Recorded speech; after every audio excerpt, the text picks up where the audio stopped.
bringing in refraction and all this to account for the curve that he's saying he's not accounting for. It's so absurd, dude. That's why I say no logic associated with just robotic repeating. Next time your eyes are above. Sorry, go ahead, Flat Earth dude. You've been trying for a bit. Go ahead.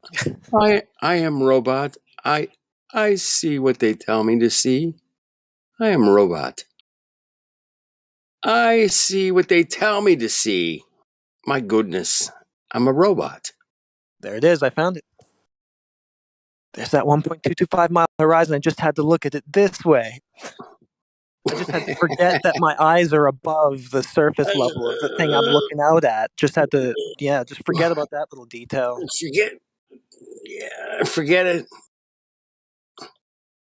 Now I'm just like, oh, guys, really, I think I found the sphere here. I really think I found, look to the theodolite, and I think that's the 1.225 mile horizon right there. I found the white swan. I found the white swan. Oh, you found the one that was white, eh? Good for you. I found Looks like the rest are black, so I don't think that comports with the geometric sphere that you have in mind. Yeah, it's kind of funny. He almost sounds like a nerd, like the guy who would do the voiceover for a nerd in a cartoon. Yeah, he does sound like a fucking nerd. That's why he's so aggravating. But it's portraying. He thinks that's the intelligent way to communicate. It's for fucking reason. Okay, come on, Jesse. Answer the question. Do you know what brainwashing is? And if you do, did it ever cross your mind that maybe you've been brainwashed in various ways? If any of you actually want to discuss the topic, feel free to DM me and we can do a private voice chat or we're trying go to another right server. Now. But anyway. Oh, you don't want to do it live? Okay, I get it. You don't want to air your dipshittery out live where it'll be handled. Okay, fine. I'd be glad to, but you wouldn't even let me finish the sentence. So. Well, that's because we have to keep getting in there because you try to. True. And also, we have to clarify along the way because you say something like horizon, we have to be sure that we're talking about the horizon that's not geometric already, that's already too far for it to be the thing that you're trying to tell us that you found here in this observation. So we have to throw those details in there. We can't just let you whistle past the graveyard and beg the question all day.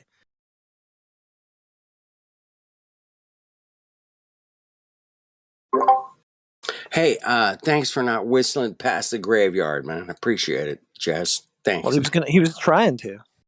Now he wants to do it in DMs because he's not allowed to do it here. I know he's trying, but we can't do that. Whistling past the graveyard that's a no-no, man.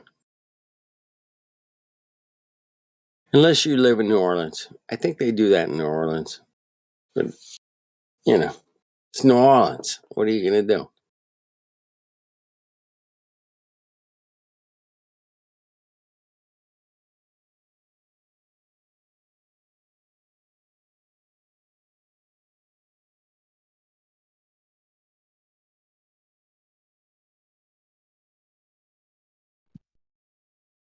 I mean, ultimately, what he's trying to tell us is he did find that 1.225 mile horizon, but all the rest of his arguments are about why the horizon isn't there at that location. He's trying to tell us that it's in with this. Yeah, that's a weird position to be in, man. I wouldn't want to be in. Here's the thing. Your eyes are above the surface level of the thing that you're looking out at that is forming the horizon. That's it. The end. Stop the end. Your eyes see the horizon. Oh my goodness. I must live on Earth. Earth is a ball. Guaranteed. Because I can see the horizon.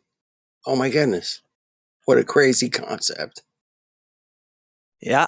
It's crazy, man. And that sea or ocean or whatever that you're looking out at, that's forming the horizon, that's below your eye level, Jesse. It's below your eye level. It's curving away. It's curving away from you. We know that because we measured it and we checked. It was at 1.225 miles. We did some calculations and math.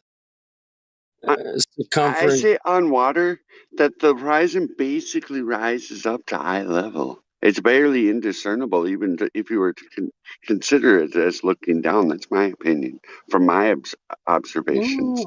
There's a slight dip angle, and they will try to use that to claim their Earth curve that they're spending the rest of their time trying to explain why we don't see it at all, right? Well, yeah, but they're dead in the first instance because they're claiming something that's apparent as physical, and then they've got to then we got to go back to measurements, and then they got to go into some garbage about light bending in a single medium and just being silliness.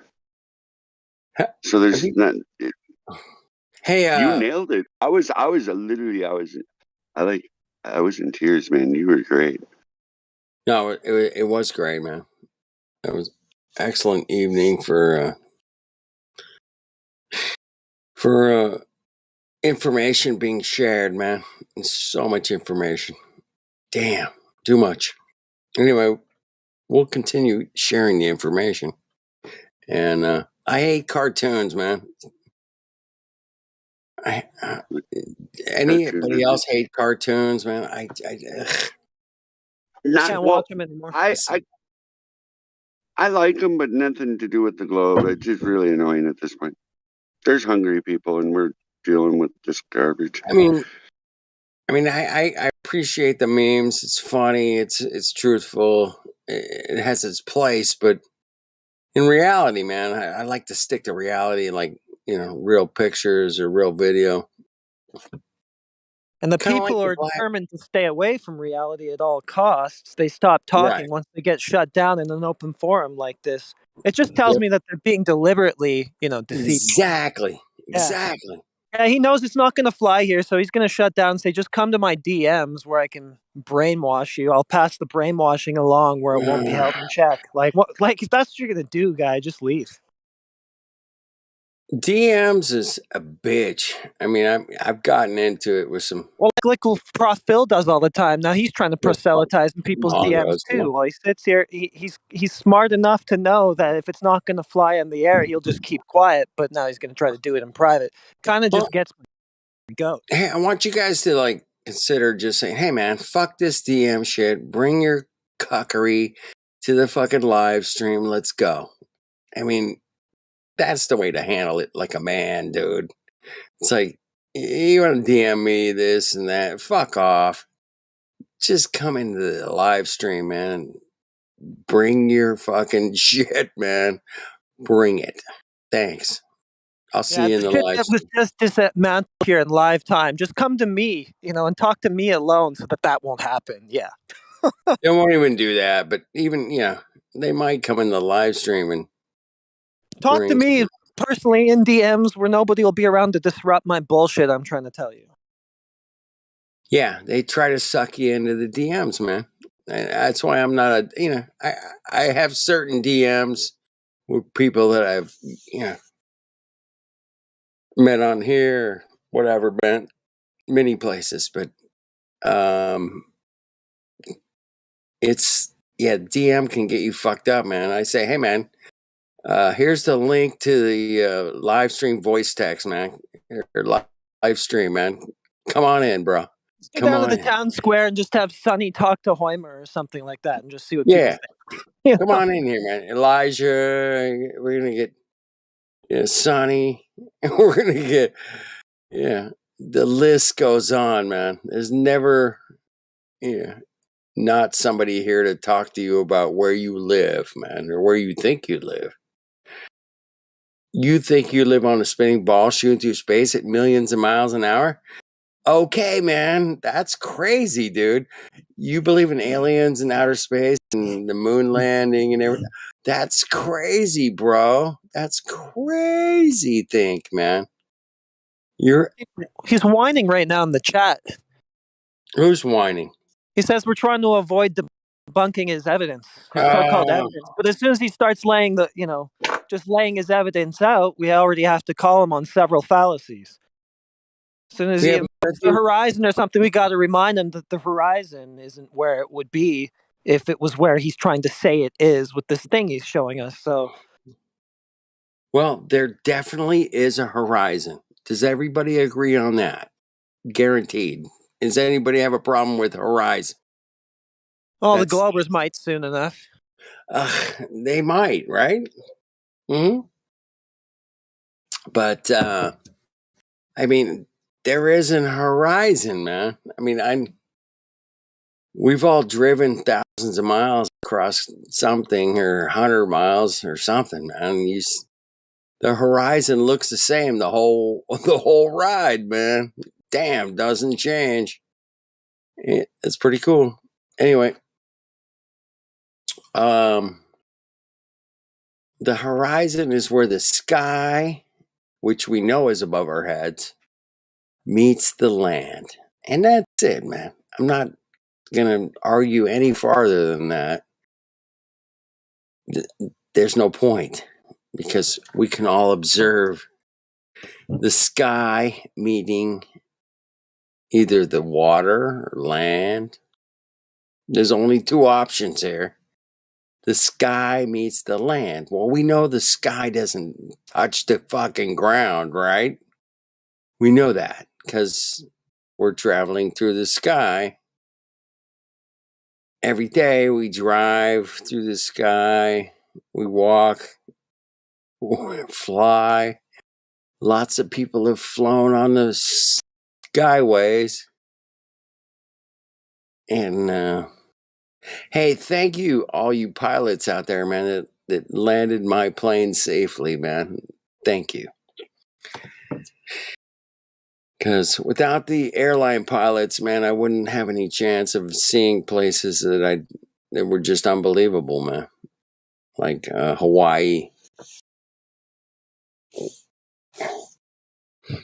Thank you for taking me to Hawaii, Mr. Airline Pilot, whoever you are.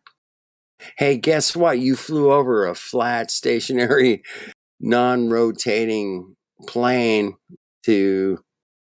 with all of your equipment on board pertaining to a flat, stationary plane. Every single piece of equipment on your airplane is directly affected by the measurements of a flat Earth, man. Ain't that something? If you're an airline pilot, man, and you're hearing me talk about you're flying over a flat stationary plane, don't believe me, man. Go back into your manuals and check it out, man, because all your manuals are based off of a flat stationary plane. Woo, ain't that something?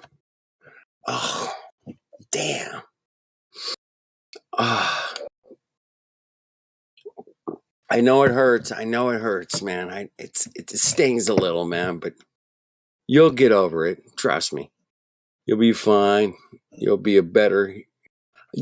be a better human being knowing that you're flying over a flat stationary plane, man. That's it.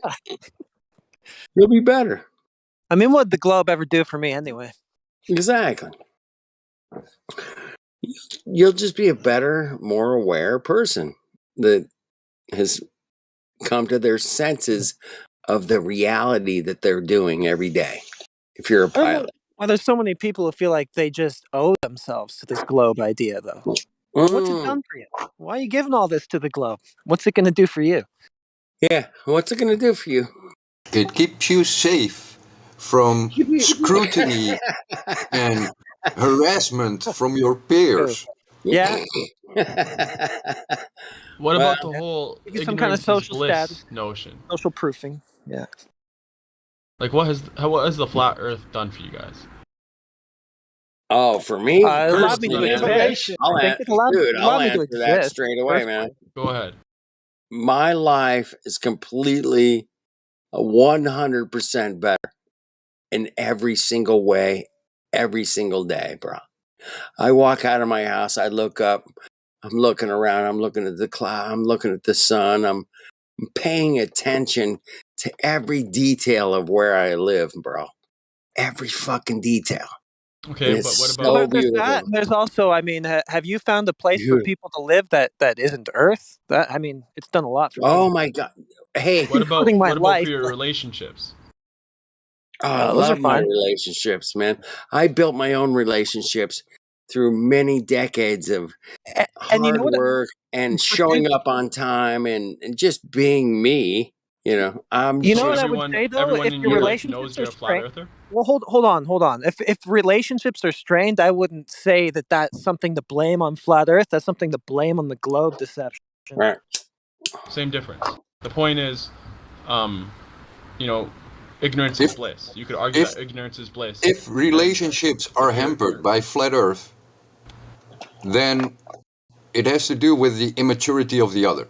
Yeah. Because that's easy. Flat Earth should not have effect on interpersonal relationships.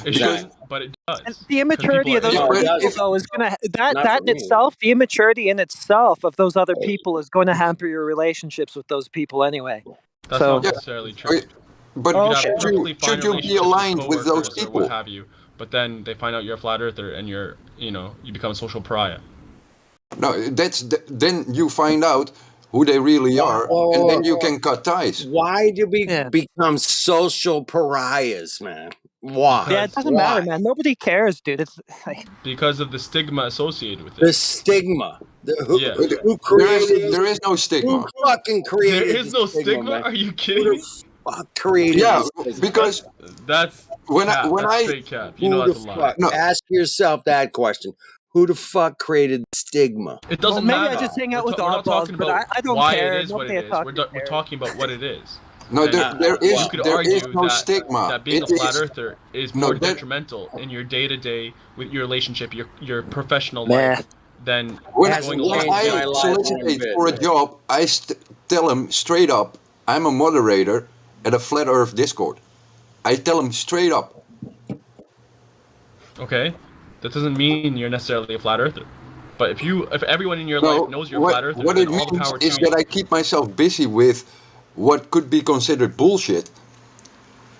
But what it gives me in advance is that they know that I care about people and that I do something out of the ordinary in my private life. And they don't judge me for it. If they judge me for it, I don't want to work there. Yeah. So it's a 50-50 deal. Okay, so you're saying everyone in your life knows that you're a flat earther and accepts you, doesn't judge you. All right, well, I will say that you're in the minority. Well, you're probably lucky in that regard. Most people are not that invested in the globe story like these anti-flat earthers that come here. It's a special thing for them to be that far into it. Most people just don't give a shit. They don't even think about it. And they won't really even care that much if you come out of... I don't know. I mean, I'm just speaking from my own personal experiences. That's fair, yeah. That is anecdotal. Yeah. I would disagree. Yeah. I would say if I was trying to say this in my professional life, it would cause a shitstorm. Yeah. They talk about it for like 2 minutes and they just forget about it. They don't talk about the globe. They don't give a fuck. It is how you talk about it. Yeah. That's the issue. How do you talk about flat Earth? I just say, hey, I'm a moderator on a flat Earth Discord. I talk flat Earth shit, and I try to keep people in check. So you don't say that you're a flat earther, like point blank? I wear my flat Earth t-shirts all day, every day.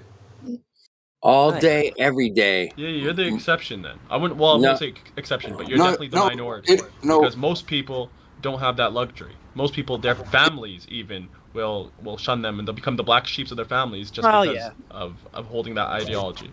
Yeah, maybe. But if you wear it as in, oh, look at me, I'm a flat earther, I'm better than you, then they will act as such. Like if I go plane spotting.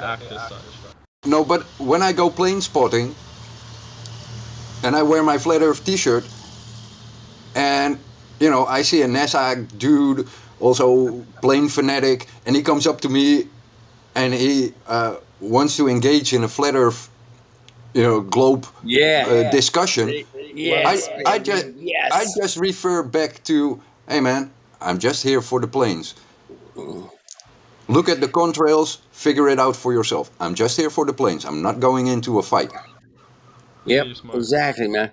We're just here to hang out and enjoy what we're looking at, man. In terms of health to a person's, mental and in terms of their vocation professional life, I think you could argue that the globe does more.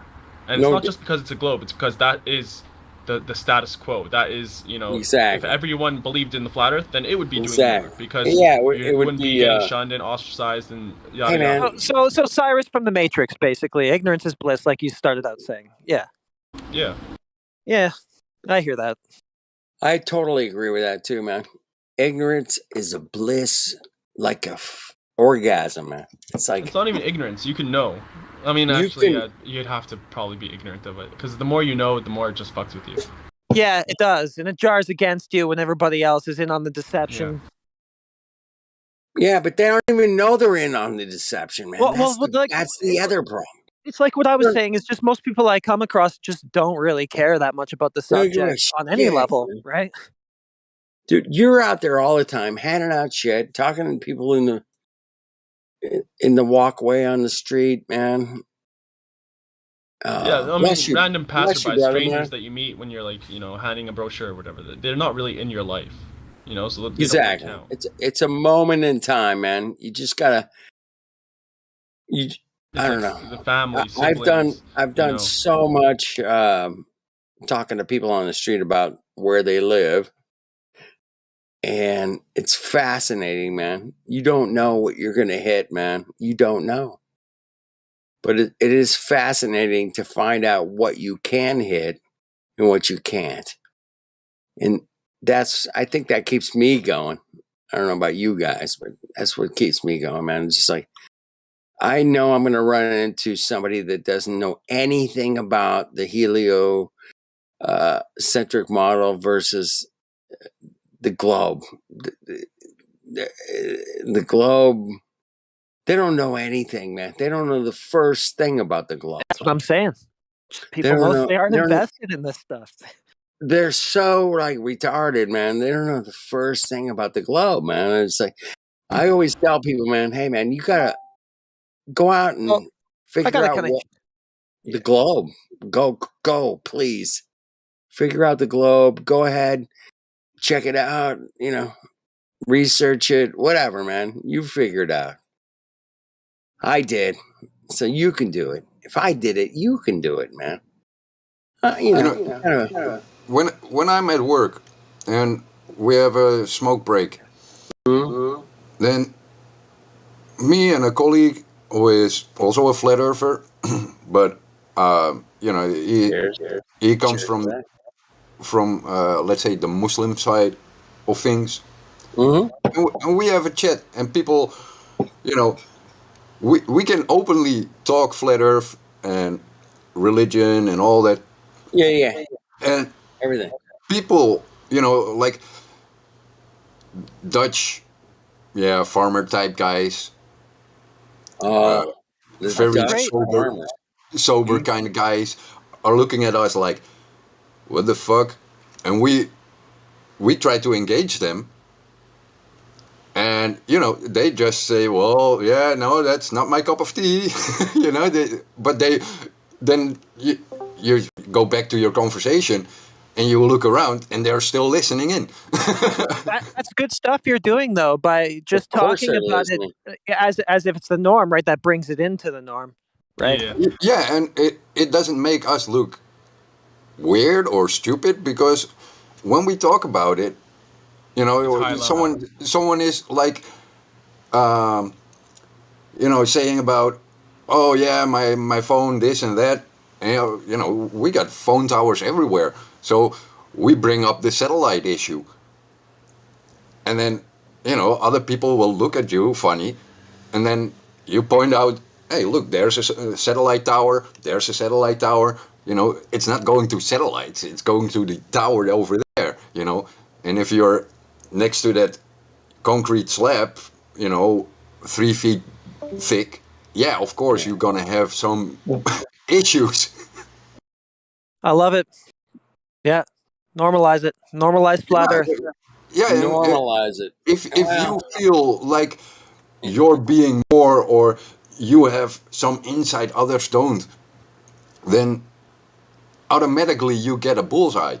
If you talk about it in a normal way that you would talk about, sending a get well card to your colleague, no one is going to bat an eye about it.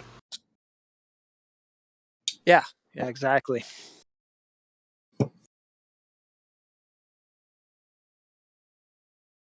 Yeah, I mean, because peer pressure is the main thing keeping people on the globe anyway.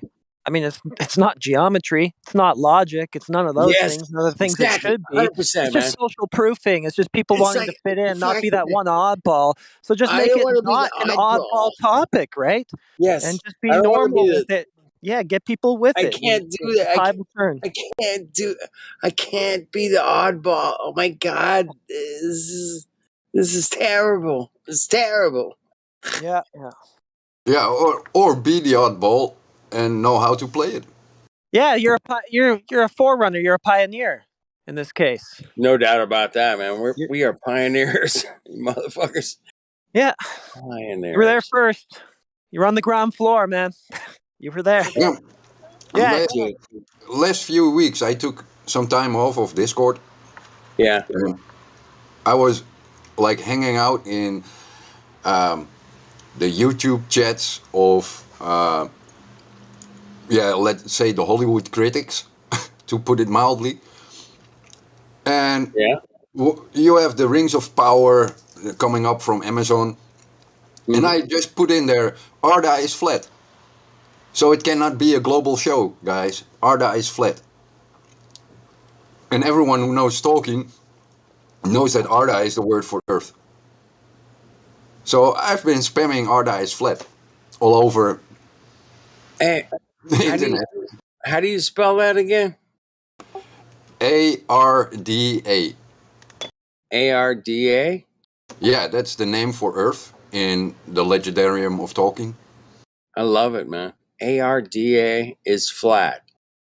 Yeah. Yo, I had a German buddy that I interned with, and his name was Arda. I think he was Turkish in origin. That's beautiful, man. I love that. I love it. I wrote it in the live stream voice section. But there's this whole fight about Amazon ruining, Tolkien's work. Yeah. And you got that modern politics, global, diversity message and shit. Klaus Schwab. Just to remind you, it's a globe, guys. Don't forget. Klaus Schwab, baby. And I'm globe and everything. Global this, global that. Just and I'm saying it cannot be global. It's flat, fuck. It's flat. Have you guys heard the term Satan Schwab?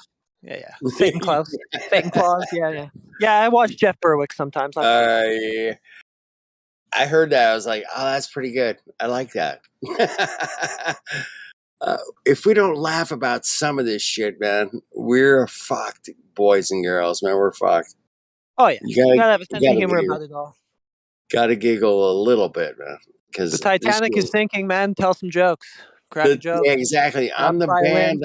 I'm the band on the Titanic. I'm playing, man. Let's go. What's the beat? 4/4. Okay, let's do this. I'm going down with the Titanic, man. When I'm in the band. You can't be pulling your hair out all the time. Mm-mm. I mean, you can. It's your prerogative, but I'm not gonna. No, we're not gonna do that, man. That's not necessary, man. We can rise way above that shit. We're way more creative than these cucks, man. These cucks are, yeah, they're fucked up, man. We're way better than those guys, man. Believe it. Believe me, man. Don't believe me, man. You guys know it. You guys know we're way better than those cocks, man. And that's it. I'll leave it that. Well, I mean, I think that the liars are the ones who should be tortured by the truth, not the ones telling it and knowing it. Yes. I love to flip that shit on them. And that's the way we win, man. When we flip their bullshit on them. Yeah, aren't they the ones who need to worry about it? They're the ones. Yes, they are the ones who get to worry about it. We don't have to worry about it. No. Dude, gravity, fuck off, man. Where's your scientific experiment for gravity, man? You got one? No, you don't. And you ain't got shit. Fucks. You ain't got dick, shit, squat, nothing. And it's beautiful, man. It's a great place to be, man. Balls and wooden rods parlor tricks from the 1700s. You'd think they'd have like a hovercraft or something at least developed by now if they actually figured out how to manipulate gravity in the 1700s, right? Yeah, exactly. We should all have hoverboards for our transportation. That they point back to that one thing from hundreds of years ago should tell you something. Red flags should be going up right there. Red flag. I call red flag, man. Where is it? Somebody throw up a red flag. Is that anybody get a red back to flag? The pendulum yeah, or going back to the pendulum. When planes and aircraft don't experience Coriolis. Oh, going back to the pendulum. Damn. I just mean these different parlor tricks from hundreds of years ago with no further corroboration. That should be a bit of an alarm. We're talking about fuck all's pendulum. Yeah. Fuck all's pendulum. Well, it's just a quick example, but I just mean it's all stuff from hundreds of years ago. It's all parlor tricks, and it's not corroborated. It's not backed up. It's not followed up on. Where are your new experiments? Where is your hovercraft? It's not falsified, man. It's not falsified. You fuck off. If it's not falsified, man, fuck off. Like they say, science is supposed to be repeatable, but here's this thing I'm just going to keep talking about from the 1700s. Anything else? Or is that it? Just a one-off? one trick ponies, man. One trick pony. Yep. They got their fault. Dude, can we falsify that, man? Please. That would be cool. Yeah, that'd be good. That'd be a good one.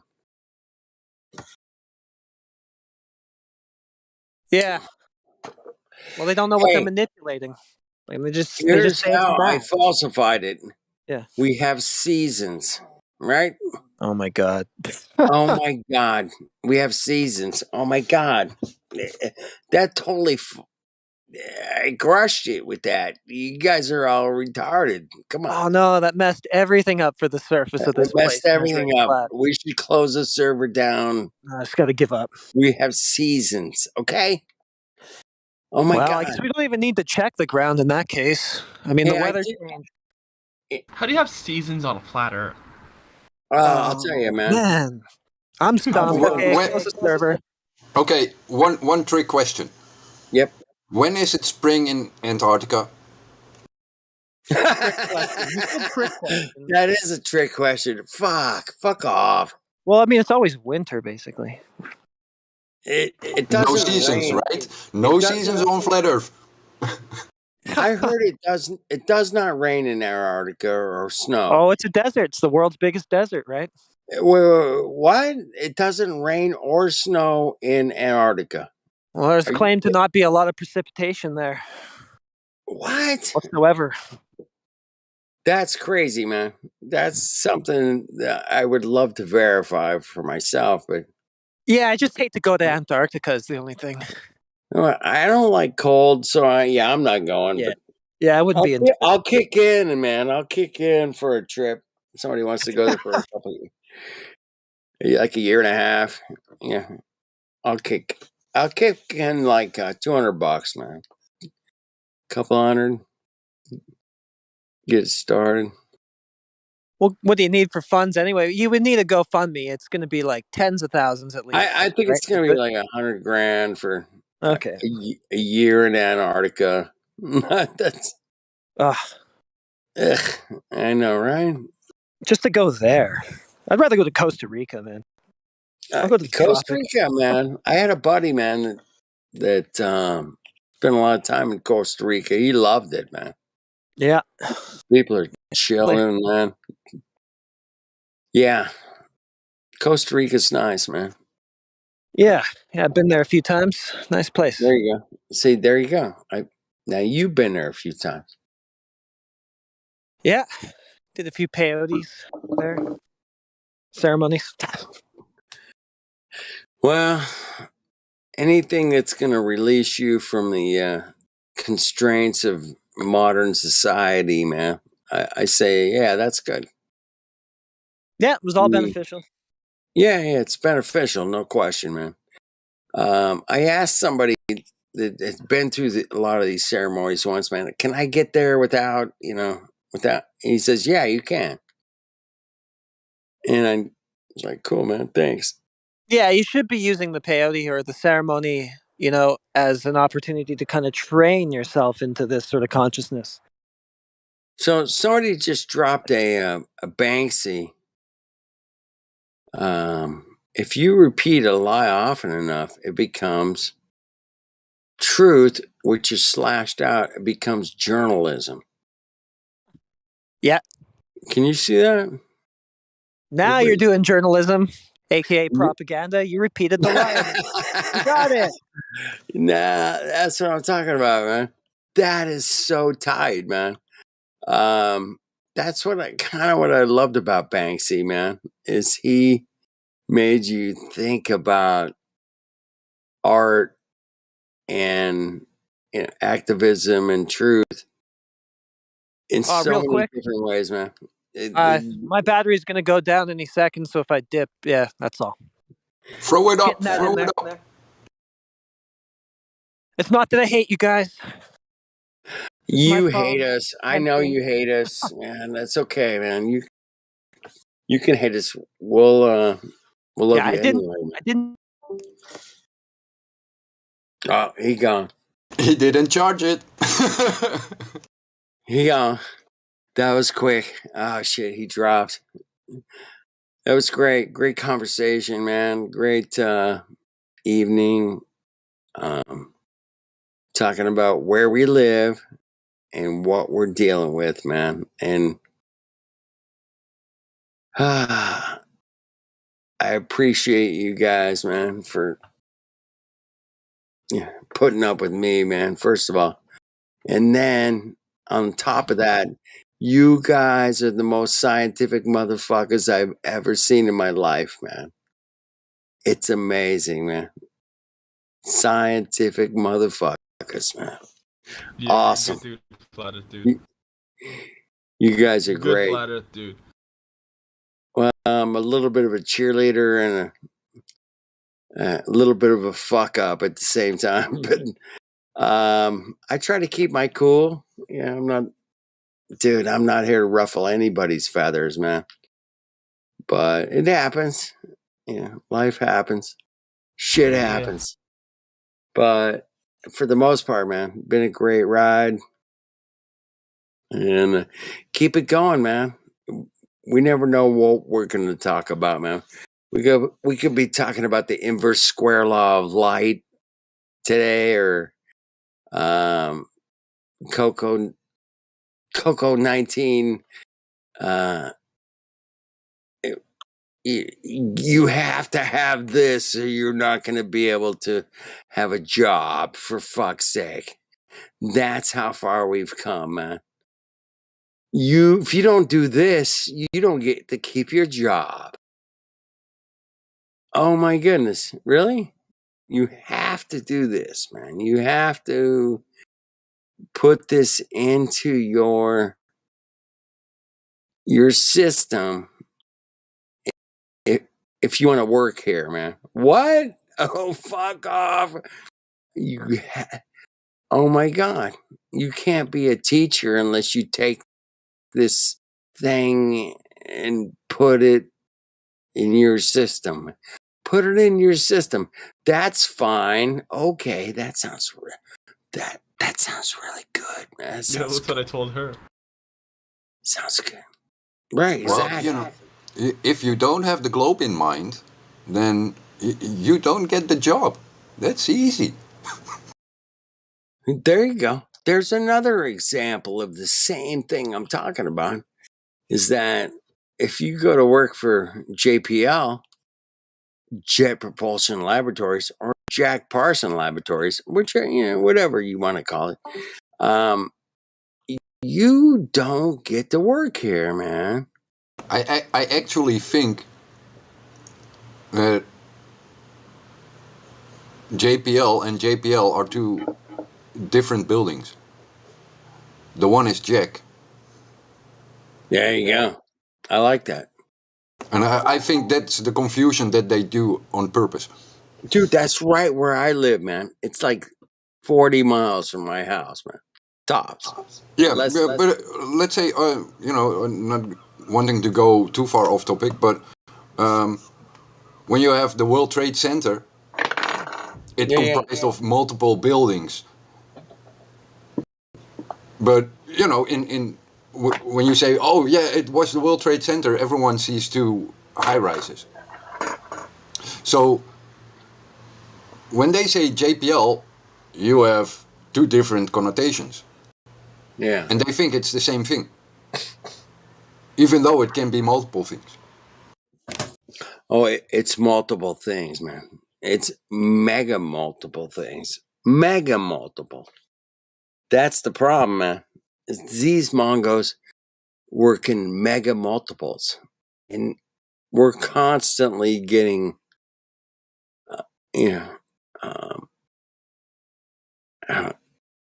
distracted from the path that we should be on. We constantly getting distracted, man. And that's just the way that they set this system up, man. And it's brutal, man. With the internet, it's been an absolute detrimental concoction of the mind fucks that control the world, man. These guys have used the internet against us. At the same time, they have to let us in. They have to, man. There's no way that they can't. Don't worry about it. Exactly. They can't completely annihilate us, man. There's no way. Look, you got this guy, Jeff Bezos. Yes. He goes to space in his big dildo, and he ruins the Lord of the Rings for his own money. Yep. If you look at us, we attack Jeff Bezos for his big dildo in the sky. And the Lord of the Ring fans are shutting him down for his travesty of Tolkien's work. So, if you see the amount of fighting going on and the amount of good people on the internet, it's amazing. It's amazing, man. It's absolutely amazing. And that's kind of why I brought it up, because without a doubt, man, they are manipulating the situation to the extremes. And it's incredibly, if you're not somewhat awake, man, you're not going to see it. But most of us are, completely awake. And that's what makes this place beautiful, man. So we come here and we pick apart their bullshit. And we can see right through those cocks, man. Even the first day this Coco 19 fucking thing came along, we were like, whoa, time out. I mean, no, wait a minute, man. Please. Holy you're lining up for experimental things that you shouldn't be doing. Oh fuck. God help you, man. Bless you. I hope you got a placebo, man. Please. At least. How many friends and relatives I know that went out ahead and, it's totally, we have to do this because Dr. Fauci, man, he was the one that told us it was perfect, it was okay, it's good. It's good to go. It's totally. Oh, these are the same Mongos that say, hey, man, we're shooting through space at millions of miles an hour. Really? What evidence do you have for shooting through space at millions of miles an hour?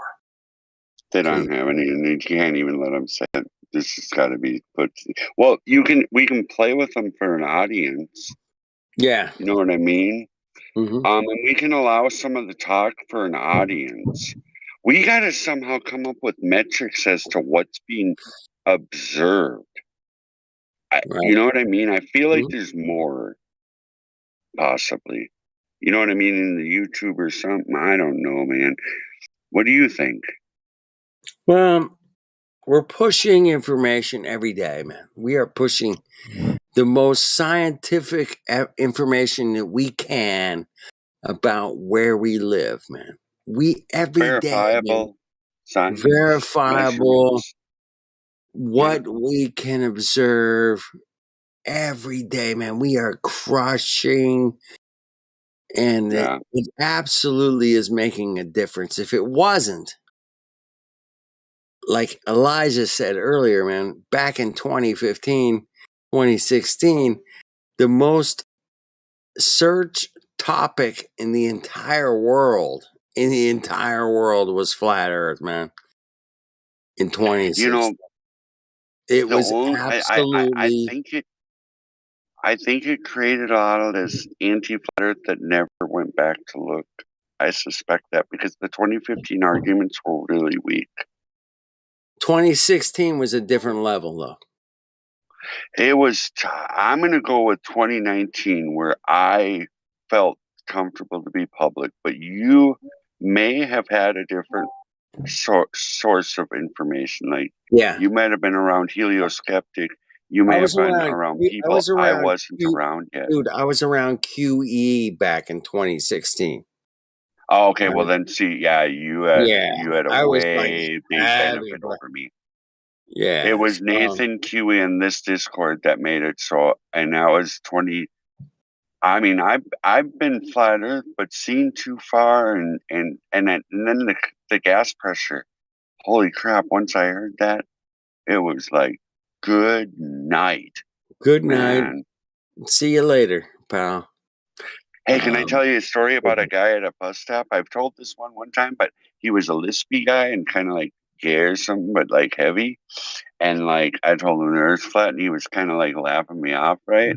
And then I said, "Well, you take a high pressure in a stainless steel, like a propane thing, except for super thick, and then put the most expensive valve that you can, and the most vacuum on the other side, in another thick stainless steel thing, so it can be super vacuous, and then snap the valve open." I said it like that, so it snapped his fucking head, and he started crying. I said, "Tell me that air won't move." You know what? I'm always a proponent. I said that was back in 2019 that I did that with that dude for sure. It was in Fargo. It was at a bus stop in Fargo. I'm always the most simplistic as far as waking people up, man. Dude, all it took was like 10 minutes with one guy that said, "Hey, man, satellites in space are fake, man. Show me a picture of a satellite in space and tell me it's not CGI, man." That's stuck in my head, man. That's stuck in my head. What cameras are floating around up there anyway? I mean, it's like, what camera in reality can zoom in on it other than like the supposed picture? It's just like a model that's in like a rendering of SolidWorks every time, something like that. Exactly. Yeah, because I use SolidWorks. You can use SolidWorks to do models, and often them things just look like if I had my laptop open, I could name the app that's associated with SolidWorks that does that sort of thing. But it's absolutely what's happening, or another type of CGI. But modeling regardless, it's totally never a picture. It's very suspicious to say, "Hey, man, we went to the moon in 1969 and 1969 again, 1970, 71, 72. Yeah, we went to the moon, motherfuckers. And we haven't been. Do you remember that we Tom haven't Hanks? been back. We haven't been back to say, hey, man, let's put a camera on the moon. No. What? Hey, I have a question. Do you remember red M&Ms being like being told that like they're cut out of M&Ms, don't eat them if they're the old ones because they're dangerous, and then all of a sudden the red dye came back? Were you old enough for that? I was in 5th grade. Well, it was like they were cancer. Do you remember that? Are you old enough? Because I'm 46. Do you remember that? No. I do remember they had the red dye. They even pulled them out of the M&Ms, and then all of a sudden it wasn't a problem. I was like super sus about that, man. And then the Tom Hanks movie, I was like, dude, this is so dumb. And I was still a Glober at the time, but I was like, no, there's no way that this was really what happened. This can't be a recreation of the event. You remember feeling that, or were you flat Earth already? I think that movie was like 2012, right? That Tom Hanks, Apollo 13 or whatever. Yeah, It was just absolutely ridiculous. 2013, man. 20. It's got to be something 2013. Like that. It's got to be 2013. I'm gonna guess that. I'd be surprised if I was right, but I'm gonna have a look and find out. All right, check it out. That was a weird movie, man. I think I was still a Glober. I was still a Mongo Glober back then, man. I thought, most of my life, man, I am on a spinning ball shooting through space at millions of miles an hour. I swear. How can I prove that, man? Oh, that's sucky, man. How can I prove I'm shooting through space at millions of miles an hour? I have to use math? That's it? Okay, I'm good. Math explains everything, and I'm shooting through space at millions of miles an hour. Millions.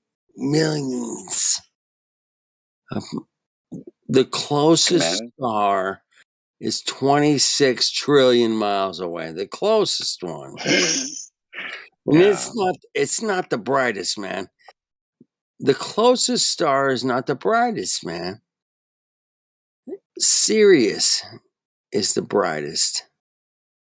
Well, I'm sorry, the sun, our sun, should be the brightest and closest star to Earth.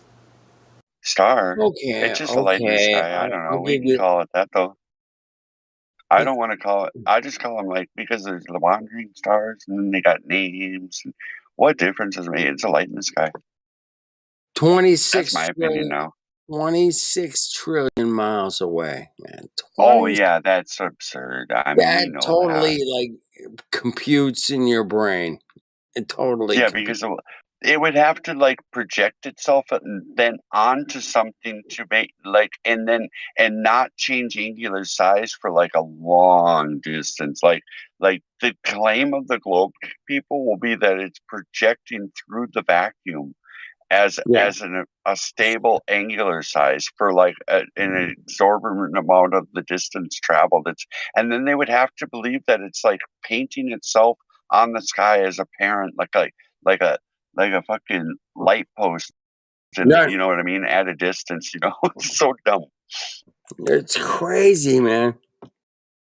And I used to kind of I didn't really buy the distances ever. And when I was in 1st grade, 2nd grade, I'm looking at the globe and I'm like, there's supposed to be someone standing upside down to me. I'd think to myself, and I would think, and then I kind of became a space fanboy somewhere along the line. I think it was like peer pressure, and then like the space suits, and then the moon boots, and then just the shit,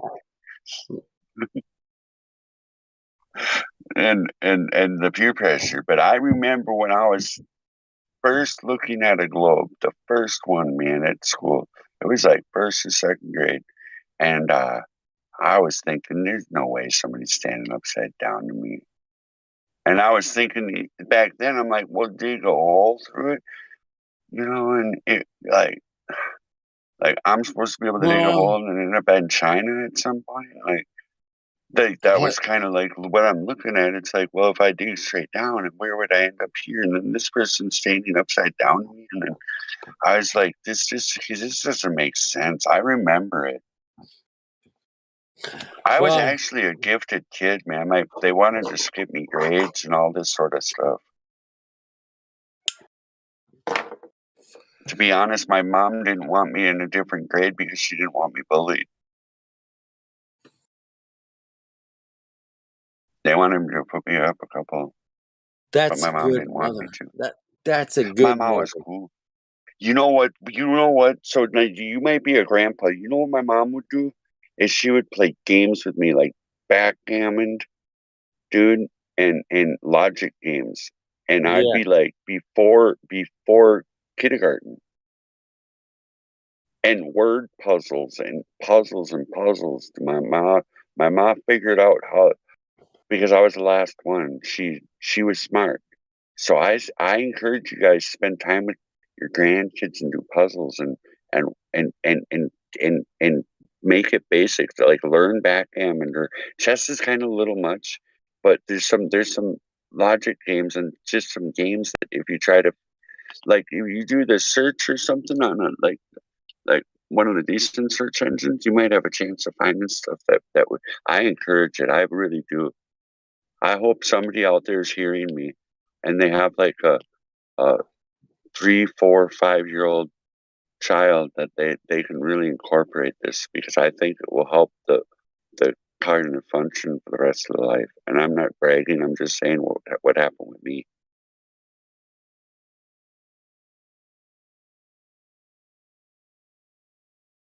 And I don't mean to shame anybody. That's not what I mean. I'm just reminiscing of. Have you ever played backgammon? Yes. Anyone?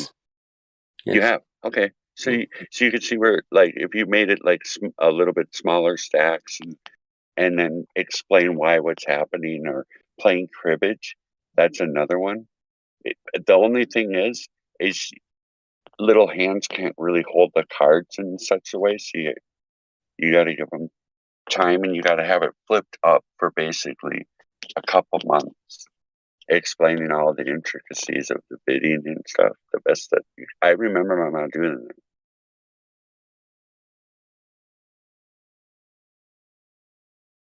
And making it basic. So it was probably super basic, but it seemed really complex, and I seemed like I was deep thinking. Does that make sense?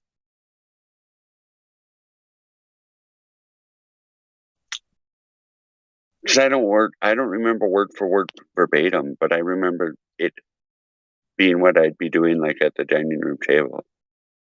And it was fun because me and my mom would do that. That's probably why I like being here so much, because of the intellectual, stimulation, to say it like that. I hope I'm not drowning out people that want to say stuff. I'll tell you this. There ain't no way that a baller could say a sentence anymore. If we want to just put it into it, there's going to be a fallacy in it. You know what I mean? That's how I see it now. For sure.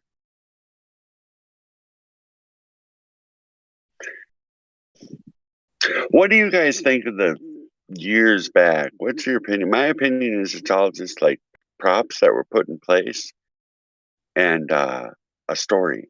What do you guys think? Because that's what I'm starting to think now. That one kind of came to me recently. Like there's these, especially when I heard about this thing that's like a staff or something, and it sounded like it belongs to Gandalf. And apparently it's the early version of a theodolite and then building onto a sextant. But it sounded like it needs to be something like a Gandalf. I mean, it's like a staff, a wood staff or a board staff or something like that. It was just sounded like it needed to be in a fairy tale book. Well, you can you can make a staff, and you designate a height. You know, you use that as a measuring stick. Sure, I have no problem and then, with it. But if you place a, let's say, gemstone on top of it, in which you can, the sun comes in, casts lights through the stone creates a beam or a different color, or maybe it's a prisma. That would look like magic, but from that you can do a lot of things if you have a, measurement system. I'd never heard of gemstones and stuff. Really? Is there like some kind of like a? Well, you say kind of like a description that can be posted of it, like being practical use or something. Oh, well, I've never heard of such a thing. No, but if you say, well, it started with a stick, like a Gandalf stick. The thing that comes to my mind is a stick with a gem on top, or a structure on top which manipulates or changes the path of the light. Well, and then you went through theodolite and sextant. So a sextant uses prisms. Put a prism on a stick. It measures to the horizon, and then it has a mirror behind it that's measuring to the horizon behind it, and then measuring the elevation angle based on that. So it has like basically a protractor on it with eyepieces. So that's how that's functioning. Theodolite's kind of a dumbed down version of it. Again, I'm starting to think these items were like placed with dates and like trying to construct a story. And they're props. Like if you were doing a play in Broadway, you have the prop behind the curtain and you can bring it out. You know what I mean? To develop the story as part of the story, to have these props. Like maybe it could be like. Do you know the old sundial? Or when I grew up, every other garden seemed to have this globe with an arrow in it, and it was a sundial. Where are you from? I'm from Minnesota. I've seen them, not everywhere. But no, I'm from the Netherlands, and it's not like every other house, but in my block or in my street, someone had them. In the street over, someone else had a sundial. It was a regular thing in the area. But it doesn't need to be a globular shape. A sundial can be a flat shape. You just need a... Yeah, absolutely. That was the first one I ever seen a description of it. It was like a triangle that was on a flat surface around it. So any distance of the shade that would go in circular pattern would fall on that flat. So do you remember seeing it like that? That's how I remember. It was almost looks like a sail, like a triangle. But it was always on a. We have one on a church here. Do you know what I mean? Though it's around a flat surface, though. Do you know what I remember that. I haven't seen one of them in a long time. It was, I think, only in the textbooks, and I think I've seen it one time at like a science museum. Yeah, well, here where I live, it's on my, or not my, but on one of the big churches in my city. But I'm remembering it right, having a flat surface around it so that the shadow could be laying level 360 degrees around the thing, and it would extend out about as far as the shadow possibly could as flat. I remember that. Am I remembering that right? Because you see it all the time. I haven't seen one in years and years. Yes. Okay. Thanks. That helped me. I was trying to remember if I was remembering it right. And I'm going back to like age 12. I'm 46, man.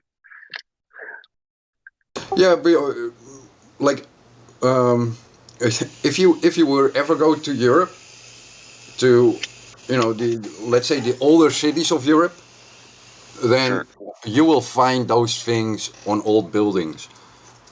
Well, you find them in courtyards. You find them anywhere. There isn't a city without them.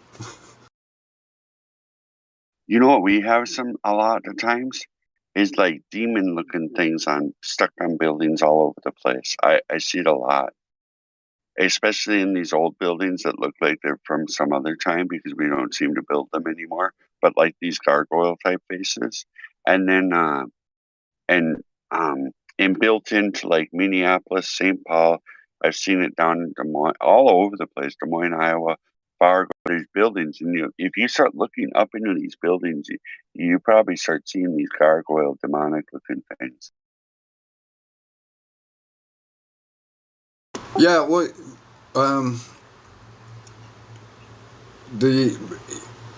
I don't know, like gargoyles. Faces the story I got them for, let's say the history as given to me is that they put out the gargoyles facing outwards, which were like, in Dutch translation would be water spewer, because they were tied to the roofs where they collected the water running down, and then the gargoyle would be spewing the water out. Well, what do you think the chances them things were actually when them buildings were maybe built, if it was a long time ago? Do you think these things were actually like a thing that were being like a portrait or like a sophisticated for the time maybe, or I don't know, man, because the buildings are pretty ornate sometimes, but actually a representation of an actual thing. What I understand from, let's say the Dutch or the Dutch speaking. By the way, this is pure history, speculation. I apologize. Go ahead.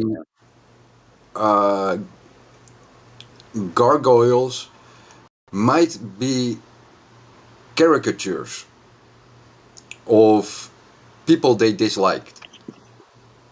So I'm thinking possibly like pre-flood buildings, some of these things maybe, because we don't build nothing like them, and it's speculation, but I think there's possibility that these things are a representation of things that were actually around. I think they were the stuff that was flooded. Yeah, well,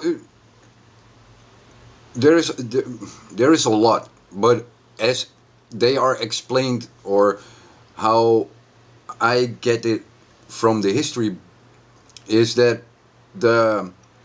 they put them facing outwards to keep the evil out. So how else are you going to face them if they're going to have a face? Yeah, and those faces were often like caricatures of enemies, which the artists just don't look friendly. They really don't look friendly. I would agree with that. Yeah, but let's say Robin Hood from the movies, and Robin Hood from the cartoon. In the cartoon, Robin Hood are animals and caricatures of humans. Well, that and Peter Pan, a whole bunch of stuff.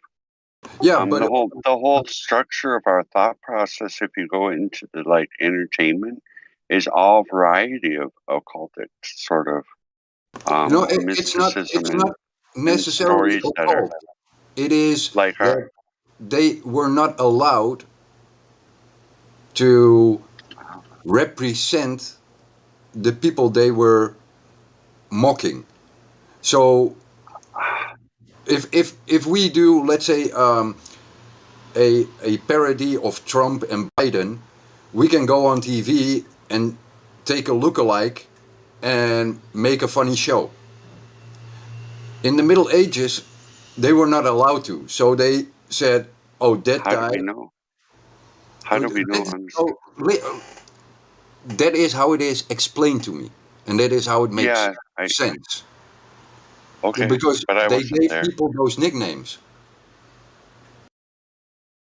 Okay, well, I'm purely speculating too. I mean, I'm not saying my speculation is any bearing over anybody else's. So I don't know what happened back then. I've got we got grainy pictures and then stories in a book. That's what I think about it. And I'm talking about the stuff before there were pictures or photographs. I'm talking about the Abraham Abraham monument. When have we built anything like that lately? Or like the Mount Rushmore and like Washington carved out all these sort of things that like nobody does anymore at all, anything close to it. Yeah, but American history is bogus anyway.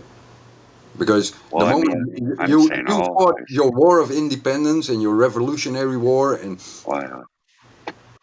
once you did your independence struggle, what did you do? You created something you should have been independent of, namely a centralized government. Well, it doesn't matter. I mean, it's all again. I wasn't there for all that stuff. I like who the heck built that's the story. That's the story. The obelisk in Washington.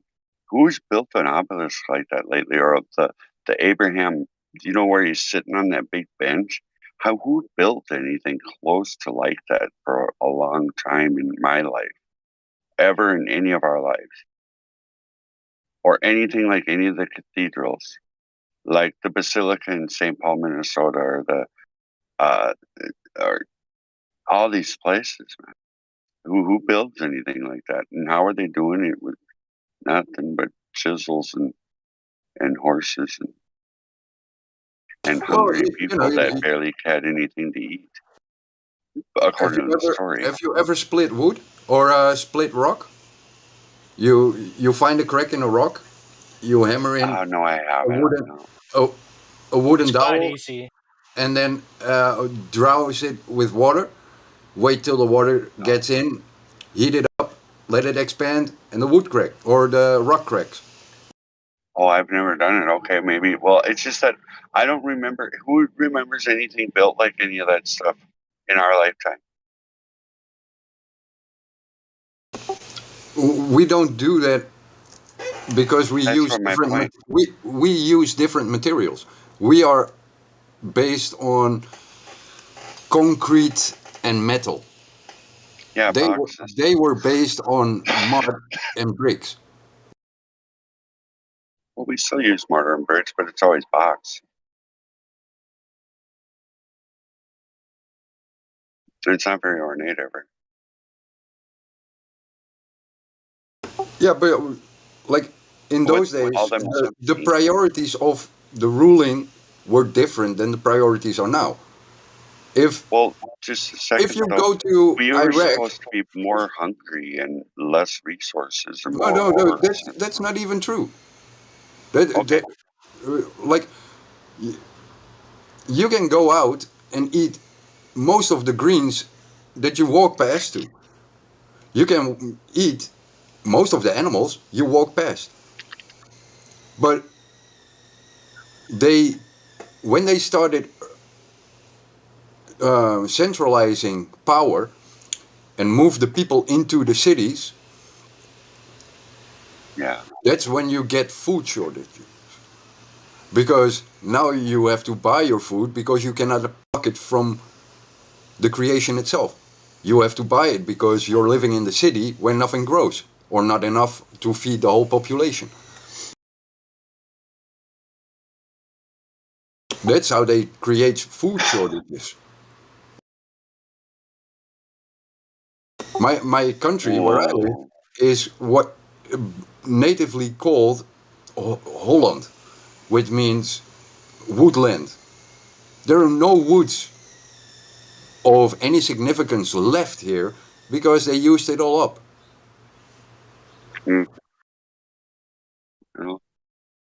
But now isn't it pretty bulkily populated, and what land is available is used as farmland, and then there's some like topography issues there and stuff like that. Isn't that the case too? Yeah, most of the land is below sea level, so we have we have dikes, and it needs to be well maintained. There are a lot of UN heritage sites, etc., which are protected. For example, like France and Germany have good wooded areas. Am I right? Yeah. Okay. But everything in the Netherlands, it's not. It would be a park, maybe. Right. Yeah, I hear you. I like being from Minnesota. I understand being like underwater level because we have a lot of water here. So I get it, and I understand kind of how that happens, how it affects growth. It's hard to keep. It's harder to maintain nutrient levels for certain types of plants, and also to not allow for root rot. Yeah, we had a project to farm on salt water, and to create crops that grow with salt water. And basically, it was good food, but there was no interest in it. But the farmers proved it was possible to create healthy food on silt soil. Hey, I want to mention something real quick so that anybody hearing this can look into it. But apparently, growing mushroom mycelium in soil can detoxify it. But you wouldn't want to eat the first crops of the mushrooms. Like if you're trying to get like Roundup out of your yard or something, if you can get mycelium and you're not in too cold, well, just research the climate that you would be in so that you can start growing fungus. Because it'll kind of it strips and decomposes chemicals. It breaks it down, and it's so anybody that heard that can put that in their memory banks because it's accurate. Yeah, like you got green and fungi and certain bacteria that will break down unnatural, let's say, chemical components that were constructed into their bare mineral state. Yeah. Yep. We try to do it here in some farmlands, but that's not to make money, right? That's to prove to have a proof of concept and then shelve it under a patent. Well, it's it might be decided to be useful in the future more, like if we're having like bigger problems with fertility and stuff. It might become valuable because I think there's a lot of chemical stuff happening that's bioaccumulating through the generations too. Yeah, but that's the whole issue. People are, and that's why you don't have big buildings or impressive buildings anymore, because the ruling elite or the ruling class is not for prestige anymore. They are for gain only. The honor, prestige, all that they left behind. They only go for, you know, what's there to gain. Back in the day, they made big buildings to show off. Now they try to hide in the shadows. They don't want to show off.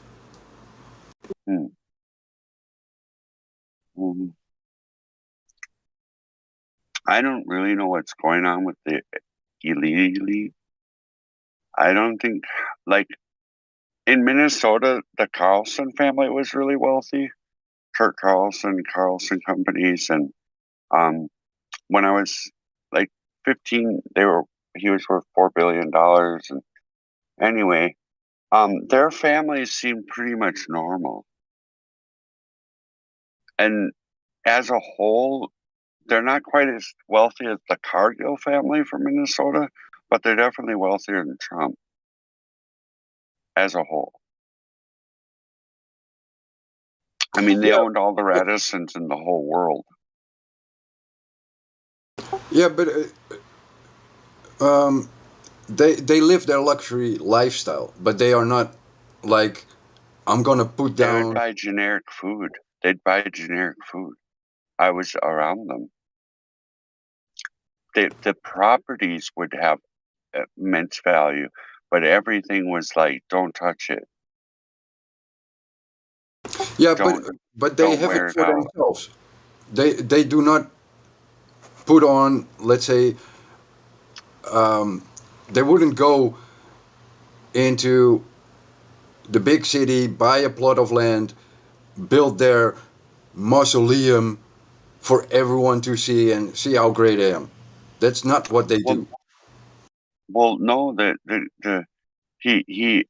so Lake Minnetonka is a pretty affluent area, and he just had the biggest house on the lake. And then Edina Country Club is a whole bunch of really wealthy people with these like mansions, only a few minutes, but it's an isolated area, and it's really elite value in Edina, Minnesota.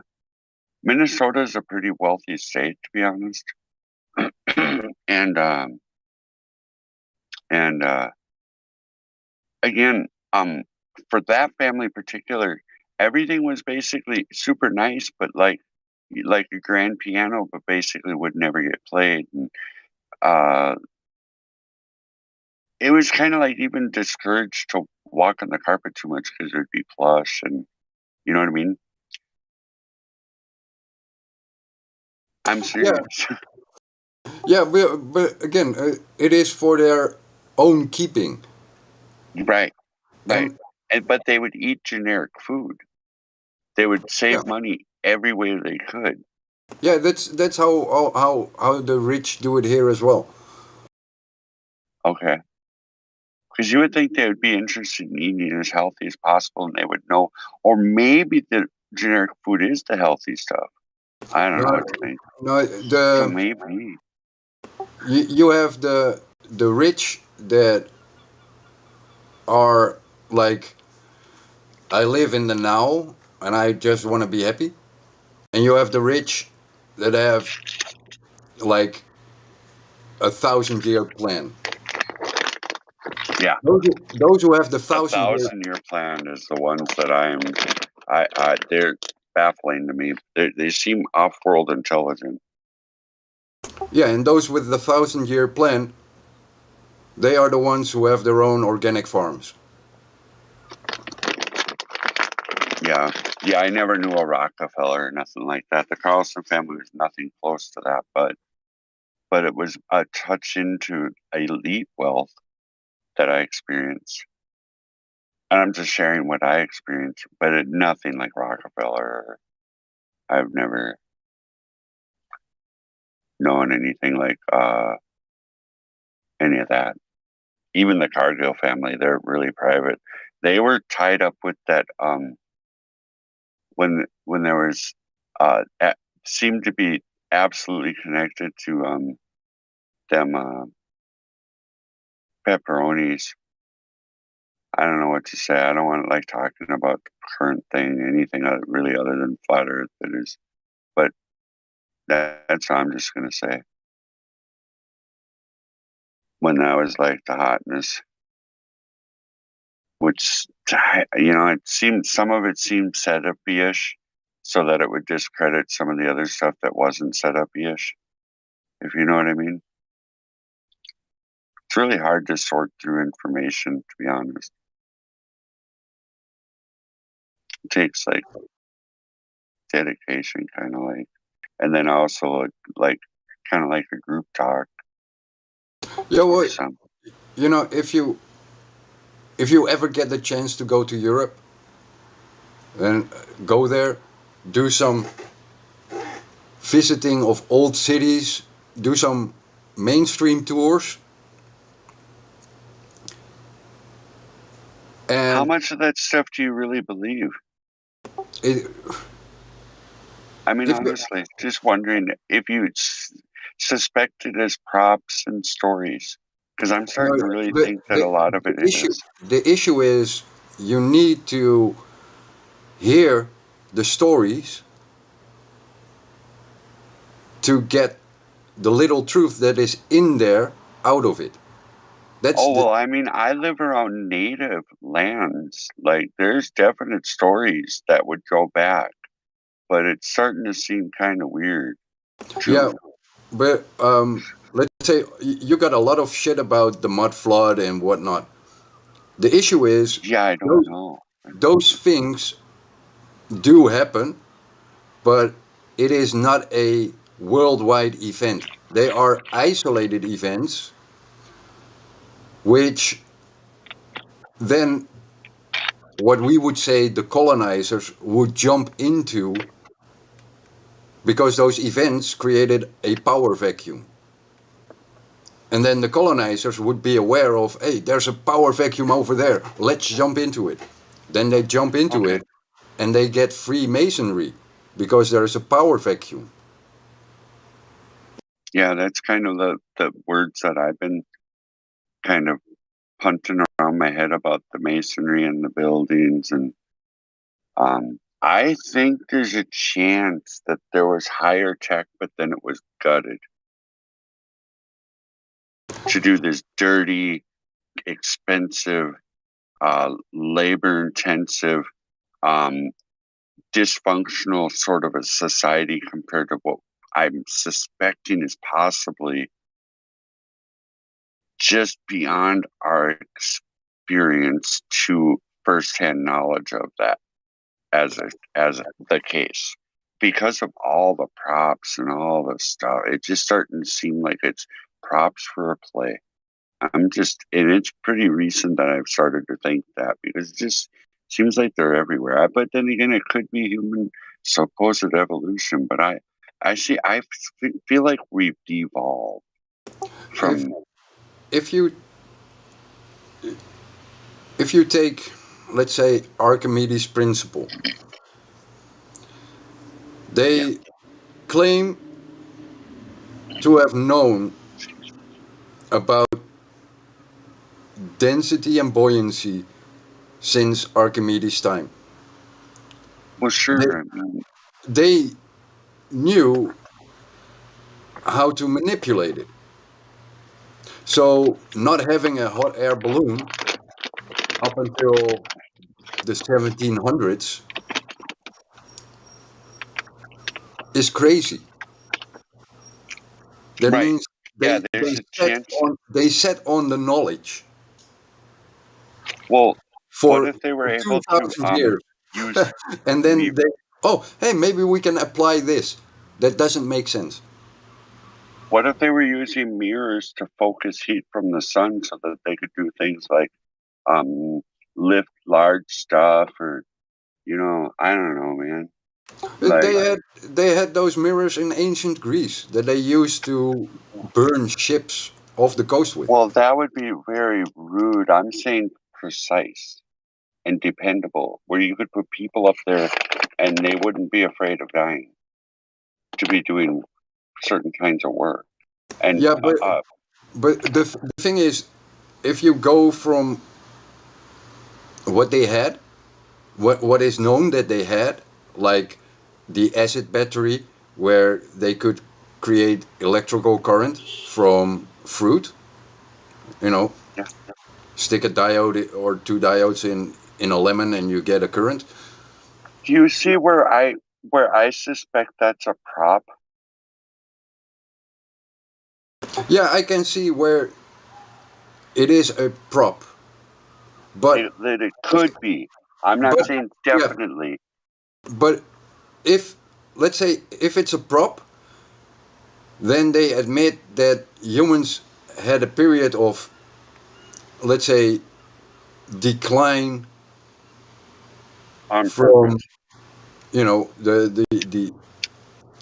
the early history up until the late Middle Ages. They didn't do anything. Like some kind of a melting city sort of weapon, maybe, because there's some of that happening. And then if that communicated, people would have maybe shut up. Maybe they even convinced them that they were reading their minds. That could have been what got people to shut up. Or they are just not telling you that volcanoes are everywhere and they blew everywhere. In Missouri area, down on the Mississippi, there was these rushes of sand that were coming up out of the ground. It's on record. It wasn't that long ago, I guess, but there's still evidence of the sand things. But the cities again look different back then. It was like the what do you call them? The Chicago and then the Cincinnati and San Francisco and New York World Fairs, all these World Fairs with all these buildings, like with a couple of people walking around all the time. So weird. So weird, man. The buildings were as far as the eye could see. I wouldn't go into that too much because well, the photos could be fake. They're kind of grainy. They could be art. The photos have to be taken with. If you take, let's say, the narrative of the photograph, to get a sharp image, you have to have an exposure of 20 to 30 seconds. Which means that everyone that is moving in that picture is not reflecting light back from the same position they are in. Oh, because things are shifting kind of. Yeah. So you can have a bustling street and have no people showing. All right. That's maybe true. I haven't never thought about that at all. Interesting. Huh. Take a look at the process of the old silver photographs, because they used a silver and something else to transfer, let's say, the light and place it on film. That takes a long time. That's a lengthy process. So a very sharp image, the sharper it is, the longer the exposure time. Yeah. That's why you have, let's say, the more yellow pictures where people are standing. And you can see people, those are shorter exposure times than, let's say, the ones that have a nice black and white crisp picture where you can, see details. Well, bud, I gotta get sleep because this is just late for me. It's like 3 or something now. I'm tired as it gets. It was an interesting night, man. Have a good rest, man. Oh yeah, I gotta definitely try and take a nap. Good night, guys. See you later.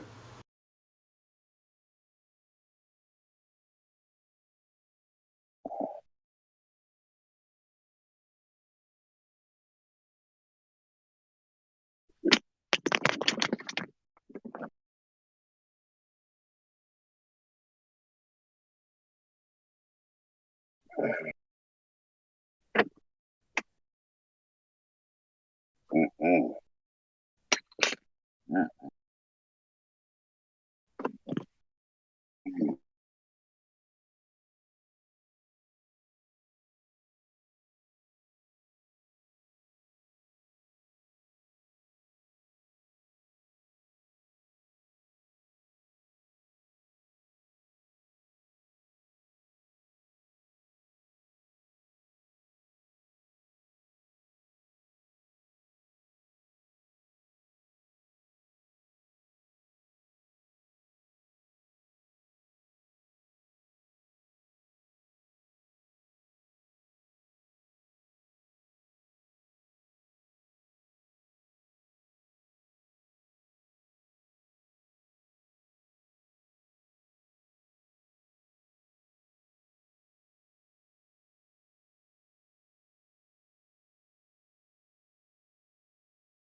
This is what it is, okay?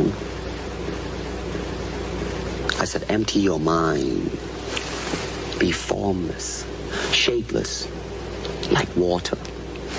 Now you put water into a cup, it becomes the cup. You put water into a bottle, it becomes the bottle. You put it in a teapot, it becomes the teapot.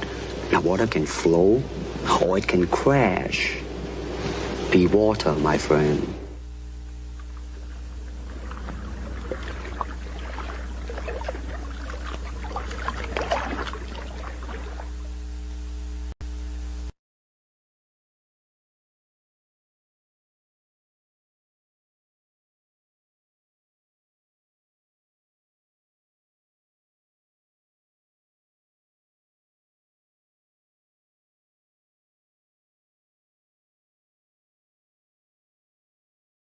This is what it is, okay?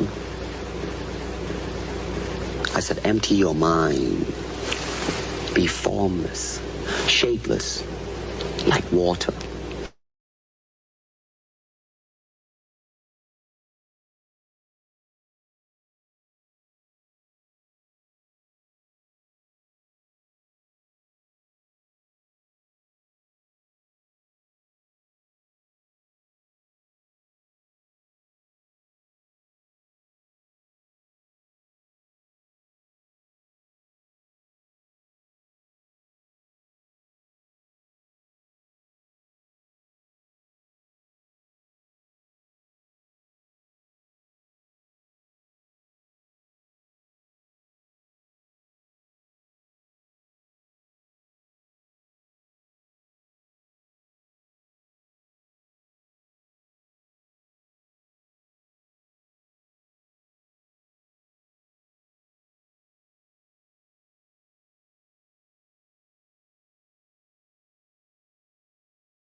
ye shall know the truth, and the truth shall make you free. Social criminals, these people in the space program, nassholes I call them. I have a very low tolerance level for stupid bull. Every one of those items is provably untrue at one level or another, but we believe them because they're pounded into our heads from the time we're children. That's what they do with that kind of stuff. They put it in the heads of kids. They pound it in there because they know kids are too young to be able to mount a sophisticated argument against these kind of ideas. And so kids, and up to a certain age, by the way, kids are going to believe everything a grown-up tells them, everything. So kids never learn to question things. Nobody questions things in this country anymore. Nobody questions things. Why? Americans have been silenced, bought off and silenced by gizmos and toys. And as a result, no one's ever learned to question things. Kids who want to learn to read are going to learn to read. Much more important to teach children to question what they read. Despite what you might be thinking, these two circles are not equal. I repeat, these two circles are not equal. One is in fact larger than the other. What I need you to do is determine which one that is. So, please raise your hand if you believe the blue circle is larger than the red. All right. Please raise your hand if you believe the red circle is larger than the blue. All right, very good. Now, before I said anything about these two circles, what was your first instinct? Equal, right? Because they look equal. And the reason why they look equal is because, in fact, they are equal. These two circles are identical. Yet I got just about every one of you to raise your hand and say that they're not. So what did we learn? That you can be manipulated like that to believe in something that goes against your natural instincts. Just imagine as a child you're taught that the blue circle is larger than the red. If you say it enough times, you convince yourself that's the truth. If you're told the lie enough times, it becomes part of your reality. And if enough people are taught that lie, that the blue circle is larger than the red, well, now it becomes part of the culture. And if that culture then passes that misinformation along to the next generation, well, now it becomes tradition. Now, the Matrix is a story. It's a story. When told enough times to enough people, it becomes part of that culture. It becomes the tradition. And this story is being told over and over every day. And ye shall know the truth, and the truth shall make you free.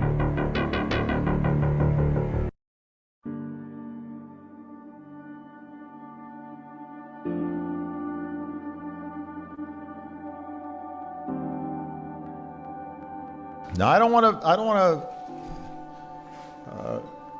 to fool you here.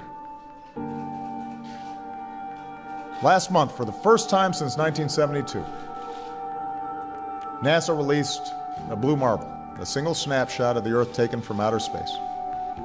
And so much has changed in the decades between that first picture and the second.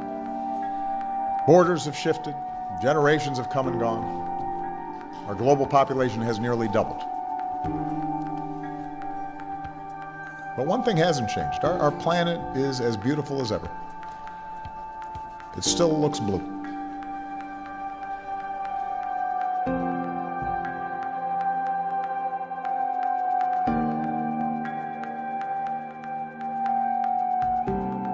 In 2002, Blue Marble 2.0, NASA's Rob Simon made this. And it had wide appeal too. For example, it ended up as the default background on the iPhone. I didn't even know until I bought an iPhone and turned it on and kind of did a little happy dance. Simon's job is... It's primarily taking data and making pictures out of it. That's what this is, a composite of data sets from several different instruments translated into a picture. To us, the really cool thing was the data set. Up until that point, there was no realistic color map of the globe anywhere. So the land layer here comes from the Moderate Resolution Imaging Spectroradiometer aboard Terra. And the tricky part here was the weather. So we actually had to take clouds out. They stashed the clouds for later, went onto the ocean. That came from an instrument that measures phytoplankton in the sea. Where it was low, I colored it dark blue because they're low mostly in mid-oceans. And then where it's a little bit higher, it was like a little bit brighter green. Then add the clouds back in. There's a small problem with it because there's a very slight gap in between each orbit. So some of those are painted on. It is photoshopped, but it's has to be.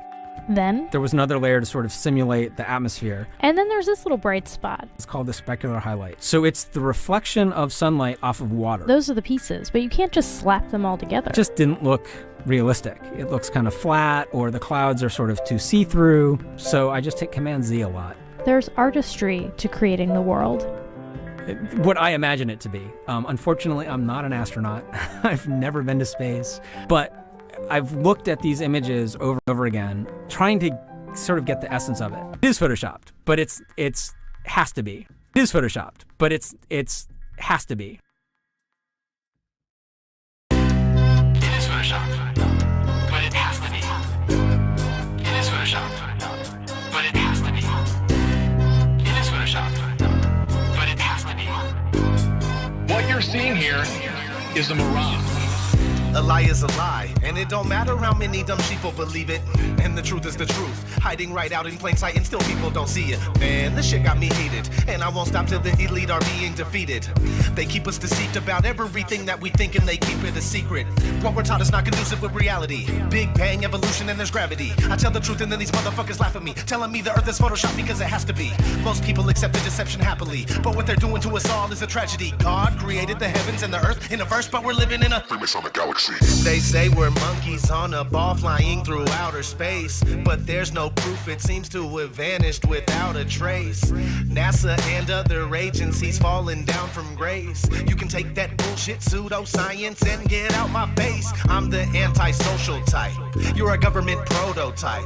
That's why you make it a point to tell me that I'm crazy every time you're angry, cause you know I'm right. I'm standing outside the house of cards about to watch it fall.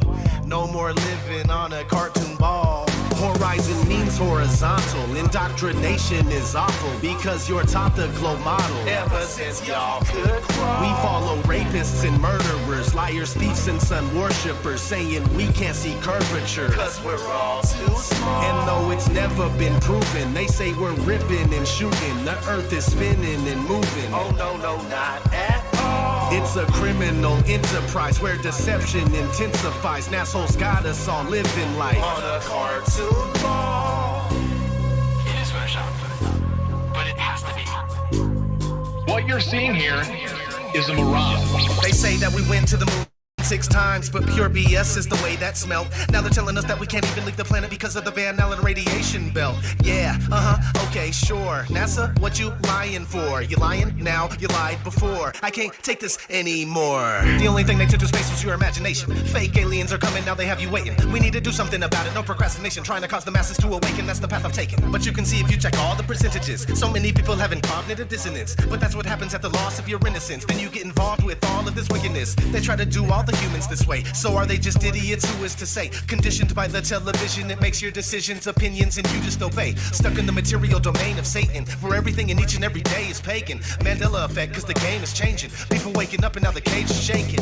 The earth is flat, and that is a universal fact. If it isn't that, then tell me where the fuck the curve is at. They tell us that we can't see it because we're all too small. And now we're spinning on a cartoon ball. Horizon means horizontal. Indoctrination is awful because you're taught the glow model. Ever since y'all could crawl, we follow rapists and murderers, liars, thieves, and sun worshippers, saying we can't see curvature cause we're all too small. And though it's never been proven, they say we're ripping and shooting. The earth is spinning and moving. Oh no, no, not at all. It's a criminal enterprise where deception intensifies. Assholes got us all living life on a cartoon ball. It is the world that has been pulled over your eyes to blind you from the truth. Like everyone else, you were born into bondage, born into a prison for your mind.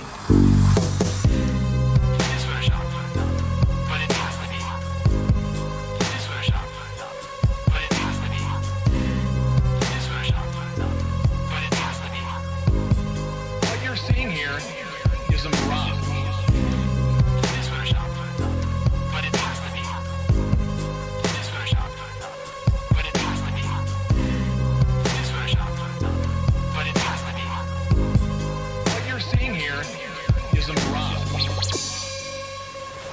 We accept the reality of the world with which we're presented. It's as simple as that.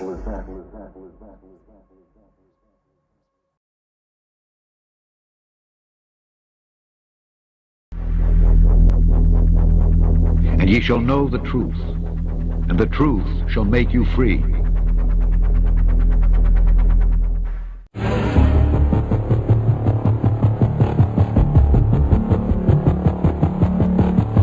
Orion is getting ready to launch.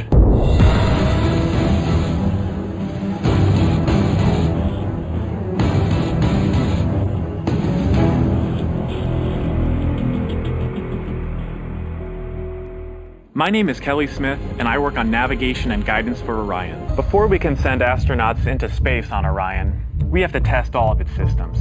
And there's only one way to know if we got it right: fly it in space. For Orion's first flight, no astronauts will be aboard.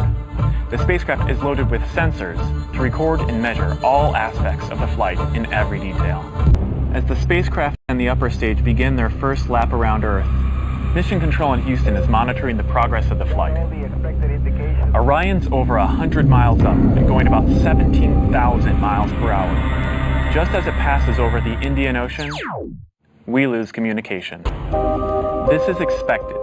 The communications link we have through satellites to Orion is momentarily lost, but Orion continues to receive and process data. Its computers can handle 480 million instructions per second. We are headed 3,600 miles above Earth, 15 times higher from the planet than the International Space Station. As we get further away from Earth, we'll pass through the Van Allen belts, an area of dangerous radiation.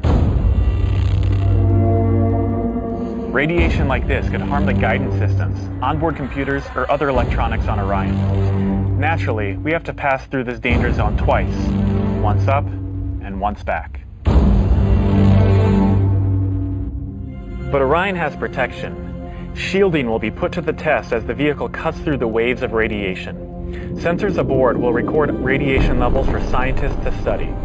We must solve these challenges before we send people through this region of space. We must solve these challenges before we send people through this region of space.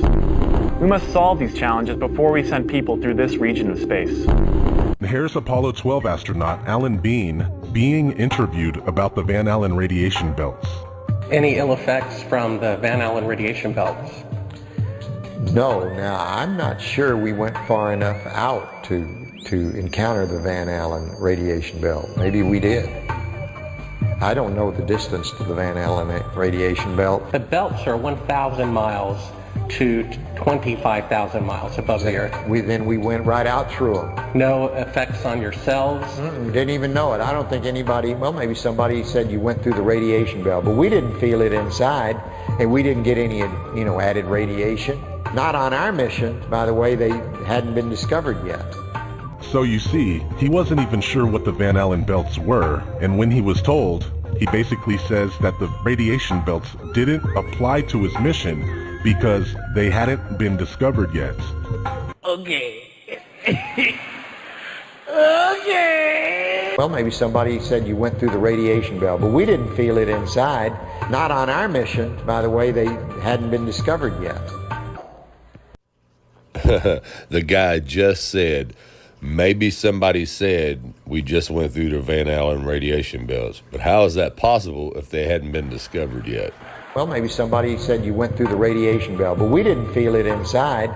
Not on our mission. By the way, they hadn't been discovered yet. We must solve these challenges before we send people through this region of space. Not on our mission. By the way, they hadn't been discovered yet.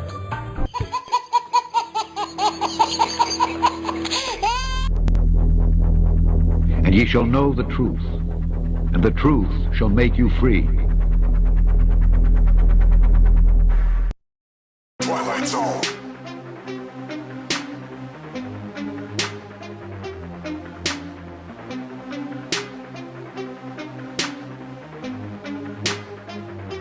We're living in the Twilight Zone. We're living in the Twilight Zone.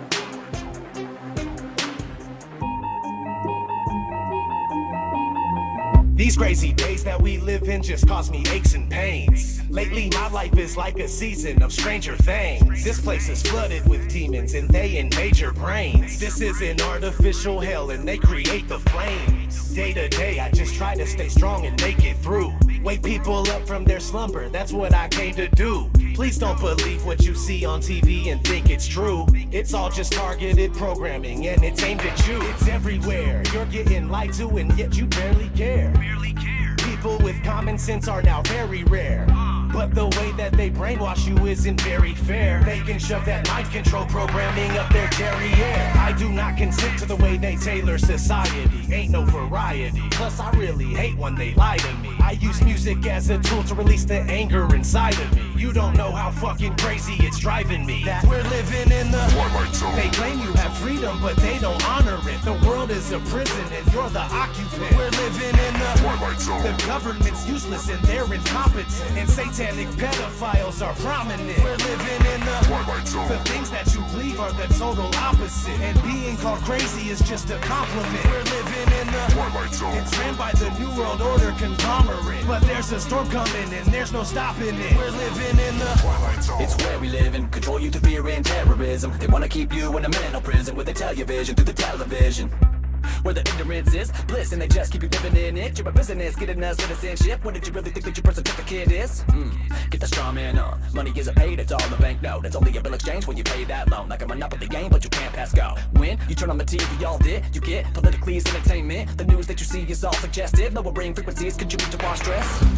And you're responding, telling me that we're free living in this country. Military overseas and it's all for our peace. Just a record on repeat from the programming. Like probably want a cracker. Put you through education for domestication, control the mind faster. Giving you medication to poison our masses. If you ever question what's coming from our mattress and you're rocking the boat, or you're ever having any thoughts of your own, you better hope you never caught walking alone to be locked up a road off by the echo. Got your life looking like a sci-fi show. Brain scrambling when the Wi-Fi's on. Airplane mode when I buy my phone. If your eyes wide closed, we're living in the Twilight Zone. They claim you have freedom, but they don't honor it. The world is a prison and you're the occupant. We're living in the Twilight Zone. The government's useless and they're incompetent. And satanic pedophiles are prominent. We're living in the Twilight Zone. The things that you believe are the total opposite. And being called crazy is just a compliment. We're living in the Twilight Zone. It's ran by the New World Order conglomerate. But there's a storm coming and there's no stopping it. We're living in the Twilight Zone. I ask myself, why do I even bother? Cause people are just like sheep that are lining up for the slaughter. If they're killing rats with fluoride, then why is it in the water? They're using the news to fool us, divide us so they can conquer. The longer you stay asleep, then the longer I'm gonna scream at you. I can't believe you let them deceive you, it's inconceivable. I won't stop until you wake up and do what you need to do. This world is overran with an evil that is unspeakable. Most people don't know, so they just vote and pay taxes. The devil's hiding in the shadows and controlling their actions. And they think that the earth is a spinning globe on its axis.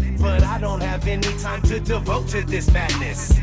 I have nobody to relate to, so I ride alone. Just me and all these wild thoughts that are inside my dome. I feel like I don't belong here and I can't find my home. I'm tripping and I'm wishing it was different, but we're living in the Twilight Zone. They claim you have freedom, but they don't honor it. The world is a prison and you're the occupant. We're living in the Twilight Zone. The government's useless and they're incompetent. And satanic pedophiles are prominent. We're living in the Twilight Zone. The things that you believe are the total opposite. And being called crazy is just a compliment. We're living in the Twilight Zone. It's ran by the New World Order conglomerate. But there's a storm coming and there's no stopping it. We're living in the Twilight Zone. And there's nowhere that we can go. Awake and now I'm feeling all alone. We're living in the Twilight Zone. And the rest that remain asleep, sedated and still thinking that we're free. We're living in the Twilight Zone. And there's nowhere that we can go. Awake and now I'm feeling all alone. We're living in the Twilight Zone. And the rest that remain asleep, sedated and still thinking that we're free. We're living in the Twilight Zone.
All right then.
He wasn't a gamer.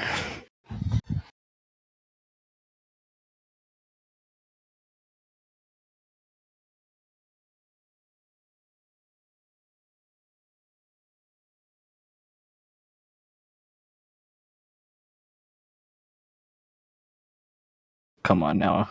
I know someone here is awake.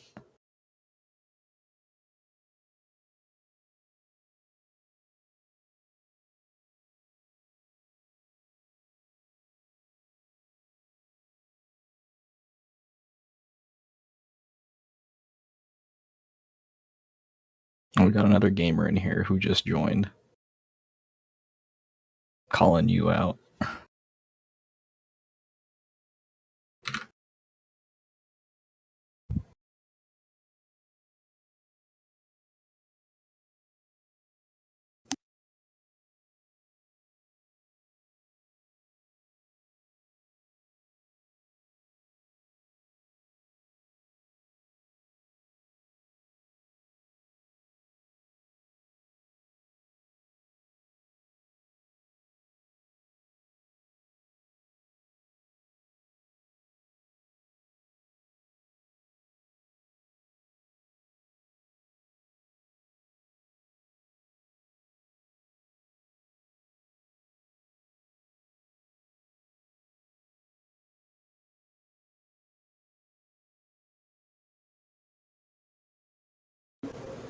Oh shit, we got another one.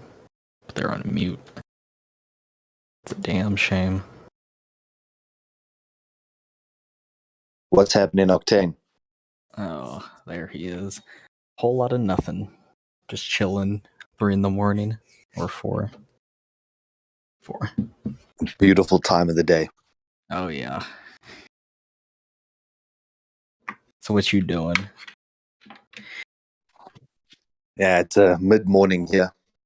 Time to get up and get productive, and I thought I would check what's going on in the Discord. Oh, nice, nice. Yeah, I'm kind of doing the same thing, just seeing what's happening. Seems like a whole lot of nothing.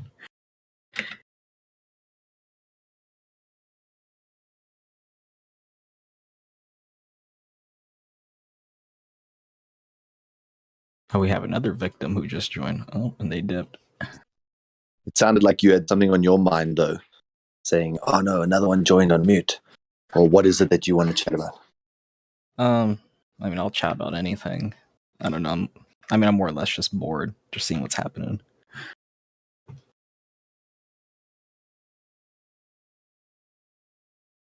It's all happening, man.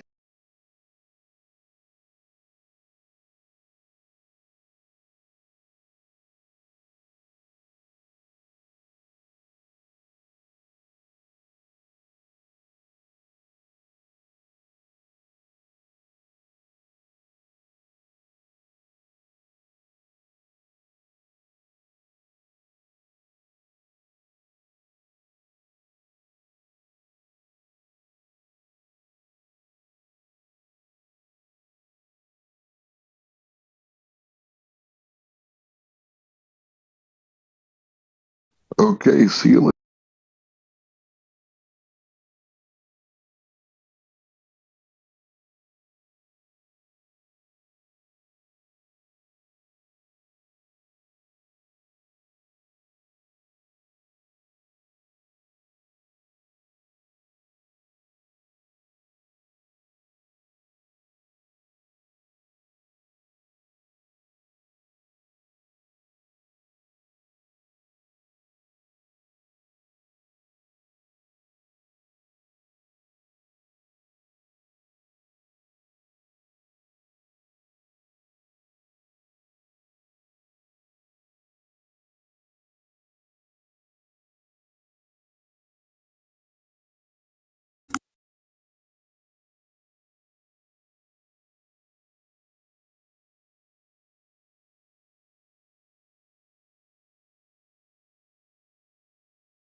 So Octane, do you ever question yourself on this flat Earth knowledge that you know?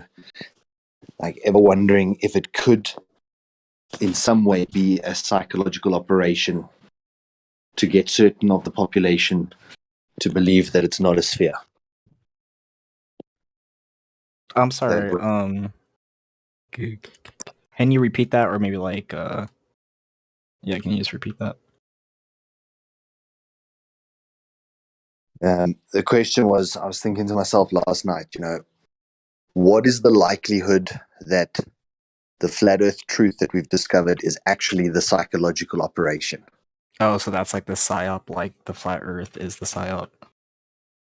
Like as if that they can't prove either sphere or flat, but yet we're all on the bandwagon that it's flat, and that it would seem to be released through YouTube and through other platforms which are the mainstream. Then they censored it almost to make us run toward it as truth. And then, like, what if that's the actual psychological operation, guys? How many people on the earth can you get to believe in this flat earth? Well, we see it as truth. But could it be the psychological op, Yeah, I mean, I guess it's possible.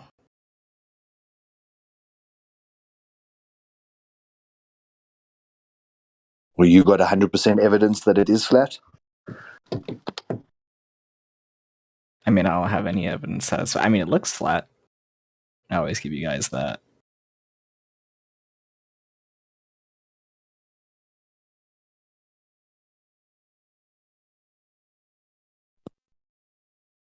So you still think it is a globe?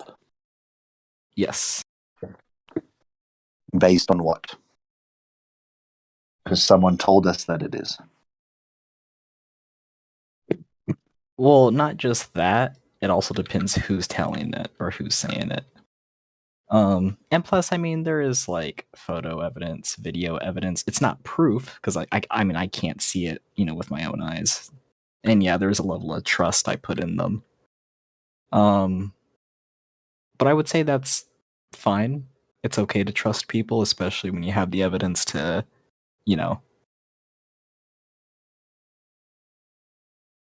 So yeah.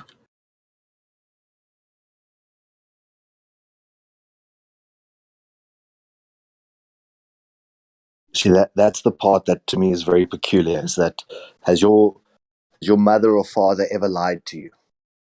Has your brother or sister Probably. ever lied to you? Oh, of course. I mean, I feel like it'd be impossible to not lie to someone. Correct. So it's almost like we know that humans lie. Even your most closest family members will lie.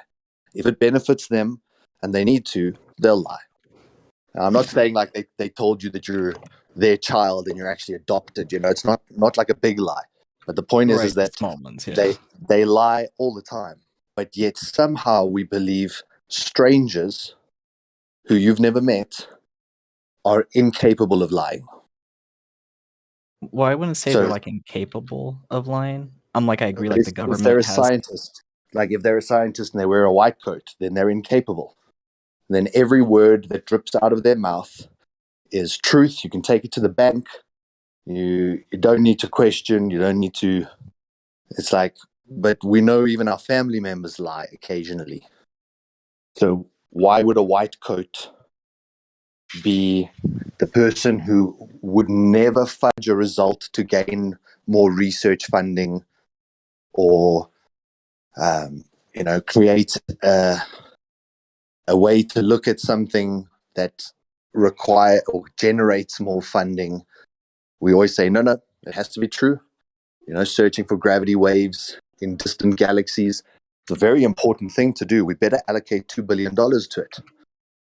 Forget the people that are dying of starvation. They're not important. We're actually looking for intelligent life. And we know there's no intelligent life on this flat Earth because they can't even see that it's flat. So we're gonna continue to search for intelligent life somewhere in the universe. We'll use all this funding to basically fund the research for the next 5 to 10 years. Would anyone in that space then stand up and say or question the present narrative? No, of course not. So why I'm bringing this up is that you said certain people can be trusted. Well, depending on who's the they- one giving it the info. Well, they can be trusted because they also show like evidence to back it up, right? It's not just like blind faith, like, oh, you're in a high position, I'm just going to trust you. It's that they're in a high position and they have a really good track record and they have evidence alongside different people in different countries and they all like agree with each other. And that evidence alone and the evidence they provide, I'm like, okay, I can probably trust this person. It's like I would bet money that, that they're correct. But, I mean, that's just the way I look at it. I mean, I feel like you have to trust people to a certain extent, right? Because one man can't do everything. Like, one man can't prove to himself, like, each and every bit of information. That's just impossible. You eventually have to trust someone. And especially when it comes to space, I mean, space doesn't really have, like... I mean, it really changes nothing in my life, to be honest. And so, me personally, I'm like, I'm not going to go bother to try to prove it to myself. I'd rather just trust people that spend their life doing it. And yeah, I mean, I trust them because they also show the evidence too. And it seems pretty valid. And to my knowledge, I don't think, has NASA actually ever been proven in a lie before? I'm curious. Like, have they ever actually been like, oh, you guys said this and we caught you? Yes, it has been, but normally those people are silenced. So when you go and look, there was 3 or 4 different astronauts that came forward saying that this was not going to work. And suddenly, all 3 of them died in a car accident that happened on the NASA site. Or the other one got hit by a train, also on the NASA site. So when there's a dissenting voice, they make sure that it doesn't remain dissenting. And just curious, I mean, because I'll probably research that. Do you know what year that happened in, or do you know what I can search up to find that?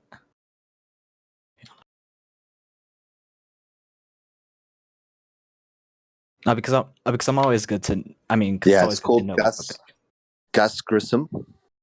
Gus Grissom was the most famous one during the Apollo missions. He actually came forward saying that the technology that they were developing would never get a man even out of low Earth orbit, let alone get to the moon.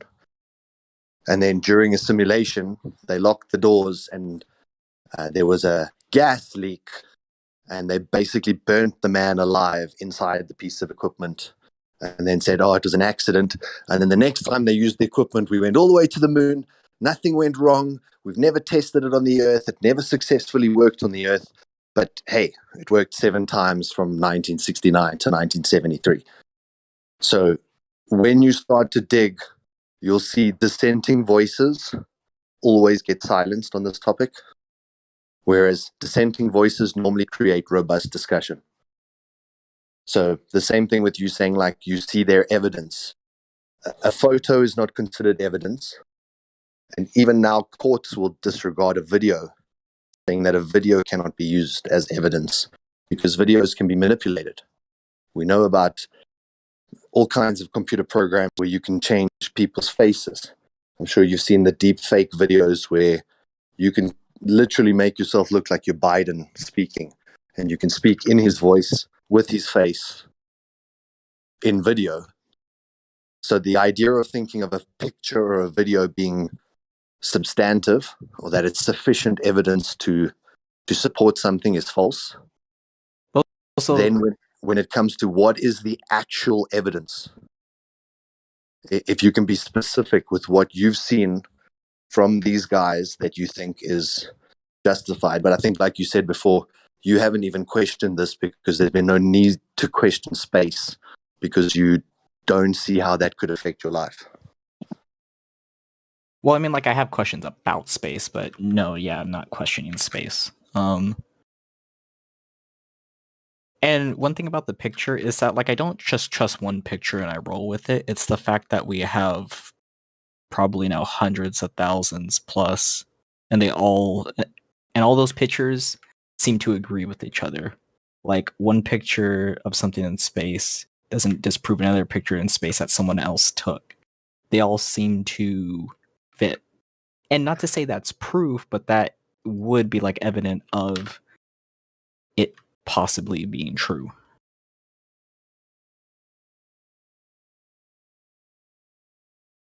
So what's interesting is if you actually go and look, you'll see that NASA themselves claim that there is only one picture.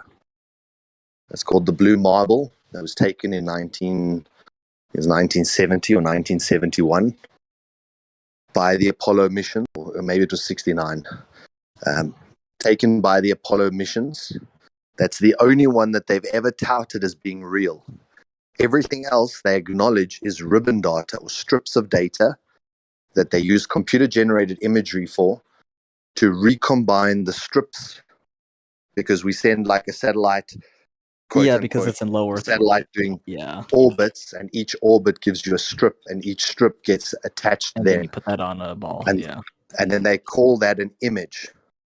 So I would urge you to go and look at all the photos which you think are credible, and you will see below it calls it an image from NASA. And an image is not a photo. An image is the root word for imagination. An image and imagination are synonymous effectively. So them creating an image, or this is the image I have in my mind of what's going to occur, or it's got to do with imagination. A photo is a photo. And if it was taken as a photo, it would be recorded as such. They would say, here are the 1,000 photos of the Earth. They wouldn't say, here are the thousands of images of the Earth stitched together, different clouds, different land colors, different sea colors, all based on whatever that artist wanted to render at that moment. So, like I say, go look at what you think are photos, and you will see that they list them as images below each. So how do you get like a okay, so I think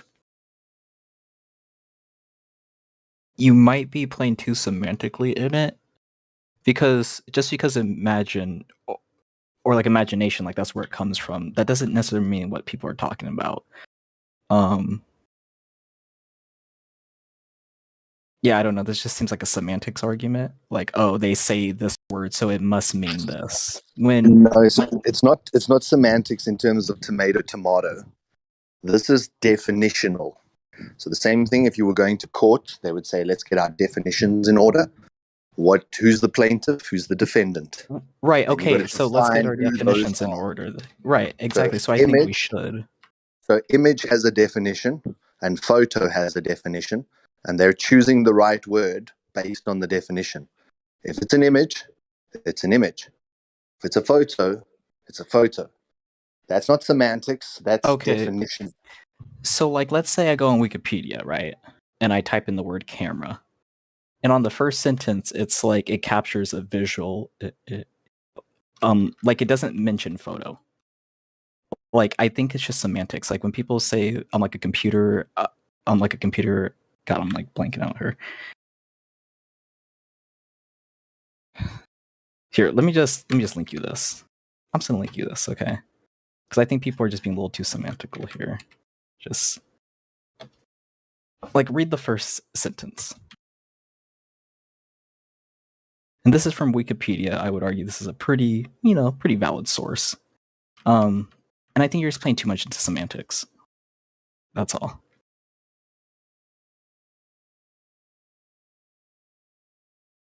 All right, I think that's a valid point. I would then argue that sort of each camera lens has different distortion abilities.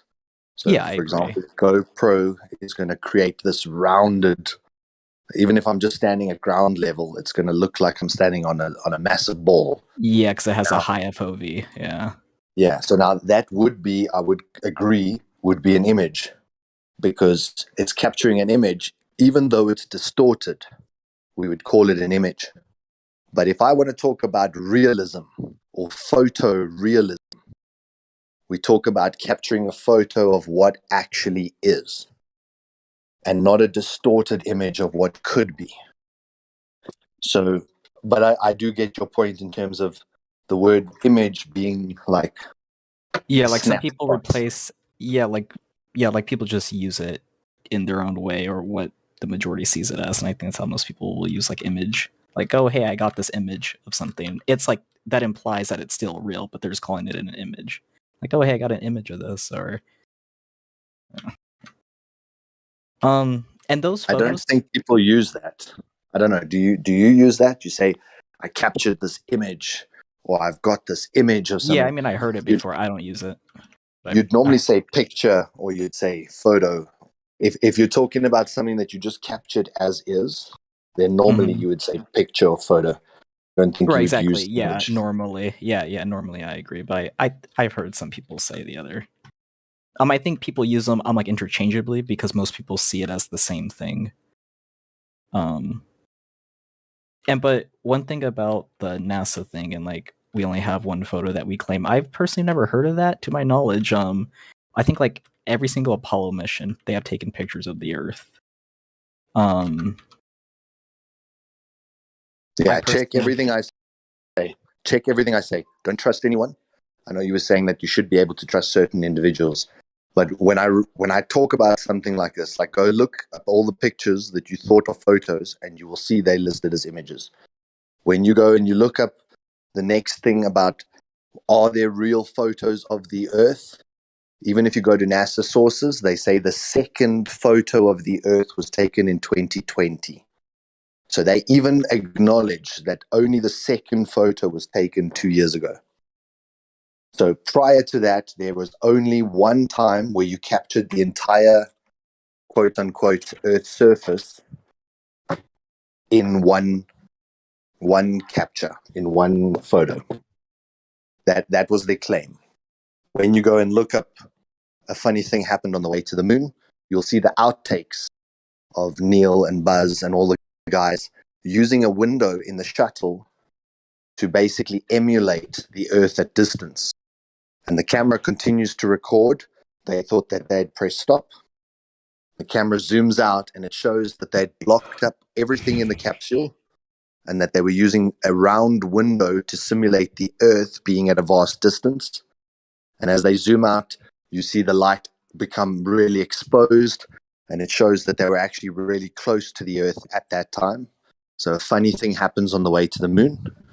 You have to watch that, and that's all NASA footage. So it's not someone else's interpretation of it. Here's the outtakes from all their filming. And NASA realized very early on, if they just show it to you on television, you'll accept it as true. So they needed to make sure that their filming techniques and their basically storytelling was believable around the same time as Star Trek was coming out, that people gobbled that shit up. If you tell them that we're engaging warp drive and we're using the Callidium crystals to achieve, warp 3, people say, wow, see, it's real. And they press the gray button and then you see all the lines streak, but it's on TV, so it has to be. And then here's the moon landing, which they couldn't show. Again, how did they broadcast a live signal from the moon 250,000 miles back to the Earth? We can't even do that now. A broadcast signal only travels a few hundred miles. Even with the amount of power that we have in 2020, 2022, we cannot send a signal thousands and 10,000s of miles, and we certainly can't broadcast live television at that distance. But yet we did it in the 60s with the technology of a washing machine. Or we filmed it in a studio and showed that on television, and everyone believed it. So if we're still unable to achieve what was claimed to be done 50, 60 years ago, still to this day we cannot achieve it. It should make you start scratching the head. And this is actually the start of this, is that you should go and look at space. I know that you said that you don't see the relevance or the importance of it. I find it interesting. It's the easiest thing to disprove. Nature abhors a vacuum. Anything in nature will fill the available volume. So you cannot show me a vacuum in nature here on the earth or above our heads. There is no such thing as a vacuumous or vacuous space, because if there was a low pressure, anything that had high pressure would move toward the low pressure to create equilibrium. And that always happens every time. But my question to that is, why doesn't it happen on Earth then? Why doesn't what? Like, why doesn't the higher pressure, which is here, like, why doesn't it go upwards? Like, It does. to my knowledge, it's called wind, and it's called a dynamic system. And dynamic means in constant motion. So the air is moving. We have winds, we have drafts, we have updrafts. We also have downdrafts. Yeah, but why doesn't it become one system? Because, like you said, because it's dynamic, high and there's goes heat. to low. So that's what the dynamic means. It's a dynamic system because there's a heat source that's being applied to certain regions of that medium. So if I start boiling water, and then it starts to bubble, and then the water that was on the top surface, which is less hot, gets drawn towards the bottom because it sinks as the hot rises, then it heats up and starts to rise again. So But why don't I feel this constantly? Because I feel like there would be constant wind, no? I mean, there's You've never always a felt lower wind? pressure. No. I felt wind, but wouldn't there always be wind? I mean, there's always a lower pressure, and it's actually, like, it stays the same pressure. Like, you can get a pressure thing and measure it, and you can just sit there. It will always be the same. And sometimes there's no wind. So it's based on strata. So you've got different layers of air, and each of those layers have different wind speeds. And we know this from balloon launches through pilots. They say, okay, today we're not going to fly at 30,000, we're going to fly at 37 because we've got a bit of a headwind at 30. Now, on the ground level, you're not feeling anything. But above your head, there is certainly movement and equalization of those pressure differences. So where there's a high pressure, it is moving towards the low pressure, always. And then you've got a sun introducing heat, and heat creates excitation or more energy. And therefore, in the areas where the sun is, it's going to accelerate and become more dynamic. There's going to be more refractive properties. There's going to be all of the stuff because there's more energy, more heat. And then as we go toward the nighttime and that heat source moves away, then it sort of calms down a bit or then finds its equilibrium. That we sometimes find that the wind picks up at night to try and balance out the instability that the day created. So just curious, would you agree then with me that you can have higher pressures and lower pressures exist with no barrier in between? I mean, because you just did, So right? Because you said yeah, there's higher pressures. So I mean, it's so what's confusing me is So that you said you essence, can't. no. In essence, no. But because yes, because it's happening right now. No, because we're in a high pressure environment. But there's So lower pressure to above have- us, so there's multiple pressures. Okay, so what you're trying to allude to now is what we call the pressure difference. Now, to Okay, have pressure so in the you first agree. place, so to have pressure in the first place, you need containment. Once you have containment and a pressurized system, you can then have a dynamic pressure system creating pressure gradients. Okay, But so to yes, have higher pressure- pressures and lower pressures can exist. And they're always trying to find their equilibrium once contained in an environment that allows the high pressure to exist in the first place. If it was a vacuumous area, like a vacuum chamber, and I open the lid of the vacuum chamber, can I have the vacuum chamber still at a vacuum and the high pressure air around it still at high pressure and there be no transfer of energy there? No. That's called the second law of thermodynamics. We know that hot will go to cold, high pressure will go to low pressure every time, as long as you're in a pressurized system. Okay, and we are in If a you take pressurized away system, the pressure, right? correct. And the only way to achieve pressure is containment. It's the only way. You Okay, so cannot show me a ball of pressured gas in front of you without a container. Okay, so you're saying higher pressures and lower pressures can exist with no barrier in between, as long as it's dynamic. As long as the entire system is contained. Same like a shaving cream bottle. Once you've got the bottle that holds the shaving cream at pressure, I can have the buildup of the foam at the bottom of the bottle that I need to shake every time I want to use the damn cream. If I had no container, if I had no shaving cream bottle, could I have various degrees of shaving cream at different pressures? No. If I release it out the container, I'm going to have a pile of shaving cream on my table, and it's going to be basically one pressure based on whatever the atmospheric pressure around it is. The only way to have a pressurized system is a contained system. It's even in the definition. And I know that the Globers, they try and make that out like we don't need a container, but it is the necessary antecedent. It is the requirement. Well, so it's what like I your would tire.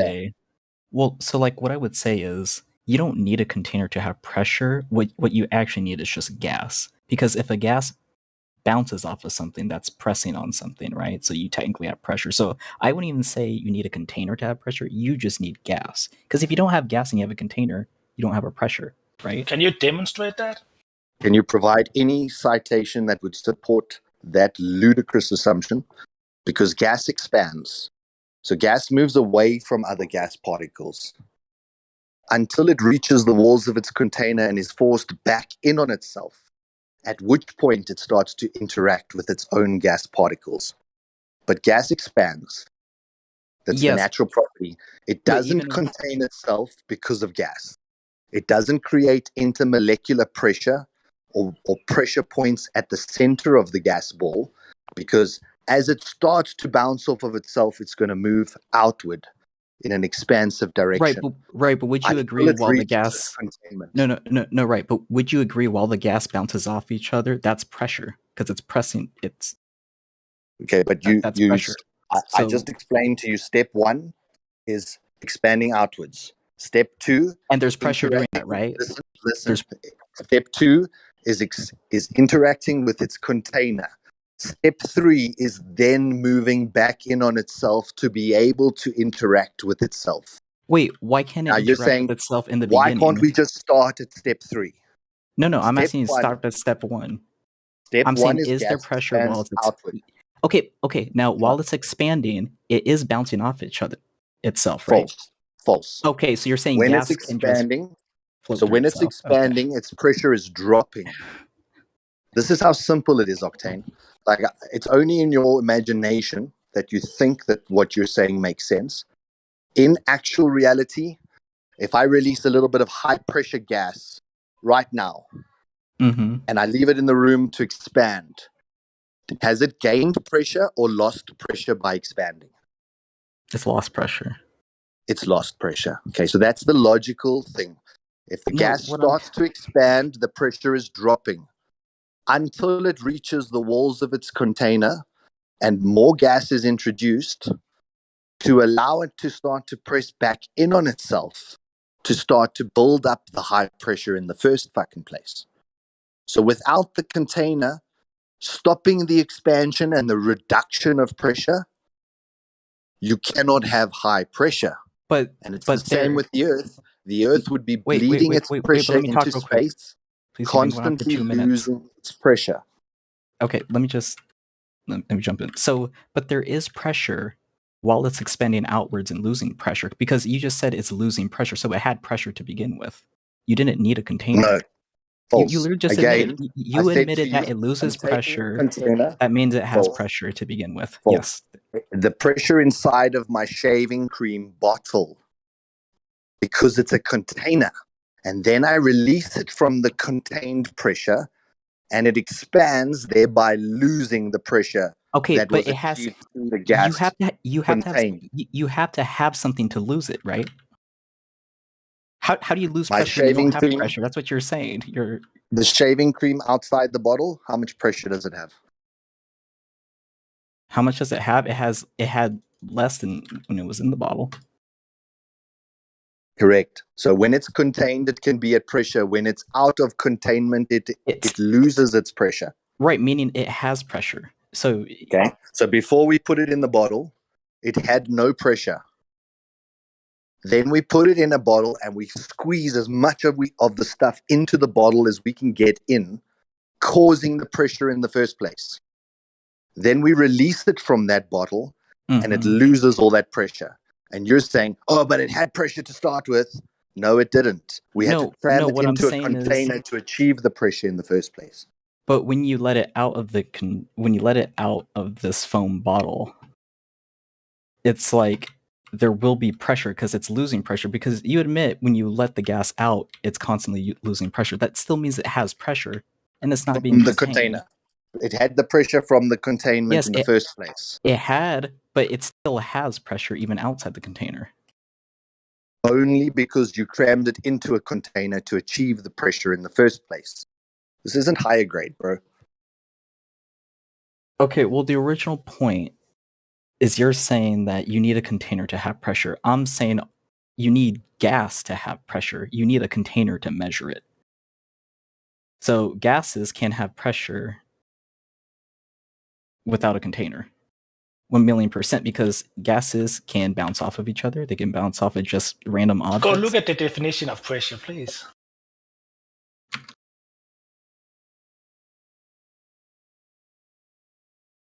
From NASA themselves. Okay, continuous physical force or exerted on or against. Okay, well, here's my definition. Continuous physical force exerted or against an object by something in contact with it. Nothing about a container. An object. Yeah, it doesn't. In contact an with object isn't synonymous with container. That's not like. I mean, that's the second law of thermodynamics. If you entropy and all that, you should. It's not that easy to just look at the definition of pressure as a word. Like there is a complete law written about this. Where, yeah, but you did ask me to look it up. That's the only reason why I looked it up. Yes, just because you said that. Right. I'm just saying I did what you said, and now you're trying. But you didn't look up gas pressure. You looked up pressure as in when I'm pressing against a fucking wall. If I'm pressing against the wall, I'm pressing against a fucking object. Okay. If you look up air pressure or gas pressure, it's very different. It's about exerting pressure on the walls of its container because it's always expanding outward.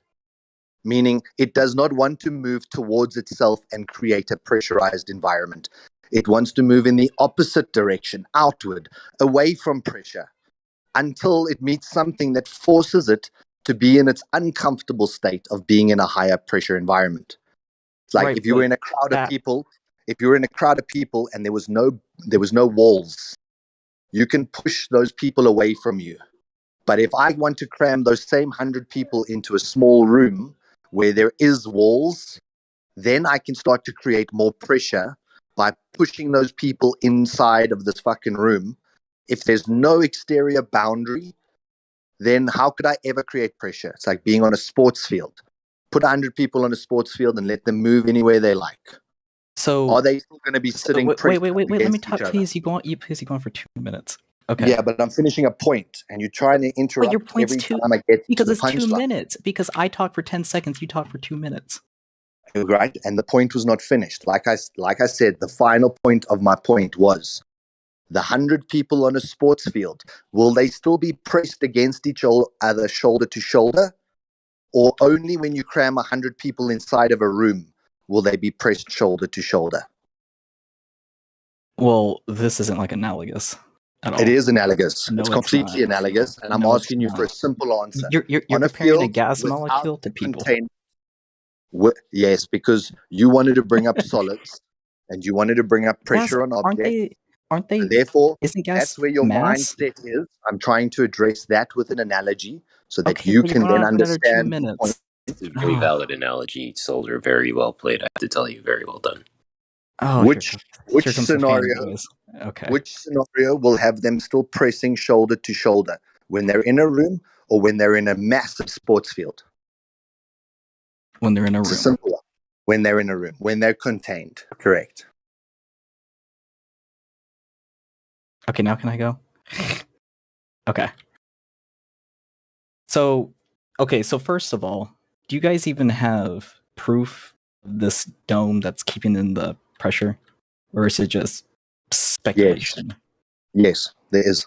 Because I have never seen it. I've seen videos of like rockets, and when they go up high enough, they like stops spinning or something, but that's not proof of a dome. Agreed. That's not proof of the dome, but there is proof of the dome. And what is it? So the Russian government released documents where they've been studying the firmament. If you really want to look at it like from an open-minded perspective, we discovered it in the early 1900s and we called it the ionosphere, where we can bounce radio signals off of a physical location said to be between, I think it's 70 to 100 kilometers off the Earth's surface. So much so that we can bounce signals continuously off the ionosphere all over the place, so we know the height at which that signal returns. The only way to bounce a signal off of anything is off of something solid. That's why we have radar dishes to receive the signal, because it has to be something solid. Or a repeater tower, which is something physical, to then repeat that signal onward. So the only way to impact or redirect a frequency is the ionosphere. That is technically the height at which the firmament is determined. The Russian documents, the declassified documents from the 50s and 60s, talks about them testing the opacity, the electromagnetic charge of the dome. They talk about what type of substance it is, its luminosity. They tested all of these. So from a very scientific perspective, the governments have already been testing, and they use the word firmament in all of those research papers. Then you look at the necessary antecedent for gas pressure. The fact you are breathing gas pressure means we have to be contained. And containment is always something physical. It's only in your imagination that some inward pulling force is a container, because it never is. And as you start to look further and further into this topic, you'll see why is it that we always do strip data, even though they tell us that satellites are at 1 million miles away from the Earth. Why are we still getting strip data or ribbon data images of what they propose the Earth looks like? If we are at that distance, we would be taking 100 photos a day or more of the entire Earth, seeing all the different continents. In fact, we'd be able to show you lunar eclipses and solar eclipses from those satellites. If it were real, we would be able to record all of this, and there would be no flat earthers on the Earth, because there would be sufficient evidence to actually show what's being done. The little Himawari satellite You've been has going on been for a minute shown to be 16. fraudulent. Actually, you've been going for longer. I just started the timer. Can I? You like you ran through 10 points, and then what do you expect me to do? I'm curious. Okay, so did you or did you not ask me about the firmament, and if there was any evidence for the You went firmament? to 10 different topics. I'm literally stopwatching you because you're going on for so long. It's like you touch on like five or 10 different things. Because like there's 5 or 10 different things supporting what I'm saying. But we're talking about one thing. Can we just try to keep it simple? I can't keep track of every single point. All right, let me get my crayons out. Then I'll draw you one picture, and then that'll support everything you need with your one picture, kind of like your one picture of the Earth that makes you believe you're on a sphere. Okay, well, for one, we literally have satellites that take an image like I think every few hours. Which satellite? And that was the Himawari, which I was starting to talk about before you interrupted me. So which satellite and which images? Can you post them? Oh, what is and it is it a called? photo, or is it back to the image discussion? Well, didn't we agree on the picture versus on like the image discussion? Like, didn't we agree that it means picture? That most people use it as picture, like when people say image. Well, okay, so when you view an image, usually what that means is you're viewing it like on your phone, or you're viewing the image like on a camera. That's what image means. When people say image, they don't mean imagination. I've never heard anyone say it like that. And I thought we agreed because I showed you the Wikipedia article of camera, and literally the first sentence says image, and it says image multiple times. And I thought we agreed on that, no? capturing an image, and then, like I explained to you, that some cameras distort the image. Yeah, And I therefore agree they with that. use the word like image rather than photorealism, because if it is photorealism, as in truly capturing what's there, you would use the word photo. Or realism. You wouldn't continue to use image if it was photorealism. And you agreed to that point. So again, the nuance, the final part of the discussion is disregarded because it's inconvenient for you. And Well, only the wait, so first half of the discussion is entertained because it supports what you were saying. wait, so like, isn't photorealism when you draw something and make it look real? For one, that's photorealism, I think. And also, no one says when we're talking about an image or a photograph or a picture, no one says, "Oh, this is realism." I feel like you're expecting something So the word that photo, no one the word does. photo is synonymous with what's actually there. Realism also with what is actually there. That's why the word photorealism is not image realism. Okay, Because if image and photo were synonymous, you would be able to say image realism. And that's a ludicrous idea. Photorealism means you are trying to capture what is truly there, that if you looked at it with your own eyes and someone did draw that thing, that it looks identical, because that's photorealism. Okay, Your so point is that image and photo are synonymous, therefore it should be image realism. And an image that's distorted through a barrel lensed GoPro is also still a photo in your mind. Okay, so I'm reading right now, so maybe this is just wrong. This says photorealism is a genre of art encompassing painting, drawing, and other graphic media, in which an artist studies a photograph and then attempts to reproduce and just attempts to reproduce it. That's photorealism. Now, maybe you're using a different definition. I agreed. When you are trying to replicate what's truly there, you would use the word photo or realism. When you're talking about something that's distorted, something that's not really there, something that's maybe embellished a little bit or boldened, or maybe it's got other colors added to it, then you would use the word image. So a camera taking an image, the camera doesn't know what's really there.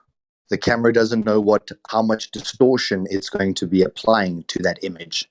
So it calls it an image because it's a distorted image based on the inherent limitations of that piece of technology to try and replicate what's actually there, but it is going to create distortion, so we call it image. When it's real, we call it photo. And like I said, photorealism, I agree with you, is a technique in terms of art, but it's again, definitionally. Why would they choose the word photo for realism in that art form and not image realism if you think it's simply semantics and that image and photo are synonymous? I would say because they're not trying to really like prove to people that like don't believe them, you know? It's like they're not trying to prove anything. They're just saying, "Hey, here's an image. This is what we got."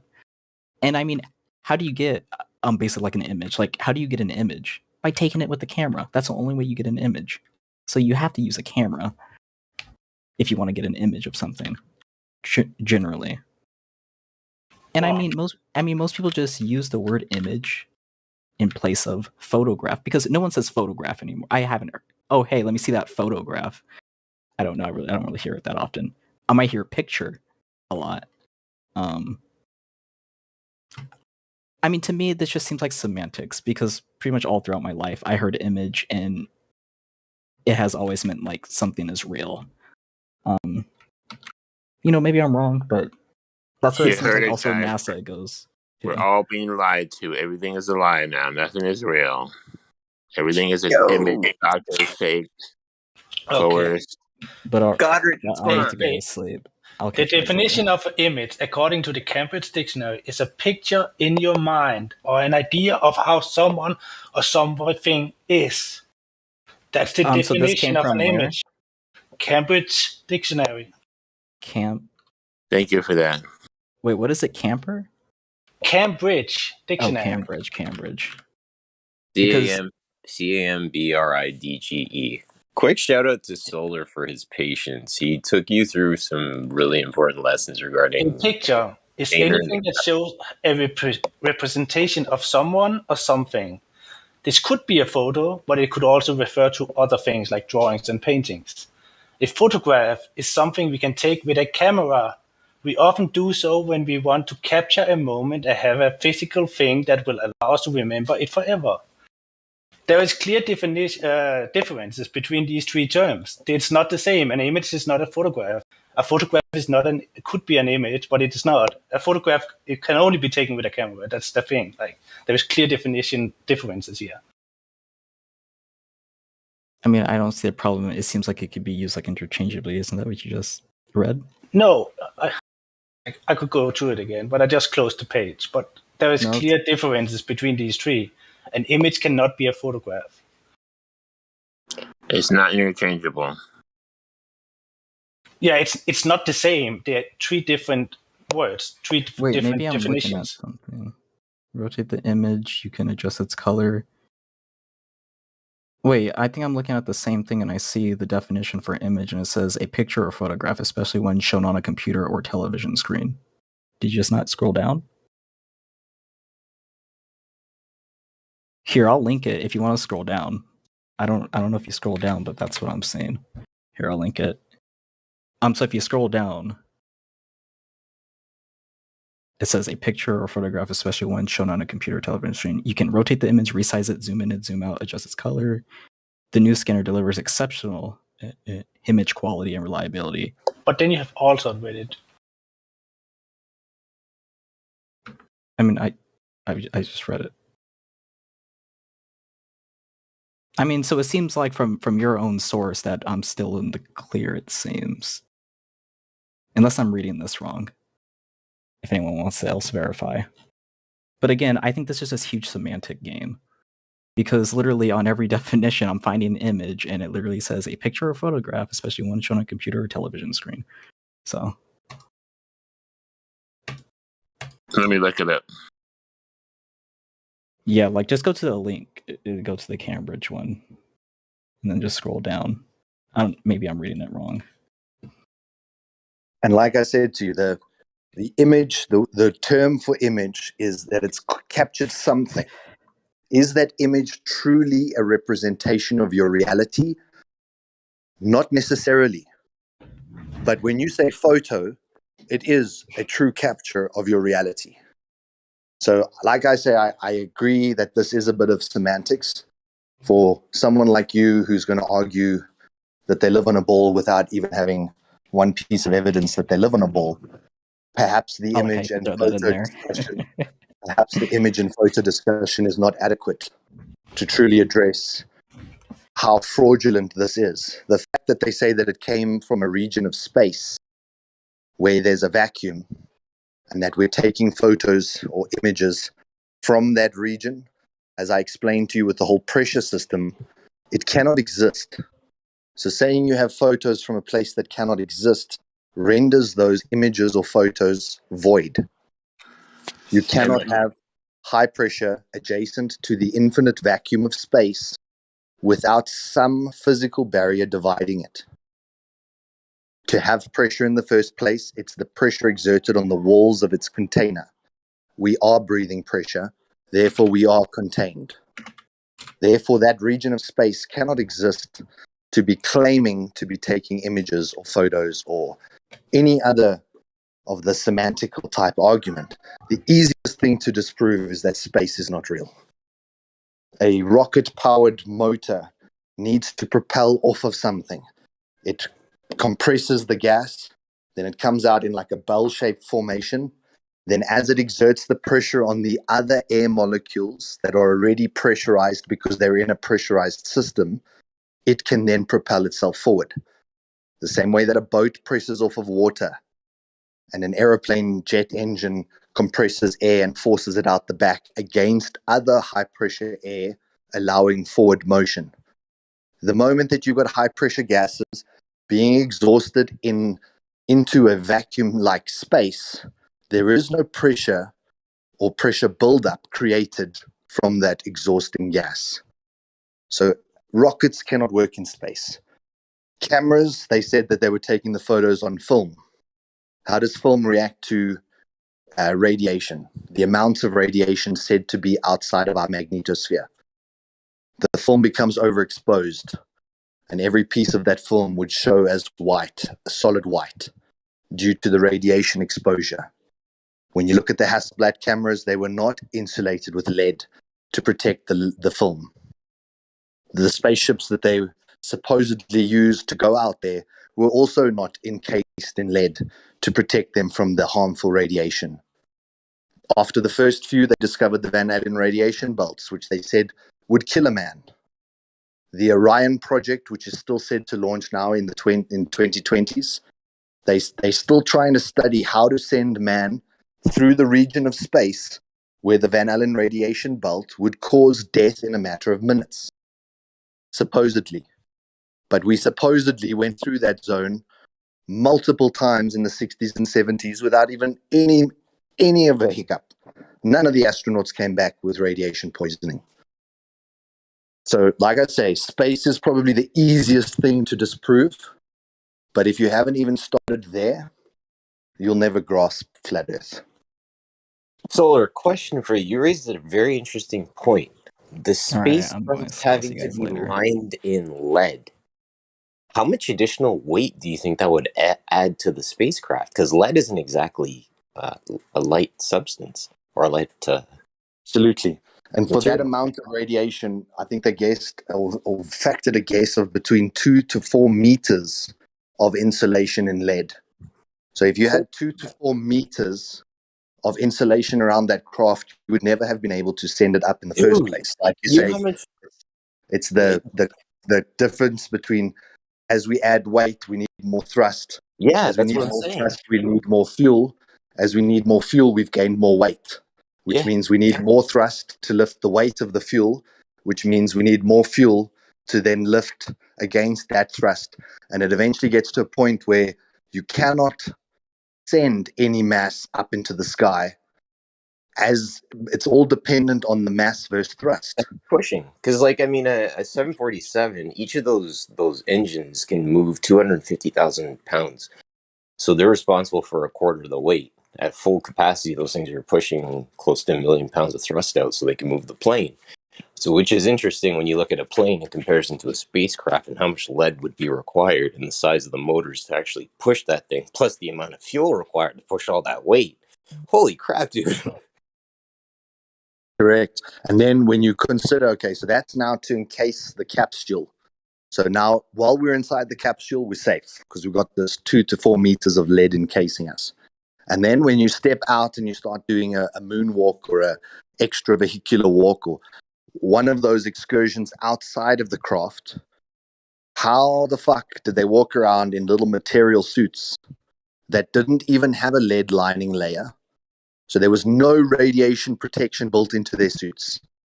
And they went out, played on the moon, played golf, drove around in a moon buggy. Can you see really through lead? Good day out at the beach. Solar, can you see through lead? Absolutely not. So they wouldn't have been able to protect their eyes with the visors then.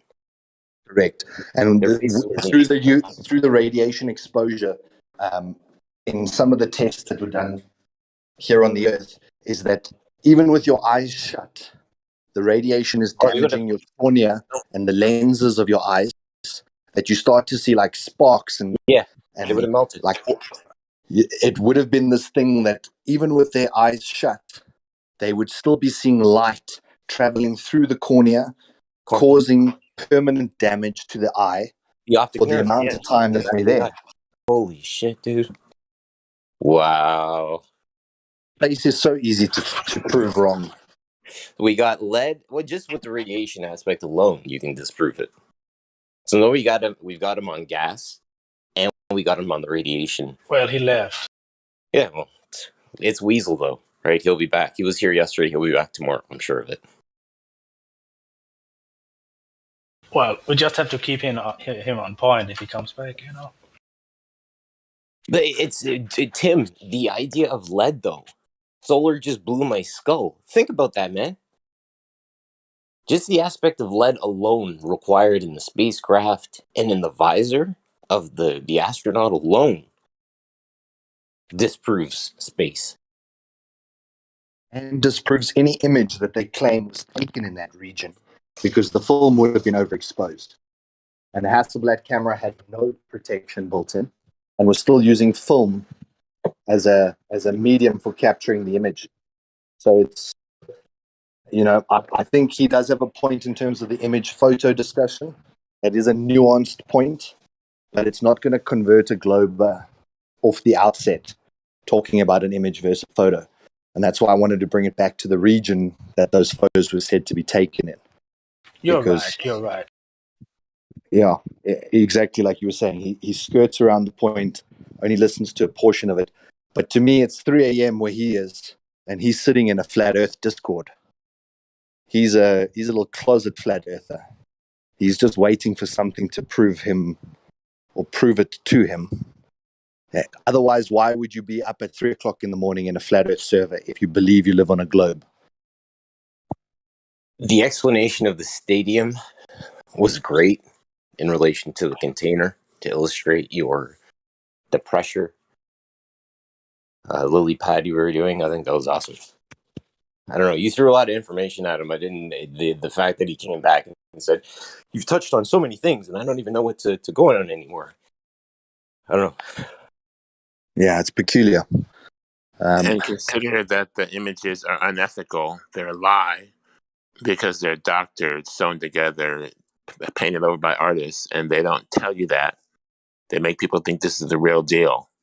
It's not. Yeah. All right. Artist rendition.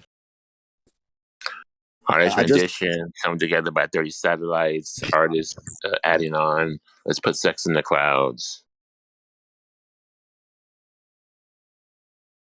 You know, it's one of these things that, like, people often think in pictures and they're visualizing something in their head while trying to describe it. So I always think, what's the analogy or the image that I can sort of portray to get someone to see the point that I'm trying to make in the simplest way?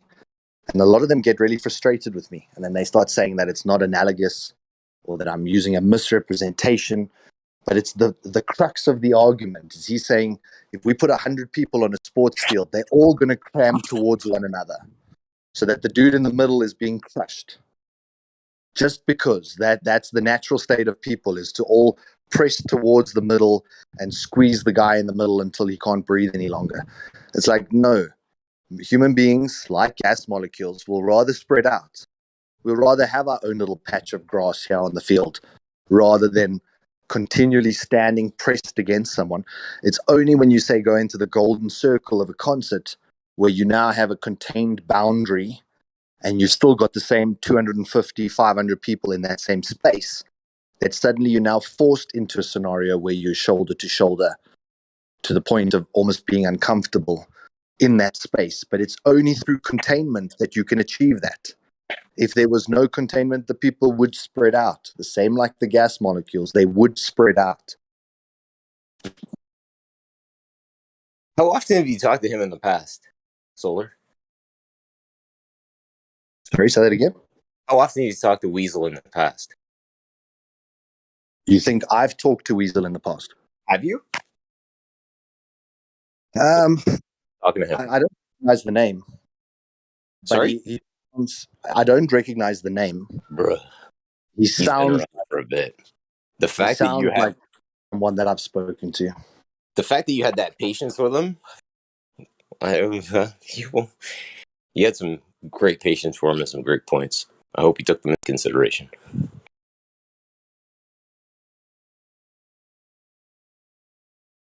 I find this challenging even on a business perspective, that when I talk to business partners or to suppliers and stuff, everyone's always got their version that they think is true.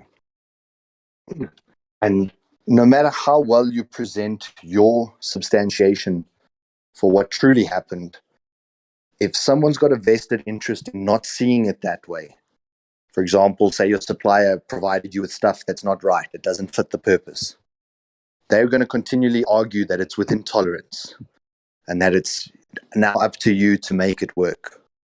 You're going to argue with them that the stuff they've supplied you is not adequate for the purpose and that you need them to resupply you with stuff.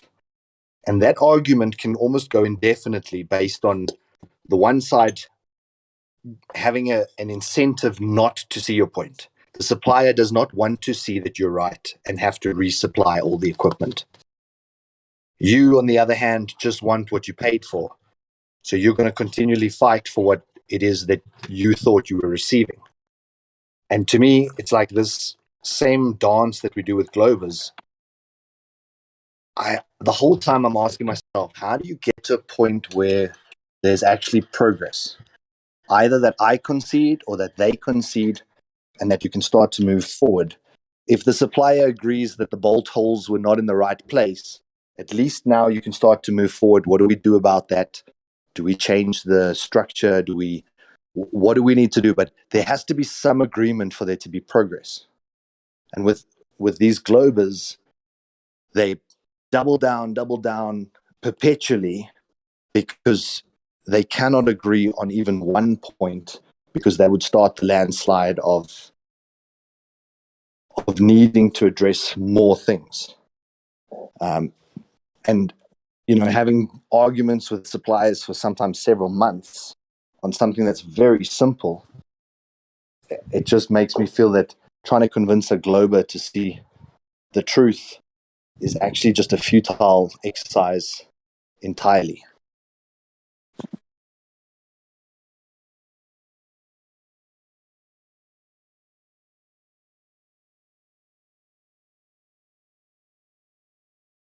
It's like being an employee versus your employer.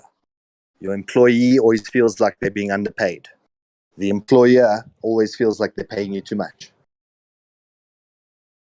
Now what?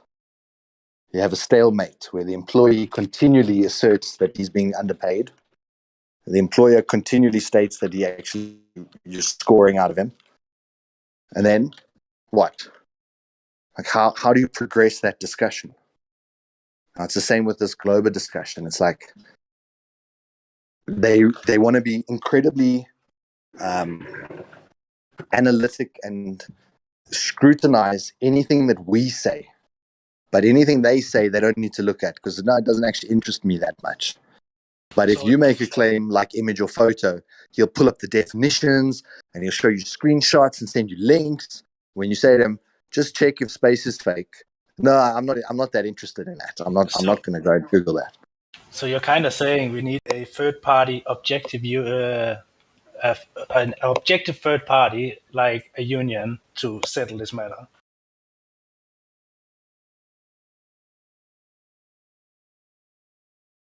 A good idea, but I don't think you can get anyone objective on this matter. Yeah, I'm just saying, idea-wise.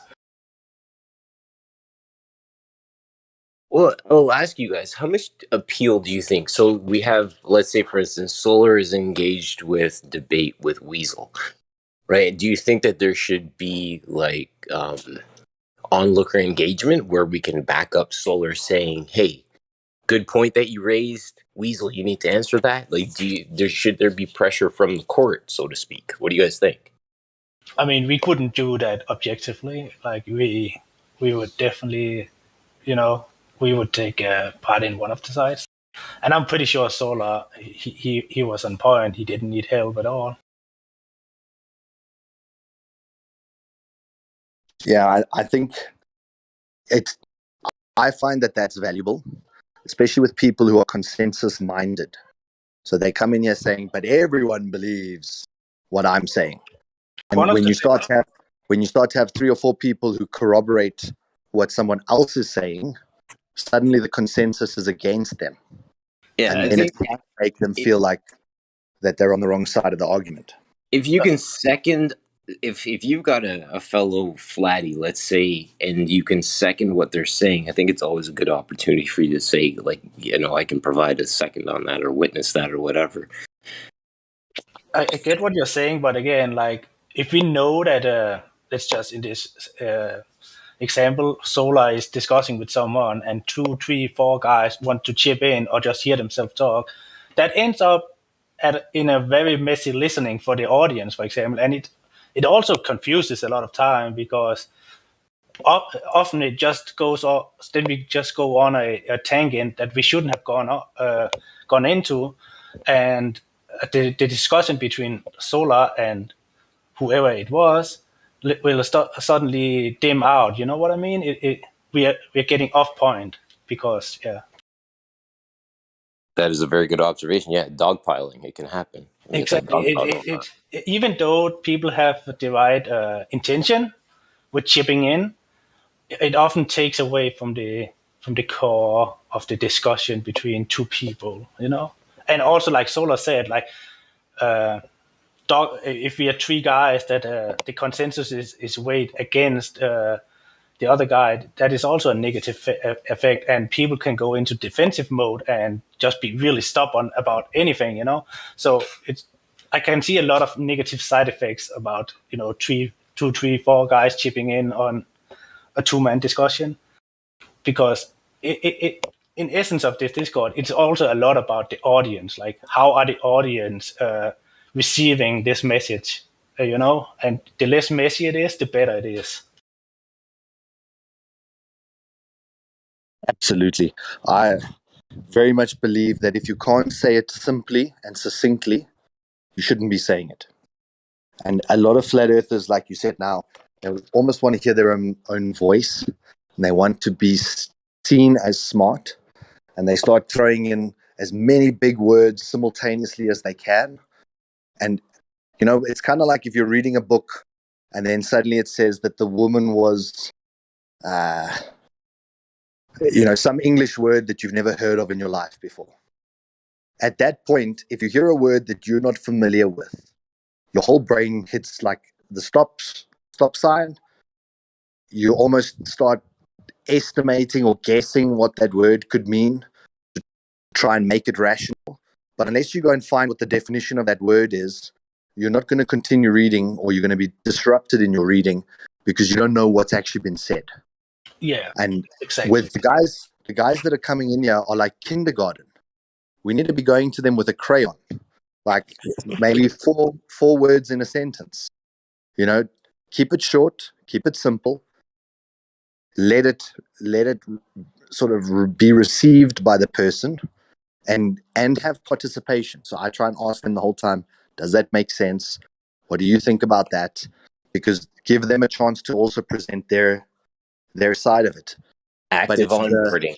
That's right. It's the beauty of all of us in this room is that we've all got a different way to approach that question, and sometimes your way is better than mine, and maybe there's times that I should shut up and you just take over and you start bringing up your points that substantiate that point.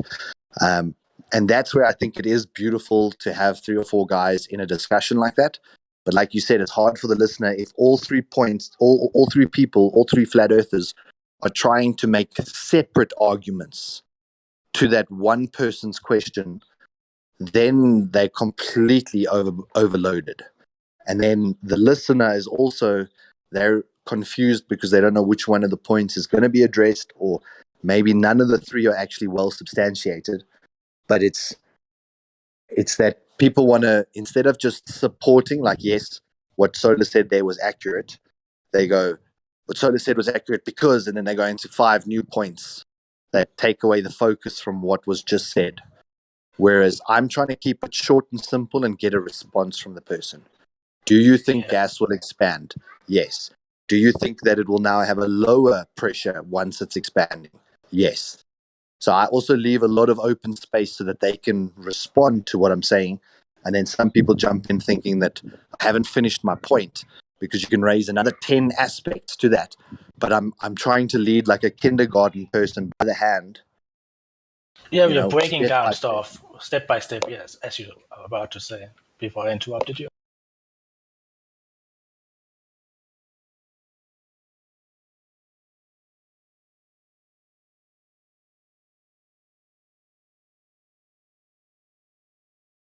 But yeah, it's all a progress, and yeah, it can easily be messy. That was my point, and there are so many people in this Discord that know their stuff so well. They are so well versed in what they're doing, and they could all take the leading stake and lead this discussion with this new guy who came in here. But yeah, I guess it's just like, yeah, show patience and show trust to the fellow guy who you know his stuff when he is engaging in a discussion with someone.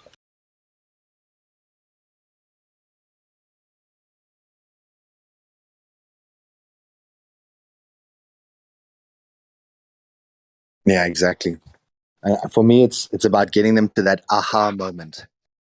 Yeah. It's just one. I don't need all of them. I just need you to accept one aha moment, like the gas containment discussion. Like if we can really stick on that and get them to the point where they say, "Wow, you're making me think now." That little aha is all I need, because that seed's planted, and that seed will grow. It's like put a seed in the ground, wet it. Not much more needs to be done after that, and it will germinate and it will start to grow into something. So it's just get that aha. And 90% of the time, people come in here also as an ego battle, that it's my ego against your ego.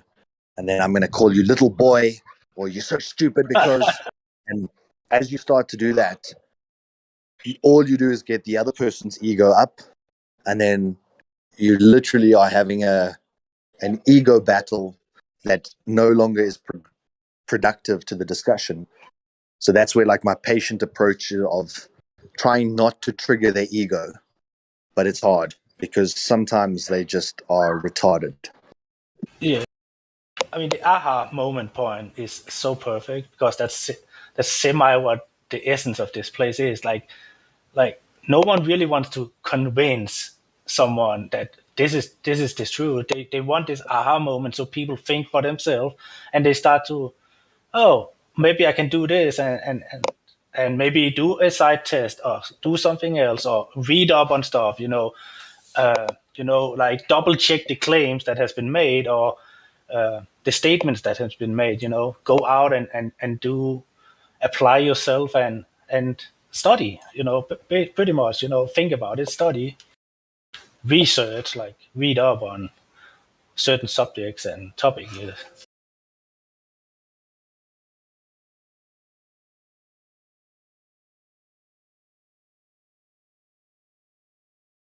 Exactly. And to me, I was talking to a guy this week, completely unrelated to this topic, but very much related to this topic. It's not about what you think, it's about how you think. So the discussion I was having with him was about how times in our lives we see obstacles and we start thinking about what those obstacles are. And you can have 1,000 whats. What is this? What is that? Why is this? Why is that? But it's the how you think that's either going to solve that problem, or you're going to remain a slave to that problem for the rest of your life. You often hear this with people who feel continually wronged by someone. We call that a victim mentality. So if you feel like you're a victim and everyone's always wronging you, or everyone's always doing something wrong to you, then you're always talking about the whats. This is what he did. This is what she said. This is what blah, blah, blah. You're always thinking about the whats. But the how is like, do you want to remain a victim, or do you want to elevate yourself to the point where you become a victor? You're victorious over those things. So it's about, if I look at a challenge, I've got a difficult staff or a difficult employee, and I start talking about the what he's done, what he said, what he blah, blah, blah.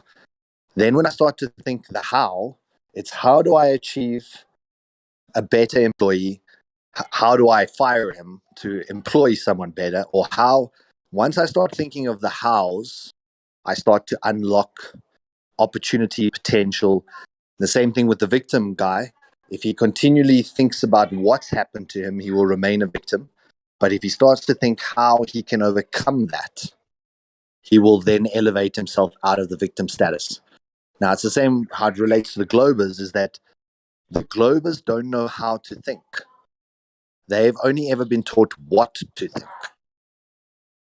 And it's the how to think that truly blew my mind when I discovered this truth was, asking yourself something like, can gas pressure exist without a container? That's the how. How can you have gas without a container? Suddenly you're like, well, you can't. And instead of saying what gas does and gas is attracted by gravity and blah, blah, blah, blah, blah, when you start to think about the how, it elucidates exactly why the what was wrong. Sorry, that maybe came a bit confusing, but the how is, yeah. Here's the thing. I was talking to my aunt about this. It's not your view of the problem that's the problem. It's your view of the problem. And wait, what I love about it was what you're saying here is instead of looking at it from the what view, look at it from the how view. Exactly. Yeah. How are we going to achieve this? How are we going to prevent this happening again? How can I, etc., rather than what just happened and how dare he behave that way or how dare she behave that way. It's now that how thing is also in terms of how you speak to yourself. And I've done a lot of study into neuro-linguistic programming. And for example, years ago, 10, 15 years ago, I was on antidepressants and sleeping meds and all this shit. And I could feel I wasn't myself. And I met a neuro-linguistic programming psychologist, and they said, you don't need a single drug for anything. You just need to think. And it really triggered my curiosity, because when you're in a dangerous situation, like say a lion steps out in front of you, do the cells in your body know that that animal is a lion? No. It's what you think at the moment of seeing the lion that suddenly causes every cell in your body to start gearing up for like a flight or flight reaction. Adrenaline starts to be created by the body so that you can suddenly jump up into a tree or do whatever it is that you need to do. But it's your thought that started the production of the adrenaline. It's your thought that started the production of stuff that makes you feel horny. It's like when you look at something, your eyes are seeing a picture, but it's what you think about while seeing the picture that causes the physical reaction. And that's how powerful the thoughts are. So when I was in a state of depression, by thinking better, changing how you think, what happened to you is what happened to you. And people can feel depressed by what happened. But when you start to change how you think about what happened to you, suddenly it starts to fit into its neat categories. I stopped taking all the drugs, every sleeping pill, every antidepressant, everything, literally cold turkey, and taught myself to think better. When I'm starting to go into that spiral mode of feeling depressed, you see yourself. So you almost catch yourself. Okay, I'm in that state. This type of thinking is not leading to a productive outcome. I need to start thinking about it like this. How am I going to think about it like this to get myself to see myself as a victor and not a victim? And when you realize that all of that is through thought and how you think, that it unlocks the rest of your life, because you're actually at the driving wheel. You're the one steering your vehicle. Whereas many of us see ourselves as passengers. We're the passenger in the vehicle, and the vehicle's taken us to this place. And now we're upset because we're in this place. And we see ourselves as the victim because we're the passenger in the vehicle, not the one driving the vehicle to that location. Now think about how we forget where our sense of self is in that, right? Where we have what we believe to be our ego, if you will, that's driving the car, right? And our sense of responsibility, our innate, our heart is telling us something different. And that's what's actually sitting in the back seat, right? Whereas if we took a moment to just free ourselves of the mindset that we're supposed to be thinking of stuff that they tell us to, i.e., the world is moving and space is real and all these different things. Take a moment, think for yourself, as Solar is saying, how did we get to this point? How did we get to the point of thinking that gas doesn't need a container, as an example, of course? Yeah, exactly. And also the fact that we haven't been taught this skill. So it's not going to come naturally. You don't just start tomorrow and start doing flick flacks and cartwheels, and first time you try it, you get it right. That's not how life exists. This is something that needs to be worked at. And it can only be worked at if it's evident. So it's kind of like you can only start breaking your drinking addiction when you realize you have a drinking addiction. It's that moment of, aha, okay, this is a problem. I need to now fix this problem. How am I going to go about fixing this problem? As soon as you know there's a problem, you can start to work on it. And it's the same thing with the how in the thinking. Like it's truly life-changing. You know, your eyes are just receiving light, but your brain is decoding what that means to you. Your brain decoding what that means to you has affected most of your reality. We don't know that ability or that essence that we actually are steering the vehicle towards where we want to go. In that, I've got friends who say, oh, I'll never get a raise. My boss doesn't like me. Well, they start claiming all these negative things about their lives. And the more that they continually say that, the more true it becomes. And the more they continue to say those negative things, they don't realize how complicit they are in the manufacture or the manifesting of that reality. So the other person walks into the office and says, I bet you my boss is going to give me a raise. Why is he going to give me a raise? Because I'm going to work harder than everybody else in this place. And then what do? They work harder than everybody else in this place and they get the raise. The other person says, I bet you my boss will never give me a raise. And then because they're already feeling aggrieved, they stop working hard. They don't finish the assignment in time. They don't, go to the 110th percentile of doing it 100%, 110% right. They kind of anticipate already that they're not going to get a raise. So therefore, it doesn't matter if I give him a 60% version of what he asked me for because he's not going to give me a raise anyway. So what the fuck? And the how you think is affecting your life in so many ways. But the Globers have never been taught how to think.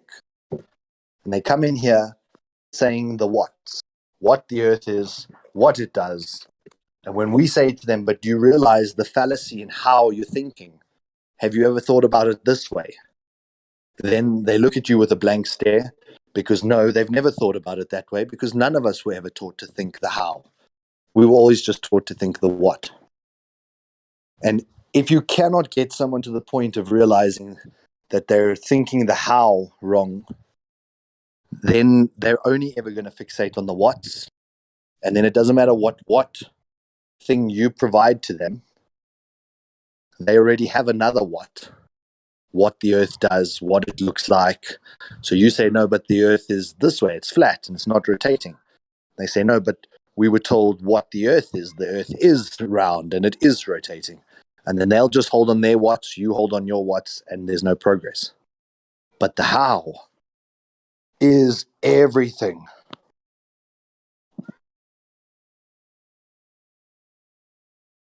For me, I look at obstacles in my business. And the very first thing always is the how. All right, so this is the challenge. How are we going to resolve it? How do I make sure that we don't encounter this next year? Once you've planned 5 or 6 hows, that challenge is not even a challenge anymore. It's just almost like excitement to implement one of the hows to resolve it.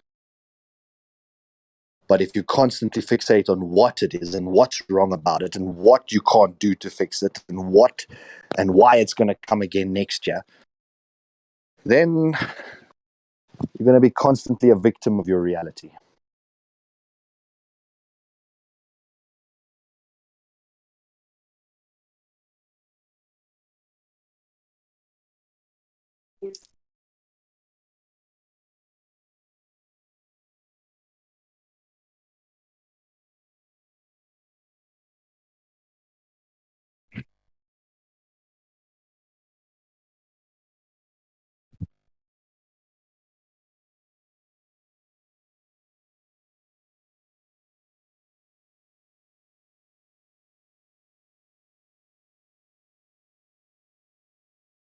And when I meet victims, as in like all people who have some grudge against someone, they all talk about the what's. And it's like when these globers come in here, I want to just try and take them through a how thought. How do you think the air can do that? How do you think the earth does this? How does a signal bounce off of the ionosphere? How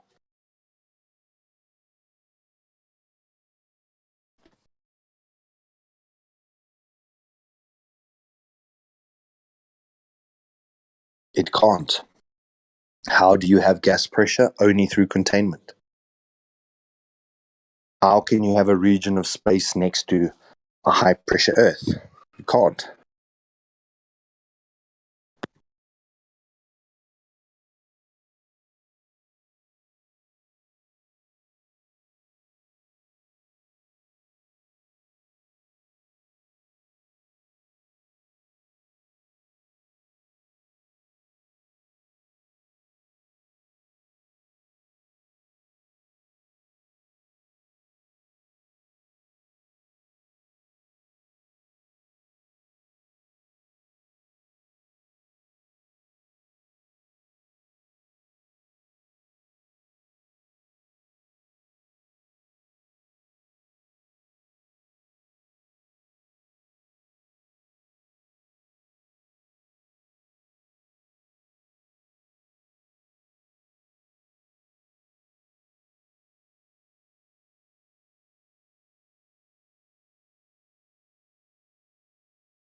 Good night.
Have you heard that the landing tractor beam in the shuttlecraft hangar deck is malfunctioning again? No, I hadn't. It takes quite a while to repair it each time. Yes. I wish we would stop landing the heavy shuttles on patrol first, before the scout ships. Why? Because every time we land the heavy shuttles before the scout ships, the landing tractor beam soon breaks down. I don't know. Excuse me, gentlemen. I couldn't help overhearing. Yes, sir? The argument you are employing, Mr. Kyle, is not logical. In fact, it exhibits the fallacy of cum hoc, ergo propter hoc. In other words, false cause, or correlation is not causality. The argument seems to make sense. That may be so, but the form of the argument is invalid. An argument committing this fallacy attempts to establish a causal connection between one event and another event that just happens to occur before it. Just because one event follows another on a number of occasions does not mean that the first event caused the second. Your argument commits this fallacy and is therefore not valid. Thank you, Commander Spock. Yes, I should rethink what I'm trying to say. That would be best.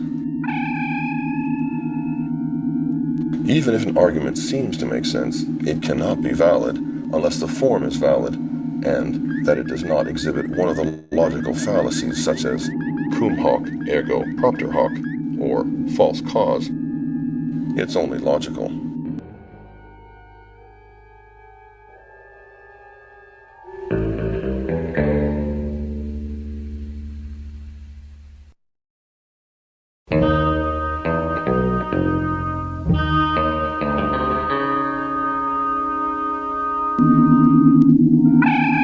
What an escape. Captain Kirk is the best starship captain in the fleet. That's why he was assigned command to the Federation's flagship. He's great, all right, but I don't know that he's the best. They gave him command of the flagship because no other captain was as good as he is. Captain Kirk is the Enterprise's commander, and the Enterprise is the Federation's flagship, isn't it? Well, yeah, I guess so. Well, that proves it. Captain Kirk is the best starship captain in the fleet. That's why he was assigned command to the Federation's flagship. Excuse me, gentlemen. I couldn't help overhearing. Yes, sir? The argument you are employing, Mr. Kyle, is not logical.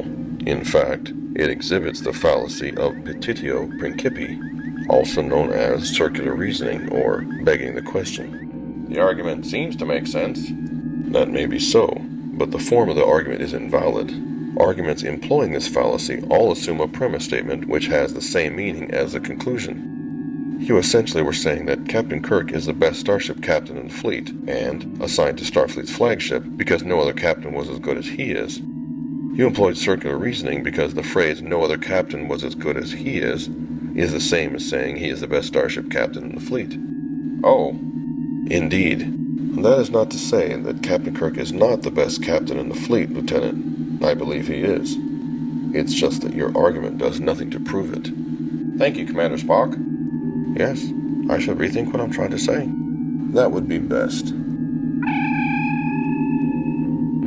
Even if an argument seems to make sense, it cannot be valid unless the form is valid, and that it does not exhibit one of the logical fallacies such as petitio principii, or begging the question. It's only logical.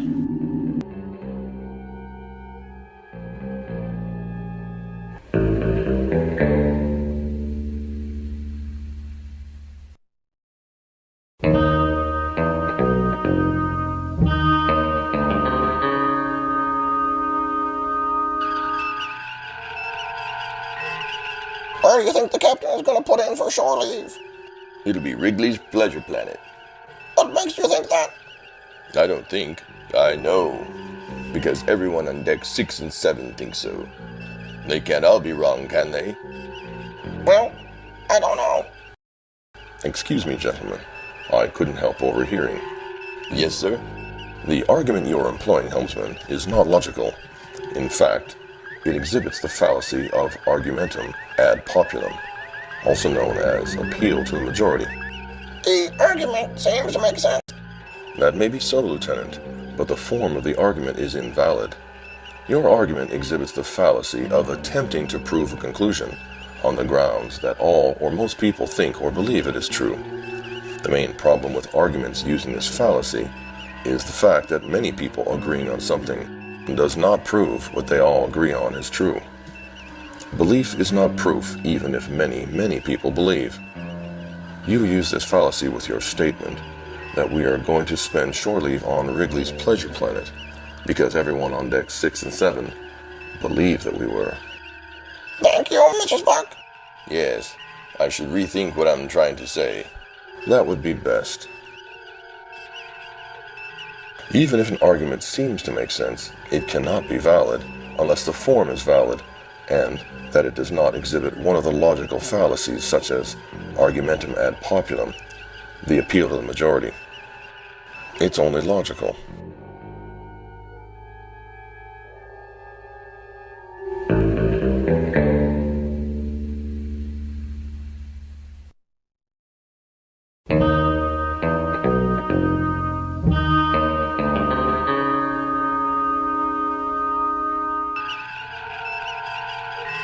I tell you, the reason there are so many binary stars in this sector is because of the local high density of interstellar dark matter.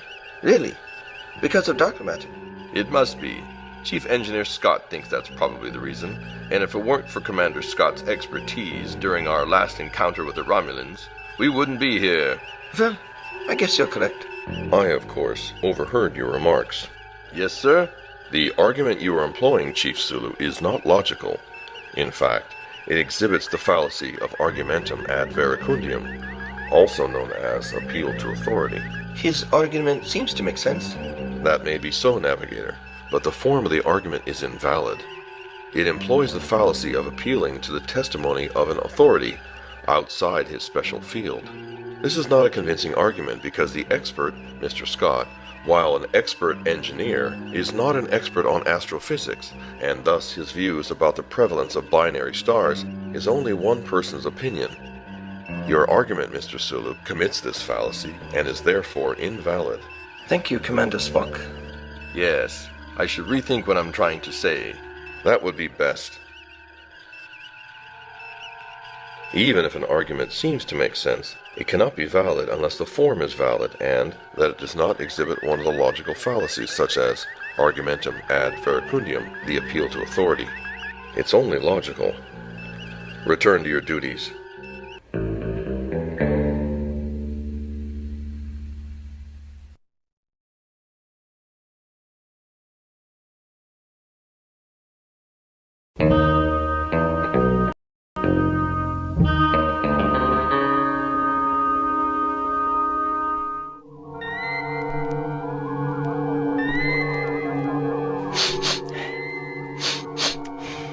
Have a cold, huh? Yeah. Too bad they'll never find a cure for the common cold. What makes you say that? Well, if they were going to find a cure for it, they would have by now. Why haven't they cured it yet? They've never found a cure, and they never will. Yeah, I guess you're right. That's too bad. Excuse me, crewman. I couldn't help overhearing. Yes, sir? The argument you are employing, Mr. Erickson, is not logical. In fact, it exhibits the fallacy of argumentum ad ignorantium, also known as arguing from ignorance. His argument seems to make sense. That may be so, but the form of the argument is invalid. This fallacy suggests that a proposition is true simply on the basis that it has not been proved false, or that something is false simply because it has not been proven true. Clearly, just because a problem hasn't yet been solved does not mean it will never be solved. Recall that the speed of light was long held to be impossible to exceed, but then warp drive was invented. Thank you, Mr. Spock. Of course. I should rethink what I'm trying to say. That would be best. Even if an argument seems to make sense, it cannot be valid unless the form is valid and that it does not exhibit one of the logical fallacies such as argumentum ad ignorantium or arguing from ignorance. It's only logical.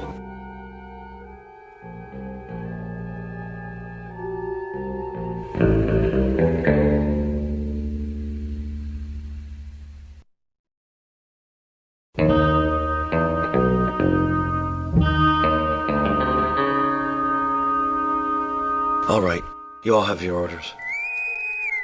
Bridge to Captain Kirk. The Enterprise has arrived at Hermes 2. Acknowledge, Mr. Sulu. Assume standard orbit.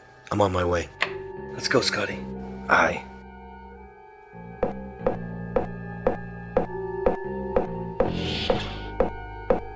So what do you think happened to the colonists that went missing after the attack by that Andorian marauder? 3 of the missing colonists were children. I hope they're okay. They're probably hiding somewhere safe and sound. It would be horrible if they were killed. They must be safe. Maybe the reason they haven't been found yet is because they're buried under the rubble. That couldn't be. Imagine those poor kids dead. They have to be safe and just waiting for our search party to find them. I guess you're right. I hope the rescuers find them soon. Me too. Excuse me, ladies, I couldn't help overhearing. Yes, Mr. Spock? The argument you are employing, nurse, is not logical. In fact, it is an appeal to emotion, a logical fallacy. I thought she was making pretty good sense. That may seem so, Yeoman, but her argument is invalid. An appeal to emotion is a type of argument which attempts to arouse the emotions of its audience in order to gain acceptance of its conclusion. Emotion is not always out of place in logical thinking. However, because strong emotions can subvert rational thought, playing upon emotions in an argument is often fallacious. Appeals to emotion are always fallacious when intended to influence our beliefs. Nurse Chapel, you employ this fallacy when you stated the missing colonists, particularly the children, must be alive because the thought of them dead was horrible. In doing so, you were appealing to Yeoman Rand's desire for a positive outcome. The fact that we desire something to be true gives not the slightest reason to believe it. Just as the fact that we fear something being true is no reason to think it false. Thank you, Mr. Spock. Oh, I should reassess my thinking. That would be best, but I too hope they are all safe.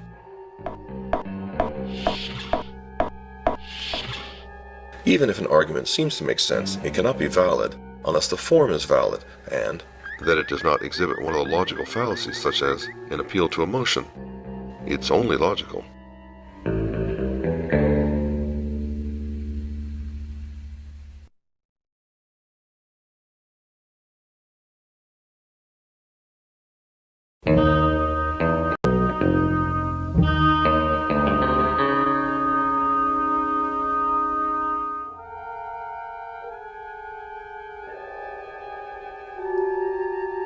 Mr. Leslie, it is of paramount importance that the occupant of cell D2 does not escape. Increase the security contingent to 3 full-time guards until further notice. Yes, Commander. I'll see to it personally, sir. Excellent. Carry on. I think that the new Orion Syndicate should never become involved in armed conflicts, sir. What if the situation is a dire emergency? Like if a group of people are in immediate danger of being taken over by the dictator. It doesn't matter. The Syndicate has reformed their old ways and shouldn't get involved. There's no reason. Of course there are reasons. Aside from being conquered by a dictator, there's famine or medical emergencies during wars. You have to agree that trade organizations will always need to get involved in wars to ensure freedom and combat famine and medical emergencies. I don't agree. They never should. Never, sir. You're wrong. How will the Syndicate deal with those situations without becoming involved with war? I don't have to explain. I'm entitled to my opinion. Everyone has the right to their own opinion, sir. Yes, of course. But what about... You have your viewpoint, and I have mine. Well, I guess so. Mr. Mudd, Mr. Jones, I happen to overhear your remarks. Yes, Mr. Spock. The argument you are employing, Mr. Mudd, is not logical. In fact, you are resting on your right to an opinion instead of putting forth an argument for your contention. But I don't have to explain my opinion. Yes, you do, if you expect to engage in reasonable discourse about a particular controversy. I'm entitled to my opinion is a logical fallacy in which a person discredits any opposition by claiming that they are entitled to their own opinion. This logical fallacy is often presented as, let's agree to disagree. When reasoning correctly, it is important to provide true premises and actual evidence instead of simply dismissing the opposing argument because you have an opposing viewpoint. The I am entitled to my opinion fallacy is also a fallacy of relevance since it fails to address the actual proposition in question. Yes, of course. Thank you, friend Spock. Indeed. I shall definitely endeavor to reword my statements in the future, my good sir. That would be best.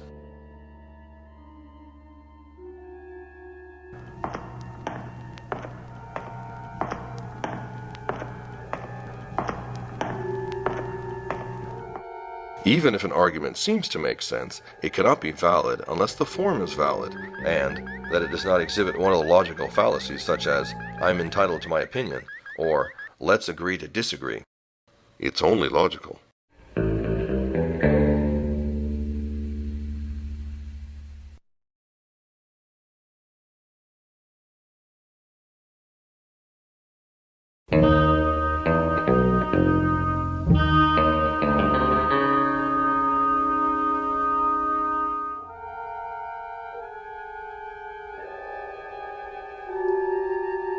Mr. Leslie, it is of paramount importance that the occupant of cell D2 does not escape.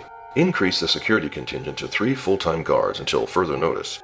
Yes, Commander. I'll see to it personally, sir. Excellent. Carry on. I think that the new Orion Syndicate should never become involved in armed conflicts, sir. What if the situation is a dire emergency? Like if a group of people are in immediate danger of being taken over by the dictator. It doesn't matter. The Syndicate has reformed their old ways and shouldn't get involved.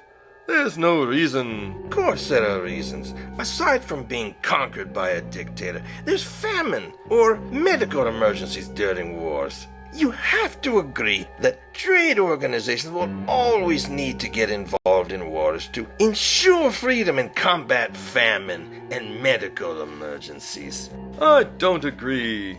They never should. Never, sir. You're wrong.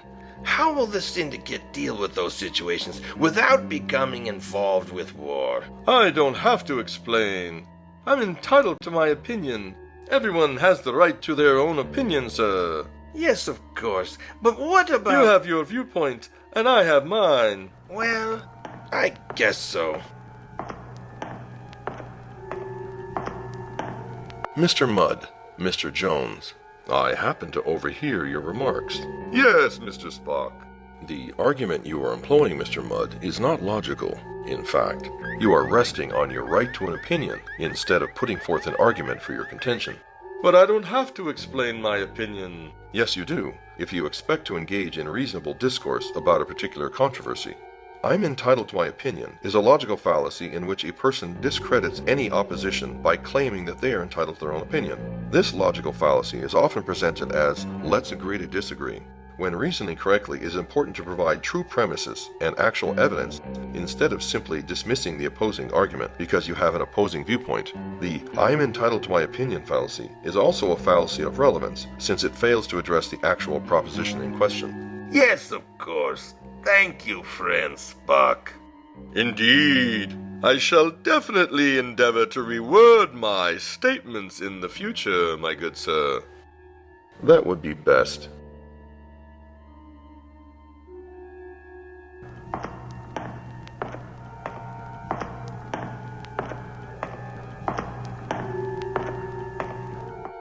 Even if an argument seems to make sense, it cannot be valid unless the form is valid, and that it does not exhibit one of the logical fallacies such as, I'm entitled to my opinion, or let's agree to disagree.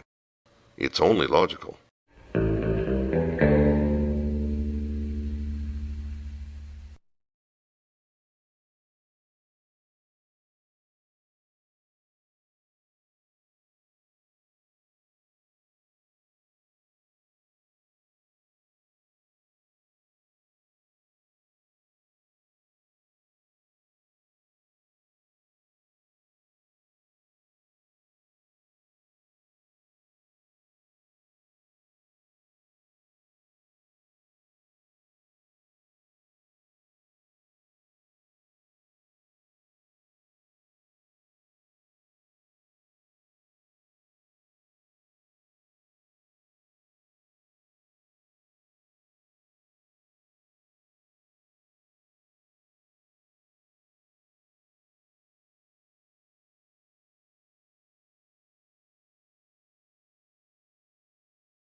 Chris.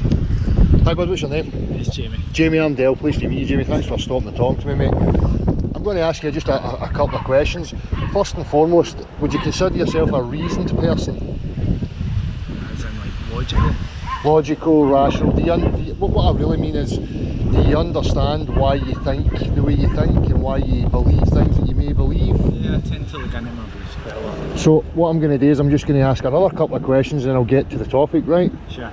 If I was to ask you a simple question like, say we've got a standing body of water, say a swimming pool, and the water was perfectly calm, how would you describe the surface? Still? Yeah, but like geometrically, how would you describe the surface of the water? Flat. What if I scaled that up to 10 times the size? How would you describe the surface? Flat. So I'm just using this as a quick one, right, to get into the topic of the discussion. So we've agreed you think you're reasoned, and we've just agreed on a certain principle, like how water behaves. I'm going to stand here just so that wind doesn't affect the camera. People told me when I was a kid, and all through my life, now I'm prepping you here because there's going to be a triggered response that I can predict. Okay. People have always told me that the earth that I'm standing upon is a round, a spherical shaped ball. Okay, you know where I'm going, right? So how I lead into this, and people think that I'm being deceptive, but I'm trying to agree on things, the difference between our experience of things and things that we hold to believe, like the globular earth. So I asked you about water a wee minute ago, and you agreed. Yeah. Now, did you agree because that's your experience?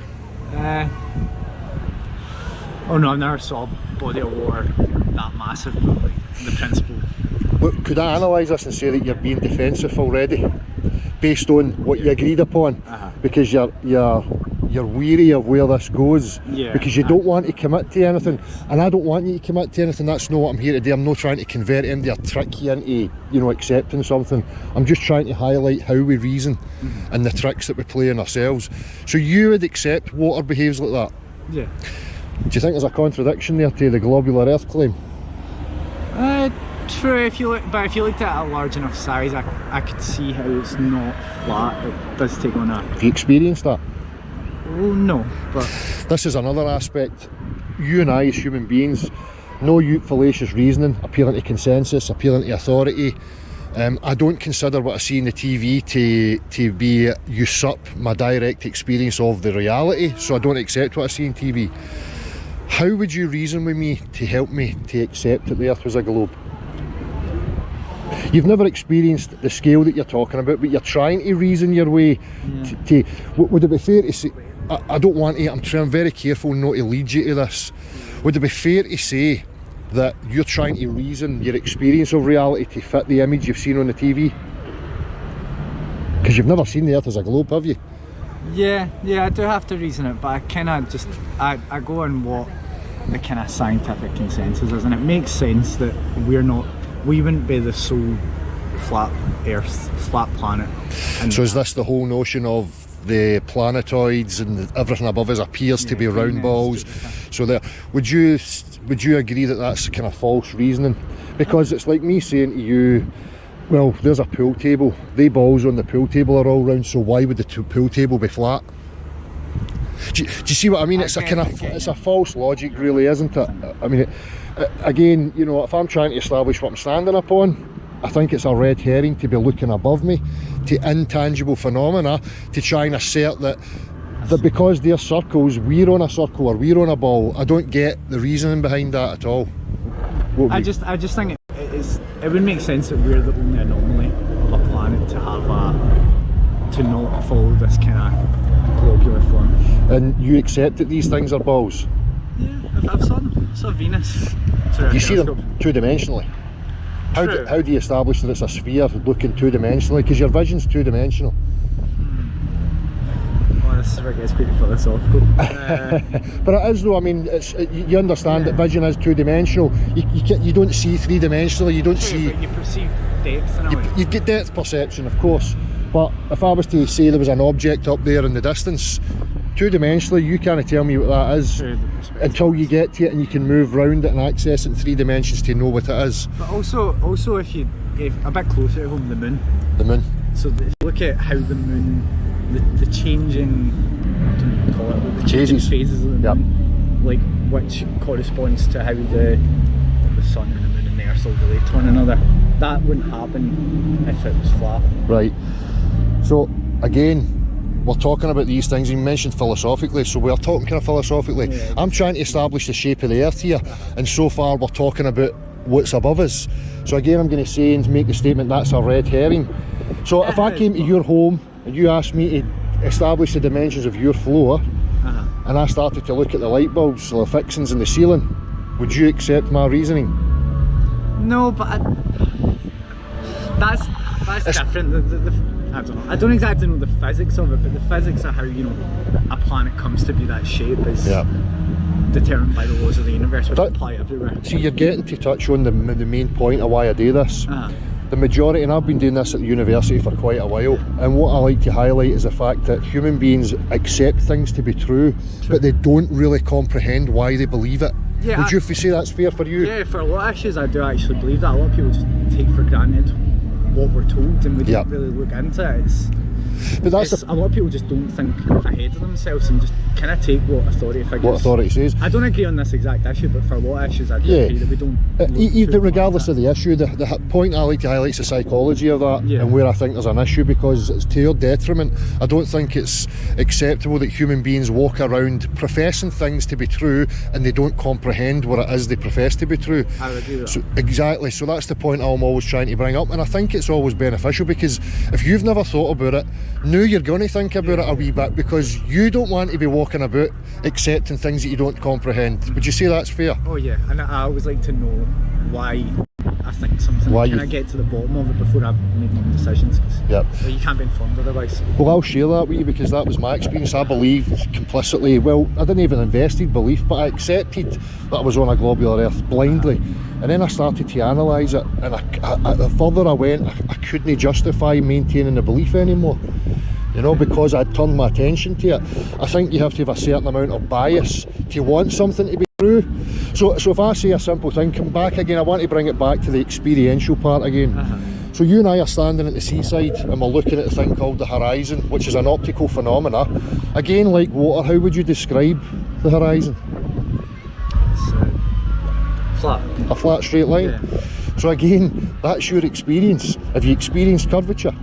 No, but but the scale we look at it, when you size it up to the true size of the Earth, is, you know, if you zoom in that far to a circle, it does tend to a straight line. Yep. Even though it's not exactly a straight line. So what if I gave you some figures just to trigger some thought in you? Yeah. The globular Earth is the mathematical formula that's an approximation for the curvature rate of the Earth. The globular Earth of 24,000 mile circumference is 8 inches per mile squared. So over 1 mile there's an 8-inch deviation, and then it's an exponential squaring of the 8 inches for every mile that you go, because it's a circle. It's not a slope, so it's an exponential curve from one point. So it squares for every mile. So once we get to like looking across 40 miles, you're up to like hundreds of feet of drop from your feet to the next point. Do you comprehend that? Yeah.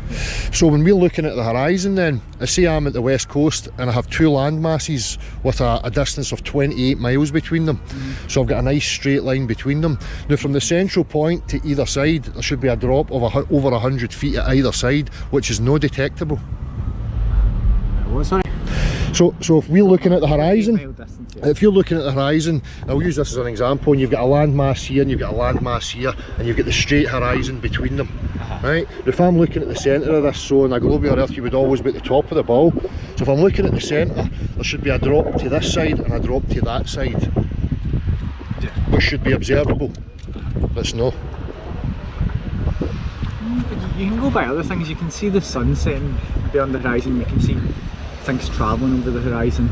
So do you then have the belief that the horizon's the actual curve of the Earth? Yeah, it's. I don't actually, I've never actually thought about what the horizon is, but it's the way that the Earth curves away, so you can no longer see past it. I would say that the horizon's an optical phenomenon. It's not actually a physical thing, and the reason why I would say this is based on the geometry of your vision. So we don't have Euclidean vision. We have non-Euclidean vision, it's spherical. So it highlights, maybe you've never thought about it, so when we look along the road, the floor appears to rise up The sky appears to descend and everything else appears to converge to what we would call the vanishing point. So that's a function and a geometry of how your vision works. So on a globular earth, the floor can never rise up in front of your field of view. It must descend from your feet in every direction.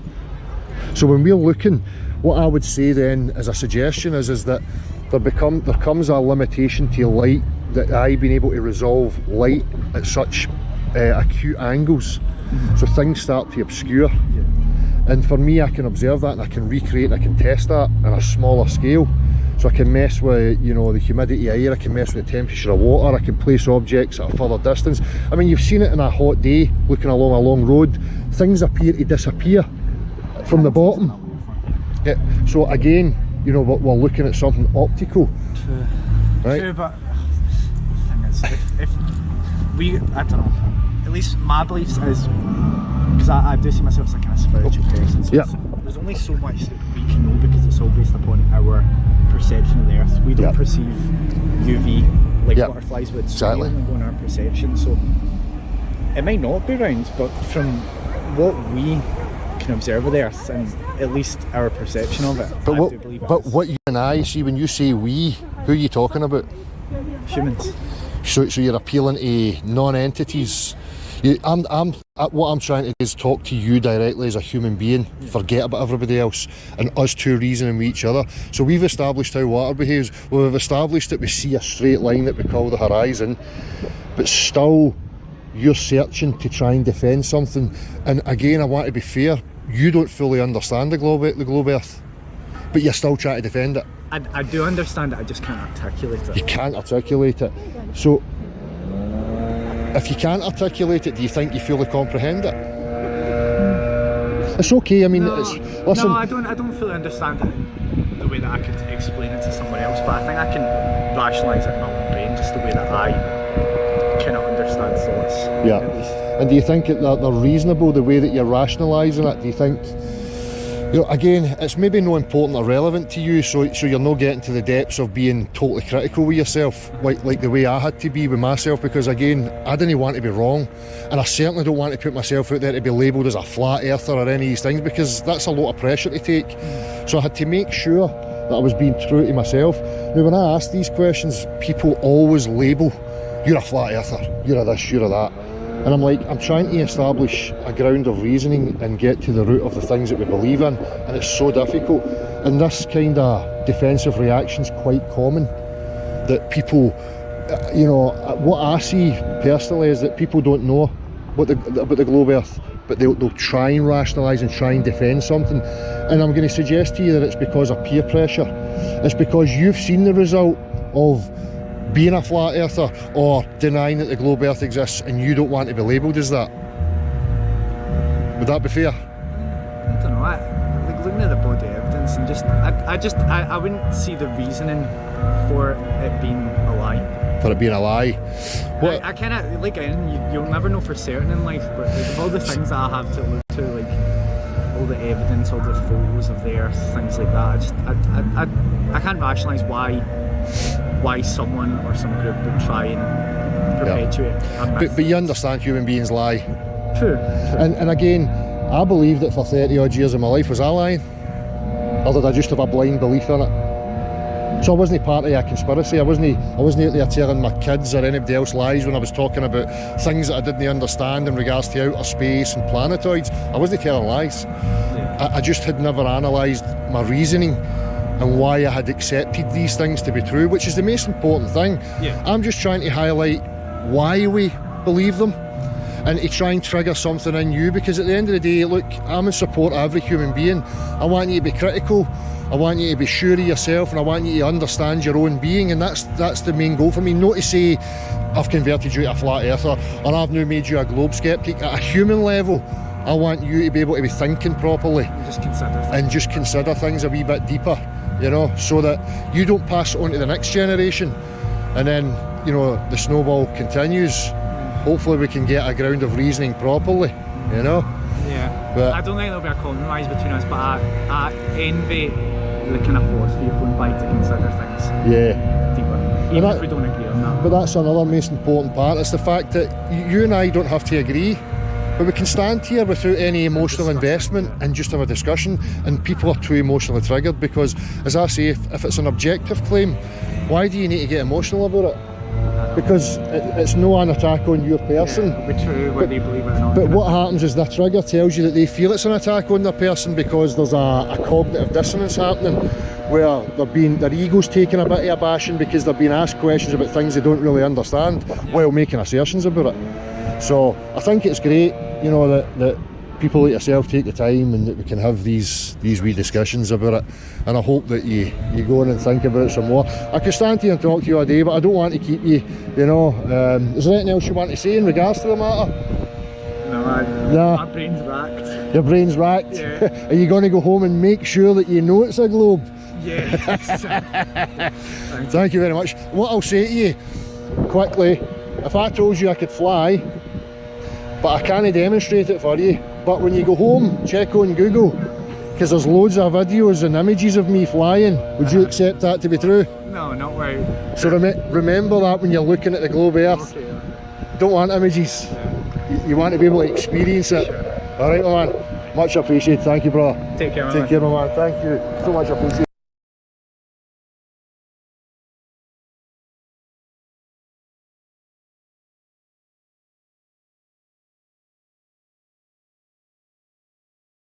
That was a quick little 15-minute conversation our friend Dale in Scotland had with a fellow human being.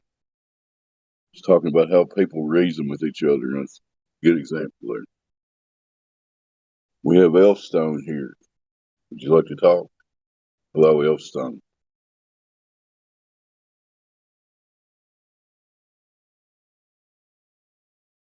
DC verified. Feel free to open your mic.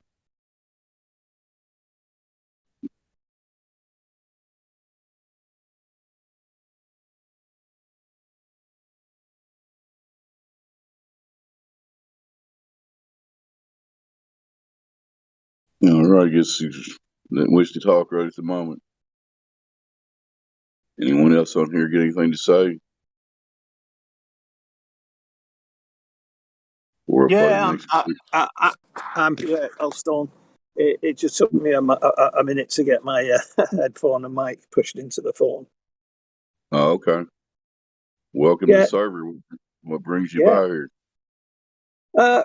Well, I very often have a listen in and see what's going on. I have my own Zoom meeting twice a week where we do something similar. So it's interesting just to see what everybody else is thinking about. Dell's great. I'm listening to Dell a lot. I mean, I'm over in the UK, so he's pretty much a neighbour. Okay. I'd love to try and do something like he does. Just from the first few minutes here, it sounds like you've already reached the understanding that you're not on a spinning ball. Oh, absolutely, yeah. Okay. Fair enough. It's very strange. It's hard. How can I put it? Some people have commented on Dell being very patient and not rising to, levels of combat almost. And I do admire that in him, because I do find myself getting frustrated. But then, having said that, for 60 odd years, I believed it was a ball. I was the biggest baller on the planet. When we got married, I actually put on the wedding list, I wanted a globe, a nice Victorian globe to put in the lounge, and well into Star Wars and Star Trek. I mean, I was a total glober, and now I just can't believe that how I could think. It's like I'm thinking about another different person. Yeah. I feel you, man. I spent 52 years thinking I was on a spinning ball, and the paradigm shift is quite. I mean, it's hard to put into work. And so I think when we do talk to people, it's very easy to go very quickly in 2 minutes, sort of like being very combative. not realizing that they are where we were, and it's not easy to come out of it. I mean, we probably came out of it because, well, I don't know how you came to your first exposure to it. Let's put it that way. Let's call it your first Dell experience. Because were you resistant to it, or did you embrace it, you don't come to know it in 2 minutes. Right. I mean, I've known it's been flat, but I've still had questions, unanswered questions. One of the main I know what ones. you mean. It was 2015 for me, but go ahead. Yeah, one of my biggest, only remaining question was that we have a satellite dish outside our house, and it points in a certain direction, and that direction is right at the highest mountain in Wales, where I live. And there is no way that is picking up a signal through that mountain. And so I'm thinking it's either getting it from the sky or some other way or whatever. And so, but that was my initial thinking. But of course, we live in the mountains, and it's very easy to walk out of your house, turn around, get in the car, drive a few blocks around the place, down a few roads, and think, my house points directly at the mountain. And we were out the other day walking in the mountains and in the village next door, and there's a big radio mast in that village, and I thought that is the only mast in the general direction of where my satellite dish faces. And so I'll just go down and check to make sure that, which direction is it facing? And it's facing at the mast. So that was my last question answered. How can my satellite dish see through a mountain? Well, it's not. It's seeing a mast just to the left of that mountain.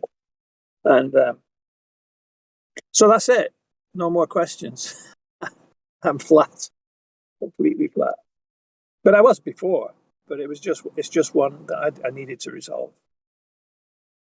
Yeah, for me it was it was summer of 2015. It was really when I had my last gasp moment for the globe, because I live in the middle of America. I'm not near a coastline, but I went to a lake here in Kentucky with a friend of mine, and we flashed sunlight off a mirror across 8.5 miles of a lake. So that was the last chance for the globe to show me that its water could be bending, and it wasn't. Yeah. So well, it was over. I do live near the sea. In fact, I'm looking out at the sea now, and where I work, I look out and along the side of an island, a big island. The island's 22 miles long, and they anchor big tankers and container ships just off the island while they wait to go into the harbour and stuff like that. And from where I am, I can see these tankers are anchored, and so I've looked on the charts, and they're between 15 and 16 miles away. And I can go down to the water's edge with my binoculars, and I can see them. I can see the water line. I can see the what they call the coloured strip that gives them tells them what how much load they can put on them. I forgot what the line's called now on the side of the ship. And miles, looking at like 100 some feet of curvature. I'd have to look at the calculator. 170 feet should be gone. Yeah. Well, I think it's 170. Mind you, I've got to knock off my 3 mile horizon. So even then, it's got to be around about 100 feet. Which again, I should be able to see the top of those ships, but I can see all of them. And that's on the ocean, because I mean, I've often argued that if you do it on a lake and it's not a terribly big lake, then that's not much different than a big bath. So it could be flat because the land is enclosing it. And so you might argue, well, yeah, that's not going to show you the curvature, but you can't argue that with the ocean. Can't. Because if the ocean is flat, if the ocean is flat over 20 miles, then when does it start to bend? Yeah, that's the question. That's a question the Glovers can never answer. At what distance, scale, or whatever does water start to behave like? That's right. In a curved fashion, it doesn't. It just. But the thing is, when it's at rest, it's a flat, level line, and everybody knows this. A lot of people want it. Yeah, I know that, and that's just one angle. When you look at everything else, it just doesn't add up. Nothing makes sense. And that's why I think when you talk about flat Earth, and you talk about, and you very often I say, well, that's nonsense. And sometimes you use that word nonsense in a kind of like, I don't know what, like to do somebody down. But in our case, it's a very factual statement. It's nonsense. It goes against your natural senses. You see it flat, you feel it motionless. Those are your senses telling you reality. And when you say no, it's spinning and going around as well, and going in a big curve, and you should feel sort of centrifugal or whatever, acceleration, whatever they call it. Well, that's nonsense because your senses are telling you something different. So it's nonsensical. And so I think, sometimes I start out talking to people about that and say, well, look, I'm going to call a lot of things you said nonsense, but I'm not putting you down. I'm just pointing out that those are arguments that you cannot detect with your five senses. And anything else has got to be a religious belief. Yeah, that's well stated. It's literally against all of your senses. Yeah, you have to believe all these fancy stories and the whole sky story they made up. All this you just got to believe. You can't verify any of it with your senses. Yeah, and just on that point again, if you've got any kind of faith or religious belief that there's a creator or a god, and that we're placed here for a period of time for a reason. To experience something, maybe to learn something, maybe to prove something, then you got to ask yourself: is this God so malicious and vindictive that he would put you here, and within your own body, not give you the tools to be able to perceive, understand truth? In other words, the tools that he's given us, eye, smell, touch, whatever, reason, all this stuff, should be sufficient tools to determine truth from error. You know what I mean? He didn't. We weren't born with telescopes, and we weren't born with computers, and we weren't born with all this. And well, maybe we were. To cook our brains a bit of a computer, but we weren't born with all this mumbo jumbo science. We were born with senses, and that should be enough. That should be enough. We've literally got a vestibular system that's basically like a level. We can sense when we're level, when we're horizontal. Yeah, that's right. And then our eyeballs themselves are like little gyroscopes. If you think about it, when you turn left or right, your eyeballs stay the same depending on where you're looking at. And they're like little gyroscopes in your head. That's right. And nothing. We've got the most. In other words, what you're saying. Yeah, we can't sense any of this stuff they're telling us. Yeah, go ahead. Yeah, what you're saying is we've got the most sophisticated instruments at our disposal, but we're refusing to use them, or when we do use them, not believe them. If you're flying an aeroplane, if you want to become a pilot, or even when I was becoming a ship's captain, you have to do an exercise where you navigate blind. They lock you in a room. They don't let you look outside or anything. And all you've got are instruments. And you have to navigate using just the instruments, the depth of the water, the compass, and a chart. You're not allowed to look out or do anything. And you have to navigate your ship back into a safe harbor. And likewise, with aircraft pilots, they have to fly blind. We're just using instruments to tell them whether they're horizontal or not, or banking to just fly on instruments, not seeing it, and they train them to do that. I'm not sure where my thinking was going there, but that was leading to a point I was going to make, and then I've gone and lost myself down a rabbit hole. But all of us, man. I mean, just to highlight that point, anybody that's trained to fly any aircraft, they're never taught to negotiate curvature or motion or anything. Oh, right. That's right. I've remembered what I wanted to say now.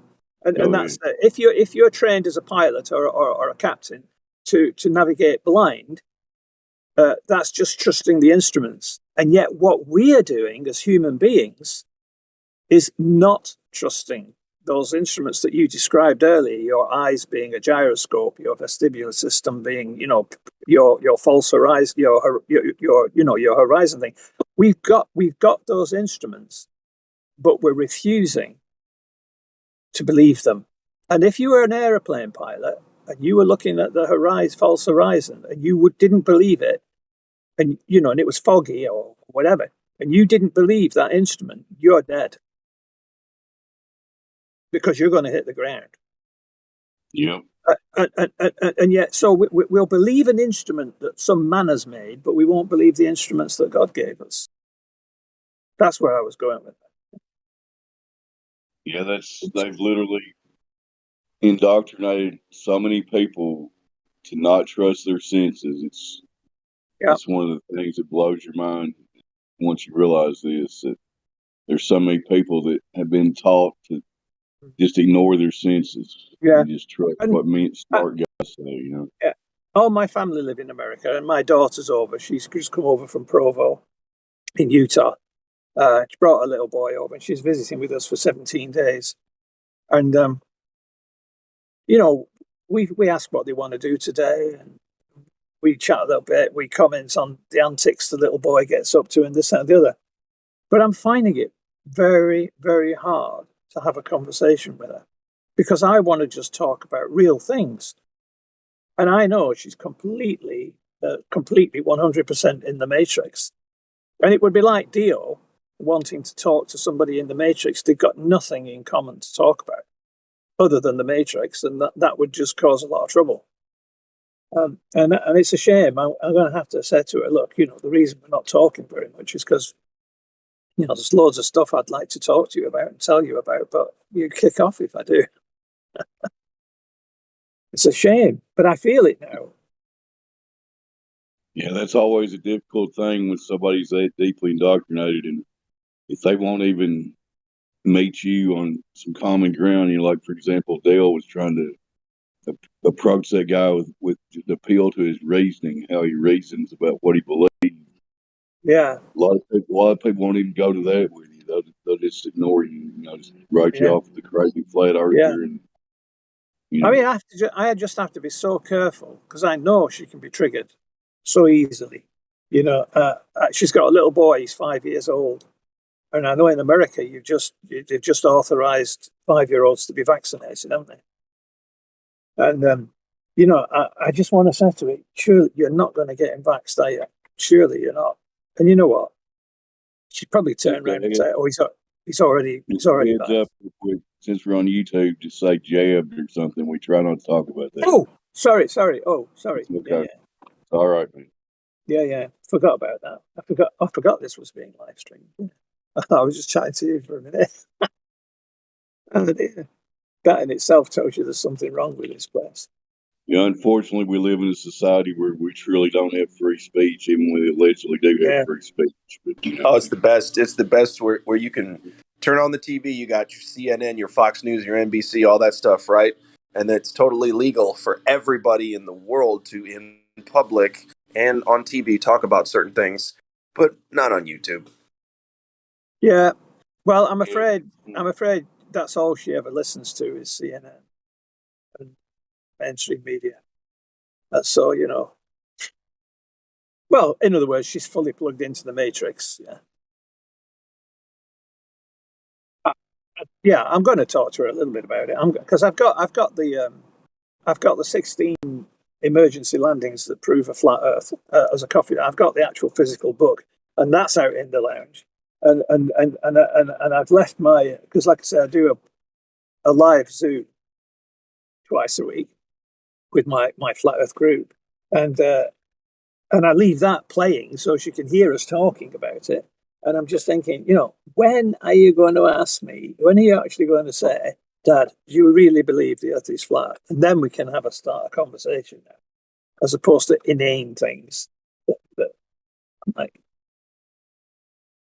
have a real conversation. And just try to wait for them to be ready to have the conversation. And like Dale said, an example, you just try to make it if we're talking about objective reality, so there shouldn't be emotions involved in it at all. No. We should just be able to have a rational discussion about the facts, and once they reach that level, maybe you can get through to them a little bit. But when they're emotionally invested, you're just wasting your time trying to talk to them.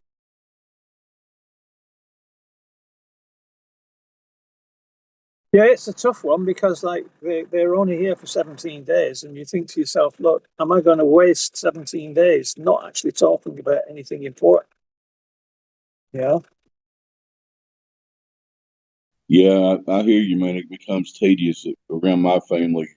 Like, nobody wants to talk about it. So when I go hang out with my son or something, it's like he's talking about football or whatever, and I just kind of play along with it, And there's all these other things I want to tell him and talk to him about, but I know it's just he's not ready to receive the information. So why should I talk?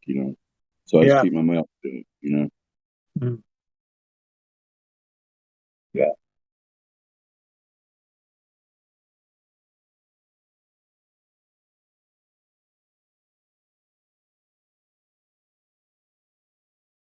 Anybody else wants to pipe up, feel free. Let it flow, whoever. I just know that I want to dance to somebody. I want to feel the heat with somebody. I'm just kidding. I mean, I'm not kidding, but that's not the topic. I just felt like Whitney Houston song from the 80s, wasn't it? Oh, yeah. I want to dance to somebody who loves me. She left our plane of existence too early. It's a whole different rabbit hole. Oh, I feel so bad for Whitney, man. We don't have to get into that, but yeah, she had to dance with the devil a lot, and it wasn't fair. Anyway. So anyway, you didn't actually tell. You said it was like 2015, but did you actually say how you got introduced to Flat Earth? Well, circa February-ish of 2015, I'm on YouTube. I'm looking at 9/11 videos, because I knew 9/11 was bullshit. Pretty much right after it happened. I knew planes didn't go through steel and concrete buildings like a knife through butter. But anyway, I was looking up conspiracies over here to the right. I think the first video I saw was Matt Powerland's photo or painting, and it took me like 2 weeks to even click on it because I just kept laughing it off. I thought it was the stupidest shit I ever heard. They're trying to discredit real truthers, all that stuff was going through my mind. But then I clicked on that video and made myself watch it, and at the end of that video, I had a lot more questions that I had answered, and I was kind of hooked from there. And I was like, wait a minute, this globe has to be real. So I went on a desperate search for real pictures of Earth, and I desperately tried to prove the globe. It had to be real, And then 5 months later, I'm standing out there on that lake shore, and I'm watching that sunlight just come right across the water right there, about 3 foot above the water. And I was like, this water is not bending. This globe is done at that point. And, since then, I've been trying to do my little part to share this information with people. And, in my area here, I basically get shut down every time I try to talk about it. But I've had a few successes. Yeah. That's my story. Yeah. So when you started looking at it, YouTube hadn't really caught on and hadn't really started looking at and shadow banning it. Yeah, You could get fed. 2015 and 2017, you could find anything you wanted about this subject on YouTube. Yeah. Definitely not like that these days, obviously. No. Thank goodness for the app. You Yeah, got the that's app. called as a kind of a block because it's a separate place where you can go and they still got a bunch of real videos and real information Yeah. on there. So that is a good thing. That's the Flat Earth, Sun, Moon, and Zodiac Clock app. Mm-hmm. So like $3 if anybody wants to try it.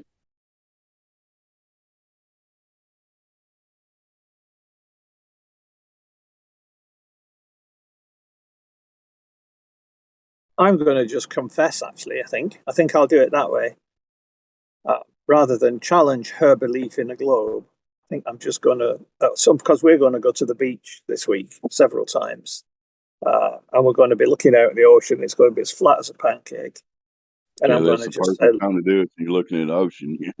yeah, and I'm just going to say, look, Karina, if you want to have any real discussions with me, we can talk about it. But you realise, see that over there? We can see maybe 50 miles from the left to the right, 50 miles, and it's as flat as a pancake, and it should be round. I don't believe the Earth's a ball. And then I said, I don't want to necessarily discuss it, but I just want you to know that I know that we live on a level plane. It's not a ball spinning through space. So almost like a confession, rather than inviting a discussion, and then let that sink in, and sometimes, rather than for me to say, do you really think that we live on a ball? That's triggering. Or for me to say, look, I've come to the conclusion after many, after all these years on this earth, and all the experience I've got, because I've been in construction, building, I've done everything, sailor, professional captain, the whole lot, done the lot. And I said, all of my reasoning from a lifetime's learning tells me that this is a level plane. And I just want you to know that, so that, Yeah, when that people, sounds like a good approach. You try to let it flow naturally. You've got a and relationship just, with her already, yeah, and I'm use the not going to example of challenge her scaling up. ball. I'm not going to challenge her ball. I'm just going to promote my level playing. I said that's what I believe after all these years. So You don't want to put, no matter who it is, especially if it's somebody close to you, you don't want to put them on the defensive right away. You want to try to share the information with them, let them absorb what they can of yeah, it. yeah, and I'll try and That's do it in a very sort of conversational way, yeah. almost as if it doesn't really matter. Because once they go into defensive mode, they're not going to be able to receive the information very well. No, Generally no, speaking, because if they're trying to defend something they don't really understand, they're not going to be thinking clearly. Basically. no. But I like the way Dale uses that example. Like, how would you describe that body of water? And the person will Yeah, say level or flat, and then he'll say scale it up, make it 5 times bigger, 10 times bigger. Make it the size of the globe. When does it start curving? And that should at least trigger something in people. If they actually think about that question, that should blow their mind. Or at least yeah, trigger a red flag to actually think there could be something to this subject. yeah. But Oh because well, it's so obvious to us, but to all the people that are still deep in the sauce, they're they're fully convinced that smart scientists figured all this out 500 years ago, and we're just stupid ass people asking stupid questions, but they don't realize that we're actually ones asking the real questions and yeah. not getting any What real answer. what since I've been awake. I've always been awake to things like the New World Order and all that sort of stuff. I've always been switched on to that. But the globe was like 2 years ago for me. Um, uh, but what I it's not a question. It's not a question really. But everybody now is talking about free energy. Yeah, energy is free. Energy is everywhere. The ether is full of it. We just need to tap into it. This, that, and the other. And I know there have been people in the past who've come out and said, "Oh, look, I can make a car run on water. I can do this. I can do that. I've got a magnet that just produces or whatever." People made machines that will create electricity from the ether or whatever. But surely, as a community, a truther community or a awake community, full of, because even in my little Zoom group, we've got some phenomenal expertise. We've got a professional magician who admits he's a deceiver, but then a good one. We've got top level computer programmers. I mean, really top level computer experts, the lot engineers, the whole thing. At what point is somebody actually going to say to us in the community, so it can't be banned on YouTube, this is how you do it. This is how you get 2 kilowatts of electricity out of the ether. Because I think everybody's talking about it, nobody's telling us. The research has been so suppressed. I mean, there's probably people out there trying to figure all this stuff out, but are they getting any publicity? Can they get any support or funding? Yeah. No, probably not. But why can't? Yeah, but within the community, within the even within the flat Earth community, because it's getting quite large. But certainly within the truther community, we must have engineers and we must have stuff like that. And I'd personally crowdfund something to allow some engineers to do some in-depth studies and actually say, look, this is, because there have been people who have created these things, apparently. And I'm just thinking, we're almost falling down the same trap as Globers by saying, there's free energy in the ether, there's free energy, blah, blah, blah, blah, but I can't prove it. I can't show you, but it's there. It's a fine line you got to walk between what you can prove and what, if you can scientifically prove something, that's totally different than just speculating on stuff. So yeah. I mean, if it was that real and that easy, then we should be able to figure it out. Oi, do you guys want to come play Gartic Phone? On what? Gartic Phone. No. Why not? Arctic Phone. Because this is a flat Earth server. It's not a gaming server. Sorry. I know. We're not going to play it in this. Okay. Because it's 1 in the morning where I am, and no one else is on. I need 4 people. It sounds like a personal problem, doesn't it? I need 2 more. Okay. Go ahead. No, I'm not. I mean, heck, yeah. I mean, it's your life, but basically, I've just watched my 5-year-old son playing something called. I don't know what it's called now, but he builds houses and stuff. Oh, well, how's it called? Minecraft. Minecraft. Yeah, Minecraft. And you know what? I'm just looking at it thinking, he is just so in the Matrix. And if you want to spend your life in an electronic fog, go for it. But I'm not going. I'm sitting here looking at the ocean and the grass blowing in the wind and the clouds and the blue sky, and that's reality. And that's all I'm interested in. Hey, no. Fun. Hey, yeah. Okay, but anyway, is the Earth a globe? Fuck, I don't know. I haven't been in space. Do you think? Hold on. Do you think anybody's been to space? Hey. Do you think anybody's been to space? Yeah. Who? I don't fucking know their names, bro. Okay. But so then you don't know who. You've seen the spaceships launch. Do you think that a spaceship launching from the ground automatically means that when it goes out of view, it's in space? Probably, or else are they going to go for weeks at a time? So you're just going to assume that they're telling you the truth? Yeah. Okay, cool. That's all I wanted to know. Thank you. Good luck finding your players. Okay. Gosh. Poor guy. I'll tell you, Guan, if you're still listening, try to spend less time in fantasy land and more time in reality. Absolutely. I mean, I don't have any problem with a little bit of entertainment and a little bit of downtime. Everything in moderation. I mean, it's okay to entertain yourself and play. I mean, I played Super Mario. Of course, I thought I was on a globe, but I used to binge that and play it for a whole. I'd call into work and play that sometimes.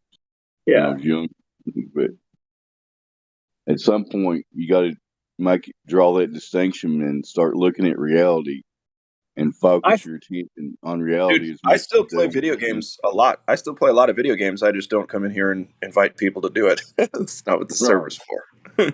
Right. Yeah. It's okay as an outlet of entertainment, but we all know once you start everything in moderation, you know what I'm saying? Yeah, totally. You got to know why you're doing it. really. I think. I mean, the only game I ever sort of enjoyed playing was called Thief, where you sort of wandered around with Yeah, bow and Thief. arrows, Thief swords, and was awesome. I played the yeah, first two, and it's such a good game. It's really like it's as realistic as it gets if you're going to go down like what you would have to do and how you'd have to do it to like do the things in the game. You know what I mean? Like you yeah. have to focus on all the real life stuff. So Well, it's neat. yeah, because I liked it because you do have to think to play Yep, it. You can't just mindlessly play it. for Right. sure. I would actually like to debate more about Earth, flat, round, yada Awesome. yada. Yeah. Well, Let's do we are What in do a you- way in the sense that we're trying to talk about what we can perceive with our real senses, rather than giving in to sort of like fantasy. Do you remember that time there was this flat earther? He was mates with. Actually, I don't know if he was mates. Whatever. I saw a story on TikTok, and a while before that, he paid. It was like $100,000 bet, and this dude, if you go in a triangle on a sphere, Oh yeah. the lines won't be straight; they'll be round because of the circumference of the Earth. But if it was flat and you go in a triangle and you log it, you get your coordinates, yada yada, you'll be able to see that if it's flat, it was just a straight equilateral triangle, right? But he logged it as curvature in the lines of the triangle. Iguana, can I ask you a question? Do you fully understand this scenario that you're trying to tell us right now? I Pretty much, don't. yeah.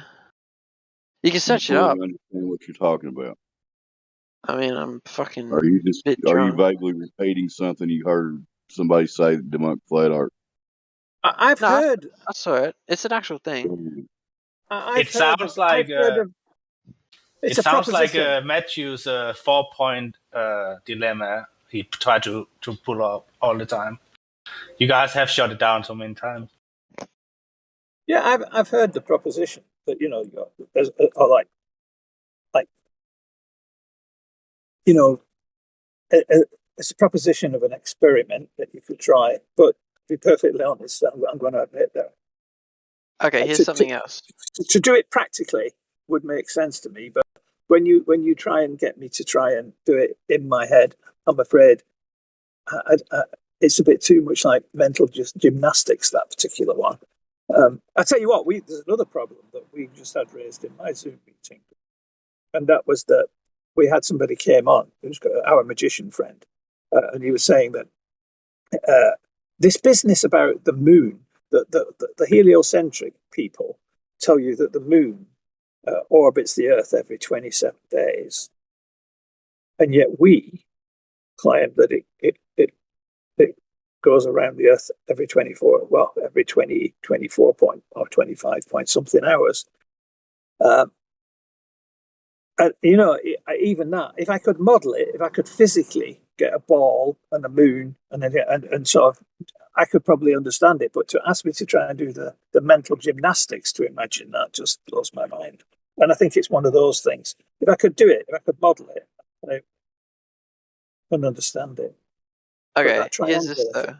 Hey, Iguana, before you ask your next question, do you think you could answer 3 simple questions about the globe? Go ahead. Oh, right. Oh, this is. You know well, I when, mean, where. you did just say the globe. What side are you on? I don't we have think to the globe refer to exists.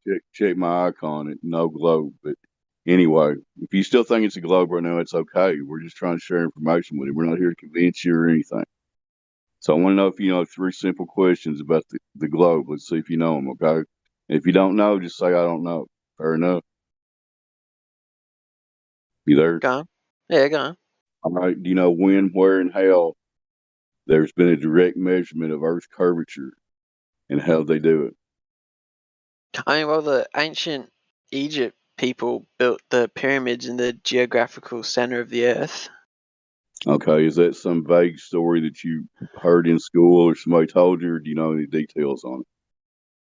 I was actually on a road trip and I stopped off in some place and I stayed with my mate's dad and he was telling me about it. So that's how I know. So it's secondhand information that you've been given and you believe it, right? I mean, I don't know how. if you stay here long enough, we can show you how that's fallacious. It doesn't prove anything. But anytime that anybody's directly like took a laser or anything like that, a line of sight, and shown the drop off that must be there. Go ahead. They have actually measured it. I did watch a YouTube video on that a while ago. Really? Share that with us. It's hard to measure because of fog and light travel and dust particles and whatnot. And then It's not lining that hard up. to measure. We've got thousands of examples of trying to measure for the curvature, and we can't ever find it. So, if you know one that shows the curvature, please share it with us. Yeah, no, I don't So know. at this point, I'm just trying to get through these questions. If you really don't know, just say, I believe it. You believe somebody did it, but you can't tell us exactly how they did it, right? Are you thinking about the sticks and shadows experiment? I think that sounds familiar. I don't know. Right. Well, it wasn't the Egyptians; it was the Greeks, supposedly.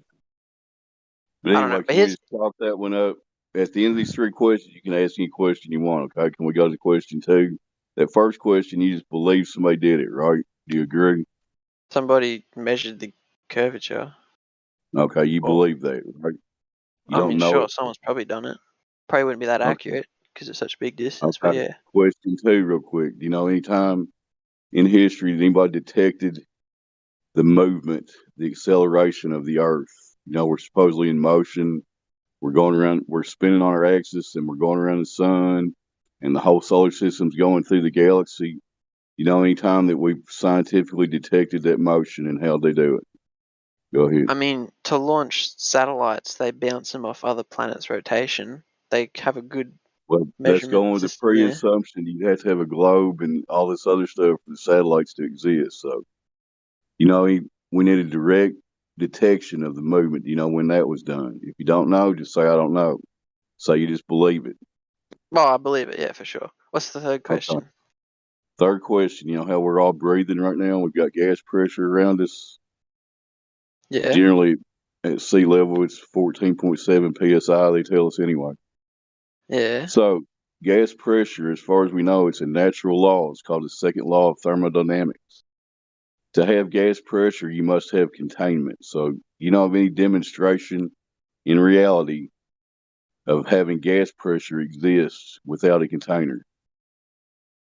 Fear, bruv. If you don't know, just say, I don't know. Atmosphere. Oh, clouds and shit. That. Nah, Atmosphere is what we're talking about. I'm not a scientist. You don't know. Can I ask my question? Smart scientists figured that out, right? So all I want you to take away from this, I asked you the 3 main claims the globe makes. It claims it's a ball. It means they gave us numbers, and we can do math on those numbers and see if we can see stuff that we're not supposed to see. And we've got thousands of examples of stuff we're not supposed to see. We can show you some anytime you want to see them. And the second claim, that the movement of the Earth, nobody's ever detected that ever. And that's a problem. And the third thing, we have gas pressure. They say we're next to this near vacuum of space with no boundary, no container. And that's it. That's scientifically impossible. So all 3 of those things, the main claims of the globe, those are just beliefs in your mind right now. You can't prove any of them. Okay? I'll let you go. I'll shut up. All right, so clearly we can observe the moon as round. Anyone with a $50 telescope can see it has multiple sides. You can track the craters. Hey guys. You can see it's round. Why wouldn't that apply to the Earth? Can I just jump in for a second? My family's back, so I'm going to mute my mic, but I'm listening. Oh, okay. I've just got to go and interact with the family. Cool. I can continue for a second. You got it. Yeah. Iguanana. Yo. Okay, so repeat what you just said again. I was listening, but I'd like to continue. Okay, so you can clearly observe that the moon is round. You get a telescope. I can see that it's round. I cannot see that it's spherical, but I can see a round thing in the sky. But if you log it and you obviously get a decent telescope, you can see the craters, right? You go look at it at a different time, you're not going to see the same craters because it's rotated. Well, okay, here's the deal. It's round. Okay. Here's the deal, though. The great thing about this specific topic and this specific server is that we don't have to talk about what happens in the sky to be able to determine the makeup of the ground. But there's right? infinite numbers of planets. Why would Earth be different to all the others? Can you confirm that yourself? Can you personally confirm that? Do you really think that there's only fucking Earth and the Moon and I don't know. planets in our solar I can't system? personally confirm one way or the There's other. just more. And another thing, how gravity and everything works is there's a center mass, right? You can't just No. have two planes of gravity. It's a spherical thing Here, that let me brings explain to you the everything gravity together. thing real quick. Let me try to explain Gravity. the gravity Which thing gravity are real you quick. talking about? Do Yeah. they even know So what here, I'll gravity get there. is? I'm going to get there with him. Hang on.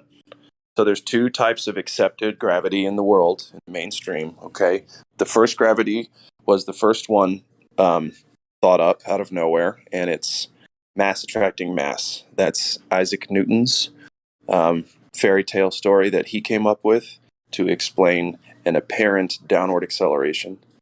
And then after that, it was a few more years where we get to Einstein, Albert Einstein, who says, no, it's not mass attracting mass, Newton. It is the bending and warping of space-time. So these are two different kinds of gravity that you're probably only taught Newtonian, it sounds like, the first kind that was superseded, I guess, by Albert Einstein, even though to be superseded, it would have to exist at all in the first place. But my point is there's two different kinds of gravity. You're taught the first one. Did you know about the second one, bendy, warpy space-time? Did you know about that? Well, I know it does like warp light, yada yada. Yeah. Okay. So, but they're teaching you gravity is mass attracting mass. Mm. Is that right? Okay, cool. So we can't demonstrate mass attracting mass anywhere. So my question is, and then we got to get back on the Earth measuring flat topic. But my question is, since we can't demonstrate mass attracting mass anywhere, like a mountain doesn't attract a car to it, right? But a mountain's clearly way bigger than a car. These kinds of deals. Since we can't demonstrate mass attracting mass, how do we know it's happening with the Earth? But my real question is, what's the threshold? How big does something have to be before gravity kicks in? It has to be its own separate thing in space, I suppose. Like a golf ball won't attract a grain of sand. That's correct. So that's exactly right. And with my analogy of the mountain, say you detach the mountain from the ground and it's its own thing, would it attract a car or not? Well, then you'd be defying gravity, detaching the mountain. The Earth would just pull the mountain back. See, here's the deal. Here's the deal. Own thing floating in space, maybe. But we're already getting wildly irresponsible with the actual point is that the Earth measures flat, and that's observable and repeatable. You and me, we can't observe and repeat anything about, especially not gravity. Nobody's been able to physically demonstrate it because it doesn't comport to the scientific method. It can't. That's a big problem. But yeah, so what we do is we try to keep it as close to Earth measuring flat, i.e., and what we mean by flat is the globe math that they give us in school and all that stuff that we grow up hearing. Earth is certain size, this, that, and the other. Well, we've gone out and tested the world against that mathematics, and it doesn't match at all. It's wildly irrepresentative. I don't even know if that's a word, but you see what I'm saying? What we're taught doesn't match where we live, and that's a problem.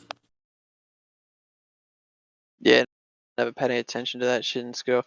But back to the moon thing. The moon is clearly observable. Not back to the moon thing. That's the deal. That's the problem. And a sphere. You don't have to focus on the moon. You don't have to. You don't have to do space or gravity or anything. Flat Earth, whatever. What happens if you reach the end? I don't know. I don't know if there's an end or. There's thousands of flights every single day with hundreds of passengers on each one. You don't think one of them would have reached the end? I have no clue about that. That's a lot of questioning that I can't answer myself. Can you answer those questions? Yes. Really? You've been on all those thousands of flights that you're... There is no end because it's round. It just How do you know that? back. Yeah, but how do you really know that? Have you been in a plane? Yeah, lots. Can you see the If it's curvature? round, you should be able to No. show us curvature. So we don't have any Yeah, but curvature. it's not fucking round. huge. Oh, is that why I can't see the curvature? If you're a plane, right? I don't even know what the cruising altitude I searched Let's up. say 35,000 feet. Let's just go with Well, that. I'm Australian, so I don't go in feet. I go in meters. Then you do the math on that, my friend. Fuck, I can't do that. Well, that's fine. Let's just call it cruising altitude. Okay, That's what they call it. 30,000 feet. Let's look at Iguana, I Earth just want to point out that you're in the sky diameter. again, and Blake keeps Yeah. trying to tell you we're talking about the ground, but you're in the sky talking about something. And I'm trying to be polite. You know, I'm trying to. Thank you, Dave. And I'm trying to be polite because listen, what I'm trying to tell you is you don't have to think about all that other stuff. You don't have to waste your time or brain power. All you got to do is find out whether or not the Earth curves. Right? So if we pay attention to the ground, because that's what we're talking about in the first place, then we can figure out what the ground is. I'm not going to look at my ceiling to determine what kind of carpet I'm going to put on the ground. I'm not going to look at my ceiling to be able to measure what my floor measures. You know what I mean? I'll measure the ceiling if I want to measure the ceiling. I'll measure the floor if I want to measure the floor. So if we're going to measure the Earth, I'm not about to go looking at the moon and the stars in the sky and shit. You know what I mean? Okay, so I searched up Earth diameter, 12,742 kilometers. Right, plane's cruising speed is only 9 kilometers. So let's make that into a percentage, right? Yeah, I mean, you're off into the number 1, 2, weeds with sky stuff. 7,000. With sky stuff. What the fuck would you make that into a percentage divided by? All right. Anybody else want to take this? I'm kind of. You're at 1.3%. The Earth's diameter. You're 1.3% high of that. Of course, you're going to see a crazy curve. My friend. That's if you believe all of those numbers.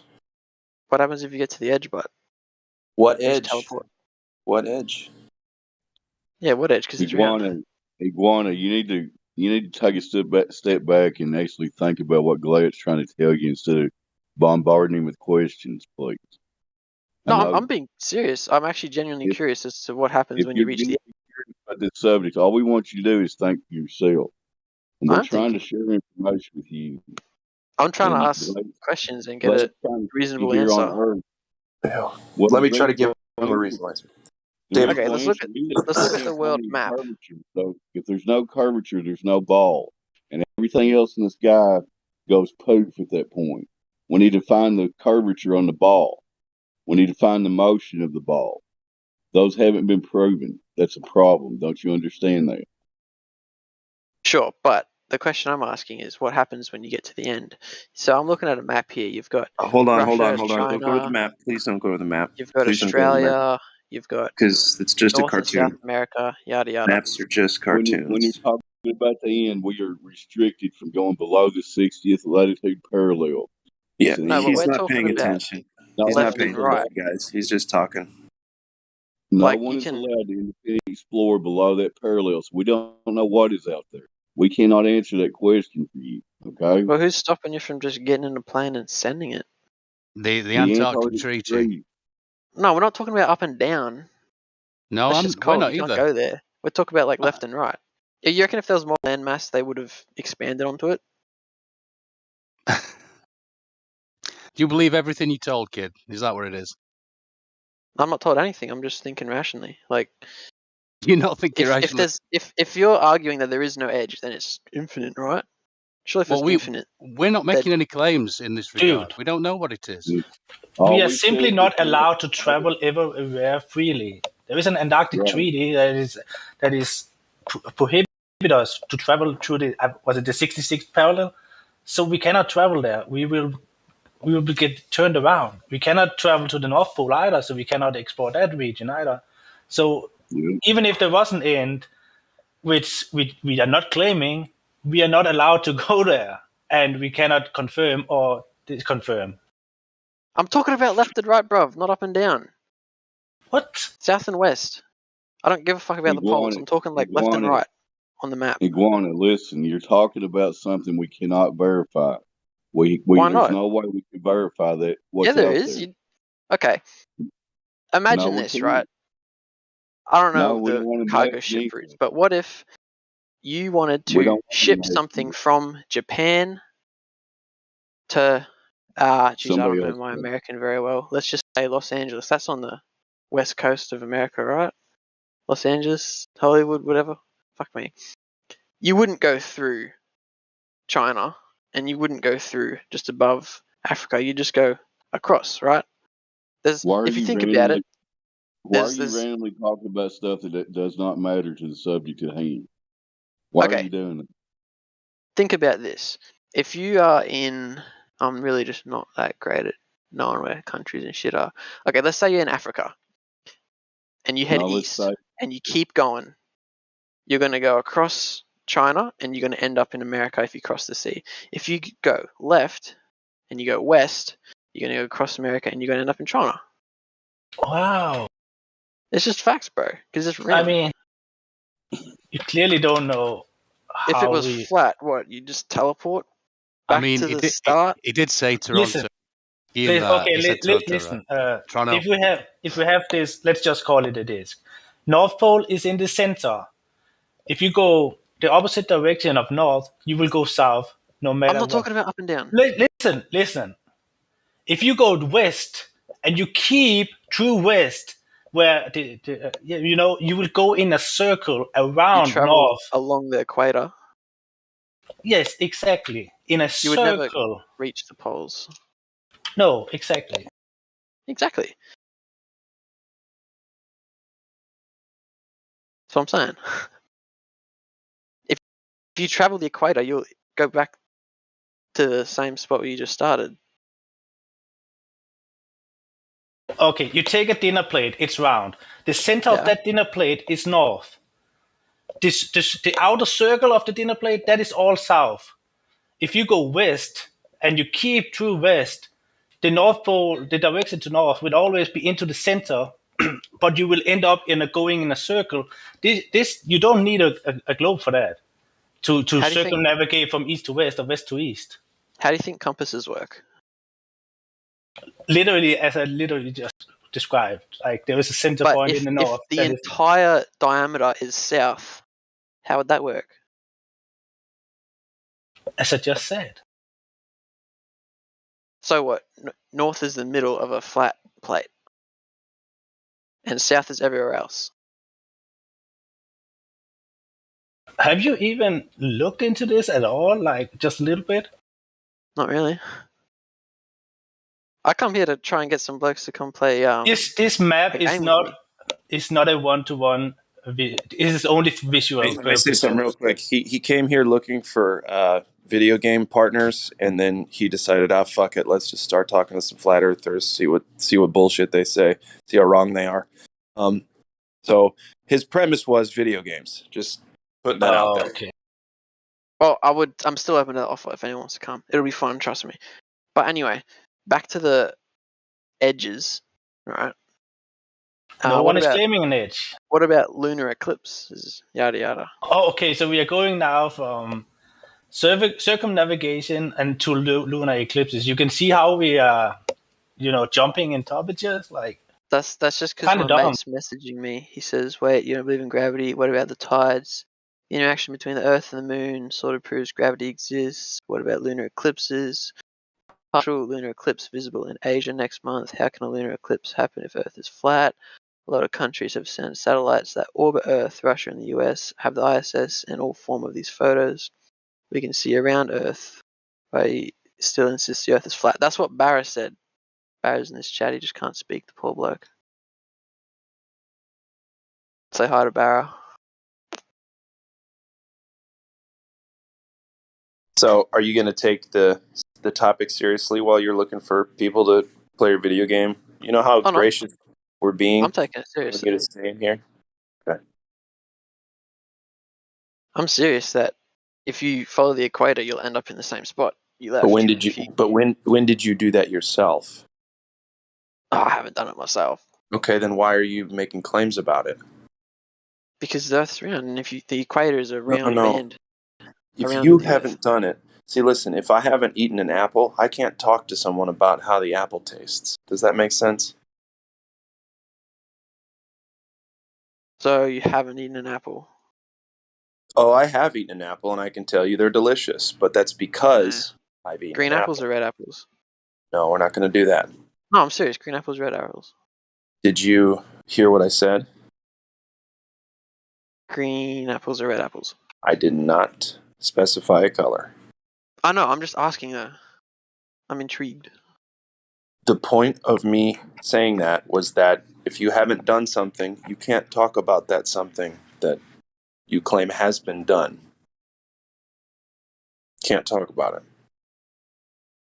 Okay, have you guys watched the ISS live stream? I have watched the ISS footage that they claim is live. Yes. Do you think it's fake? I think it's incredibly doctored. I don't think the whole of it isn't some kind of footage from somewhere, but I mean the idea that they're purporting that they're in space, yes, that's all fake. All that stuff. Okay, what about what's that old astronaut guy? What about Buzz him Aldrin. floating around? No, I don't know. That might actually be him. Floating around. All right, well listen kid, this has nothing to do with the Earth measuring flat. No, it's not Buzz Aldrin. So, I don't know his name. but he's going to keep changing it. You're going to keep changing the subject because you can't stay on topic. That's What fine. subject do you want to stick to? Earth measures flat. How? Well, you want to Have know you how looked at you all can do the it? shipping routes? Shipping routes. Did you help plan all of those shipping routes? How do you know that those are the accurate to real world shipping routes that you're seeing? Okay, what about if you go on your app store and you search up that plane finder and you look at where all the live flights are? So do you think an app on your cell phone tells you 100% of the thing you're looking for? You But think you can it's see true the reality? planes circling the Oh, globe. I can see little plane icons going left and right. That's fun. Does that Exactly. really mean it? Does that really mean it's comporting to reality? Most likely, yeah. You mean I'd most believe it. likely? It's either yes or no. Yeah, I believe it then. Okay, but you'd admit that it's just a belief, right? Because you don't know for sure that those icons are accurate to the real planes in the sky, right? You just have to take their word for it. I mean, why wouldn't they be? Exactly. Why would they lie? Well, Exactly. age-old question. But see, that's the deal. What- We don't even have to focus on why anybody would lie. We just have to discuss how the Earth measures flat. You can use a laser if you'd like. Lasers I work don't pretty good. have a laser that's that powerful. That's fine. There's a ridiculous amount of distance that you would have to measure Nope, to see it's a not. curvature. No. Nope, it's just it's a couple handfuls of miles. That's it. Yeah, the globe comes with certain dimensions, and that's it's Okay, it's what really about that? simple. What about that new picture?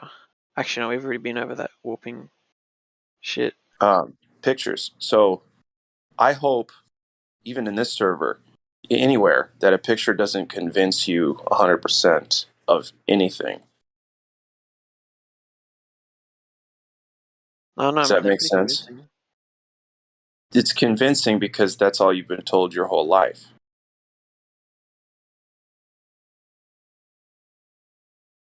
All right, let's get back to the end of the Earth. Nope, that doesn't have anything to do with But Earth if measuring it's flat, if it Uh-huh. is flat, there has to be an end, unless you're suggesting the Earth's Why infinitely large. are you saying has to? Who told you that? Has to have an end. Well, if you think about it, a plate has an end, right?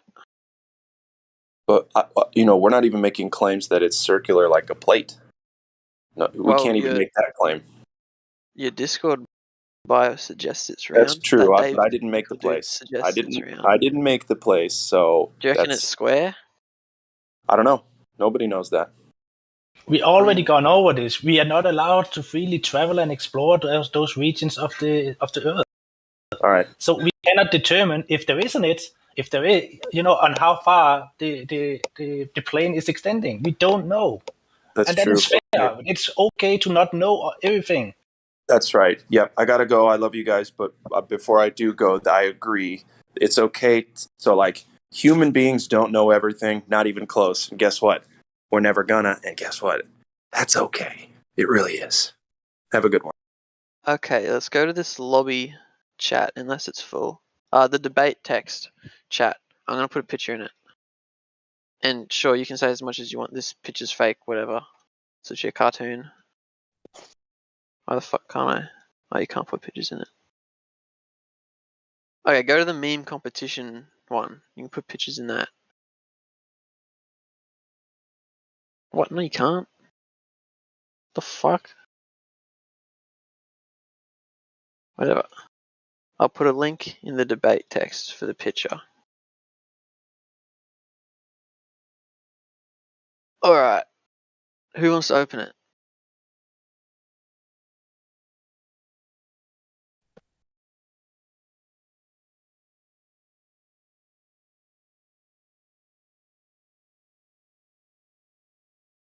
No one.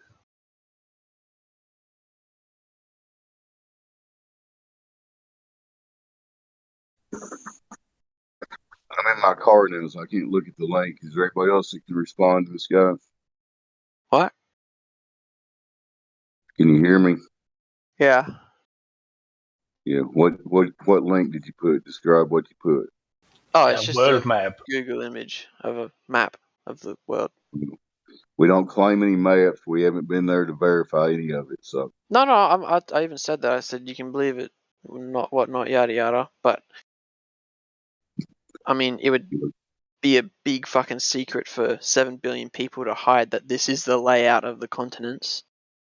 well, what makes you Right. think there's 7 billion people hiding it? There's very few people actually hiding it, but we don't have to get into that. If you won't even get to the first step here. We've got thousands of observations. We go look for this curvature and we never find it. Is that not at least a little red flag to you? You can literally just You ever think about the search bodies it of up. water? Think about a body of water. You go to a lake, say like a 5-mile lake, and it's sitting there. And if it's don't have any waves in it, how would you describe that body of water? What do you mean? The surface of it, is it convex or is it flat or is it concave? What is it? Well, you wouldn't be able to tell by 5 miles with the naked eye. Well, if you're just looking at 5 miles of water, does it look flat or not? Yes or no? Probably because it's a fucking huge Okay. diameter. Now scale that up 10 times the distance. At what point does the water start forming a ball? Have you ever seen water do that? We don't have lakes that big in Australia. I'm not talking about a lake. I'm talking about the Indian Ocean outside Australia there. You think it's a big ball? Because that's what they're telling you. That's the pictures they're showing you on TV. Well, you can't see that far. You physically I didn't cannot say you could see see that that far. I didn't say you could see that far. I'm talking about conceptually. You're believing right now that the Indian Ocean out there from Australia to you, it starts forming a ball at some point. Doesn't that sound kind of ridiculous when you think about it like that? No, because that's how gravity works. But gravity's What just I'm water saying that's is to have a look at this map, right? We're not talking Let's about the just map. say this is how it works. If you are in Somebody else try. North America or America, right? And you head east, right? And this is Kid, and people do it. listen. This You is- keep this is how saying people gravity. fly. You keep saying gravity. You don't even know what it is. You don't even know what it is, do you? Yeah, well, you think the Earth's flat, so I'm pretty confident I think it's in what I level. think it is. I think it's level. And by the way, that's not a shape. That's an aspect. If Understand you that? if you get in a plane, you fly east, you're going to end up in China. And if you get in a plane and you end up west, you're going to end Back up in in the China. sky, aren't we? We're back in the sky. Well, do you want to walk it or do you want to sit in the plane? We've measured the Because you can ground. walk it if you want. No, we're not Forgetting measuring about anything. that. I'm going back to the end of the planet. I don't give a fuck if you think it's round or not at the moment. I'm talking that if you think it's flat, how is if you go left or right, east or west, you'll end up in the same place. Oh my god, we have already been over this. Yeah, and you haven't given me a good answer, bro. We have also given you visualization, like. What, you think you fucking teleport back or the government's gonna stop? Are you Are you looking stupid? at too far. Oh my god, this guy. Are you looking at the text chat, dude? Are you looking in the voice text chat? Because there's What was that? there's loads of illustrations and all sorts being put here for you. Voice text chat 3 minutes after the hour. Where's voice text chat? Just over the live stream. Live stream voice text chat. You scroll up a bit to 3 minutes after the hour. There is a little GIF that is literally explaining your east to west circumnavigation on a flat plane as a visualization. There was no one that was claiming that that map is a 100% one-to-one depiction of the world, but this is a demonstration that shows how it would work with a center point that is the North Pole. Live stream voice text chat. Right, okay, I get you.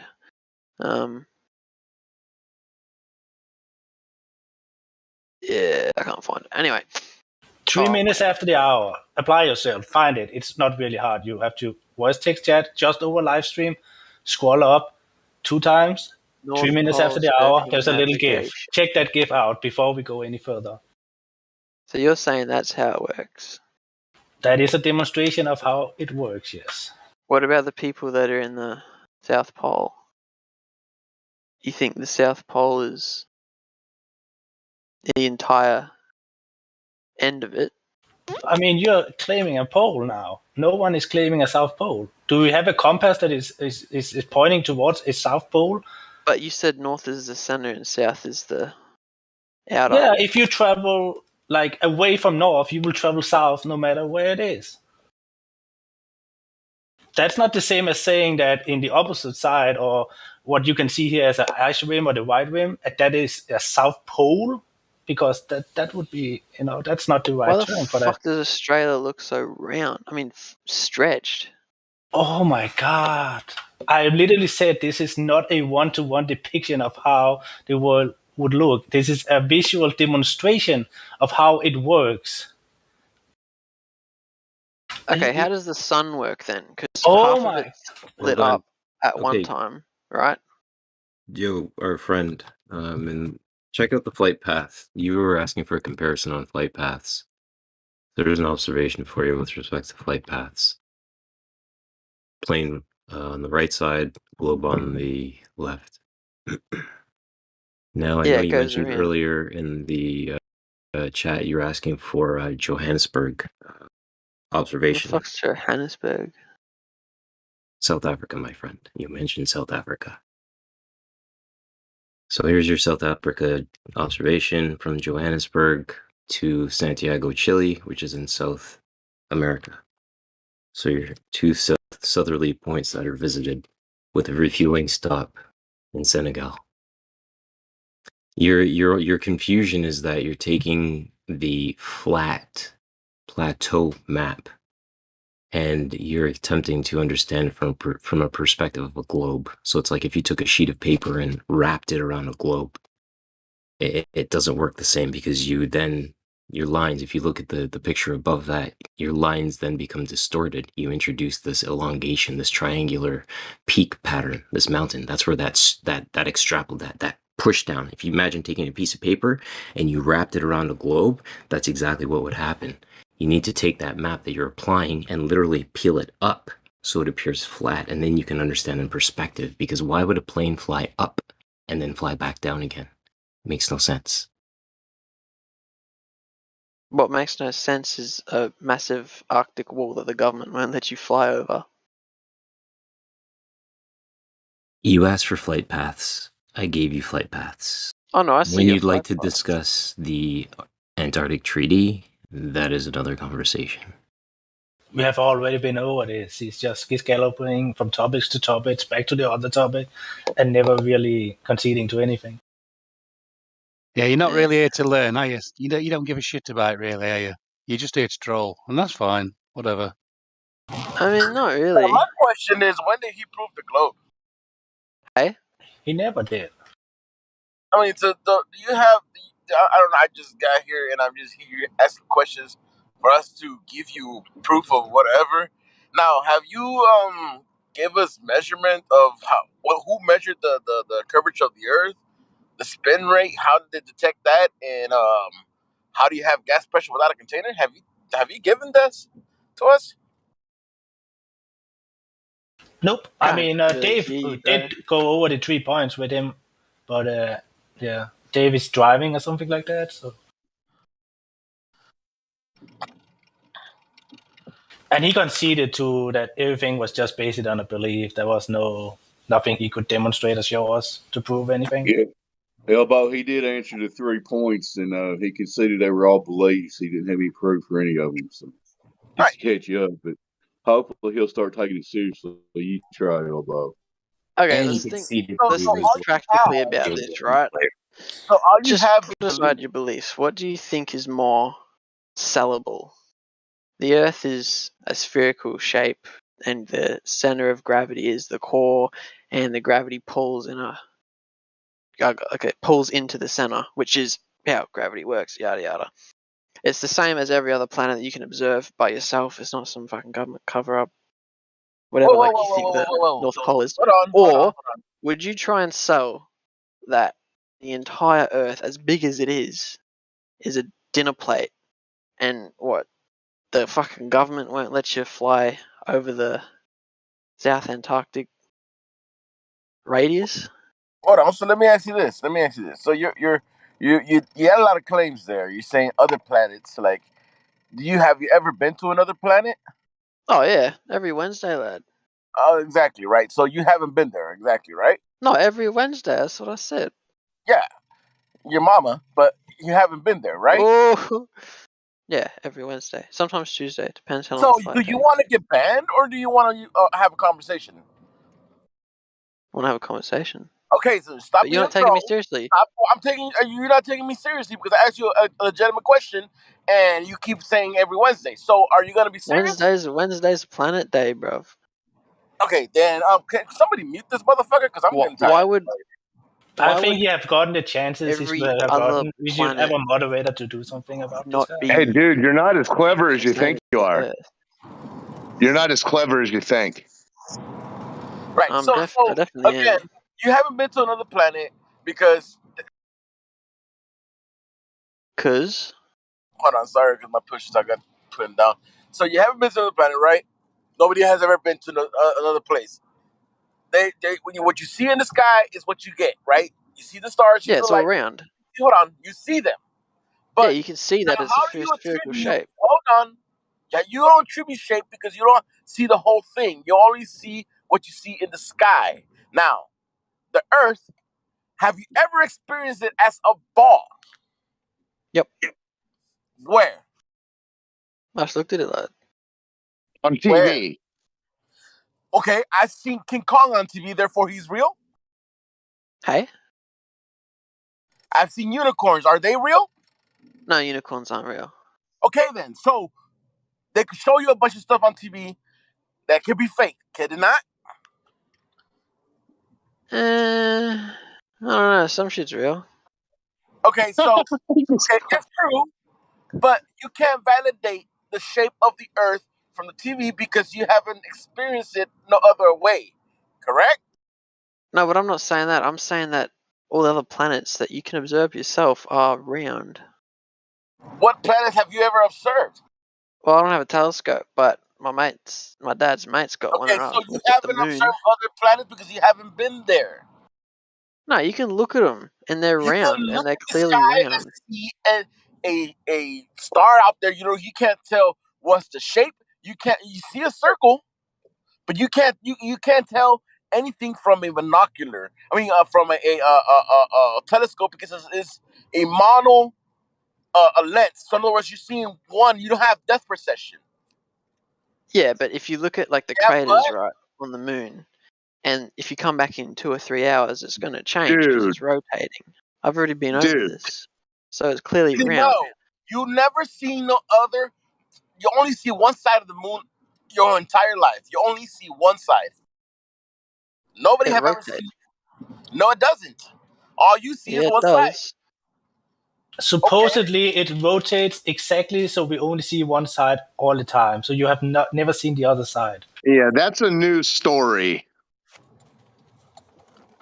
You've been duped. It rotates, and you can see that the craters. Oh, it rotates because you say so? Because someone told you so? No, it rotates. That's a news story. Okay, hold on. Again, hold on.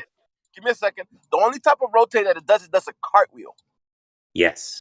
It rotates like a steering wheel. That is observed when the hemispheres are changed. When you go from north to southern, the moon does turn like a steering wheel 180 degrees. But it doesn't rotate like spin. Thus the phrase dark side of the moon. Yeah, it's because the sun's not shining on it. Yeah, your entire life, all You've you never have seen it. is one side of the moon. Never seen the other side. You're saying it rotates. They tell you that story, but have never been verified. They never verified that claim. You can't even verify that claim.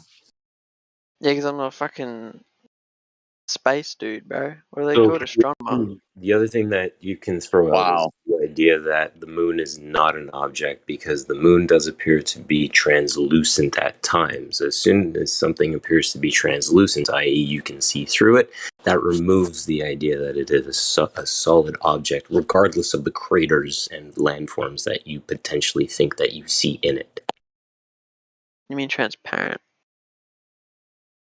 No, he said translucent. Transparent means you can see through it like cellophane wraps a food wrap. There's opaque, there's Into the translucent, and there's food that I transparent. just wrapped. Please don't walk on me. Thank you. Transparent is being able to see through something like I see through your globe bullshit. Translucent is being partially able to see through it, i.e. wax paper.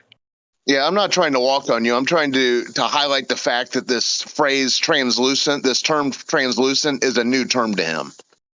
I understand that, but please understand that when someone is answering the point, when you also try to answer the point, you're actually detracting from the original point. And I'm not implying that you're I'm implying being this guy's disrespectful. arrogant. This guy needs to be reminded how arrogant he's being. Who, me? No. He means me. This He other means me. guy. Thank you so much. I appreciate you, Alvo. I appreciate you for the last few days, man. You've been awesome. Anyway, since I'm so good at changing topics, let's get back to the whole South we're Arctic done with thing. you. No more kiss. Dude, you've been duped by your television. Not being allowed to, fucking fly past the South equator. Again, that doesn't matter. We can't get there. You can't fly there yourself. Now, the only thing What makes you think it exists, though? Have you seen it? Listen, I wasn't done. The only thing you experience in your whole life, all the time that the Earth appears and is measured flat, it's always been used as a flat, stationary plane, never as a rotating sphere. You never calculate for a spherical Earth. You always use it as a flat, stationary plane. Of course, there's topography, though. Unless you have like a little globe that sits on your desk. Then it's round. Yeah, that's the only cartoon that you have in your desk. A little model of something that you've never ever experienced. No, I don't have one. But you haven't experienced it either. What makes you think that there's a whole... You're not allowed to travel over that Arctic wall? So here's a question for you. Do you realize how ignorant it is Can I ask to question your senses? Because your senses don't tell you that you're moving. You're listening to a man over your senses. You realize that that's completely preposterous, right? You're trusting a man that creates a story in his parents' basement about where you live versus your own brain that tells you you're not moving. That's extremely concerning, my friend. Okay, if you're in a plane, right, let's say it's completely silent, there's a little bit of vibration. Would you know if you're moving? And it's pitch black. You can't see anything. Would you know if you're moving? Have you ever been into a plane? Yeah. Let me If you're cruising at obviously when you're accelerating you feel it, but if you're cruising at a steady altitude, are you pushed back in your seat the whole way? Hey, Iguana. What? Can I ask you one question? Real go talk now. You've been here like an hour, and you get to take anything we're saying seriously. So I've why been in should we this keep group talking to you? for months. But I'm talking about just nearly a year, actually. We have tried to share information with you, and you're not listening to it. Why is that? Because it's silly, bro. Oh yeah, but silly, bro. Silly. This guy's fucking you're hilarious, dude. With your question, bud, what you're saying that the Earth, you're talking about a closed system, not an open system. The problem is with your analogy is that it's a closed system. Earth is an open system. Will you feel the same? Would you feel the same in a convertible plane? No, because you got fucking wind blowing on you. Exactly Just fly my away. point.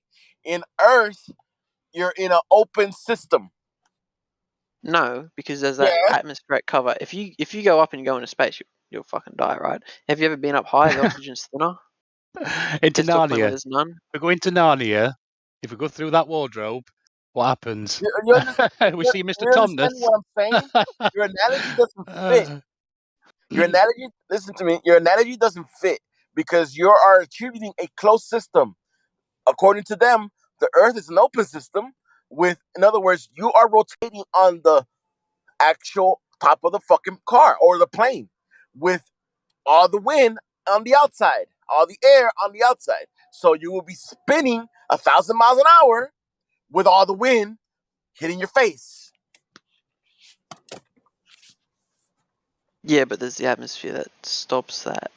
Plus, it's not Listen, the particularly kid's how got it a works. serious case Because of the space is a vacuum.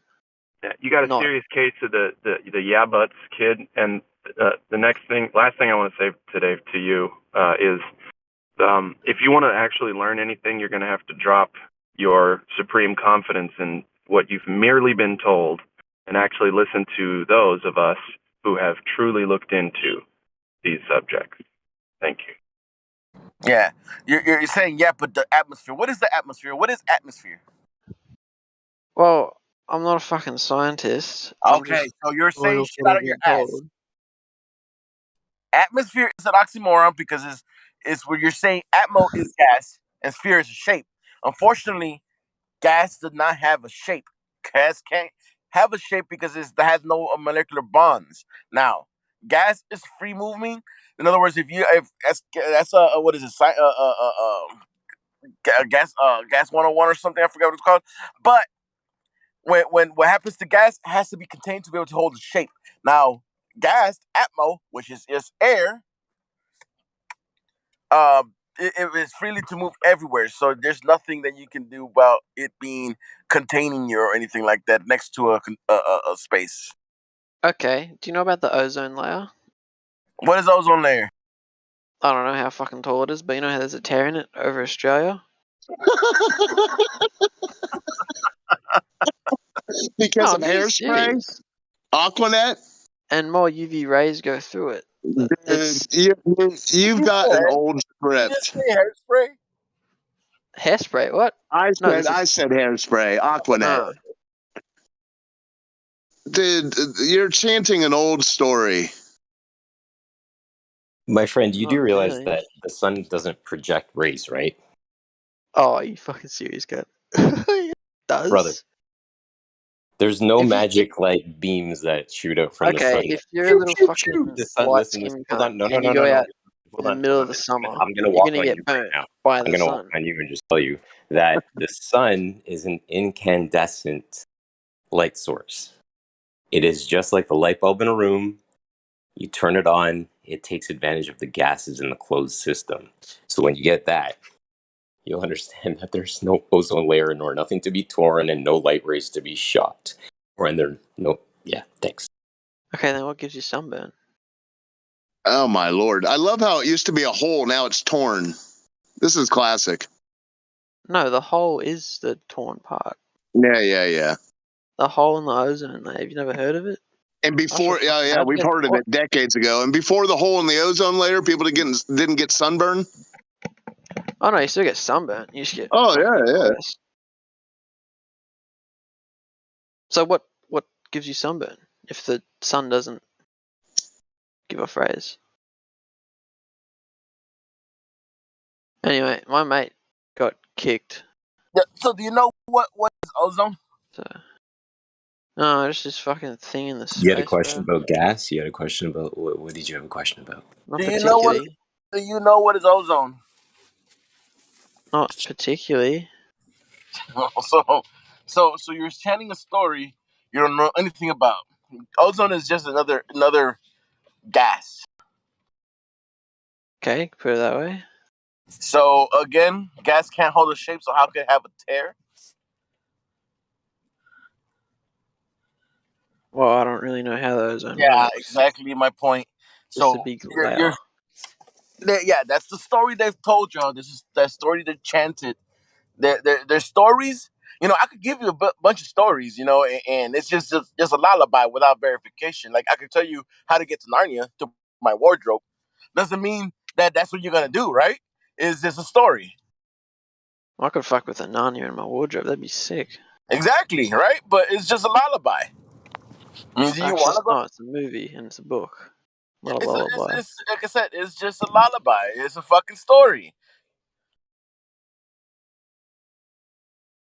Right, it's You're fun right. to play with ideas, isn't it? That's the thing. As long as they don't stick to you and you have to carry them everywhere. Ugh, You could think the horrible. same thing. Like, Right, listen, where's kid, your listen, proof it's flat? It's just listen. another Here, it's here, story. look. You see If this you want to put text it both ways. Hey? called the Black Swan? It's here, look. In the text chat, it says bye bye ball, bye bye ball. That's why we were telling you we've measured the earth. Do you understand? We've measured the floor. Not the earth, sorry, the floor. And these observations, these measurements, they don't give a shit about your opinion or my opinion. That's what's important here. That's why we were telling you we've measured the ground. Or Is stories. that sinking in yet? Like, some bloke got one of them rolly things and walked around the equator. What do you mean, measured the ground? I'm saying these observations here, look, they don't give a shit about your opinion or my opinion. You understand?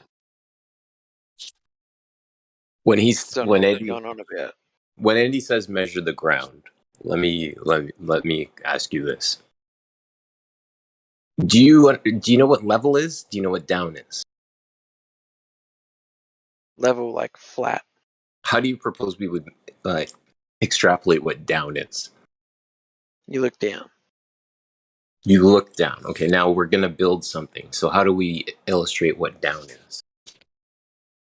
What do you mean by build something? Like build We're gonna build a a deck. house? We're gonna build a 10 by You 10 build. wood deck in the backyard, and we want to make Yep. sure it's level, i.e., flat. So Yeah. we're gonna observe down. How do you propose that we observe down? What do you mean by down? Gravity, maybe? Would that be better for you? Well, if you get a 10 by 10 body of water and you fill it up, that's going to be as fucking flat as you can get it I was just when it goes asking level. how we're gonna build a deck, and I need to build a deck. How do we illustrate what down is? What do you mean by down? We take a line, we hang a big rock on the end of the line, and we hold the line. Do you think that that's down? That rock is going to show you what down is?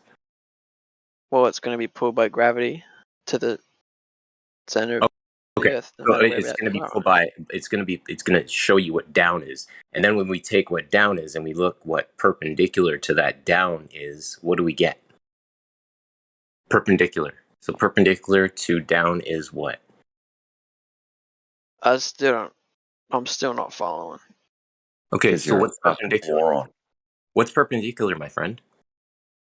No fucking clue. Okay, perpendicular is 90 degrees. Do you know what 90 degrees is? Yeah. Okay, You're so talking 90 like degrees. Okay, great. So 90 spreading degrees out from it. would be the opposite. It would be 90. So we're down. We're going to turn something 90 degrees. So that means we are what? What do you think that is? Going straight. Okay, so straight, i.e., level, Flat. right? Yeah. Level. Okay, cool. So we're going to build a deck and we're going to illustrate what level is so we make sure the deck is level. Are we right? Yeah. And we're going to use a level that we buy at the hardware store to build that deck, right? Yeah. Okay, cool. Now our buddy who's in Australia is going to hang a TV on his wall in his living room, and he's going to use a what to make sure that his TV is what? Flat, a level, obviously. Thank you so very much. Welcome to Flat Earth. Yeah, but it doesn't really particularly work like that. Why I mean, not, obviously there's no way to measure it, because if you're talking about going, I don't even know what the distance is from America to Australia, you're not going to be able to keep something plumb the whole way to reference it. Flat is flat, mate. Who's this? Is this a new bloke? Nah, not new at all, mate. Just been listening to you being a fuckwit. Timbo. Me being a fuckwit, bro. You should hear yourselves, cunt. The big Arctic wall the government won't let you cross. He said, you Anyway. should hear yourself, man. As I was saying before, my mate got kicked. And he's spam fucking calling me. So Is I he have a to leave. fuckwit as well? Oh, wait, you can leave. Bye. Have fun. Oh, he's that Barra bloke that was. You said you have to leave? Go ahead. Bye. Bye-bye. Bye. Days want me to go. I might stay. Nah. It's fucking nearly 2 o'clock in the morning.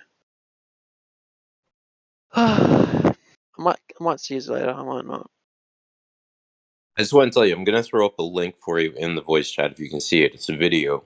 This fishing boat attempted to cross the 60th parallel, which is the cutoff point called the Bass Strait between Australia and Tasmania. And if you take the 8 minutes it takes to watch the video, you'll see that a big warship steps into its path.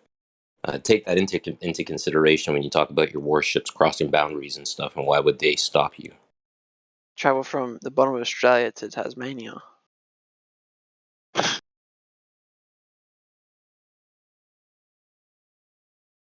The land between Tasmania and Australia is called the Tasmanian Strait.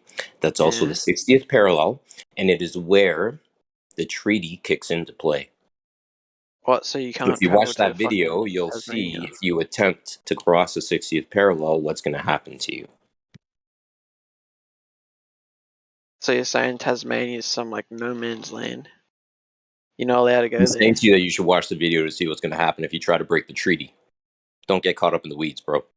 I'm probably not going to, but I'm going to leave. I'll catch you later. Good. Fuck off. Bye-bye. Laters.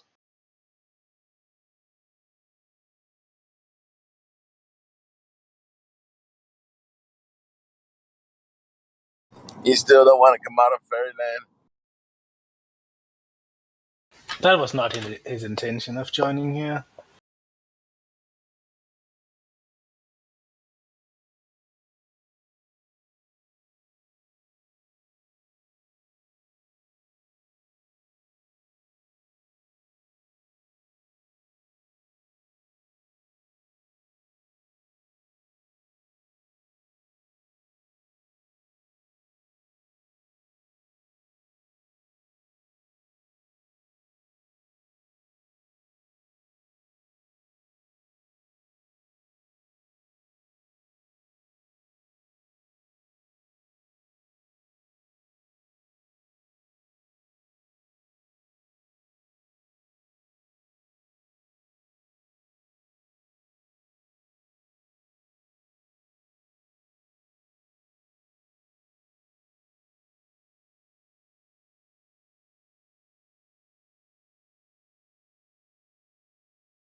Mic check. My mic working now.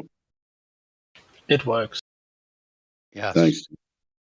Unfortunately, that last young man is an example of somebody just won't even allow themselves to even let a little crack in the inside to critically think about anything we were trying to tell him. But maybe somebody was listening. Who knows? Yeah, I was missing some motivation. Someone took the steering wheel.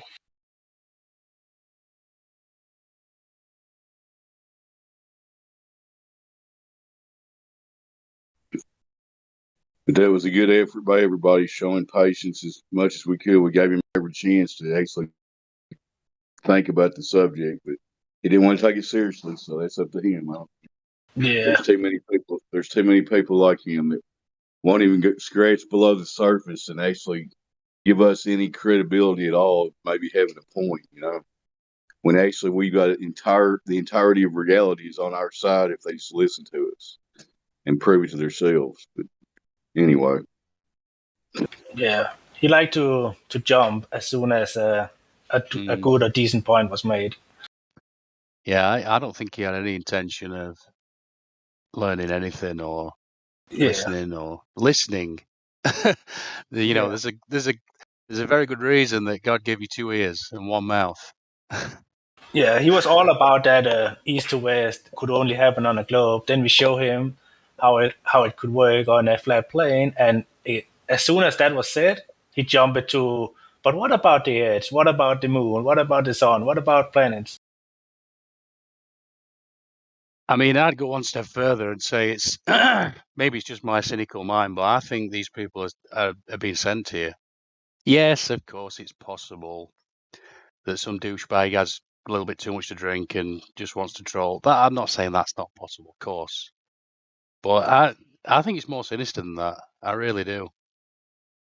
And when you look at it, it's like a form of thought police. I'm not so sure, especially not a kid like this one. I'm not saying this guy. I just mean in general. I'm just talking the majority. I mean, I knew it was obvious this guy. We knew his intent before he even said anything. Oh, I did. I think you did too, Tim, as well. Yeah. I'm not so sure about people being sent here to divert the topic or something like that. Well, I realise that they listen here and they read our comments and they hone their bullshit with what we say. So I'm reluctant to say any more than what I just said, because I could go into it a little more, but I don't want to because I realise I'm helping them. I don't want to help them. Yeah.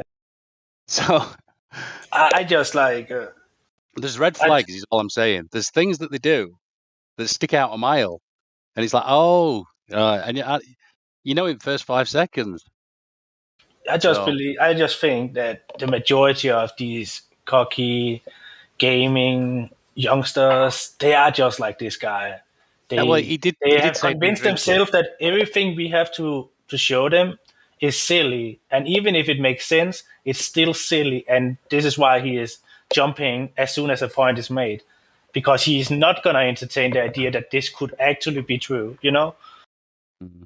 Better just scalable over to something else to ridiculous or ridiculous, whatever. You know what I mean.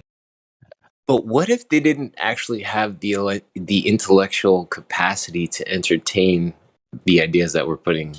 Nah, everyone has the capacity. I think it's ego. It's let's just call it brainwash. It's what is it called? Flock mentality, or flock. I cannot admit this because my friends will think I'm a retard or something like that. It's a lot of like that, I think. Yeah, God made you ignorant, not stupid. It's the education that makes you stupid. Bertrand Russell. It's a brilliant quote, that. Yeah, it definitely makes your, let's just call it senses to sleep or not being active, or, critical thinking and all that. That's just hibernating, waiting to get awakened, Yeah, I was just lucky. I got kicked out of school when I was like 13, so I'd love to tell you it's because I knew they were full of shit, but that's not true at all. It's just because I had a massive chip on my shoulder, so, I escaped the indoctrination maybe a little bit. I don't know. Yeah, maybe. I mean, if you are a little different thinking than the majority of your classroom, it's really hard to be a young guy in school. For example, I was in, I think, 4th grade. We have just moved city, and I was a completely new kid. And I actually liked school, mathematics and physics and stuff like that, particularly.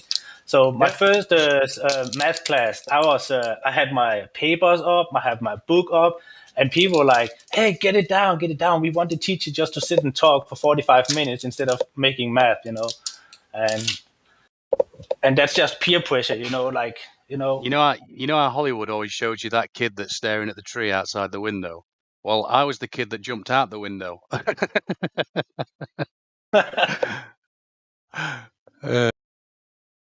Yeah, I'm just saying that from the indoctrination, there is pressure, but there is also pressure from your peers to form to align with majority. I don't know if you got the point, but there is so much pressure on these young minds. Yeah, there's so much I'd like to say about that, which I really can't here. But yeah, we all know. Everybody's getting it. Last couple of years, especially. Oof, so bad. And yeah, I mean, it is by design, but it is also Absolutely. like the social construct that people in between people have made. So it's like it's a ping pong between the artificial system and what humans just do in packs. Yeah, oh God, I hate this word. I might have to have a shower after I've said it. Influencer. Ugh. Yes. Any influencer that's not pointing you towards nature, you should be very wary of. That's one of the first things I spoke about when I came here. I'll point you towards nature. Always. So, I think I might actually have a shower now. You're so dirty. Yeah, there's lots of words that make me feel like that, but I was technically going to have a shower because I'm on American time. I woke up at like 2:30 in the afternoon, so. Damn. Yeah.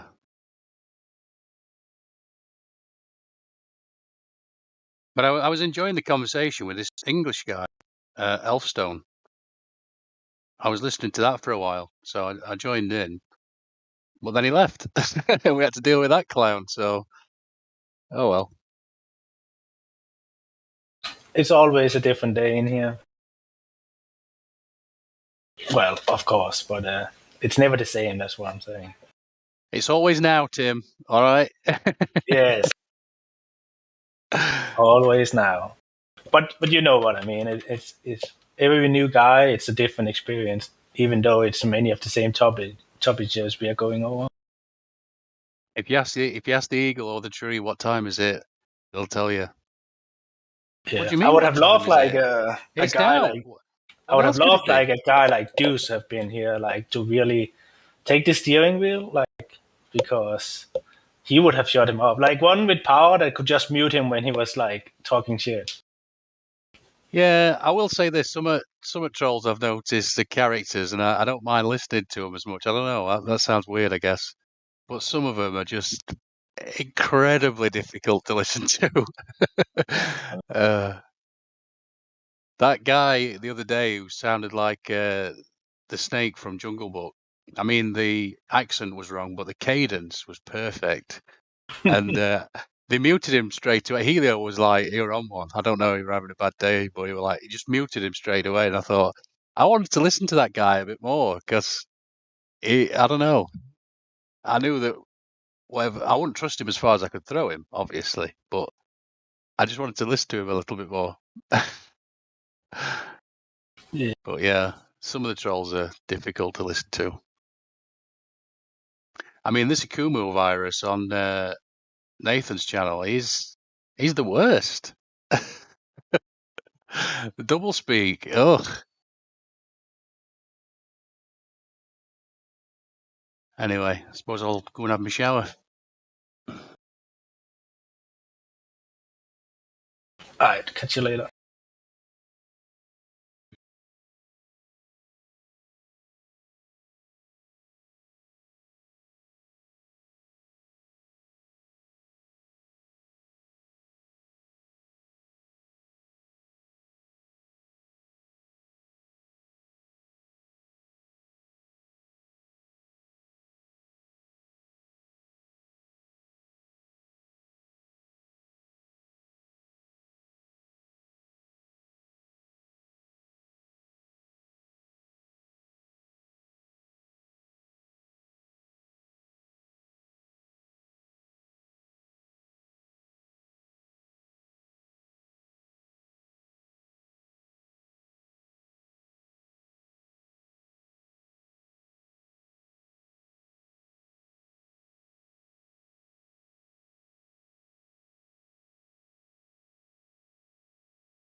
I see we're back to dead air. We're not working here. Anybody got anything to say? Say it now or say it later. Preferably now.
No, I rejoined. I took like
Good morning.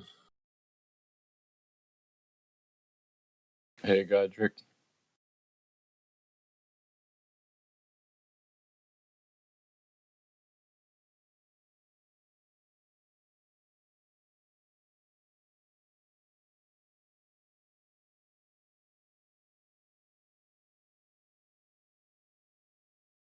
Godric left.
Good afternoon, ladies and gentlemen.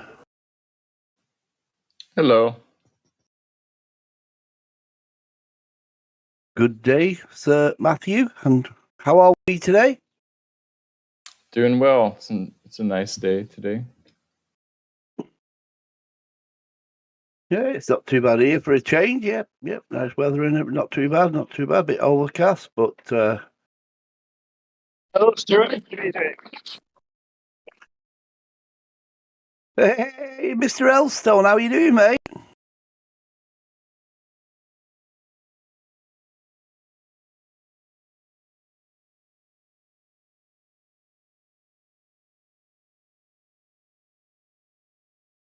Can you hear me, Elstone?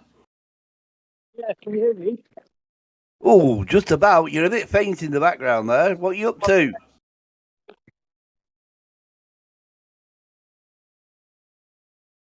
Yeah, I can hear you too, Elfstone, but you're quiet.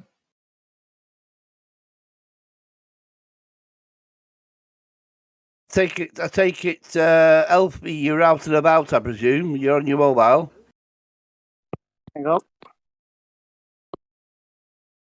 that any better? Is that any better?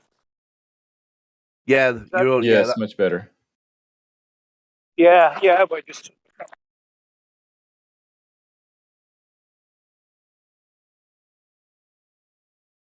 some reason you keep cutting out though. Your audio's not audible now, but you just keep cutting out mid conversation.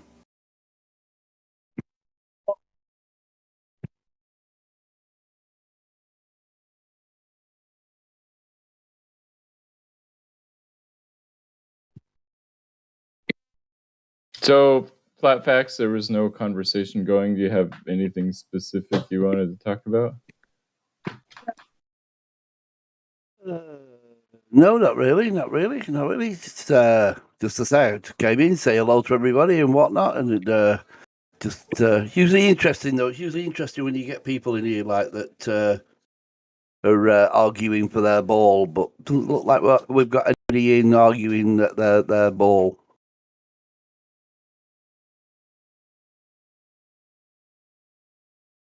Yeah, there hasn't been much conversation at all yet.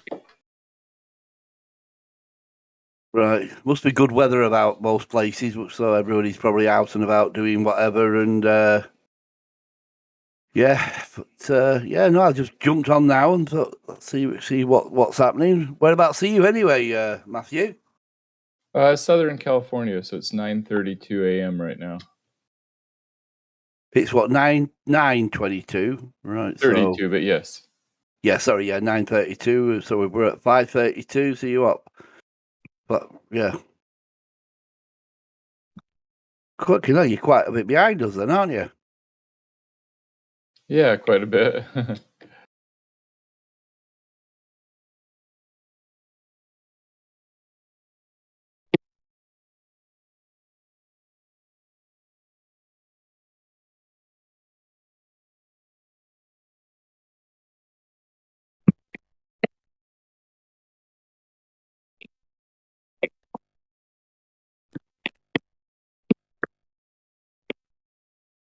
If you try to talk, Elstone, there's no audio coming through. You're intermittent. Your microphone's like intermittent in and out.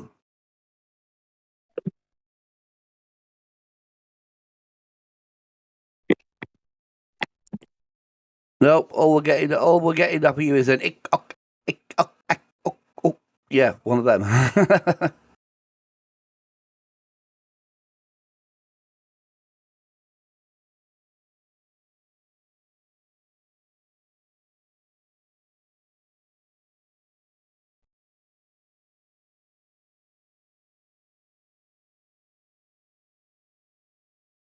So what are you up to anyway at the moment, Matthew? Are you up to anything interesting? I was just checking email and looking online for news stories and stuff like that. About to eat some a late breakfast in a minute. I just thought I'd jump in and see what was going on here.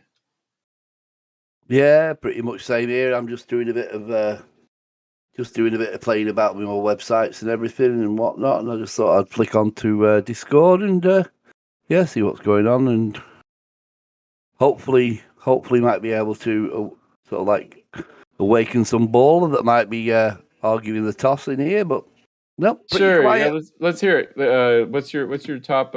What would be the thing that you would say to a baller? Like the top thing you would say? There's lots of them. No, I suppose I don't. Yeah, I think my biggest thing, which I can actually take people out and show them why supposedly they reckon the sun sets and all this lot. The fact that we can see too far is my biggest thing. Which you can actually take them out and show them how perspective works and why the sun sets, and so that's my biggest one. The fact that we can see too far.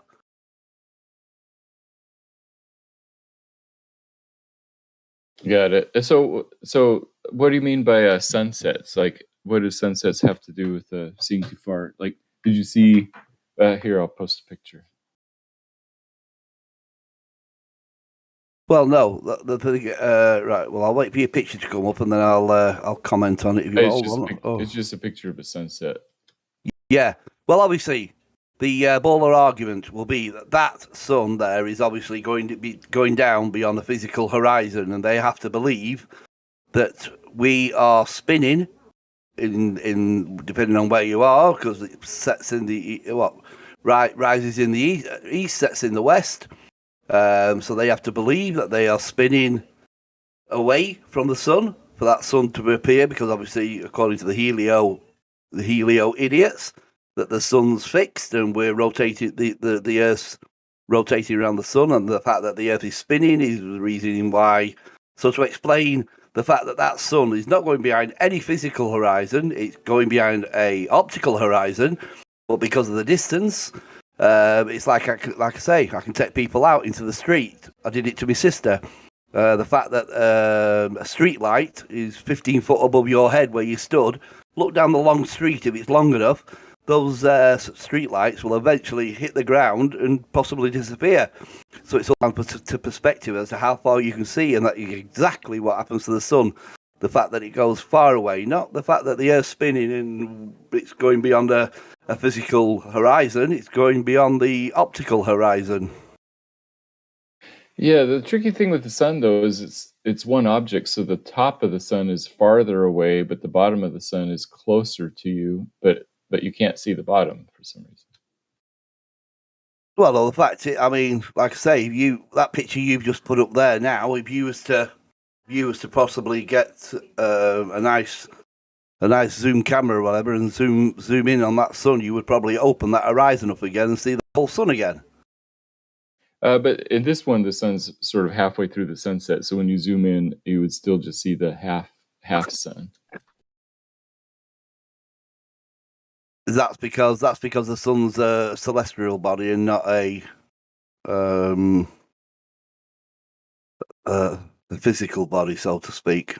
So it works different than the street lamps, then. Yeah, but it's pretty. To me, it's pretty much. Yeah, it's pretty. But when I use the argument that we can see too far, and the fact that we can zoom in on something that supposedly has gone behind a physical horizon, the fact that we can zoom in on it and bring it back, yeah,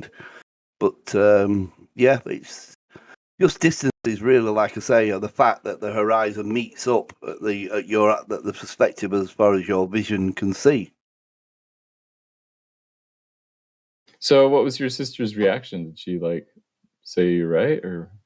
Oh yeah, oh yeah. I mean, my sister, the one I talked to over here, who lives just pretty much around the corner from me. Yeah, she's on board with it all, and she says yeah. I mean, there's loads of things, and she'll ask me lots of questions, and then once I explain it, it's yeah, she's on board. She's on board with it. Doesn't 100% understand it, and like I say to her, well, don't go around telling people that you believe the Earth is flat, because at the end of the day, you can't defend it, which she can't to a certain degree.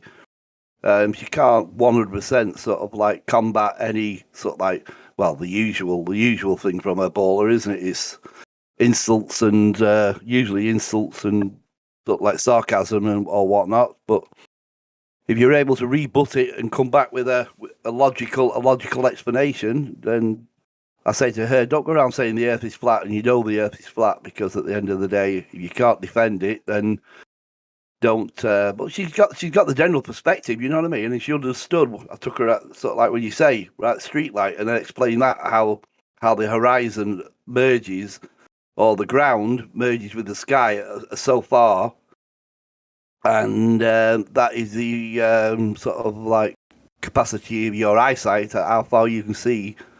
And she's totally on board with the fact that we live on a flat Earth, but it's not 100% with the sort of comprehending the system and how it works, and sort of I think she still struggles with the fact, well, if we live on a flat plane, then the sun should be visible at all times, because it's going behind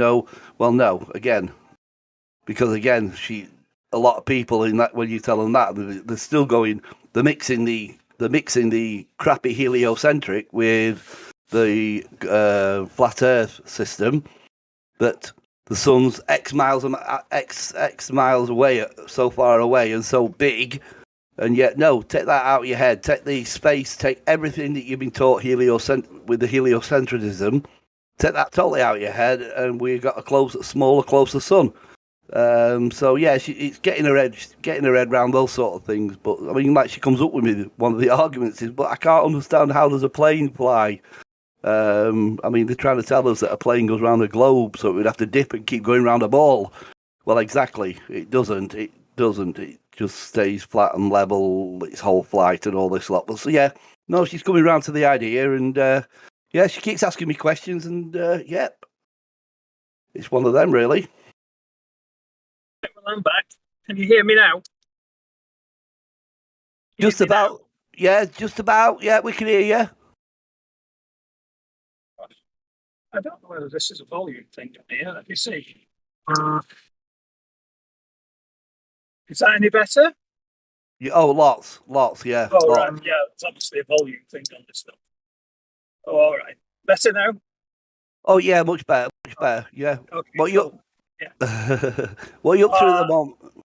Well, I'm just parked up waiting to see whether I have to go around to pick them up a long way around to the other side of the bridge, or whether anyway.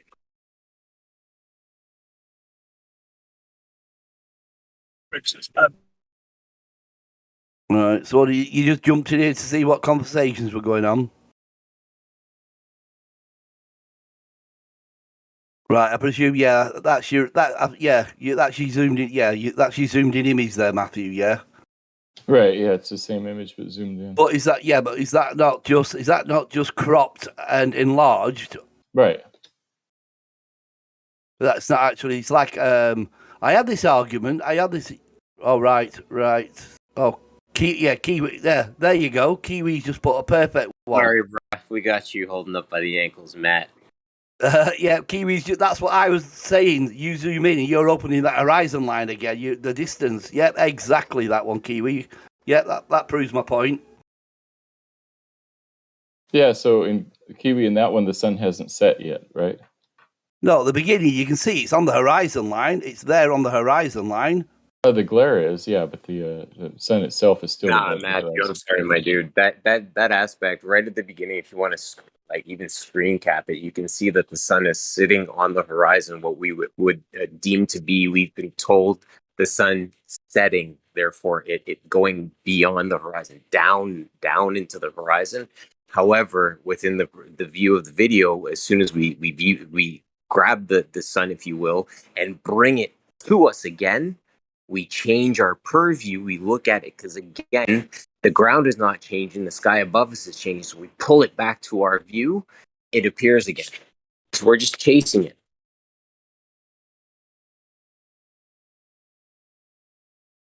But you're chasing it. Sorry, let me say one more thing. Sorry, I apologize. One last thing. We are chasing it along a plane.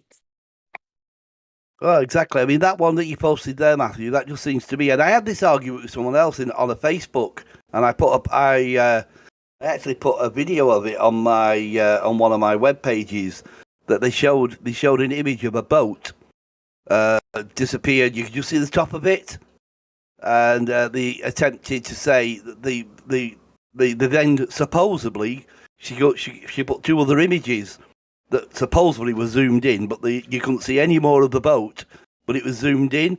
But again, all they did was an enlarged, cropped image. They had a big, wide image of a boat in the distance, and then all they did was crop the image, and zoomed in on it. Just made it larger. Which that looks, the second one you just posted there looks like that same image that you showed before, but just cropped to just the sun and then enlarged. Which is totally different. An enlarged, cropped image is a lot different than a zoomed-in image. Well, a hell of a lot different than a zoomed-in. And this is why an explanation. But the one Kiwi just posted there is a perfect, the actual video, perfect example of how the sun's on the horizon about to set. I mean, I'll give you your argument there. It may not, when you look at it from the very beginning, it was to freeze frame it. It may not look as if it's set behind the horizon, but it's there on the horizon, and yet when you zoom in, you can then bring the gap between the horizon and the sun. Yeah, I don't have a fancy telescope, but I would like to see. I wish I knew what it would look like if we could zoom in on the picture that I posted, where you can already see that. Yeah, that's it, isn't it? You can't exactly, once you've taken an image, you can't zoom in it and change any perspective. You can't change any perspective of a zoomed-in image. All you can do is crop it and enlarge it, but you've still got that same image, but just enlarged.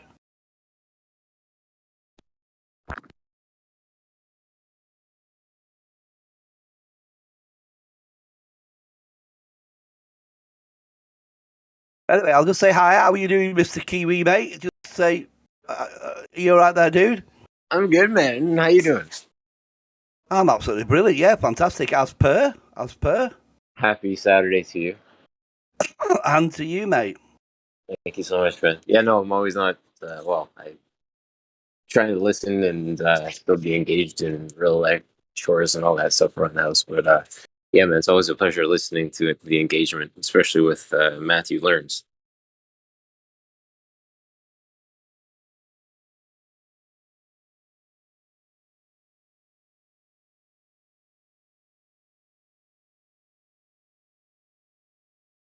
Yeah, that's like that bottom one. That bottom one you posted there, Kiwi, with the oil rigs and everything. Yeah, again, it's a perfect example of how you can bring something fully back into view that supposedly has gotten behind a physical horizon.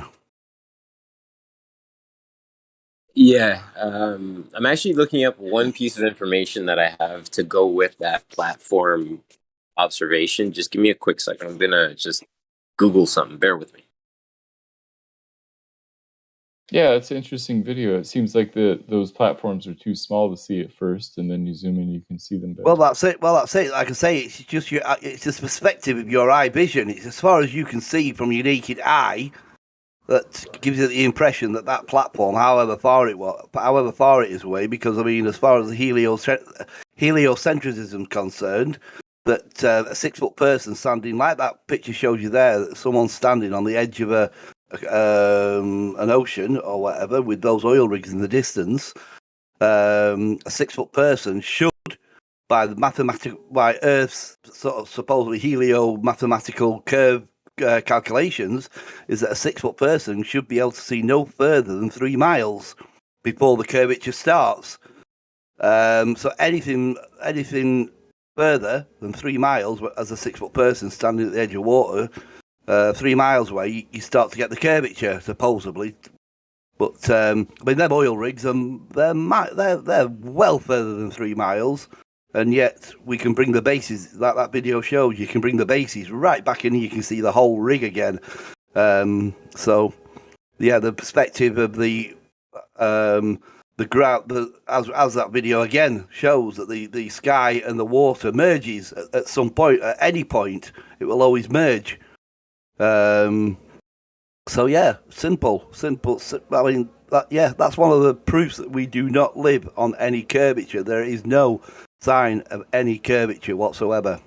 So something else to observe within the, and this specifically is for you, Matthew, the average height of an oil platform, an offshore oil platform, the average height to the deck. So we're talking above the sea level, so above the sea, up to, sorry about the background noise, up to the sea floor would be 50 feet as well, right? So we're observing literally the bottom of the platform, the bottom of the foundations, obviously at sea level, up to the platform, and that's a height of 50 feet above sea level, or above sea level. That platform. I mean, it would certainly be interesting to know. Have you got any figures, Kiwi, on the distances of those platforms? Talking about the Black Swan.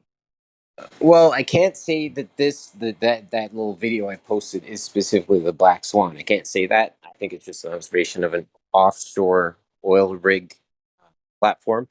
So I'm going to go with averages on oil rigs. And the understanding of offshore oil rigs is that they're an average of 10 miles offshore. However, it depends on obviously where the action is of the oil. So I'm just going to go by averages, right? 10 miles, let's say.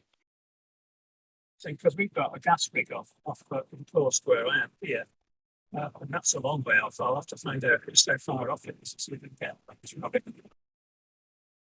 You've gone very quiet again, Elfstone. But while I've got the mic, just quickly, sorry guys, while I've got the mic, and I'm going to probably sound thick here. I know quite a bit about the realm that we live in, but can please somebody explain to me the Black Swan, because I'm obviously thick. Oh, what it is when we talk about the Black Swan? Yeah, so basically it's this idea that there's this picture that was taken 1 foot above the ocean, yet you can see the horizon behind two oil rigs that are like 9+ miles away. And so if the Earth, so the way that QE puts it is, if the Earth is a globe, then you could see the horizon would be no farther than 1.25 miles away. Here's this picture that shows the horizon behind there, therefore the Earth is not a globe. Yeah, well, I think, can you hear me now? Yes. Yes, yeah, a we little bit better. Well, no, I had to open my earphone to see if I could get the microphone right. Did you explain what the term black swan? Because I think that's what Stuart was asking. Oh, sure. The black swan is. What it is. If everybody sees a white swan, you say all swans are white. But all you have to do to prove that wrong is to find one black swan. And as soon as you see a black swan, right, then the statement all swans are white is false. Right, right. So what they're saying is that like he said, if it's 1.25 miles the horizon, and there's these two rigs, one at 9 and one at 6, then that is your black swan. So there is no curve. Right, yeah. Thanks for that. That's just hit me bang on. Yeah, I understand 100%. Yeah, the fact that yes, yeah. I mean, when I first heard it, I thought maybe that was the name of the oil rig. Oil rig. Yeah, but it's not. Yeah, but it's not like I say. I've got it now. It's not necessarily associated with an oil rig or anything. No. Like what you're saying. The fact is that if all you see is white swans and you say, right, well, I've seen a black swan, then I get 100%. That wouldn't work. You can't say I've seen the black swan. You've got to show them. I understand now. I'm probably a thickie on that one. Absolutely, because I've heard a lot of talk, especially like on with what's his? I forgot his name now. Who does the live thingy bob? But anyway, they go on about the black. They go on about the black swan a lot and everything. It has always got to me, and I've never. I mean, I could Google it probably, but I haven't done. But you just happened to mention it then. I thought, right, who's going to explain the black swan to me? And you've just 100%. Yeah, I know. It's like we chuck this stuff out. I mean, if you're awake and we're talking about this stuff, it's almost like we have our own language, and somebody coming to it new probably wouldn't understand half of it. Yeah. I'm with you 100% now. It's like when I first got into stuff, I had no idea what the Mandela effect was. I thought, what the hell? And yet I heard a perfect example of it this morning. I don't know what I was listening to, but somebody was talking about Atlas holding up. It was Dell. You know.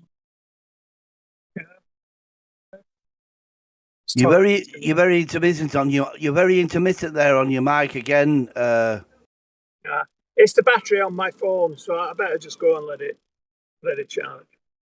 Yeah, you're just very intermittent on you're breaking up mid comp, so we're just getting like an Okay. No, it's battery on my phone. Okay, I'll talk to you later. All right, Elf mate. Yeah, I'll catch you in a bit.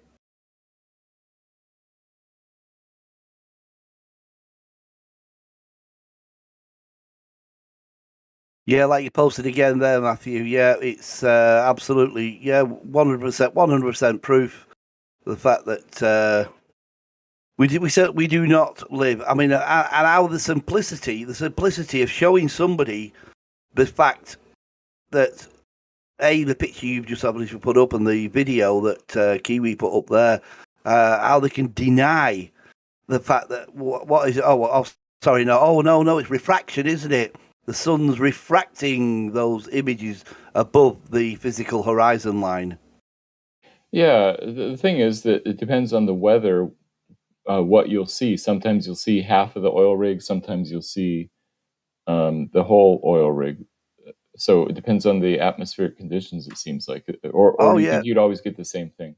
Oh yeah, there's a lot of things that can come into it, like you say, with atmospheric conditions, mist, fog, whatever. Even like when you're looking over water like that.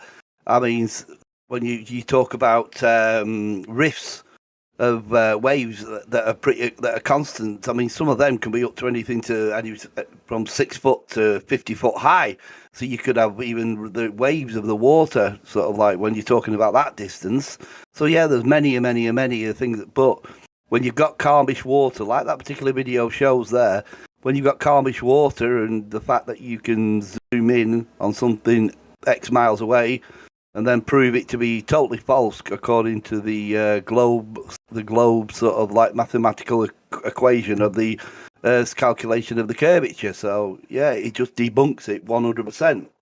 Yeah, so I posted 2 pictures from QE's. Have you ever heard of QE's Globe Terminator site? I haven't, no. Okay.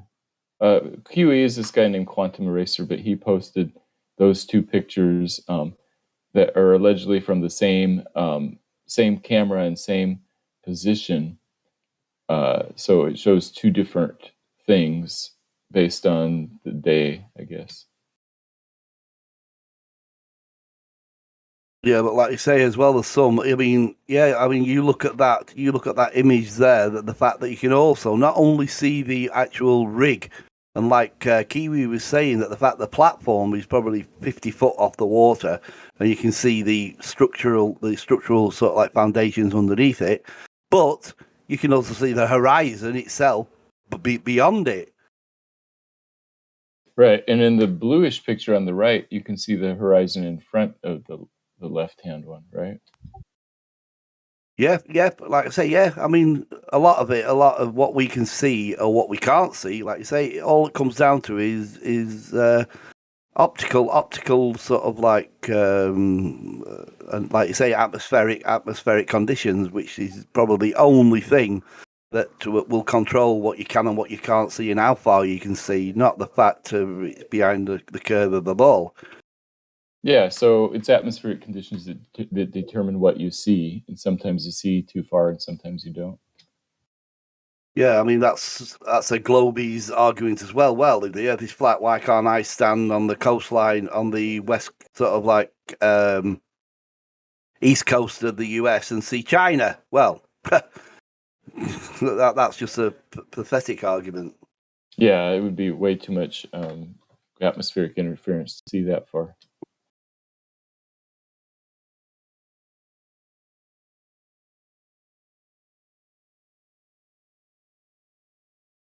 Oh yeah. It's like I say, you only have to look at what they tell us of the mathematical sort of like curvature formula. That's what they put out to us, at the fact that this ball is 24,000 miles in circumference, and you've got a certain curvature formula to that, and work by that, and you've just debunked the fact that there's any curvature whatsoever.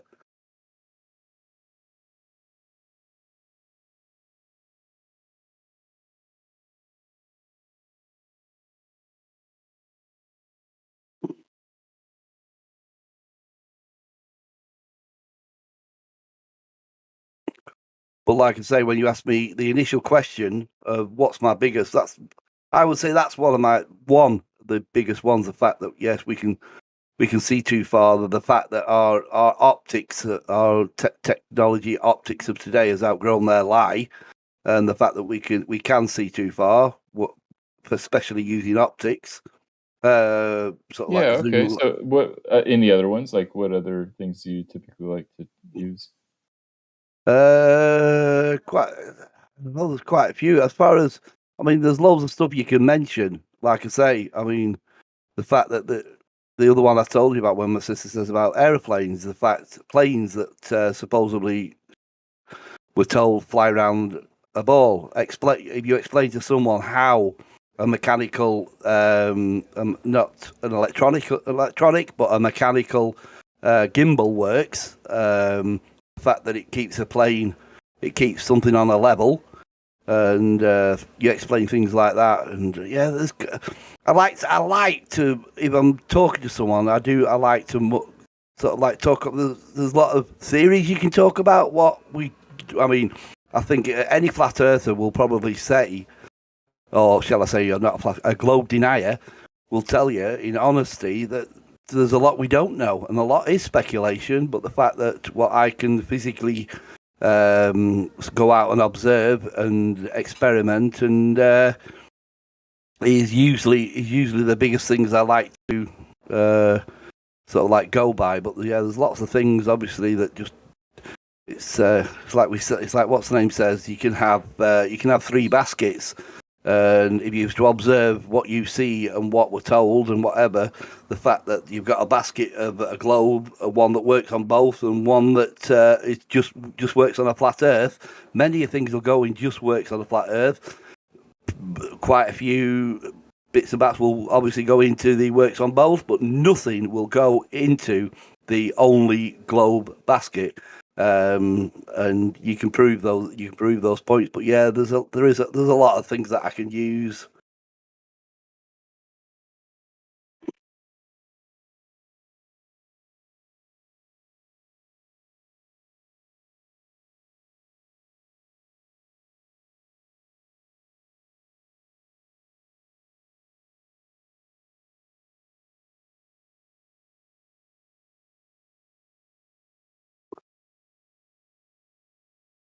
So have you got a bigger one than that then, Matthew, that you will use to a sort of staunch, sort of like heliocentrist?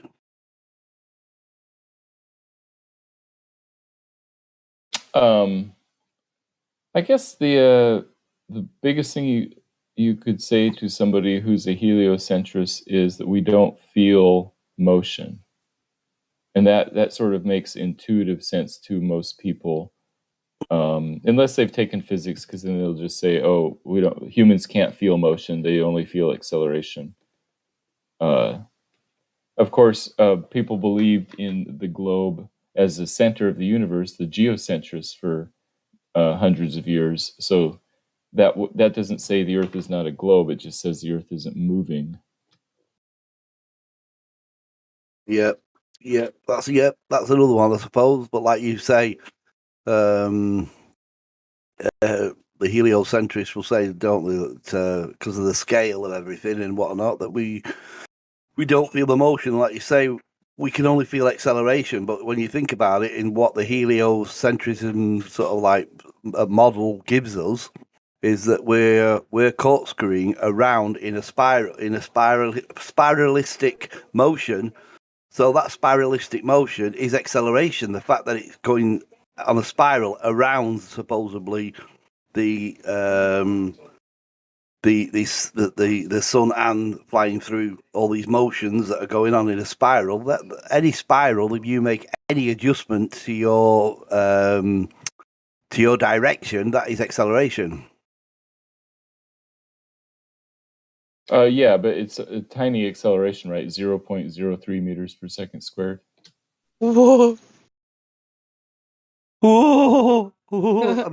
Have you been spooked, Jen? Hey. Hey. It's so minute. We're traveling at unfathomable speeds, but yet. Oh yeah, we were talking about we don't feel acceleration, not nothing. speeds. Hey, Matthew, why don't we feel the ungodly speeds we're supposed to be traveling? How come we don't feel that? According to physics, it's because human beings don't feel motion; we feel acceleration. And the acceleration. Well, we do feel acceleration. But Hang on a is sec, it though. motion acceleration? Isn't that motion? No, Are you different things in physics. I have a quick question for the audience. This is some low hanging fruit, and then Jenny, go right ahead, please. Matthew, do you understand how incredibly insane it sounds to say the reason we know we're moving is because it's so stationary? Yeah, that does sound insane. Okay, thanks. Go ahead, Jenny. So Jenny, Hey, what no were you problem. saying? You can jump in anytime. What do you mean by motion and acceleration being the same thing? Are they identical or what? I didn't say. Was that to me or someone else, or just in Jenny. general? Yeah, I thought you said. Oh, say I don't say that again because I interrupted my own self. Oh, yeah, sorry.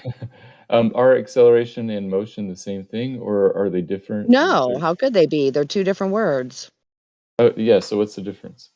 Well, I would imagine that they have similarities, that when you accelerate, you are moving in a direction, correct? So yeah, that's movement. I don't see how you don't see how that's not movement. If you're traveling, accelerating, twisting, whatever, you're moving, you're in motion. I do have a question. Are we Yes. trying to see now? To me, sorry, one more thing. To me, it seems like physics is in the category of scientism, and they're trying to change the English language to fool all of us. Matthew, do you honestly want to be fooled? I don't think you No, do. I don't want to be fooled. No. No, I think So how what it is, acceleration is not motion? I think what it is, what they're saying is that motion is just a constant, isn't it? Whereas acceleration is a change. Nope. No. You can't accelerate unless you're moving. Come on. Snap to it. Get with it, folks. Yeah, but what I'm saying This is once not that complicated. you've got to a speed, once you've got to a speed and you stay at that speed, that's a motion that you don't feel. No, that is not correct, and I'm not. You don't have to go to school to figure that out. Sorry. Yeah, do you want to refute the fact that I've been on hundreds of plane flights and not once at cruising altitude did I not know I was moving? You want to refute that? Go right ahead.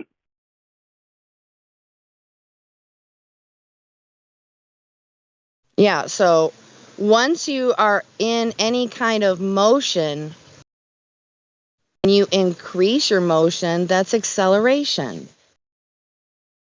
Yeah, that's what I'm saying. This is not hard, you guys. What's going on here? Come on, guys. All right, Matthew, what do you say to what I just said, to be fair? It's just, real quick, it's just strange that we're having this kind of argument with grown men. No idea how this is happening right now. What the fuck? Where do we live right now? Okay, go. So, Jenny, I would say that if motion is really steady, then you might not feel it. No. Motion has nothing to do with speed or acceleration. Now, acceleration is motion, but I mean, you can be going at a consistent speed, a motion, and not accelerating. Right. So come on, dude. What? Yeah, Come on. so I posted a picture of a coin test. I don't know if you ever heard of this, but the coin test is to show how steady some of those maglev trains are. And you can put a coin on its edge and it'll stay there and not fall over, even though the train's moving like 200 kilometers an hour or something. Well, I'm sure the coin is not aware that it's in motion, but when people are in a train, they know they're in motion. If the coin doesn't fall over, it seems like it'd be hard to feel if you're in motion. You might see it. Yeah, but okay, I don't think this example you're giving is really applicable because you're going to have to be forced to say, does the coin know it's in motion? Come on. No, it's more like I'm saying the train is in motion, but it's not accelerating. Correct. That could be a fair statement, sure.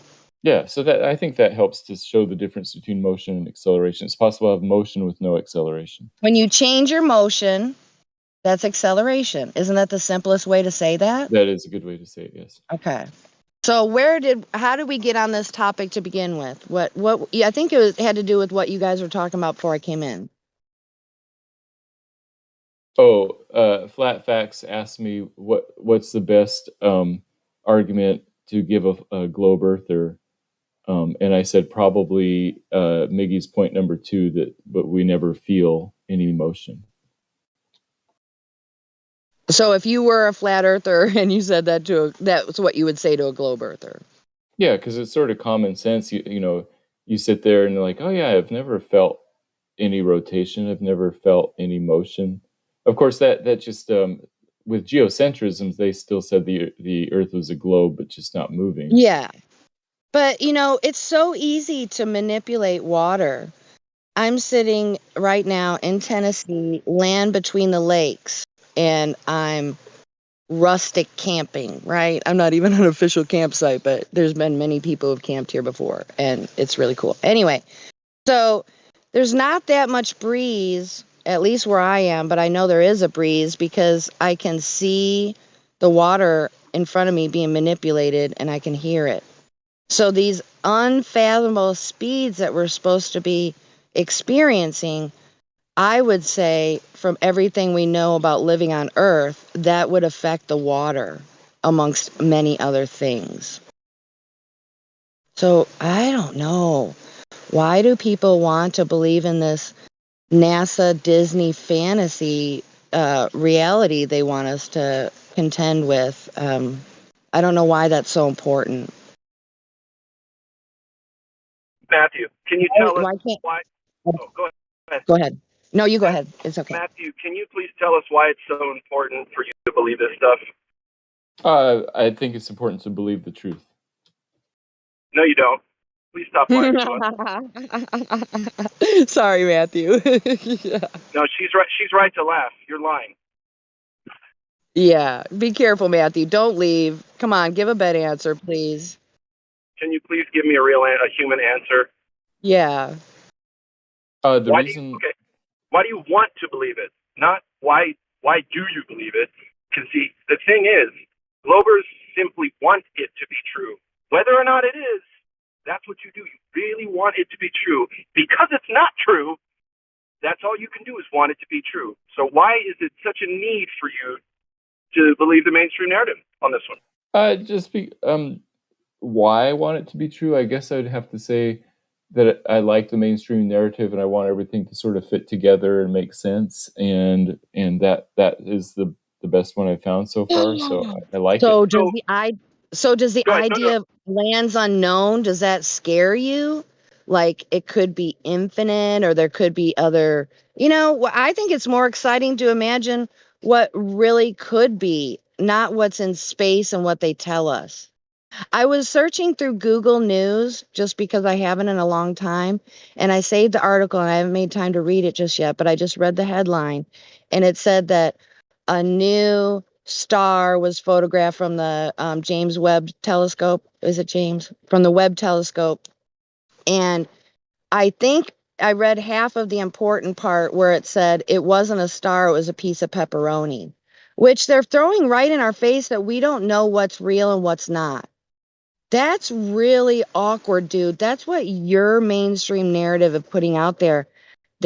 It's just a little bit unreal to me. Yeah, I would have mean, no patience for somebody lying by saying that they, here's a picture of a piece of pepperoni and that's a star. I don't think anybody. yeah, I mean, and that's not the first time, and I think you're aware of that.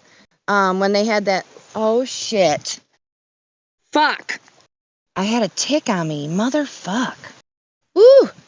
Good thing I got a suit on and I can see everything. Yikes. I think I got some skeeter spray that takes care of ticks too. Damn, sorry about that, you guys.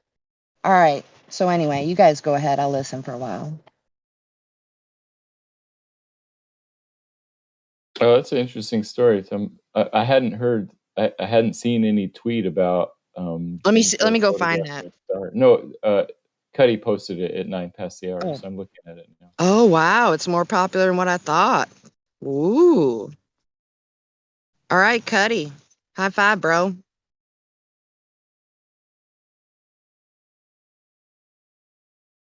Okay, so the little thumbnail, I know I said I was going to be quiet, but you guys probably didn't believe me. Okay, so it says, top French scientist admits photo he tweeted of space telescope, and then more important down below. Don't ever question the scientist because the science is settled. Top French scientist, whatever, tweeted a photo of a slice of chorizo and told his nearly 100,000 Twitter followers that it was a space telescope image of the nearest star to the sun. Tens of thousands of people believed him without questioning anything. Man, that's embarrassing. Yeah, it's terrible when people believe something without checking to see if it's true or not. What about what's your thoughts on all the NASA glitches that everybody finds from the ISS footage and everything? I think you know what I mean? Yeah, I know what you mean. I think that's glitches in the stream and not anything particularly nefarious. Well, don't you think it says a little bit about incompetence? No, I think it's just like how if they can't record what they're doing, how is it they're supposed to be able to do anything else more complicated if they can't even record correctly? That's what I think of. I don't know about you. I don't know how you maintain credibility with people, but if you can't do the simplest task, I don't want to trust you to do anything more complicated. Get me? You feel me? That's how simple people think. I mean, it saves me a lot of trouble and time. So, I mean, ah.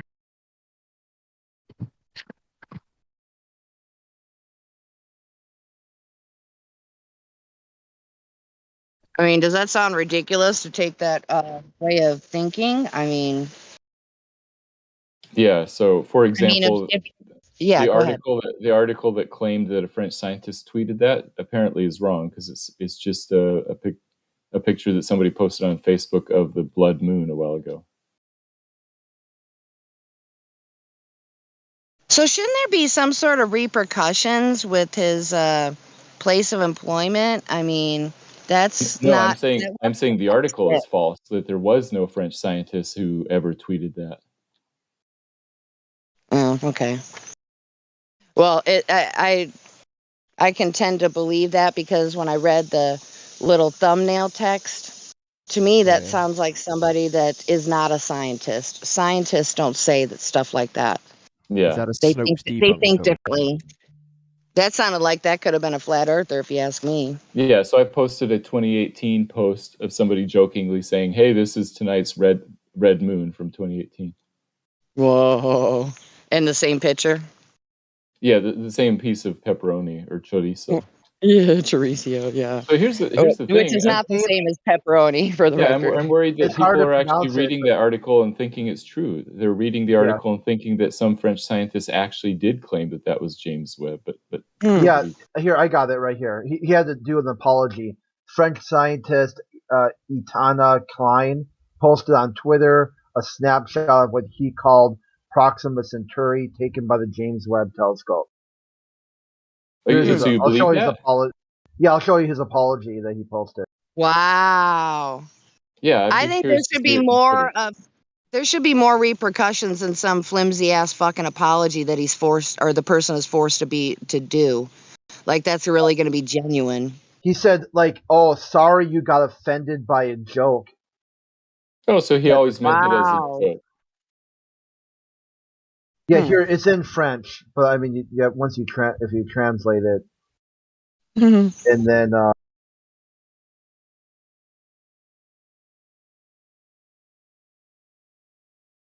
I mean, this is almost like the same thing. You know, people see something from a scientist and then automatically they believe it without question. To me, this is an NPC problem for sure. Kind of like when people go to the grocery store, they think just because it's sold in the grocery store that it's safe to eat in any amount that they want.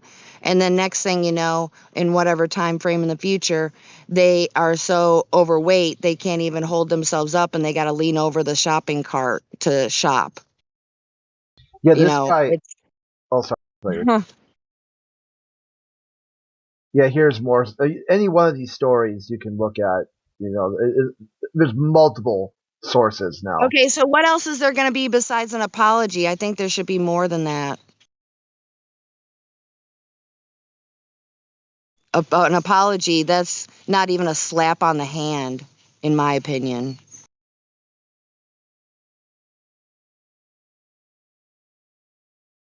I mean, that's joke or not. I mean, that a joke would be as if you sent that to your friends or something like that.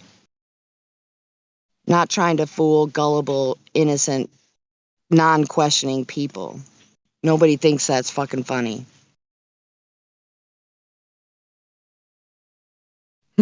Except for Cuddy.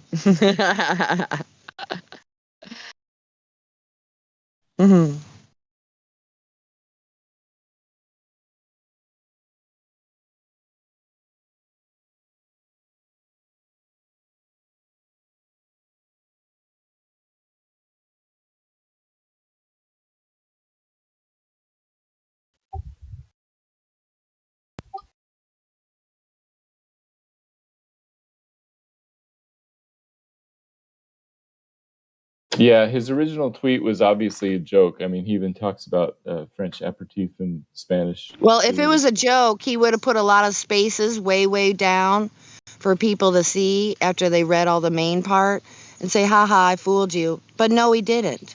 Yeah, it was in the next tweet. Oh, was it? Okay. How much after? A reply to his original. Okay. But the fact remains is that, not everybody probably saw it. That's some good.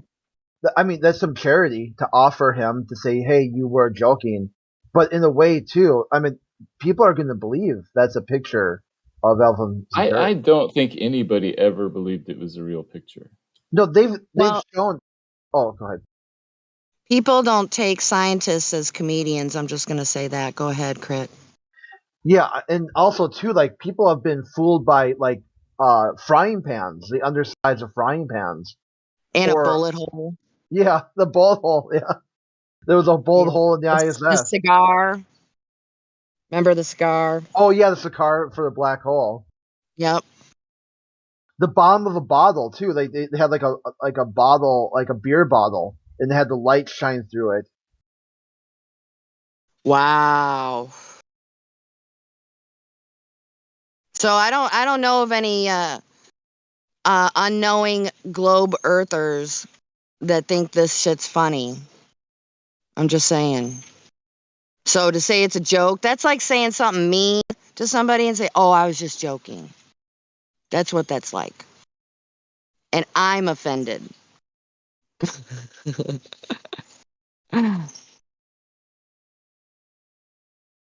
And I'll tell you what, the creator has it all figured out. There's bugs around here, and all of a sudden a bunch of birds came over to have a little snack of all these bugs. It's pretty awesome. Sorry, I can't help myself to give you an update. Not like you guys haven't ever seen shit like this, but about ready to find my binoculars, look across the lake at how fine rich people live. Can see some house on the hill. Anyway, I'm going to come out of the weeds now. But yeah, I wonder how many photo trickeries we've had over the last several years. I'd be willing to guess it'd be anywhere from 6 plus. I mean, I think we just named off 6. So I'm sure there's a couple more we can't think of right off the bat.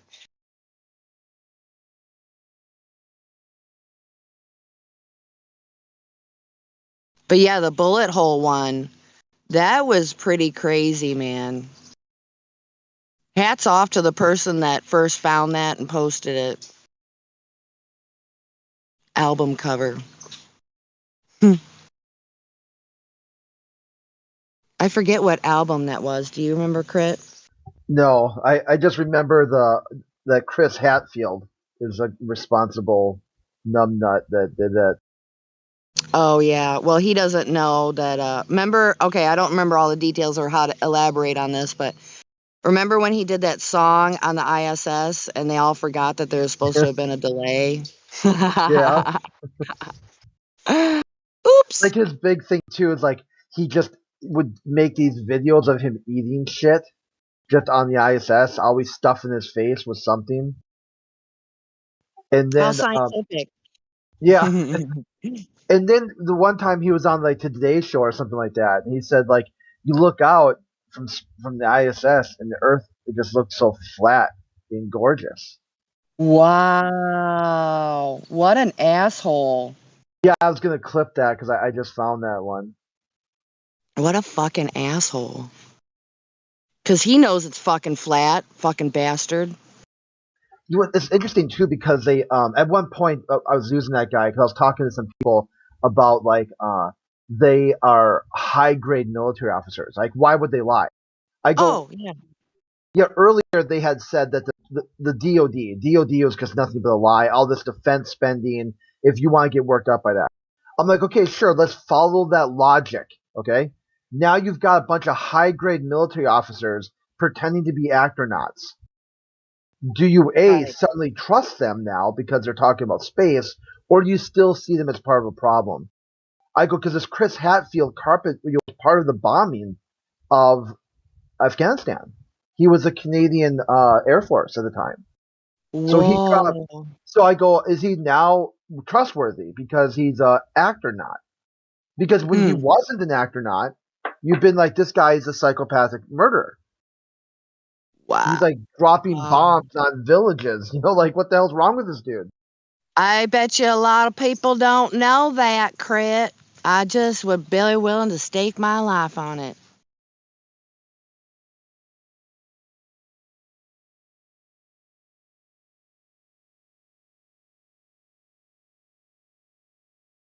Man, oh man. What incarnation are you talking about? Hey, dude. What's up? What's going on? He's back. Just waking up. Stop talking about Sonny. He's back.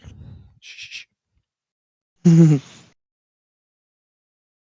Are you having yourself a cup of joe, Sonny? Yes, ma'am. I sure am. Right on.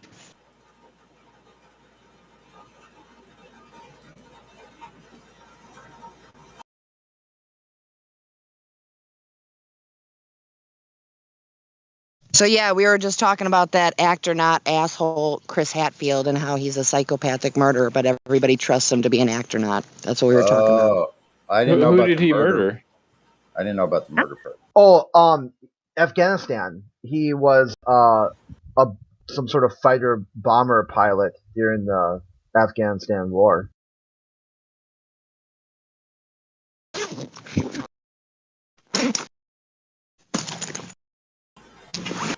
It's okay as long as you're murdering in the name of patriotism, right? Yeah, I guess he got some medal for like the most villages destroyed or something like that. What? Yeah, I mean, like that's my take on it. I'm sure he'll word it some other way. Most direct hits on playgrounds. What? Come on, man. Really? Yeah, let me find it real quick. This is disturbing now. I wake up and Crit just disturbs me with this information. Oh my gosh.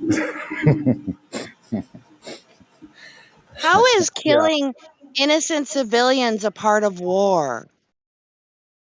Women and children and shit. How is that a part of war? That's despicable. It actually I don't know a always lot about that world, but I think it always has been, unfortunately. I know it, but that makes it even worse.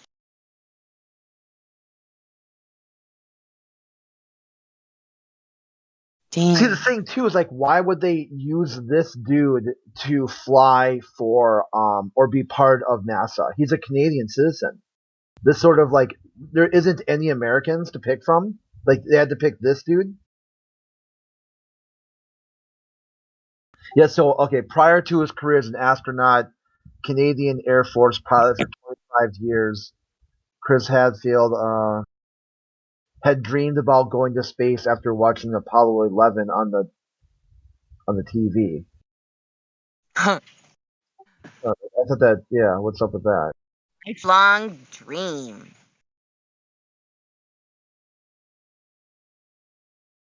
Apparently he speaks Russian. Huh.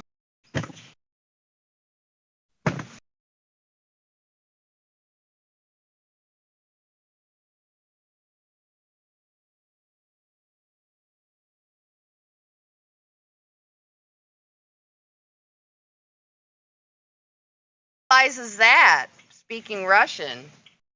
I don't know. I guess so he can get along with the Russians in space, but then Yeah. That totally makes sense. Yeah, fight them here on Earth though, right? Like on Earth, America and Russia are like poised again for another Cold War. But in space, right? They're best friends. They're up there sharing. Yeah, they're up there drinking each other's piss. Seems a little sus to me. Chugga coffee.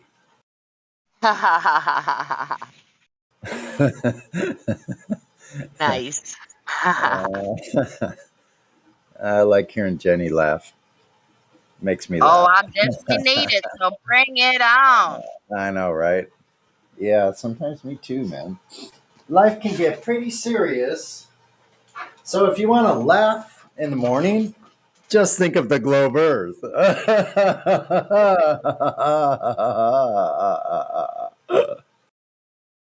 Yeah, I'm not seeing it. He was in the military, but looked like he never deployed or something.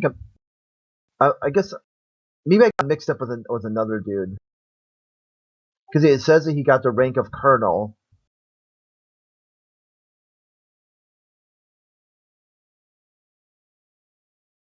Hold on, I gotta see this because I thought I remember seeing something like that.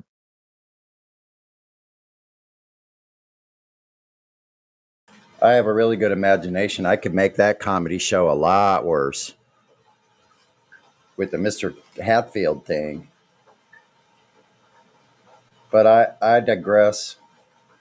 I won't go there. Maybe it's a Scott Kelly. Maybe he was in the Iraq War. Look him up. But anyway, the point is that these guys were high-grade military officers, and these bleeding heart liberals think somehow DOD is a problem. Well, which one is it? It's challenging their epistemology because they'll sit there and cry and complain about defense spending when you've got Space Force now. Want to laugh? Think about Space Force.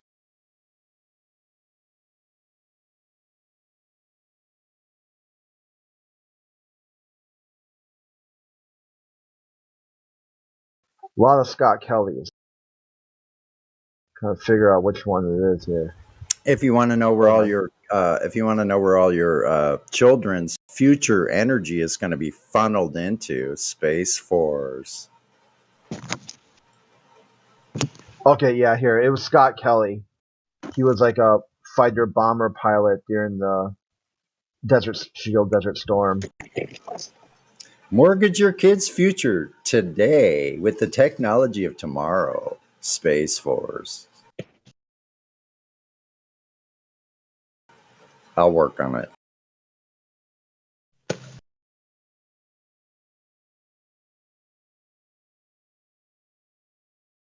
Oh, this is interesting. Here on March 9th, 2022, after the invasion, Kelly tweeted he would return his medal for the merit of space exploration and mailed it to the Russian embassy in Washington, D.C.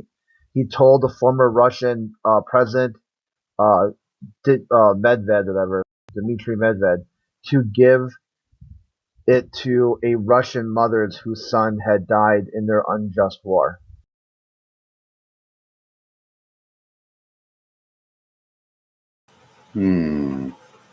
What a place.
He retired April 1st, 2016. This Scott Kelly.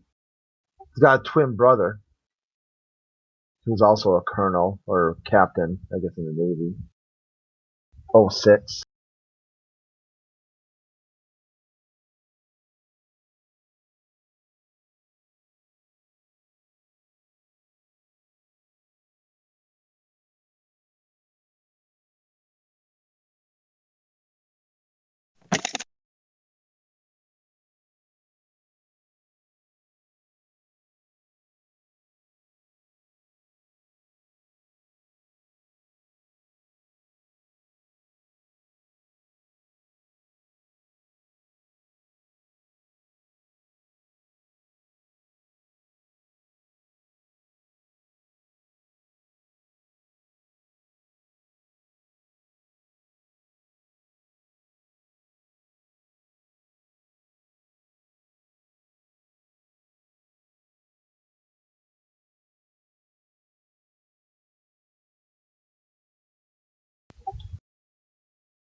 Mr.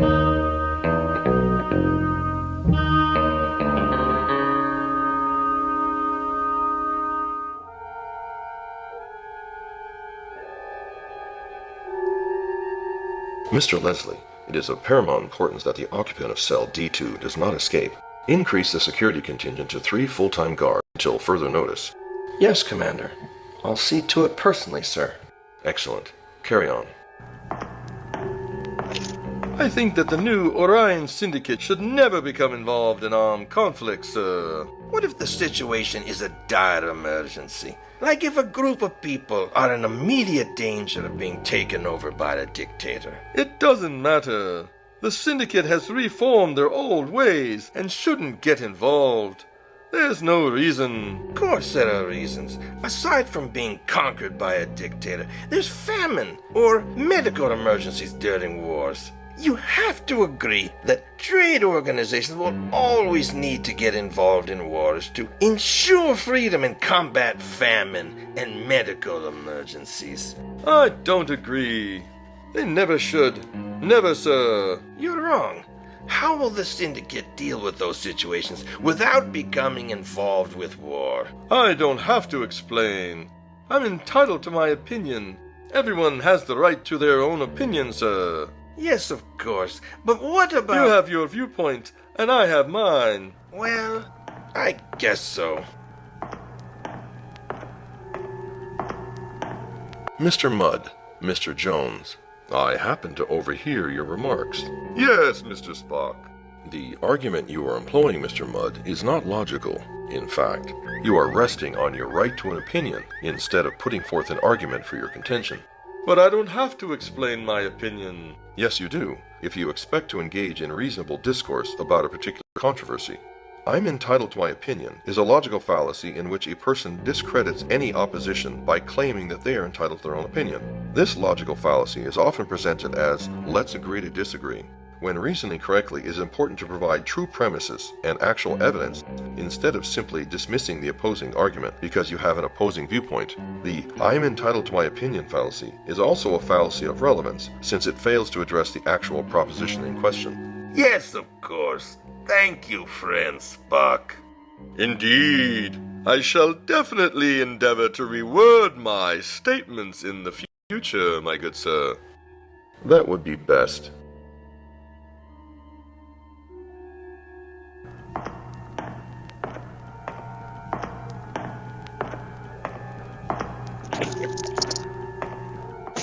Even if an argument seems to make sense, it cannot be valid unless the form is valid, and that it does not exhibit one of the logical fallacies such as, I'm entitled to my opinion, or let's agree to disagree. It's only logical.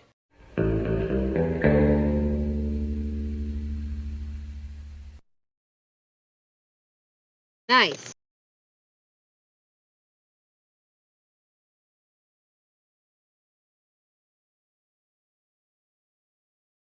I had no idea that saying I agree, let's agree to disagree was a logical fallacy.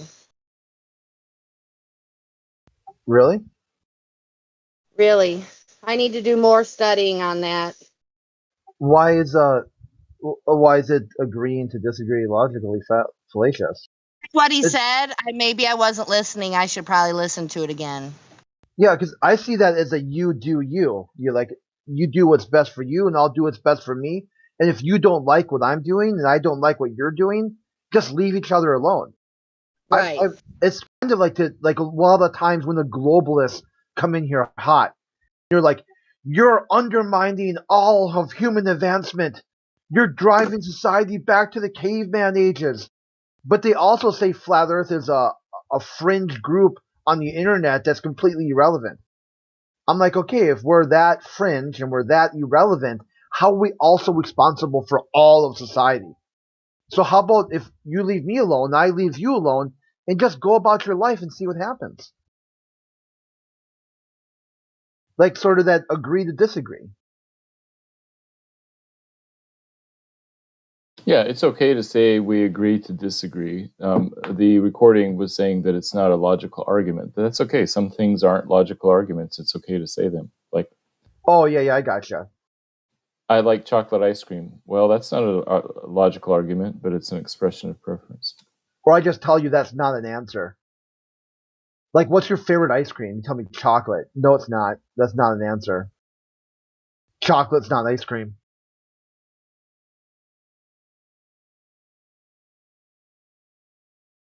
Then you kind of explain it. Well, this is like chocolate mixed with the ice cream. You just go on and on about it. That's kind of what the globalists do. So you're like, how about this? We'll just agree to disagree. You think there's no such thing as chocolate ice cream? I like chocolate ice cream. Go about your life and see where that takes you.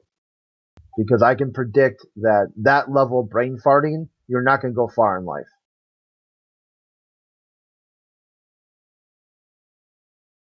That level of brain farting. I love it.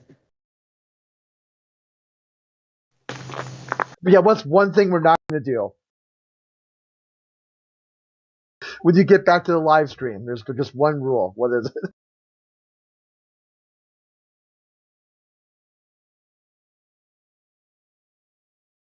I forget how this goes, Crit. Go ahead. Oh, it was like not to be retarded. I was gonna say, don't be psychotic. No, I've got a screenshot of him saying that the first time. I busted up. I thought I was gonna die. Yeah, this guy got kicked the cog disc, and he was like low, not low key, but like just like kind of like low brow retarded. It'd be like you tell him something, and he would be like, so there's an ice wall, and that's the outer perimeter of the flat Earth, and he's like, do penguins like fish? And you're like, dude, what the hell? What's wrong with you? He's like, well, I mean, do they eat military rations or they eat fish? And you're like, okay, you're going to cog this for a while, right? And I talked to him about it. I'm like, dude, these aren't questions that you would ask, okay? You wouldn't ask. If you were thinking of weaponized penguins, you wouldn't wonder if they eat fish or if they eat military rations, okay? That's retarded, dude. Yeah, but see, we allow the Globers to go into stories, story to story, that are just as wild, just as fantastic, just as illogical. Oh yeah, that's why I said they get a free pass. Sorry. Like, no, fire away. I have a quick question. Did you say weaponized penguins? Yeah, weaponized assault penguins. WAP. Holy shit, that's hilarious. What? Yeah. Sorry, I just want to make sure. Okay. Yeah, wanted to make sure we. It's like Antarctica is like the land of misfit children from Pinocchio. Like you go there and you stay too long, you don't turn into a donkey. You turn into a weaponized penguin.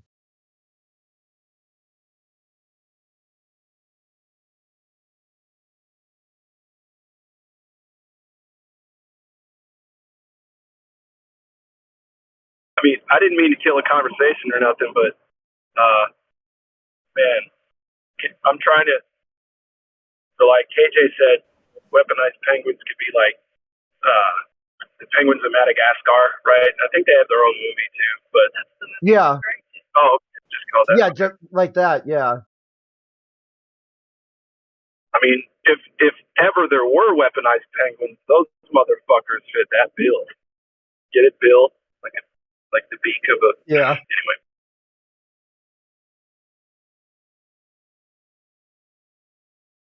Like here you go. Here's them marching information. I don't know why I thought of it, but I immediately thought of the weaponized babes in the 007 one where they got the machine guns. You know what I'm talking about. Yeah, fembots. There you go.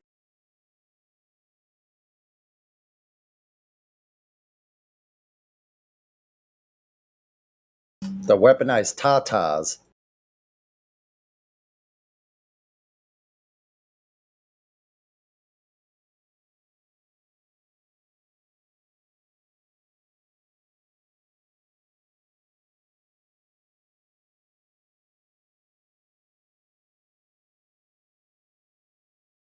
We should put a show together called Only in the Mind of a Glober.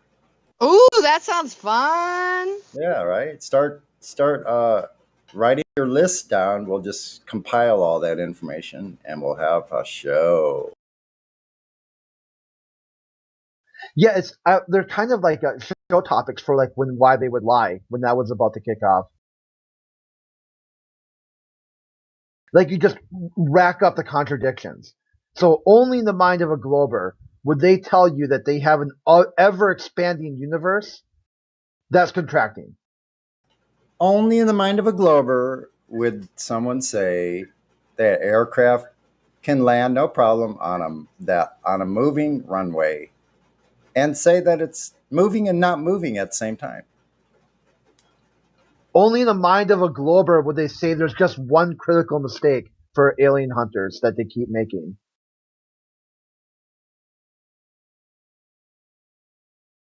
That's a headline right now. Oh, sorry. Only in the mind of a Glober, with the axial rotation of Earth at 1,038 miles per hour at the equator be negligible.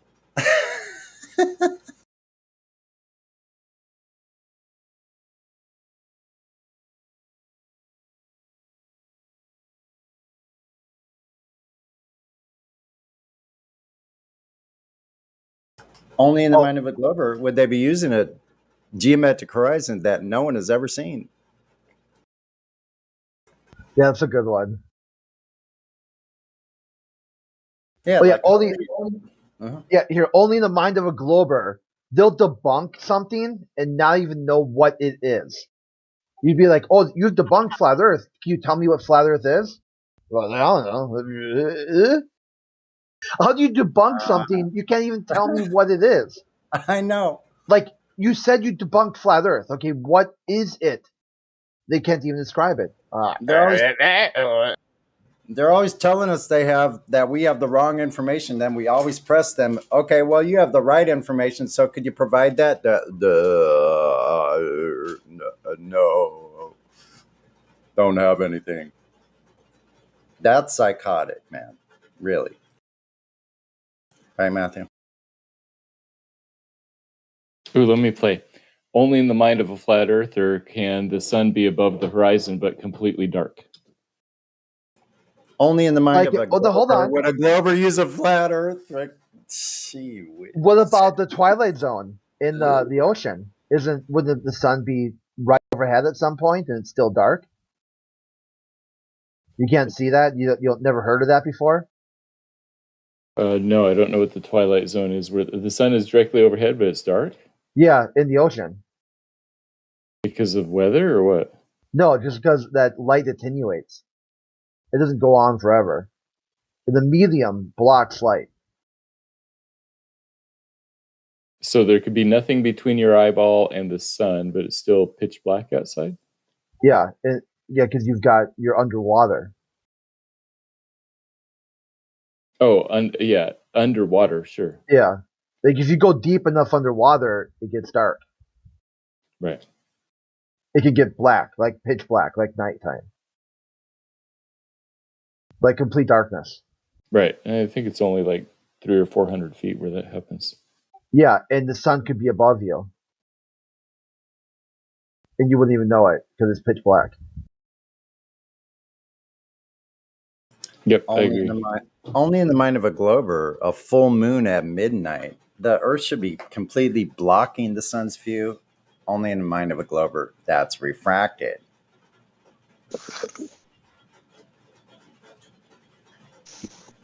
Only in the mind of a Glober, where the oil rig you're actually seeing is an apparition. So when you go and touch it, you're not in reality. You're imagining you're touching the real thing. How cute.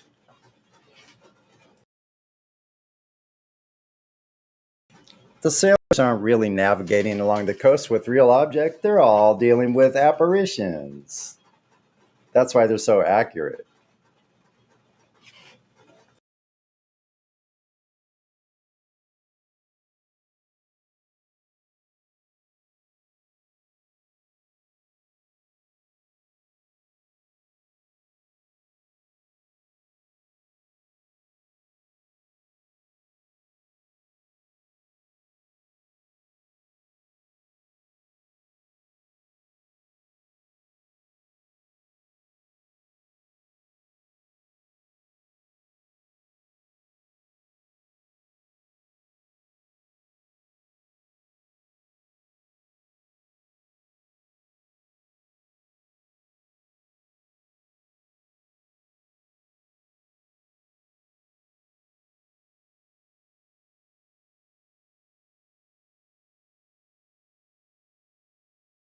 Only in the mind of a Glober did they think they learned how to tie their own shoe when it was Google. All right, all right. Well, I admit I did not learn how to tie my own shoes by myself. I had somebody teach me. Well, everyone has someone teach them how to tie their shoe, but then eventually you learn how to do it yourself.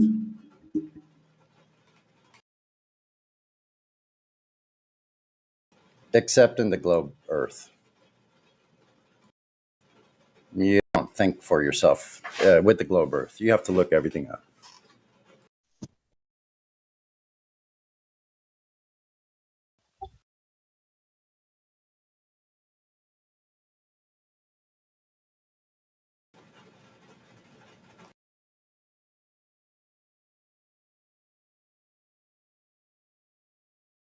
Hey, Matthew, on a globe Earth, how does this work? You're on a hill and you're looking over distant buildings. Well, let's say, okay, you're on a hill. In between you and the buildings, for instance, is a bridge. Okay. There's a bridge going across water. Then there's buildings. The buildings are further out than the bridge. Then there's open ocean beyond that, all in the same line of sight. Now, from the hill I'm on, I'm at about the level of the top of the buildings. Or no, I'm at about the level of the top of the bridge. Now, as I'm looking at the bridge, almost directly across from me, approximately 6 miles, maybe 5-6 miles. The buildings are a little bit further. The tops of the buildings are higher than the level of the bridge. And then the open ocean horizon on a clear day is higher than all of them. The highest level of anything in that line of sight in my view was the horizon itself was higher than the buildings and the bridge and myself. Yeah, Basically, if things are below the horizon from your viewpoint, that means that you're at a higher elevation than those things. Yeah, well, why is the horizon at the same height as I am and higher up than everything else in between it? If things are lower than you, you're up in the mountains, things that are lower than you are lower elevation. Yeah, why was the horizon higher up than all of them? Because the horizon, you only look a little bit down from eye level, and the other things you look quite a bit down based on the elevation. No, the other things are quite a bit higher. Like 60 floor building. If you're looking down on a 60-floor building, it's because you're higher. No, I'm looking straight. Look, I'm looking straight across at the buildings. I'm looking straight across at the bridge and the buildings. The buildings and the bridge are about the same height. But as I'm looking across at the bridge, the buildings are higher. The tops of the buildings are higher, and the horizon is higher than all of them. How is the horizon higher than everything in between me and the horizon? Why is the horizon higher? It's simple. Things that are below the horizon are lower than you. Shit. They're above the horizon if they're taller than what? If they're higher if you than look at the sea horizon. level, Hang on, real quick, Matthew. Matthew, is the horizon geometric? There is a geometric horizon, but we only see the apparent horizon. Why can't we go to the geometric horizon? We can, but when we're there, then there would be a new horizon. Every point has its So own. then it's not a horizon. So here, let me help you out. The horizon, the only thing the horizon is an apparent place. Right. So there's no geometric horizon. But just because we don't see something doesn't mean it doesn't exist. Wow. Well, part of it is just the way. Well, part of it is just the way the eye represents the image. The eye sees in 2D, meaning that when something goes further away, it represents it by going left, right, or up and down, above or below the things that are in the foreground.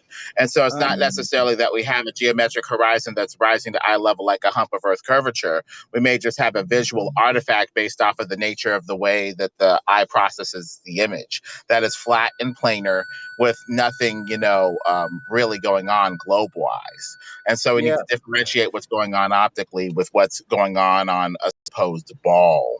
Yeah, but I appreciate that, Lemon. I do. But we just whistled past the pink elephant in the room. I want to get more into this thing that what was just said about just because something can't be seen doesn't mean it isn't true. Could we unpack that statement a little bit? I think that. Oh yeah, he was saying that we can't see the geometric horizon. No, I don't need an explanation. I need an explanation for that exact statement. That just because you can't see something doesn't mean it's true. What fallacy is that using? Doesn't mean that it doesn't exist. I didn't say not true. It doesn't exist. There are several fallacies in there. We're going to unpack all that. Just because you can't see something doesn't mean that thing doesn't exist. So just because you can't see evidence of globe curvature, is that what you mean?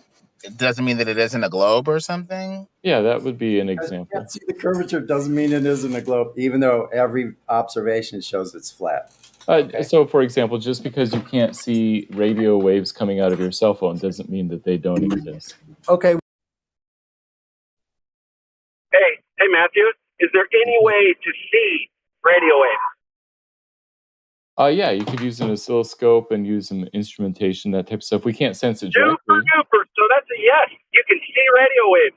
No, you can't. That's You can see the effect of radio waves. What? Okay. So you're seeing an effect and you're reasoning back to a necessary cause to give you a good enough explanation to make you feel secure and move on with your day. That's fine. But we can explain the horizon over a flat plane as a necessary explanation without appealing to a ball. Ball isn't necessarily the best explanation. Yep. And then he'll try to invoke gravity because he'll say, well, we only see the effect of gravity, but we can't really see it or measure it. Well, the thing is, gravity has to be invoked for your ball to work. I mean, otherwise people would ask, why aren't we falling off the underside of a ball? So if you have to invoke additional, ad hoc theories to make your main preferred theory work, maybe you need to look into another model. Maybe not. Maybe a better example would be wind. We can never see wind, but we can see the effects of wind. Yeah, but people have a pretty... Listen, you can't see thermals? You cannot see thermals? I'm talking about wind, the movement of air. Oh, is wind not thermals? Or is thermals not movement of the wind? God damn it! Yeah, thermals are like heat rising and that type of stuff. I'm talking about wind moving across. So it's movement. It's movement, and you can see it, bro. We can see that shit. Yeah, you can see the effect of different... No, we can see the thing. So that's the deal. We have to be able to go to it if you're going to talk about it. That's the main... You're not going to get us lost in the weeds again, dude. If there's no geometric horizon, how is it physical Earth curve? I just need you to answer that for the audience, please. Thanks. I'm done for... Because sometimes there are things that we cannot see that still exist. That is true. But, your examples implied movement that allowed us to infer the existence of a thing. If we're going to do tit for tat with the analogy to make sure that we have consistent thinking and we're not going too far into the weeds, did we see the Earth moving or did we see something moving over the Earth? We could reason either one. And I would reason that the Earth is flat, motionless, and at best you're seeing everything move over and around the Earth, especially since I don't feel movement with my own body on the Earth. Your body is incapable of feeling movement. That's not true. What? I can feel it. You feel every movement as long as you're conscious. What are you talking about, Matthew? You feel every motion. Acceleration. You feel acceleration, but not movement. Angular velocity. You feel it in a circular motion is. Yeah. Well, the problem with that fallacy, sir, is that you're saying that we can't feel movement, but we can feel the product of movement, which is acceleration. That's slightly contradictory. If we can feel acceleration, which is the product of movement, wouldn't it stand to reason, at least on some level, that we could feel, movement? If it's steady, constant movement, we wouldn't feel that. It's only if a change in movement is what we feel. Yeah, and Back to where circular we were. motion is a circular motion is a change, continuous change in vector and velocity. Sunny's right. That's correct. So that means you would feel it. Yeah, if we're going to go with these philosophical definitions that go nowhere, we need to at least consistently apply them. I mean, otherwise, what are we doing? I mean, a lot of this is had on faith, frankly. And so we need to see if our faith is consistent or inconsistent. Are we accepting axioms and truth statements, quote unquote, that don't really work?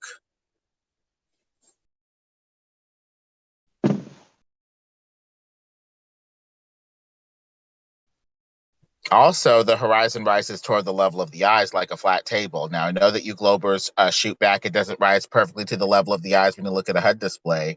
But when I look over a table, the table doesn't rise perfectly to the level of the eyes either, but it rises toward the level of the eyes. And so based off it rising toward the level of the eyes, that's fairly consistent with a flat table. That's not consistent with a ball.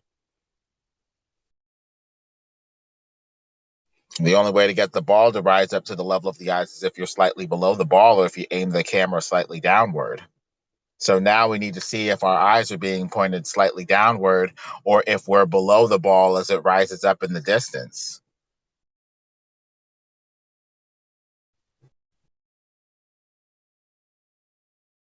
So you're saying the horizon never dips below the eye level? It may dip below the eye level. I mean, that's part of the theory, too, that we need to work out as flat earthers, in my opinion, too, sir. Because I would say it rises toward the level of the eyes, but maybe not necessarily to the level of the eyes. Why do I say that? Because we have a layer of air between us and the surface. And so just like looking over a flat table with a layer of air between you and the flat table, it will rise to the level of the eyes, but not necessarily, toward the level of the eyes, but not necessarily perfectly to it,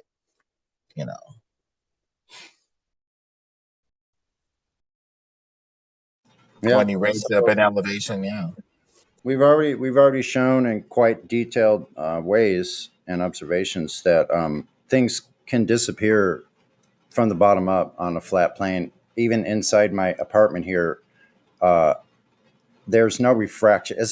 I don't believe there's any refraction happening in the 4-foot long table, but I can clearly make a coin disappear completely by the end of that table. I think we have a bit more of a I think we have a bit more of a consistent theory here because objects need a vanishing point. And so if you're 6 feet off the ground, guess where your vanishing point is going to form? It's going to form at the distance for a 6-foot object, roughly. And so if you're 6 feet off the ground, your eye is going to want symmetry at 6 feet, meaning it would prefer to have 6 feet to the left, right, up and down, all around to give you a nice even vanishing point. Then a horizon will form in the foreground at that point. Left and infinitely to the left, infinitely to the right for all 6-foot objects, roughly. And anything that's taller than that, like a 32-mile in diameter sun, a huge building, a 10,000-foot mountain, it will just have to go to a further vanishing point in the background behind the vanishing points in the foreground and set bottom first. I think our theory about that from Life is Short and other people where they talk about more or less the same thing with compressed viewing angles is much more consistent than saying it dips down below a ball or whatever. This is an entire red herring away from the point of Matthew trying to rebut not seeing the geometric horizon with not being able to see wind. First of all, wind is already unseeable, whereas a physical obstruction blocking your line of sight is not. It's not comparable. It's non sequitur. Well, part of this a logic problem is because he lacks the Well, I imagination. mean, did he have a response to that or what? Yeah, so obviously the apparent horizon is what's apparent. The geometric horizon would just sort of be a mathematical concept of where the horizon would be. Blockage. If there were no atmosphere or something like that. No, if there was a physical boundary between you and anything beyond. Right. What does that have to do with air? If there were no air, then the apparent horizon would match the geometric horizon. Isn't that begging the question? No, it's describing the So when we say where's the geometric horizon, you use another unproven premise to back up the first premise that isn't justified. Isn't that begging the question? We use the preconceived notion that the Earth is a globe. So it is begging the question. Radius. Yeah, Well, he's I mean, if describing we're, his if we're trying to prove anything, sure. He's describing his presupposition. Yeah. Yeah, I'm describing. I'm not trying to prove anything. No, I know that's what I'm saying. It's a presupposition, Right? Which means it's not proven, which means you don't know. But the bottom line is, you're talking about the reason that you can't see a physical blockage in the way of your view of things is because of air. That's silly. Yeah, the apparent horizon and the geometric horizon. Why do you keep saying what? Why do you keep saying the apparent horizon and the geometric horizon when National Geographic says that the geometric horizon is the boundary between the sky and the ground? Obviously, that's what we see. We don't see anything else when we're referring to a horizon. Yeah, most of the time people don't make those distinctions between those two. So how It's would not you know most of the time. It's the blanket statement that 1.2 times the square root of the observer's height feet is where you're going to see this visible boundary between the earth and sky. I have many videos of people saying exactly that. I don't have any videos from any sources or educational sources that are saying what you're trying to say. Yeah, how would you determine that this thing that's supposed to be physical that you can't see? How would you determine that that is there in the first place? Oh yeah, you're not. It would be hard to determine if it's there if you can't see it. So it's just a concept, a mathematical concept. Then why are they saying it's there, Matthew? They're saying it's actually there, physically there. Right, it's physically there. Yeah. You can't see it. You can't Instead, you see see the apparent horizon, which may be a little bit distorted. So from the physical not related at all to a geometric horizon. related, Yeah, but not that exactly part. the same. Yeah, we get that part. So what I'm trying to get to, which you can't seem to answer, is if it's something you can't see and it's supposed to be physical, how the hell did they know it was there? Oh, based on their preconceived notion that the Earth is a globe and the specific radius. There you go. Thank you. That's all we need.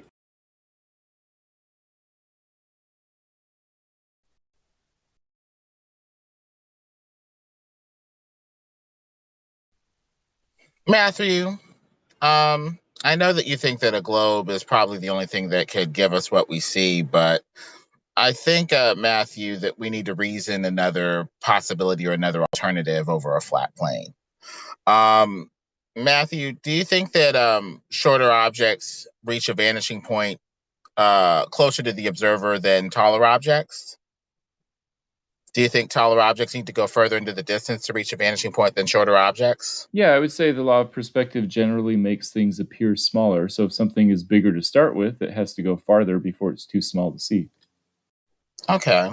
I think we can reason together a solution then based off of that premise alone. Based on, not based off. Yeah. Based off of that or based on that, we can reach a solution from there. What do you do, Matthew, when you have several vanishing points, on top of each other, when one vanishing point covers over another? Do you think the vanishing point for the shorter object in the foreground will cover over the vanishing point for the taller object in the background? I guess I don't know what you mean by having several vanishing points. I thought a vanishing point was just the direction you're looking, basically. Well, we already established that shorter objects reach a vanishing point sooner than taller objects. So wouldn't the eye interpret that as a vanishing point in the foreground covering over a vanishing point in the background? No, it's just there's only you can only look one direction at a time, and when you're looking that direction, the middle of your eyesight, that's the vanishing point. Right. But if you're, say, 6 feet off the ground, Matthew, and you're getting a 6-foot vanishing point for a 6-foot object because you're 6 feet off of the ground, and you have a 100 or a 10,000 foot object in the background, wouldn't the vanishing point in the foreground for 6 feet cover over the vanishing point in the background for 10,000 feet? I see what you're saying. I think we may be using the idea of vanishing point differently.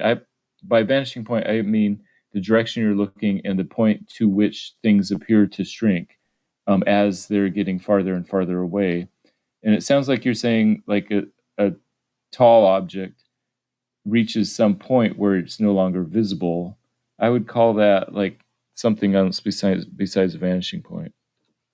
Well, if we're establishing that shorter objects reach a vanishing point sooner than taller objects, I don't know what other conclusion we can make that eventually the shorter vanishing points in the foreground for a 6-foot observer will eventually cover over whatever vanishing points are happening in the background for taller objects. I don't know what other conclusion we could reach. Okay, so using your definition of vanishing point, yes, things that are smaller would reach a point where they're no longer visible sooner than the point where the larger object would be. So the closer point would be closer than the farther point. Yeah.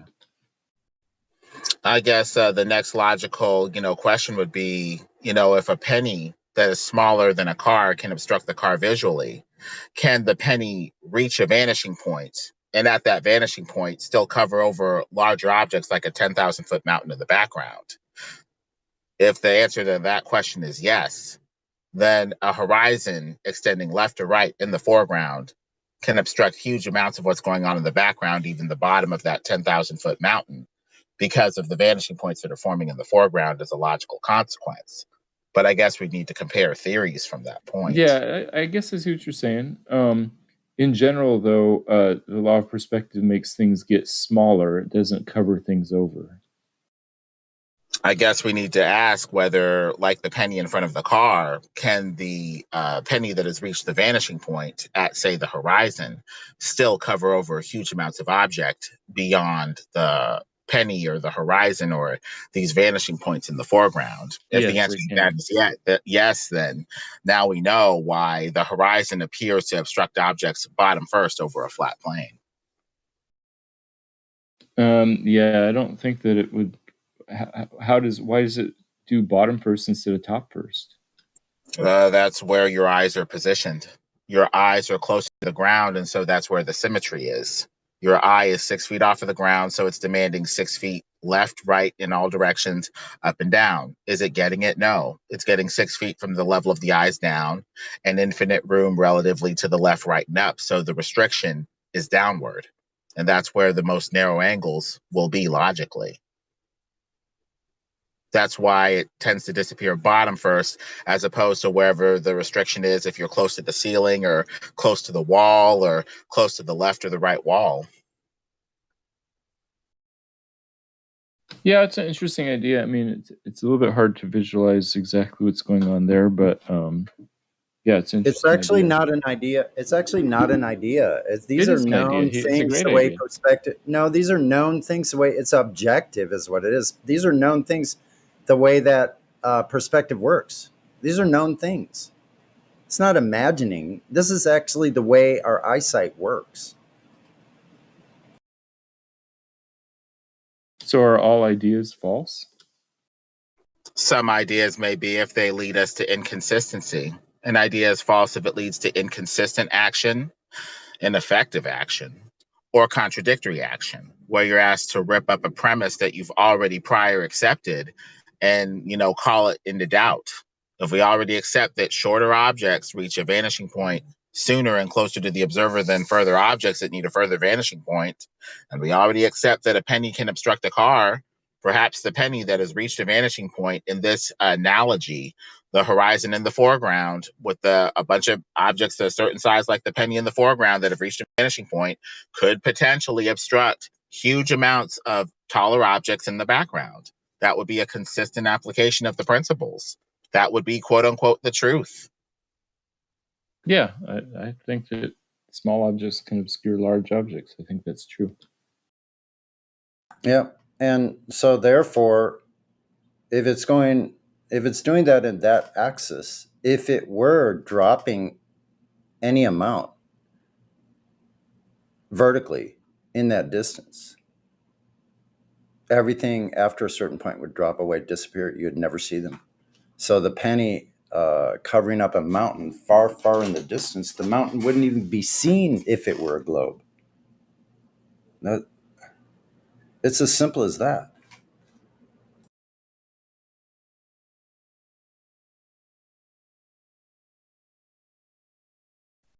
So, Matthew, who do you think has the more consistent theory, if anybody? I guess I shouldn't put anybody on. Glover's 100% way more consistent. Really? Huh. Yeah, I mean, there's a whole science of geometry and geodesy and GPS systems that work, satellite TVs. Like, there's a whole all this engineering and technology based on the idea that the Earth is a globe. Well, I guess you could be correct if I was going to be polite and try not to be too argumentative. Oh no, But I do see. Yeah, I'm just listing facts. I'm not trying to argue anything. No problem. I think it is a bit ad hoc, though, and inconsistent to, on one side, appeal to geometry, saying it's a ball, and out the other side, appeal to refraction and optics, which are not necessarily geometric. That's a little ad hoc. Right. You can't really have both of them. Either it's a geometric claim or it is not. Generally, we say, we have this geometric belief that the Earth is roughly spherical. And then based on that preconceived notion and belief, then we look at the observations and say, if it doesn't match that exactly, then maybe it's due to atmospheric effects or something like that, refraction or something. So we come up with refraction as an explanation for what we see based on our preconceived notion that it's a ball. Well, the only problem with the refraction is it's used to basically reiterate the questionable geometric claim. We see too far. What do? We maintain the ball claim instead of dropping it like a bad hat. Right, that's right. And trying to make the Earth bigger via terrestrial refraction, 7/6R, or something like that. At that point, shouldn't we just maybe drop the claim or look into another claim rather than trying to preserve the geometric claim and just make a bigger ball? That one observation is not enough to drop the whole network of beliefs that is the globe. I just feel like fair enough. What one observation? Seeing too far and refraction, black swan, all those things. Well, Squinting at the refraction has nothing to do with black swan, and when you use a camera or telescope, you don't. I mean, you could squint, I guess, but I think you meant with your eyeballs. Now, again, it's supposed to be the blockage at a metric value, and the formula tells you where that is. Now, it's not just one observation, it's any observation that's beyond what the metrics state. And we have a ton of those. A ton.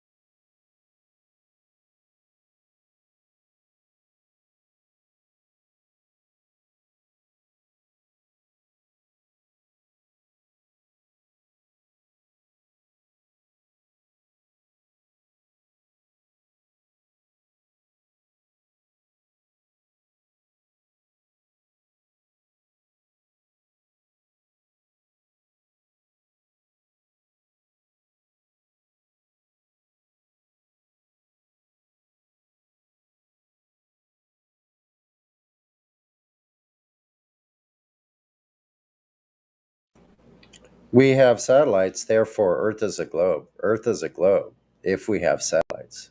Therefore Earth is a globe. I wouldn't say that. I mean, that's a logical proof, but it's fallacious. I would say we have satellites that's evidence towards the globe story. Yeah, you can't validate that and verify it, though. So you just have to make believe all that whole part up until this place that they're supposed to be, which can't exist in reality.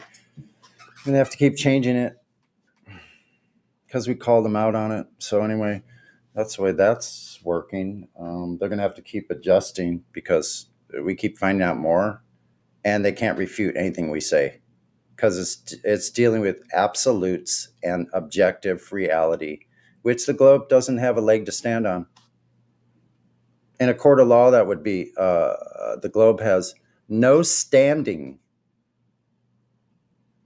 Certain things have to qualify. Certain things have to be qualified in order for something to have standing. The globe has no standing at all. There's not one piece of objective information anywhere on Earth that supports the globe Earth claim. I posted a piece of objective information, those TV No, it isn't. receivers. Secondary. It's bullshit. I saw that before. So what? Here it is again. Here you are again, Matthew. Satellite dishes are pointing upward. Therefore, Earth is a globe, because the satellites would be flying around certain things. You can fill in the rest. Yeah, Earth is not a globe because the way things are pointed up into the air. Right. It's consistent with the globe story, but it's hard to imagine how No, would it be isn't. consistent It's with not being consistent flatter. with anything. It's ridiculous. It's like saying, let me see. A sail is pointed to the cardinal direction of just 5 degrees north. Therefore, all winds come from 5 degrees off north. It's exactly what you're doing. Exactly. That's what you do with everything, though. You have to forget about everything that's actually happening in reality, like the atmo, like gases being mixed, and different density levels that you try to talk about refraction are not going in the direction you need them to at all, ever. They're never just sitting there lining up in vertical, like more dense as it gets further from the object. For it to bend down like that, it would have to be stacked exactly, not vertically up, but laterally stacked. Density gradients. They would have to be evenly dense, increasingly dense at an even rate. So is that the old 1980s satellites in Guatemala? Yeah. Argument? Is that the argument he's? Yeah. Yeah, they're pointing at something. Therefore, They're globe. pointing at something up there. Guatemalan satellites, globe. Yeah. Ecuador, but yes. Because Ecuadorian that's what I satellite said. dishes are pointed straight up, therefore Earth is a globe. He uses that as evidence. I thought you wanted to see something objective, so I posted a picture of something objective. That's objective. A bunch of shacks with satellite dishes pointed straight up. Big fucking deal. So what? Ground towers? Where's the ground towers in this area? They're pointed straight up. They're not pointed at anything on the ground. Where are the ground towers? Did you check that out? No, you didn't. How do you know that they're even receiving a signal, Matthew? Shameful. How do you know they even work? I don't know. I suppose we could make up a story that they put satellite dishes on all their roofs at great expense and don't receive any signal at all. They just do it for fun. What if that's a Guatemalan clothes dryer? What if they hang their clothes on there? That's a good point. If these are Guatemalan clothes dryers in Ecuador, then you have a good point. It's just as valid. Yep. I have no argument proving that these aren't for hang drying clothes. He's got just as much proof of the clothes hanging thing as you do for anything else for the satellites. They could be only for clothes drying. He's got just as much proof on the clothes drying as you do for the satellites. That's my point. The same amount. Doesn't do anything. I mean, literally, it's shameful that someone would lower themselves to this level.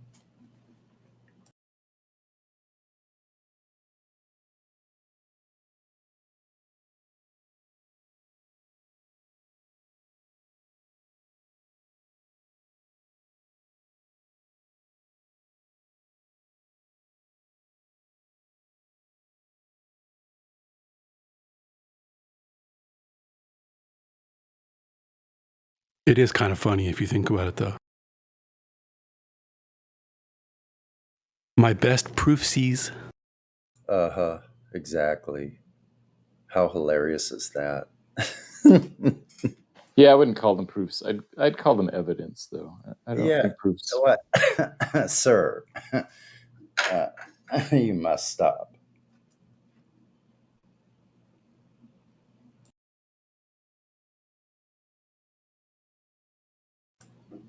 That's what goes as evidence these days, folks. You saw it here.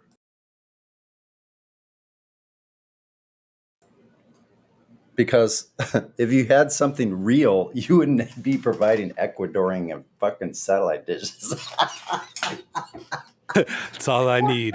It's just an Ecuador satellite and some beliefs. Boom. Damn. Globe. I mean, Globe. really. Yeah, those satellite dishes look real to me.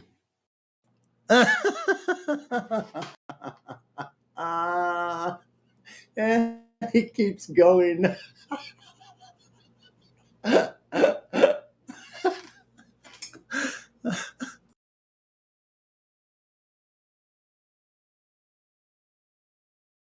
Saturday morning laugh time with the Globe.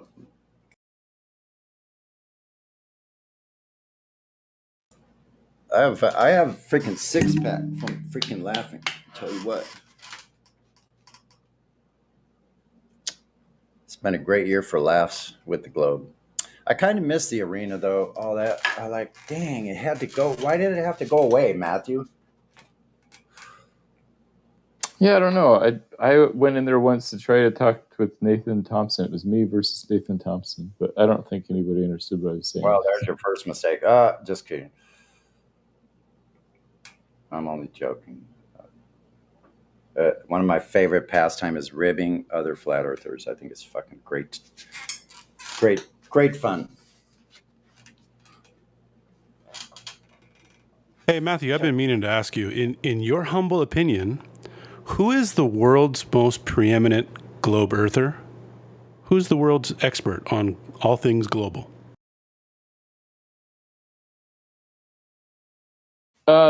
It depends on what you mean by that. You mean somebody who has Your the opinion. mainstream science down, or somebody who knows all the flat Earth arguments and knows how to argue against them well? Sure. Can I get one of each?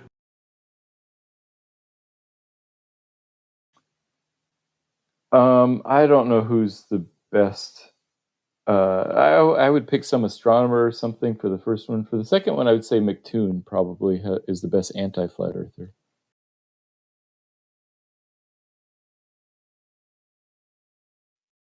That's as good as they got, huh? The whole faith of the globe rests on McToon's shoulders, is what you're saying? No, I would say in this specific argument, talking with flat earthers, he's probably the most experienced and knowledgeable. Thank you, sir. That meme. Oh, you made a meme. That's cool. So true. No, I didn't do it. Someone else did. I have help. Oh, got it. In the background. Mm-hmm.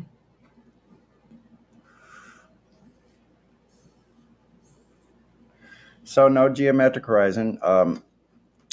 You've left that completely, walked away from the geometric horizon. That was awesome in 21, whatever that happened, 2017, 2018. Nowhere left to go. Globe has nowhere left to go, and nothing but flat evidence everywhere that everyone is using Earth as it appears, and that we experience it. That's the way everyone's using it: flat, stationary, and contained. Just to be clear, Matthew, you're still at 100% confidence in a globe. Is that correct? I guess I would always say 99.999. I would leave a little bit of something, so I don't know if I'd say 100% about anything. But yeah, I'm pretty confident. A little wiggle room, huh? What you're saying? Yeah, sure.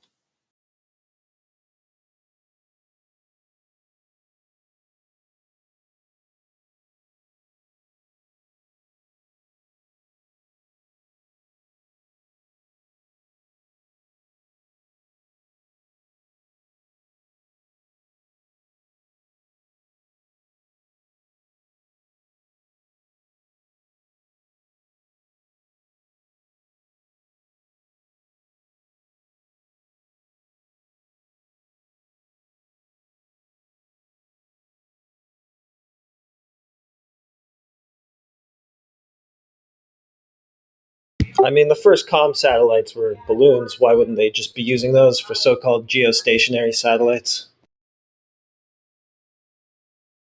It would be hard to keep them in the same exact spot for decades at a time in the jet stream.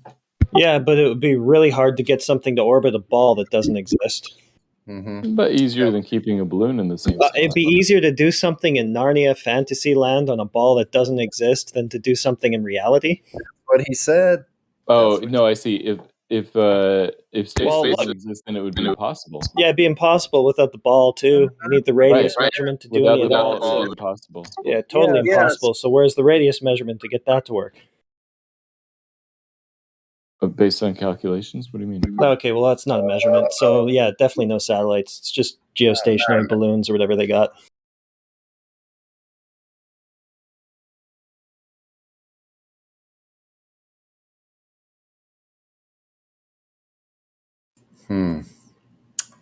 Kind of a sad state of affairs, I'd say. Yeah, I mean, but you guys keep insisting. But it is. We don't have to insist. Reality is the one doing the insisting. You're fighting against reality itself. Sorry about that. I had to break it to you that way. If you didn't realize it yet, we're not the arbiters of anything. We're just sharing information we discovered, and it's out there right now in front of everybody that's listening. Everybody alive has the ability to go out and look at Earth themselves. That's what we're talking about, but that's not what you're talking about. I don't know, son. He's pretty convincing. I never thought about Guatemalan satellites. I think it might be a globe. I mean, especially, it's really easy in Narnia, to make those things fly around balls that don't exist.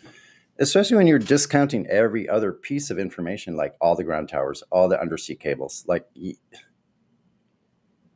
I mean, I could pick it apart 12 different ways. Dave, Matthew wanted to correct you so bad and say that they're Ecuadorian satellites, not Guatemalan. Oh, the Ecuadorian. That makes it even worse. It must be a globe. The point is that they're on the equator. That's why they're pointing straight up. Yeah, so there's something over there. So that doesn't tell you that. Yeah, that doesn't tell you it's a magical box falling around a ball in a vacuum. An imaginary equator. So presuppose in the very beginning. So the whole thing is step one, presuppose the globe. Wait, how is the equator imaginary? Your globe equator is imaginary. Yeah, it's not half of a sphere. Yeah, the equator is where the sun goes over on equinox. Yeah, over the flat Earth. So on the equinox, when the days are about the same, the sun is directly overhead the equator. That's the equator. Yeah, and then it moves. The sun moves over the flat Earth. Yes, it does. So did you want to take back your statement that the equator is? No, because we know all the water on Earth is flat and level, and that's how we can navigate with right triangles all the way across it and get to where we're supposed to be without even seeing it. You don't even have to see the land. Those triangles are so accurate where those stars are, and those luminaries are. With that bottom side of that triangle, you're traveling across that flat plane of over the water.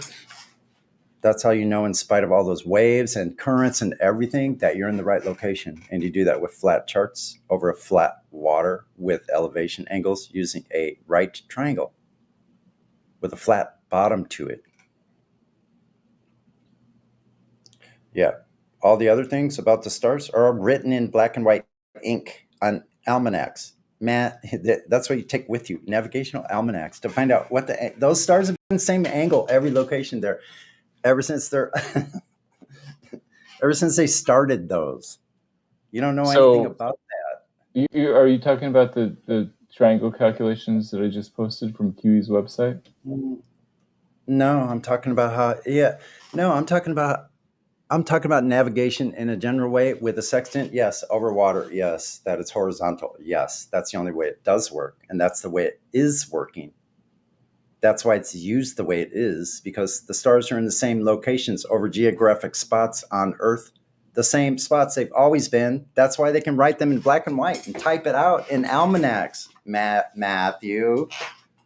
Yeah, so QE has the right trigonometry formulas on his website that I just posted. Those are correct formulas. That's good. Yeah. They're using right triangle. The purpose of the sextant is for elevation angle, is because you're traveling across the horizontal over the water. That's all you care about. Yeah, and so a sextant tells the angle theta in that diagram to try and find x. You want to find x, how far you are from the GP of that star. You guys got it all wrong, though. Because your concept in the beginning, just like your globe, you start out with presuppositions. So this cannot work. And so This is from QA's website about how sextants work on a flat Earth. Stop referring away from what I'm saying, telling to you. I'm not QE. I thought you were spouting his stuff. Sorry. No, I'm not spouting anybody's stuff, Matthew. What the fuck? Matthew, don't do that. You're so much better than having that. Very fucking disrespectful. Like, I don't appreciate it. Who do you think you are? Who do you think I am, huh? The truth is the truth, no matter who's saying it, no matter how they're saying it. Does that make sense to you, Matthew? You wouldn't be talking to me like that in front of my face. I guarantee you, Matthew. That's hell fucking no. Yeah. So I suggest you don't do that anymore. Everything's fine. Okay. Yeah, I won't attribute to QE what you were saying. So I'll just ask you directly, like, what triangles? Or anybody else, Matthew. Do you hear what I'm saying to you? Don't try to connect people and make connections psychologically that may not exist. Yeah. I know your tactics. I know your games, motherfucker. Sorry. No, I'm actually glad to hear you guys are sort of distancing yourself from QE, and I'm fine to respect that. That's fair. We are individual personalities that agree on a few things. Okay? That's it. You don't have to go into, oh, you sound like Huey, or you sound like Nathan Oakley, or you sound like this and that. No, we all sound like our individual selves agreeing on a couple things that present themselves as reality, which Got it. they do. Okay. So, but I guess we can't go there with you. You'll never admit your reality. No. You're just going to keep. No, he's just here to disrespect the children that you teach, etc. You're just here to disrespect flat earthers, Matthew. That's all you're here for. And so you do it in sly little tricky ways, and I don't appreciate it. Like, I can spot it. I've seen it for years. But anyway, that's besides the point. The way people navigate is what I was talking about. That's the way it's always been done with these almanacs and your elevation angles that are always the same to these particular luminaries at that exact second of that time of year, because the sky is a calendar and a clock. So you use triangles to find the distance to the GP of the star? Is that what you mean? No. Shit, you still got it wrong.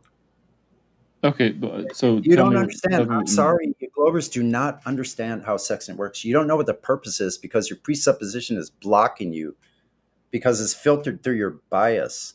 Okay, tell me, what is the purpose? I'm sorry you can't break away from that, but I've had these long conversations with you about the same subject, and you still don't understand it.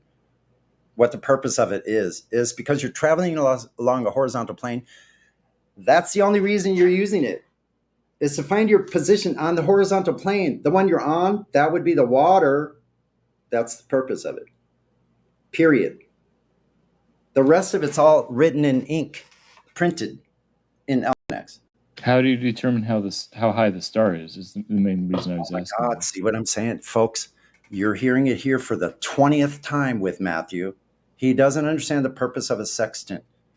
Who cares? I understand trigonometry and triangles. All I know is that the star or the luminary is in the same fucking position over Earth that it always has been. So angles at certain distances to that luminary will be exactly the same at certain distances because what you're traveling along is a horizontal plane over the water.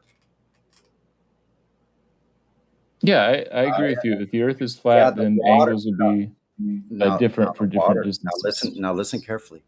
The water is mimicking your chart on your nav table is mimicking the actual water and your location on the water in a horizontal plane. That's how you can measure where you are. You can shoot an angle laterally towards the horizon, towards an object, a known object like a piece of land. Yes, I get that. Or a buoy, even that's in the same position, anchored, right? Right. Or a lighthouse. So a couple of those things. you can measure those angles. Now it's the same concept. The other one is when the projection is up to the angle of the luminary, the star. Now I'm talking about coastal navigation. You're just doing an angle, the same thing from other objects from each other, triangulated to your position. You do 2 or 3 of those, and you find your position very accurately. You know why? Because you're triangulating. Because it's actually across a flat stationary plane that you can do this with and find your location on the chart, and then you can double check it as you move along. You find another location, you see other objects, landmarks. You take a heading on those and do the triangulation with those angles of those objects from your location and triangulate yourself all the way up the coast accurately without running into rocks. Now, if someone that's a good analogy, I think. No, it's not a fucking analogy, man. It's not an analogy. It's how it's actually done. What the fuck, Matthew? Why don't you understand this? You're saying you can do triangulation along the coast, and then that's actually how it's done. Hold on. Not that I want to you can do. calm down for a second. Hold on. Okay, I want to. It's all good. Okay. Relax. Just relax. It's all good. This is how it's actually done. Not how you could do it. Not how it's analogous to do it. No, this is how it's actually done and has been for centuries. Same thing with the celestial navigation with the stars. It's the same thing. You have known locations, coastal navigation. You have known locations on land that you can triangulate your position really very precisely across a flat plane on your chart. Double check it. The same thing is done with the celestial sightings that you are checking these elevation angles from your flat plane. Your horizon is your level. So that's how that's done. That's not an analogy of how it could be done. That's what you guys. It's reality. That's why you have to provide in your paradigm as to how it could be done, because we don't live on a ball. You could never navigate like that on a ball, because you would never have elevation angles that are the same. You would have floppy circles like on a piece of paper that's curved. So that's true. The celestial navigation can't work on anything but the flat, because it's so much easier that way. If there were curvature, that wouldn't work. You have to build a completely different and new device. And what I wanted to explain quickly for the audience was the tactic Matthew is currently using is when Sonny explains reality to him and you guys and us, he's telling the truth. He's using facts. And then Matthew will respond by saying what Sonny had just told us was a mere analogy or opinion. So Matthew wants to diminish the efficacy of the statement by writing it off simply as an opinion or analogy. Does that make sense to everybody? I hope it does. Thank you. Yeah, that was a good clarification, and we could just leave it at that.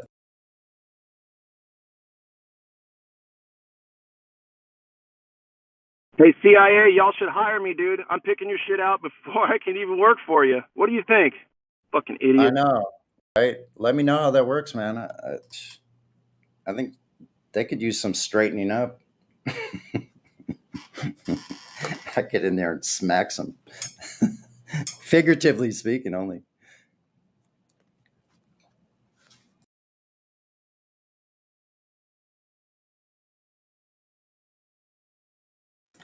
Yeah, it's going to be a hot one. Dang. Yeah.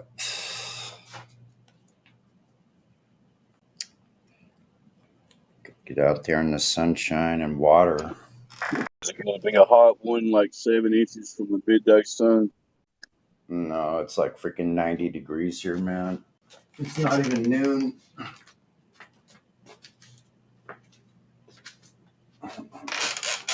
Wow. Take comfort that your hot weather is not happening on a spinning globe. That's crazy. I feel the heat coming through the wall on that south side of the building, just like heating up that whole side of my building. Pretty crazy. But looks pretty clear out. Few high clouds, wispy high clouds. To this overcast to the south, though. I guess I there's used to be nobody able to see. I used to be able to see the hills in TJ, up beyond TJ, more than 20 miles away from my window, but they blocked my view now. For all the Globers out there, TJ means Tijuana. Right.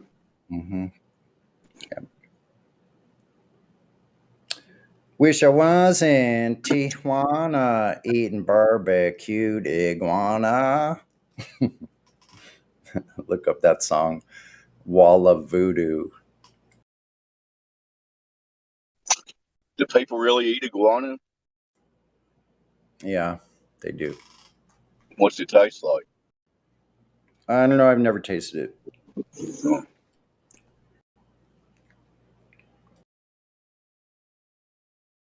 I used to have a pet iguana, so I don't think I'm going to try iguana.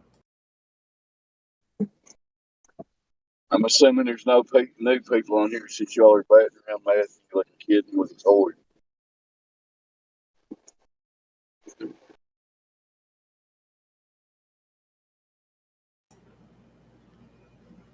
In Missouri, I had a girlfriend from the Philippines, and they had a 20-foot long boa down in their basement. That's pretty weird.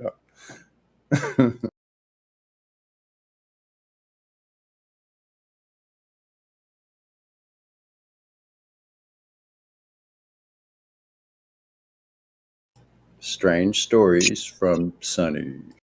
That was a nice random fact. You got any more? Except that the navigation part is for real, and I've done it myself. That's the part Matthew doesn't want to acknowledge. He told me right on here before, I assume you didn't know what you were talking about. So he doesn't believe me when I say I've sailed thousands of miles myself at the helm and navigating all the way down almost to South America on a 51-foot catch. But whatever. 51-footer, that's a lot of boat, dude.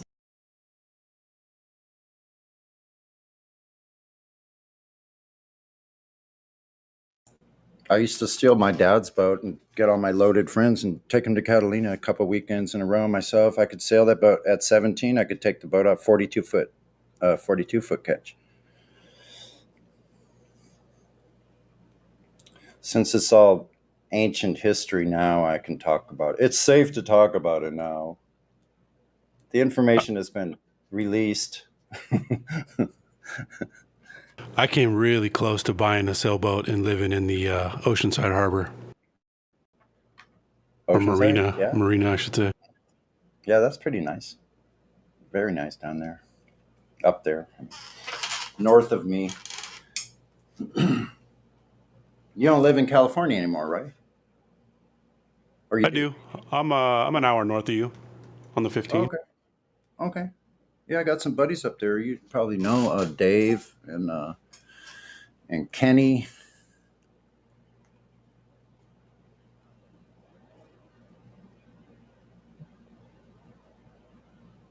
Oh, haven't.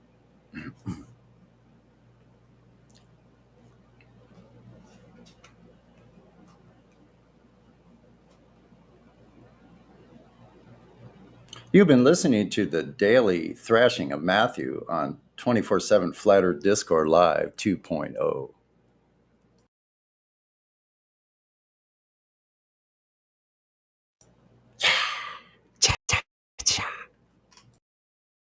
It's Saturday. How's everybody's Saturday anyway? I was getting a little intense. Sorry about that, Matthew. I know I sound a little heated. No, it's all good. I like that. It's like it partly is the coffee, but I'm quite animated about this topic. You could tell I'm passionate, right? Yeah, I think that comes across pretty clearly that I'm quite passionate. No. For those of you listening, we get along fine. We hung out at a meetup a couple months ago and had a great time. Yeah, and we still would, Matthew. Believe me. Like, yeah, I think so. I know, like this realm is a little different because it's not a thing. It's not a competition, Matthew. We're not trying to win anything. We're not here. We're not trying to win anything. There's no axe to grind. There's no bill to pay. There's no IOU. We're just actually wanting to give people the information so they can decide for themselves. And if that helps people be able to decide things for themselves, that's the goal. Sorry, son. So it's actually out of love that we're here. You done? Matthew, when you went to that meetup, did you actually try to do any observations yourself? It was pretty. It wasn't that clear, so we could sort of barely see Catalina Island off in the haze, but we didn't do anything specifically. Yeah, but didn't you have a big binocular set up there, didn't you? Yeah, I mean, we looked at the sun through my telescope. We looked at some stuff, but didn't really measure anything. We were just sort of having fun.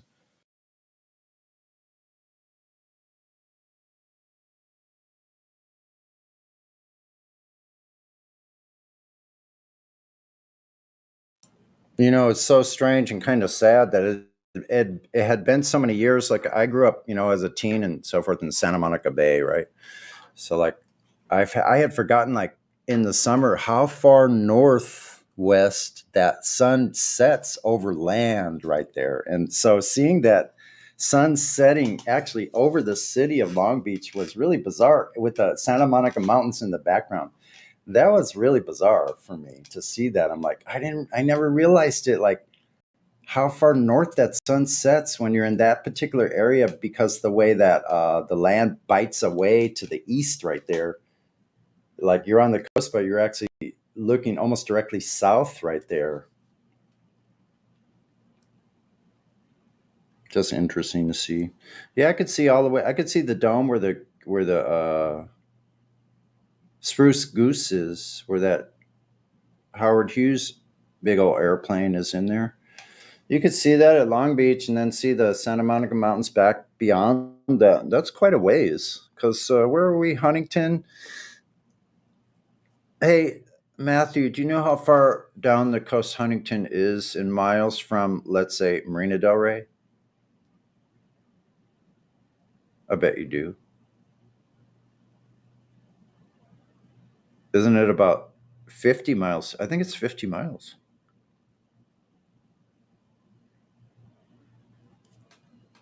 So I think I was seeing those Santa Monica Mountains. They're 50 miles away.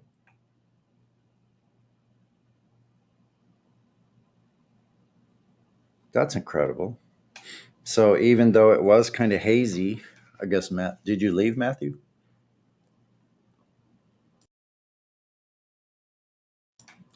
Well, okay. Check. Mic check.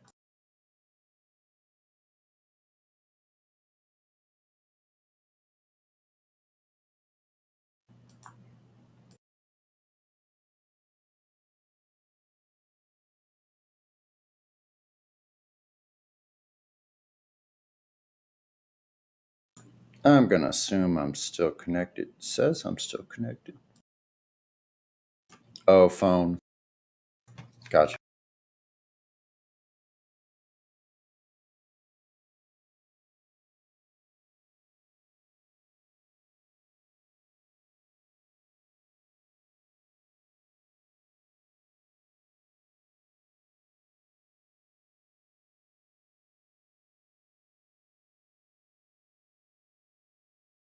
I'm sorry, Sonny. You were asking me a question. I got a phone call. I had to step off for a sec. Yeah, it's okay. I got distracted too. Oh, I was going to ask if you knew how far, let's say from like Huntington or Seal Beach, which I think is the LA County line. And then I remembered I used to ride my bicycle down there. So from Marina Del Rey to the Seal Beach or whatever is it, Harbor, the exit Like Yeah, that's a good question. I don't know bicycle. how far that is. It's But 50 miles. Yeah, I remember. I just remembered it's 50 miles. So I was seeing we were seeing from about Seal Beach, a little further south at that place we were at, Huntington, which is the north side of Huntington, up by the Bolsa Chica Reserve, that's freaking pretty incredible too.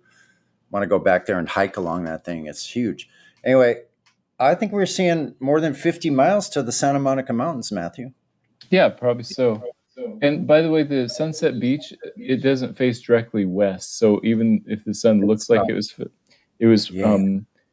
setting to the north of us, it was setting somewhat to the north, but it looked more northerly than Because it really was. the way, that's what I was sharing with the rest of everybody, because the way that the California bites across, it cuts off and goes to the east. So right in that area there, after like LA Harbor, it cuts over to the east quite a bit. So if you're down there in Huntington, you're actually almost facing directly south.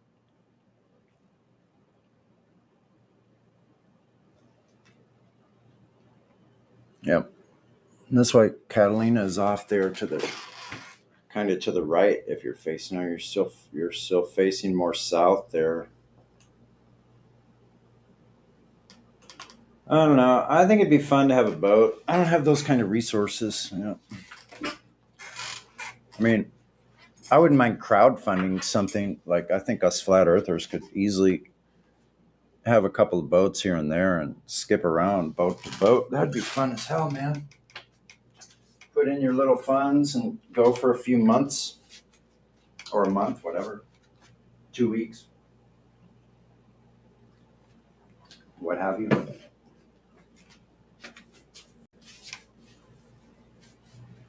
Do you know there's people that do that? They spend their whole entire life going across the oceans on boats. They hop boats and they go from place to place and they just keep going. I met people that were doing that nearly their whole lives.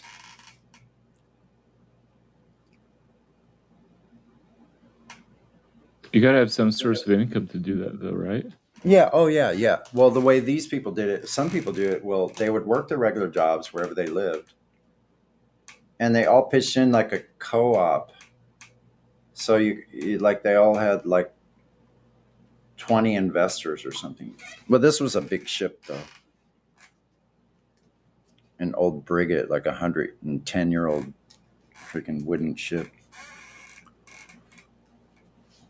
So they had like 20 people on board, as that's the crew, and then they could have guests, like, so they could have as much as like 30 people on board, and they would go from places like where did we meet them? Let's see. We were in Panama. Yeah, we were in Panama Bay when we met them.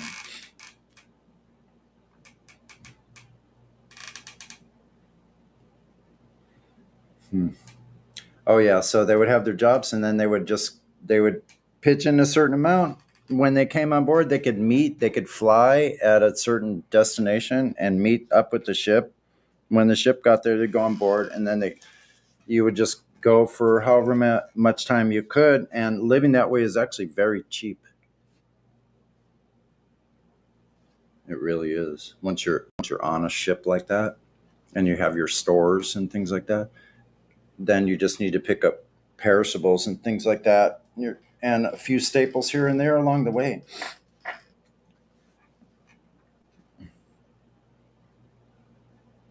But like a place like trips to Catalina would be freaking awesome.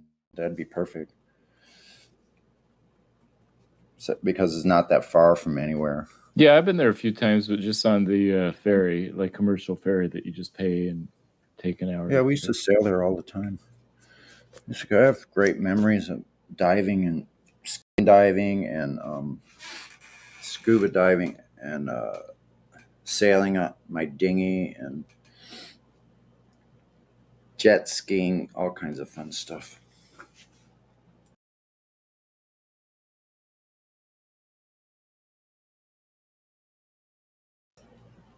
I think we were actually over there the night that Natalie Wood drowned. I think we were actually over at the island that night, that weekend. Was it your fault she drowned, or you? Should we open an investigation? No, of course, when you're just sailing over there, you don't know that these people are there. You just see other people's boats. Like, Wasn't Christopher Walken allegedly on that boat? yes. That sure gave me a different view of him after finding that out. I was like, wow.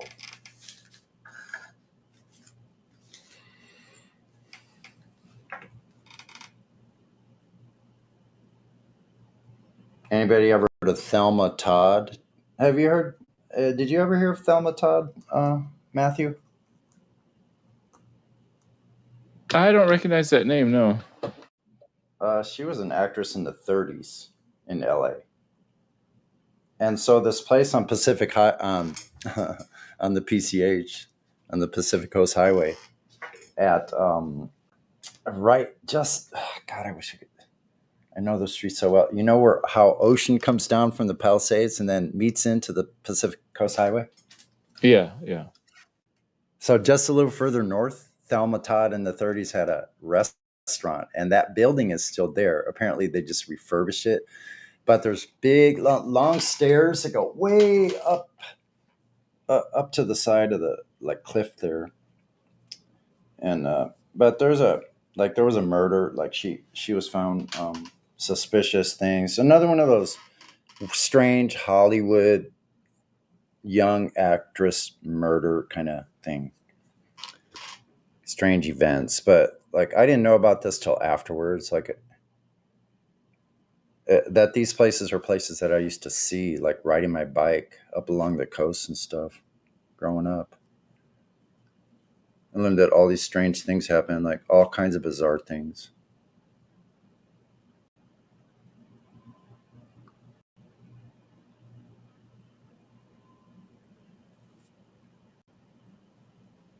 Topanga Canyon, that's a fun ride. I'll stop rambling. Thing is, Sonny, all those bizarre things that happened, they all did not happen on a spinning globe, but you thought they did. Astonishing to find out that they all happen on a flat plane of existence. Who would have thought that? That every time I looked out and saw Catalina out there, it was debunking the globe.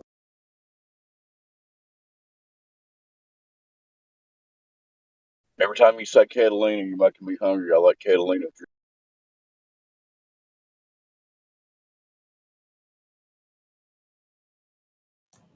Yeah, because literally, like it is true, but with it on a clear day from the hills, up in the hills, like even from like say Palos Verdes, right across from Catalina, you can actually zoom in and watch the ferry pulling into the harbor there.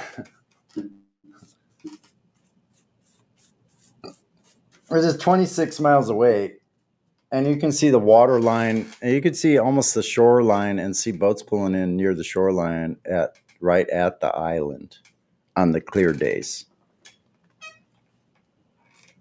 So, Sonny, when you were out sailing on the open ocean, was it hard to tell when you were going up the curve or down the curve, or could you tell?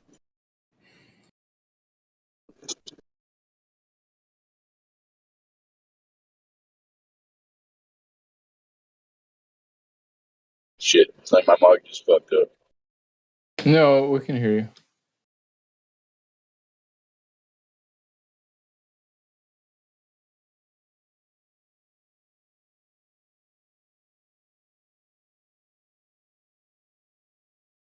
Is there anything flying here?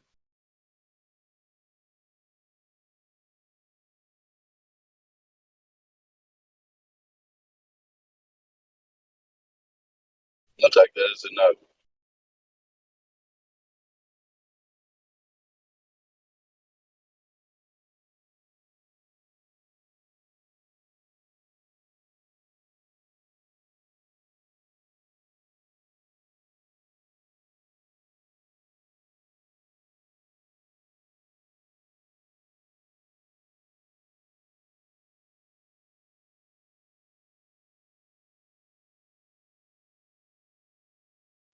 obviously we weren't navigating over a curved surface. That's quite a fact.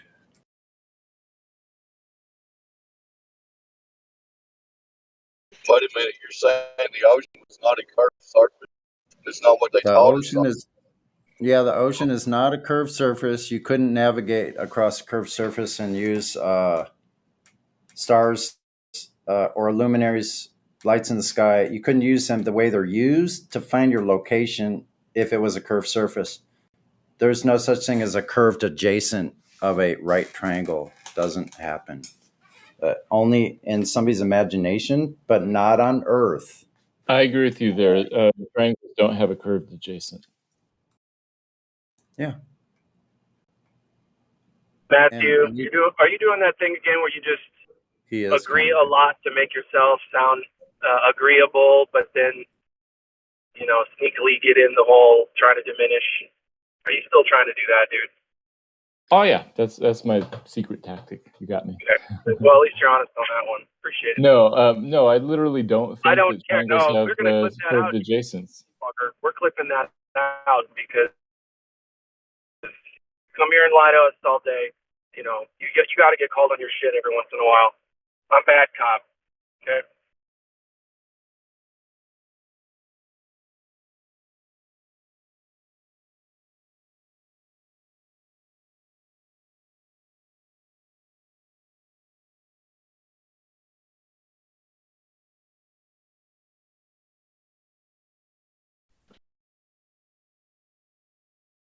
Matthew, don't you ever get tired of doing all those mental gymnastics? Got him! Got him!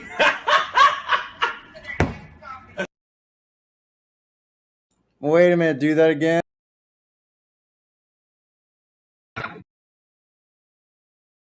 The bot left the chat. I don't know why. It'll be back. For sure. My question, Matthew, don't you ever get tired? Got him! Got him! I don't see them as mental gymnastics. I think it's actually true. Alrighty then.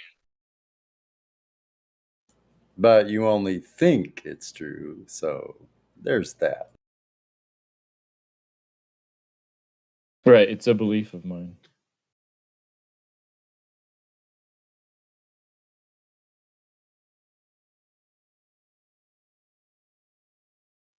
And we'll be back soon with more sophistry.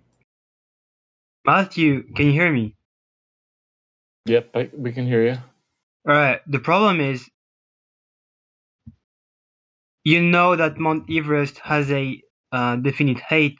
Right. But so even if you can't measure the elevation, you're not assuming it has an elevation.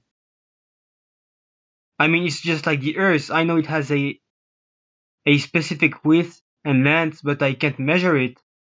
But that has nothing to do with the shape of it or the shape of the ground that the Earth is. So it's a false equivalence. So I actually agree with you there. I don't think obviously it doesn't make sense to measure a radius if there's no radius. So if somebody says they're going to measure the radius of the Earth,